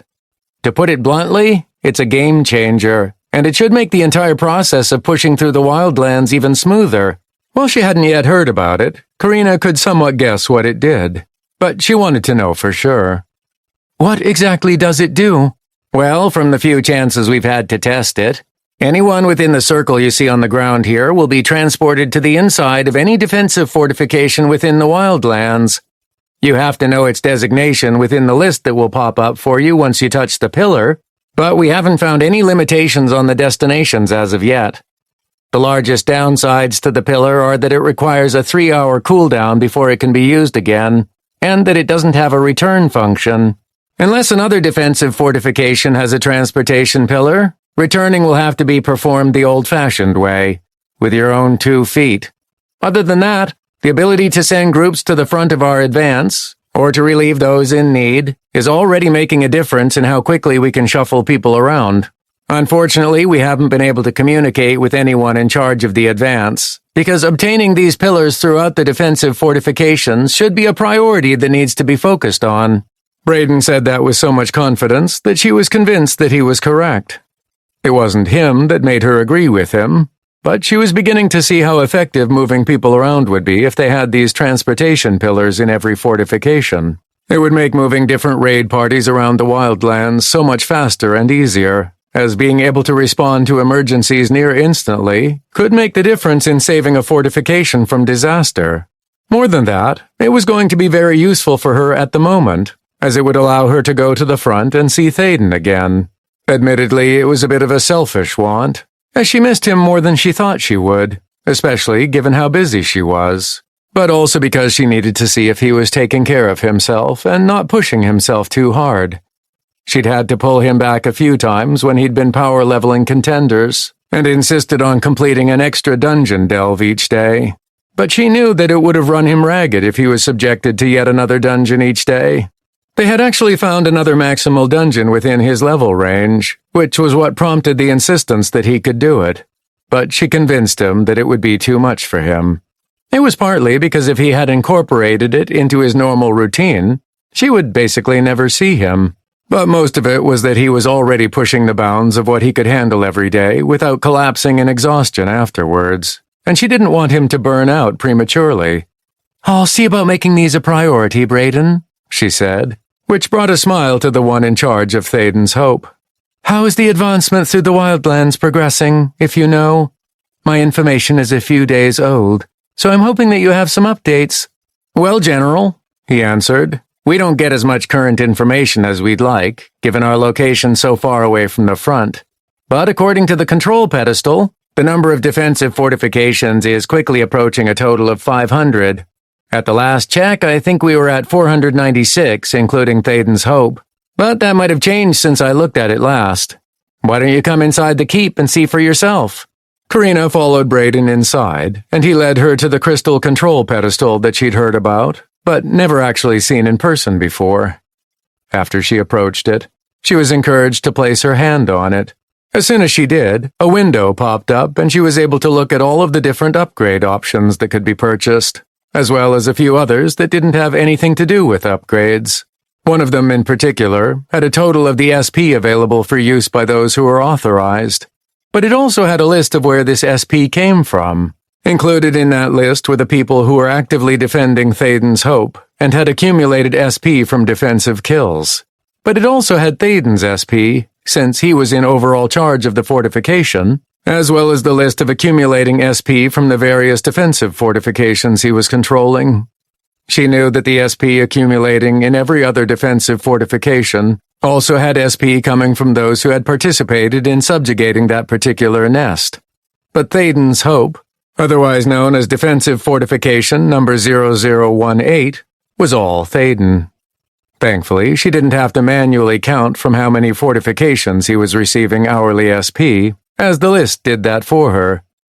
"Total controlled defensive fortifications, number 32599999-E, 499. As she looked at the number for a moment, it abruptly changed.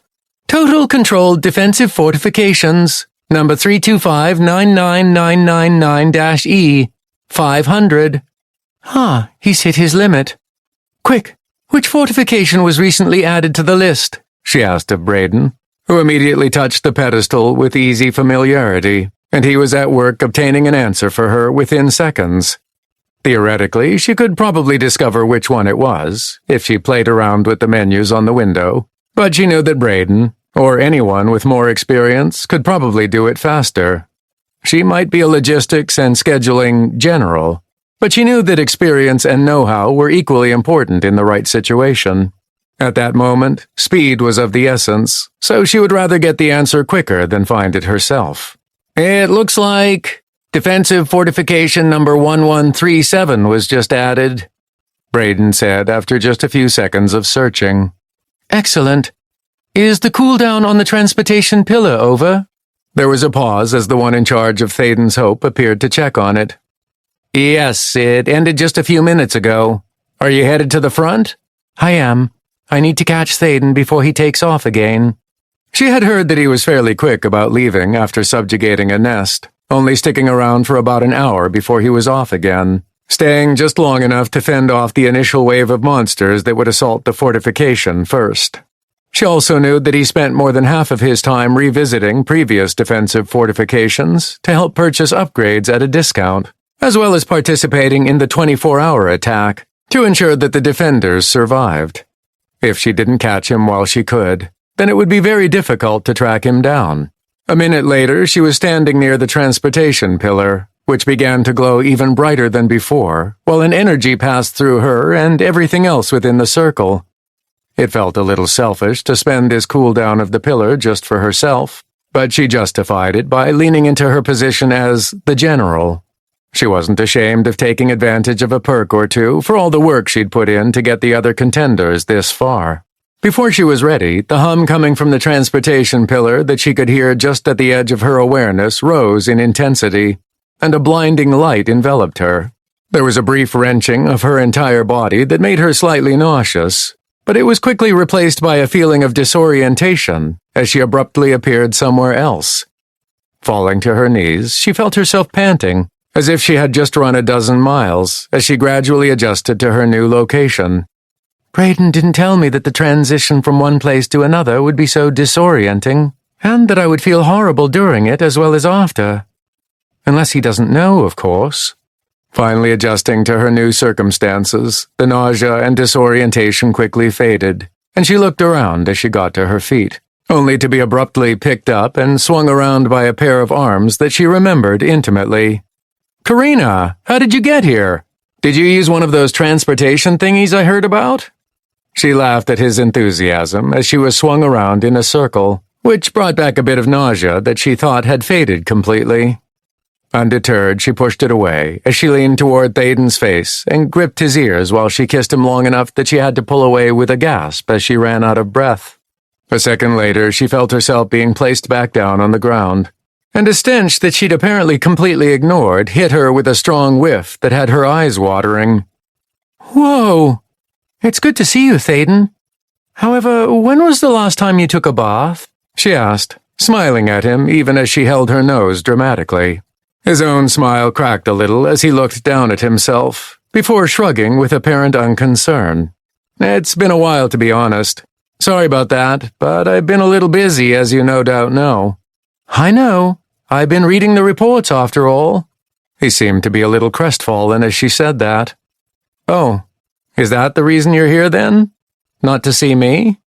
"A little of both, actually. I missed you, Thaden, and wanted to see you. At the same time, I assume that you know that you just hit number 500? "I did? I honestly haven't even been keeping track. I was trying to juggle revisiting prior fortifications and helping to defend them while they were upgraded, while also pushing further into the Wildlands." "Figures. He just doesn't know when to stop."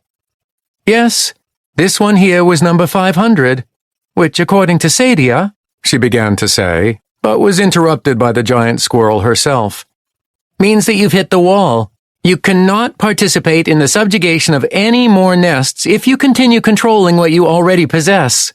Even going in and clearing out most of it before the contenders arrive would only result in the subjugation process halting until you leave, when it will then repopulate itself before letting anyone else approach."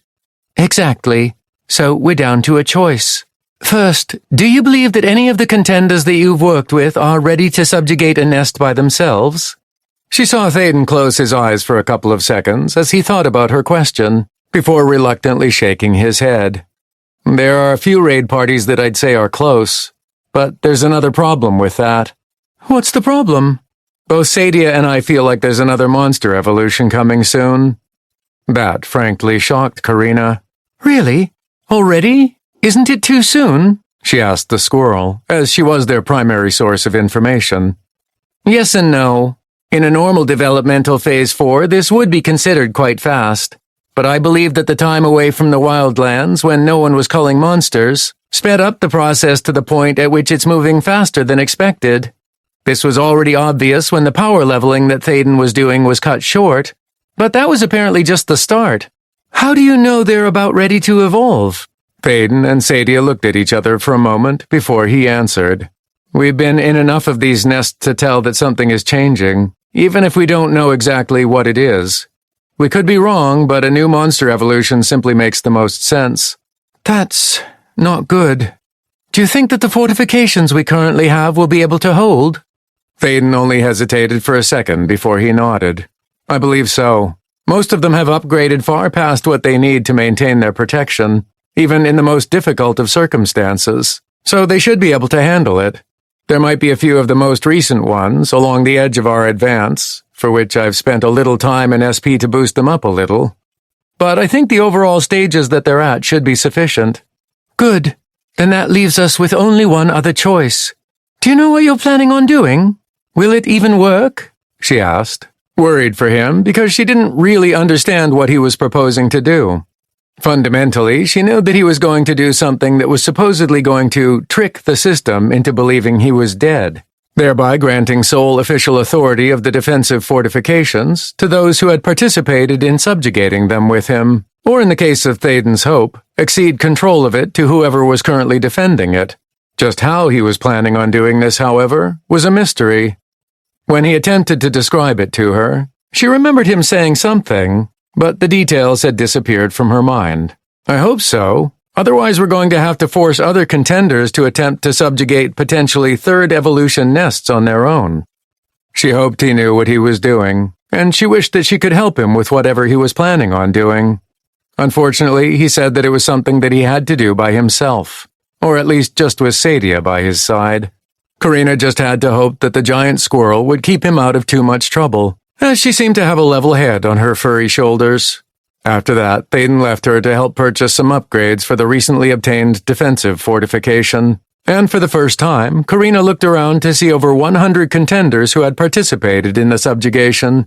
For some reason, they looked at her and Thaden with an awe that made her uncomfortable, and she suddenly understood how her lover must have felt whenever he had to interact with any other contenders who held him in such high regard. She was used to working with people who knew her personally, or else she was flexing her authority with those whom she didn't know as well, so there was typically no room for awe. Ignoring the audience, she took in the rapidly growing walls and the defensive additions that Thaden had added to the fortification with his available subjugation points, as this was yet another first for her. As she watched the sudden construction come together, she just hoped that his plan for tricking the system was just as quick, straightforward, and safe as purchasing upgrades from the pedestal. Because if it wasn't, then she wasn't sure what they would do if something happened, and he wasn't able to continue fighting throughout the Wildlands. The end wouldn't be long in coming if that were to happen, and it wasn't something that she even wanted to contemplate. She just had to hope for the best and plan for the worst. Thankfully, she was a general hard-ass when it came to planning, so if anyone could handle it, she could. She just didn't want to have to do it without Thaden's help. Chapter 22. Moving away from the crystal pedestal, Thaden turned back to Karina, his heart fluttering a little at the sight of her. He hadn't realized how attached he'd become to her in the time they'd spent together, and seeing her again made him realize how much he'd missed her. Granted, he'd been so busy with subjugating nests, defending fortifications, and purchasing upgrades that he hadn't really had a chance to think about it. Now that she was right in front of him, he couldn't deny the feelings he had for her as they bubbled up inside of him. Now, how about that bath? I'm surprised that the monsters don't just drop dead when they get a whiff of you, she joked, and he chuckled along with her.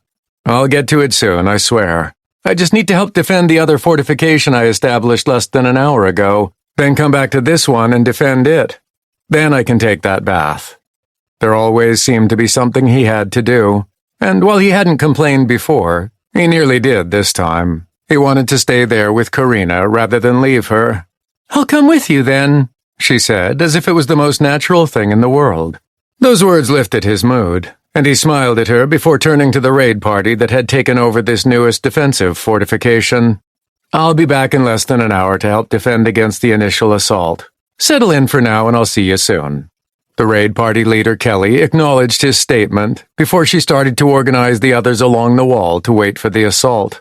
This kind of thing had become quite routine for him by this point, as it was apparently number 500 in his list of defensive fortifications. And just as it had been routine for him, it had been routine for the various raid parties he'd led in the subjugations of the nests. There had been a few hiccups here and there over the last month, such as when half of a raid party died simply traveling to the nest's location when a surge of monsters appeared in their path unexpectedly, or when another one took a wrong turn on the way and he had to leave the partially cleared nest to go find them at a completely different nest. But for the most part, the plan had gone smoothly.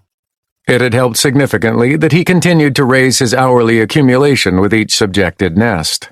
With him receiving 189 SP per hour, which now equaled 94,500 SP from the 500 subjugated nests, he could help brand new defensive fortifications reach powerful upgrades in no time. It was needed, too, as they quickly discovered that the costs for upgrades after Stage 15 increased dramatically. So much so that Sadia believed they were to the point at which the system probably thought that the defenders shouldn't be able to afford them, or at least shouldn't be able to afford them until a few years of accumulated SP could purchase them. But with the upgrades, the contenders had been able to hold off pretty much everything that was thrown against them. It would have been even better if he ended up getting another achievement for subjugating 729 nests, and the bonuses to his SP accumulation that such a thing might have provided. Unfortunately, it seemed as though he'd already received all of the nest-based subjugation achievements that were available. Fortunately, even without the additional SP, there had been only a handful of instances when the walls of a fortification were breached when he wasn't there to help, and none of those occurrences ended with the loss of the fortification itself, as the defenders fought with everything they had to secure it. Of course, that could change if the monsters evolved again, which he was fairly certain was going to happen soon. As he told Karina, there was a certain energy within the last dozen or so nests that seemed to be building in intensity, and he thought it was only a matter of time before it hit a point at which something dramatic would happen. Sadia said it was likely the evolution of the monsters again, and he had no reason to believe otherwise. All right, let's go then. A minute later, Thaden was carrying Karina in his arms as he raced across the Wildlands, killing a few monsters that strayed close enough to his spell range. But nothing really stopped them, as they arrived at the defensive fortification he'd subjugated approximately 50 minutes before. He joined the raid party there, and with Karina joining in with the defense, the Chaos Seals, a bunch of 16-foot-tall and 40-foot-long harbor seal-looking monsters, with burning eyes and magma-like scales covering their bodies, that breathed fire and could swim through lava, that attacked the fortification were annihilated by the combination of mage-based autonomous defenders, defensive weapons emplacements, and the force of over 100 contenders. The walls had taken some serious damage by the end of the initial assault, but they hadn't even needed Thaden's help to claim victory. That was a common theme over the last 100 or so fortifications he'd helped to upgrade, as they were now strong enough to handle it on their own. He was still there to help, just in case, because they never knew if something would make it through the defenses or if they were attacked by more than was normally expected.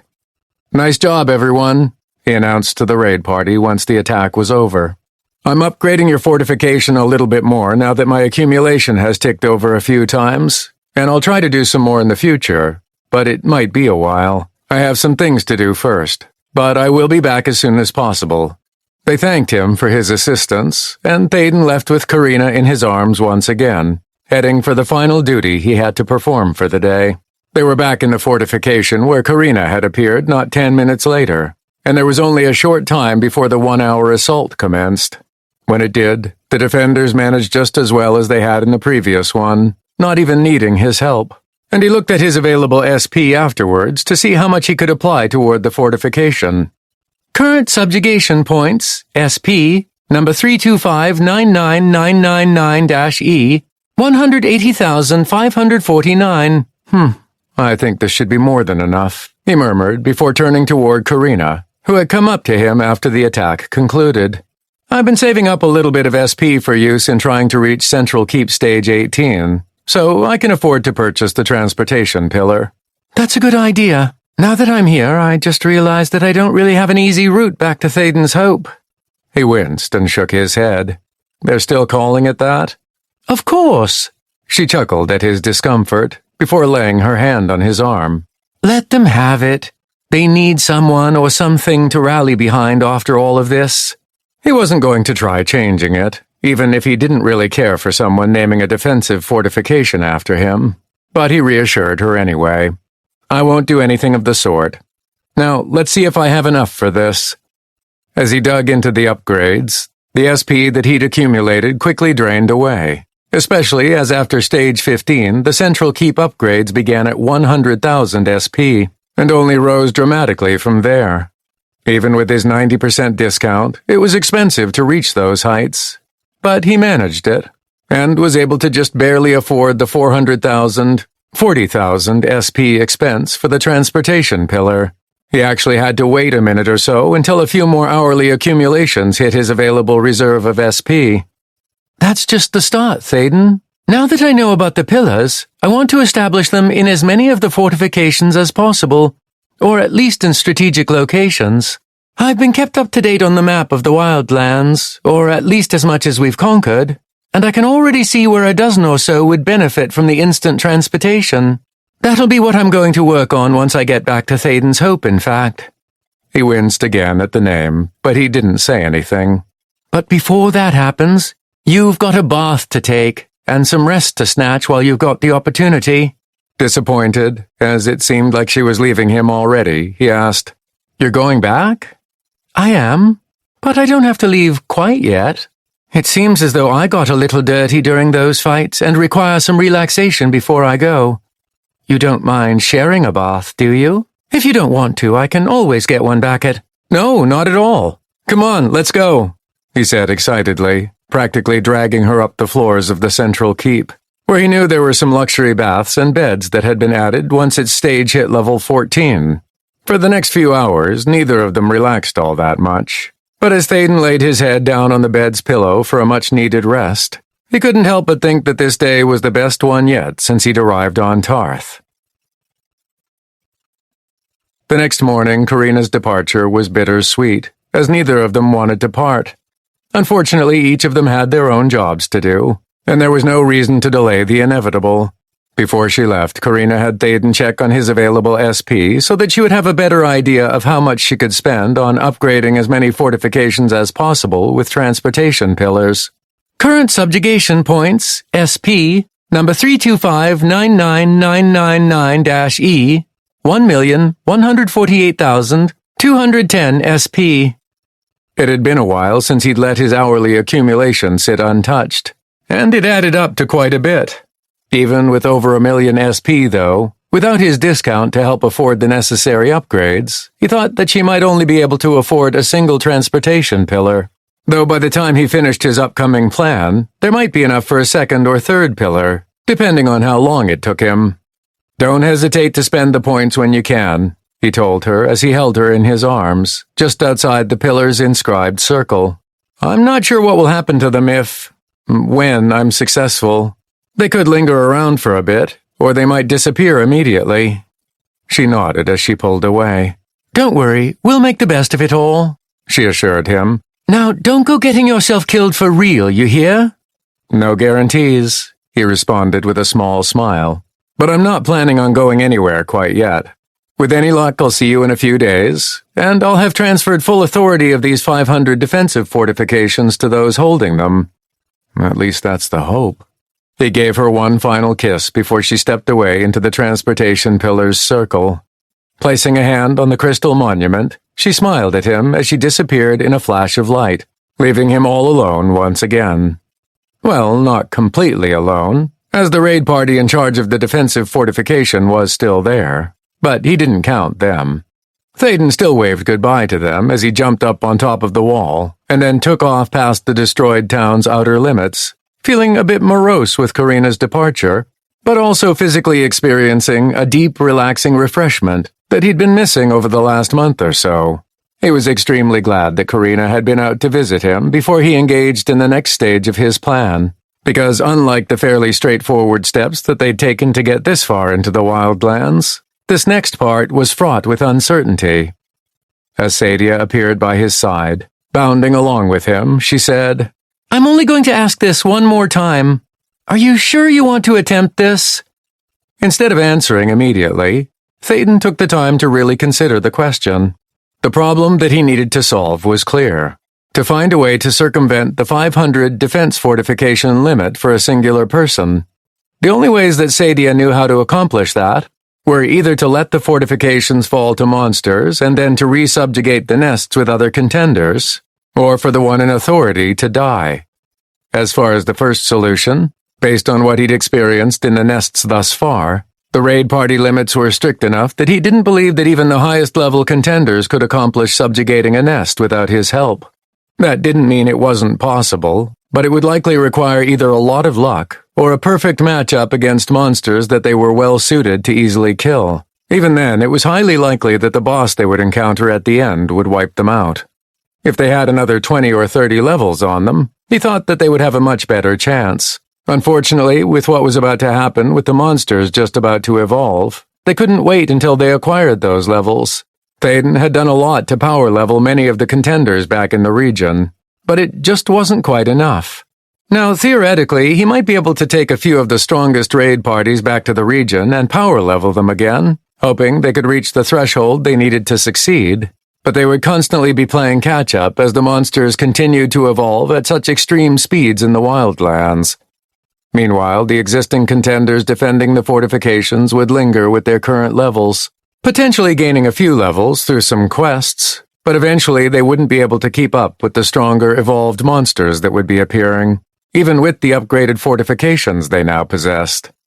It was still an option, though, but only one that would be considered if his current plan didn't work, which brought him to the other way they could transfer full authority of the existing defensive fortifications away from him to those now defending them. He needed to die so that the transfer would take place. Unfortunately, it wasn't quite that easy.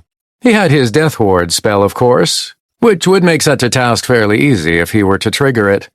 According to his message feed, he technically died when the Death Ward was activated, so all he needed to do was have it happen and it would all be taken care of, right? Unfortunately, as Sadia had mentioned before, the transfer of full authority only happened when the contender was permanently killed. The presence of the resurrection wells in each fortification made this a near impossibility, and even triggering the Death Ward effect somewhere far away from the fortifications where the wells couldn't reach his soul wouldn't work. He was still quite visible to the system as Death Ward was activated after all, so simply trying to abuse the spell's mechanics wouldn't work.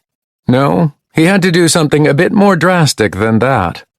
There had been multiple times in the past where Thaden had essentially disappeared from the system's radar. For instance, when he was held under the Ragewater Sea for months, when he was in the spatial bubble formed by the Soul Harvester, or even when he had confronted the Director in the Citadel dungeon, along with the subsequent explosion that sent him flying into the Wildlands. From what he'd heard from others, he had disappeared from the rankings during those times, as the system had essentially lost track of him. All of those instances were unintentionally triggered or stumbled upon by Thaden in one way or another, as he hadn't been trying to have them happen.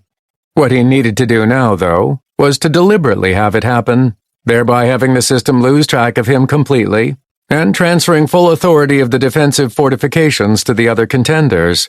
The problem was figuring out how to do something that he'd not really had any control over before this point. He had briefly considered trying to find a way up to the structure high up in the air in the middle of the Wildlands, which Sadia had mentioned in passing was called the Stronghold. It was where he had seen the Wardens of Tarth descend from to give him his hero title, and where they had supposedly retreated to after they essentially caused him to explode once again. If he was able to find his way up to a place like that where he wasn't supposed to be, then he might end up triggering some sort of failsafe that could cause the system to try to kill him once again. The resulting attack might be enough to make the system lose track of him again, but he couldn't be sure of that. What might also happen was that the Wardens, of which he was told there were many of them, as there were multiple Wardens for each region of Tarth, might figure out a way to capture him. They were level 900 after all, and he wasn't sure if he could even hurt them anymore thanks to his new title. If that was the case, then he would be virtually helpless if they wanted to hold him, as he couldn't really fight back. Granted, he could boost his physicality stat to outrageous heights, and it was unlikely that much of anything could restrain him. But he had no idea what they might be able to employ against him that couldn't be defeated by impossible strength. Therefore, for the moment, he disregarded that idea. He would revisit it later if his other plans didn't work out. So, if the stronghold that held the wardens was out, then what else could he do, or where else could he go that he didn't belong, in order to force the system to trigger something that might make him disappear from the world of Tarth, at least temporarily? The answer, hopefully, lay in the Wildlands themselves, or more accurately, along its perimeter. During his push outwards from Region Number 1 with the Contenders to subjugate so many nests, he also had been along the mountainous perimeter of the Wildlands.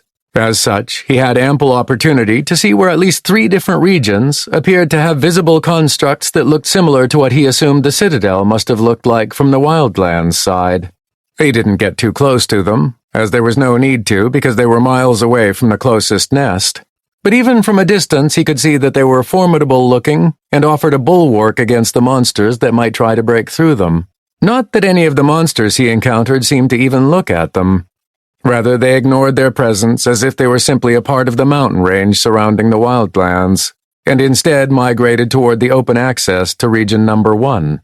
If there was one place that Thaden likely wasn't supposed to be, it was one of the other contained regions. At least before they were opened up during Developmental Phase 4. More than that, he doubted that the system would like it if he tried to enter the dungeon blocking the way into the region. It was dangerous to deliberately poke at the system like that. But it was both the easiest way to get what he needed, and it was the one idea he had that was most likely to work. With those different thoughts having passed through his mind, he glanced at Sadia and nodded. For good or ill, yes, I'm going to do this. Once he was far enough away from the fortification he'd just left, Thaden stopped for a moment and switched to his solo-focused growth set, before altering his path to head toward the closest region apart from Region Number 1. According to the maps he'd seen back in the Adventurer Coalition buildings, he was going to see if he could enter the capstone dungeon that closed off. Which region is this one again? He asked his squirrel companion. It's Region Number 6, I believe.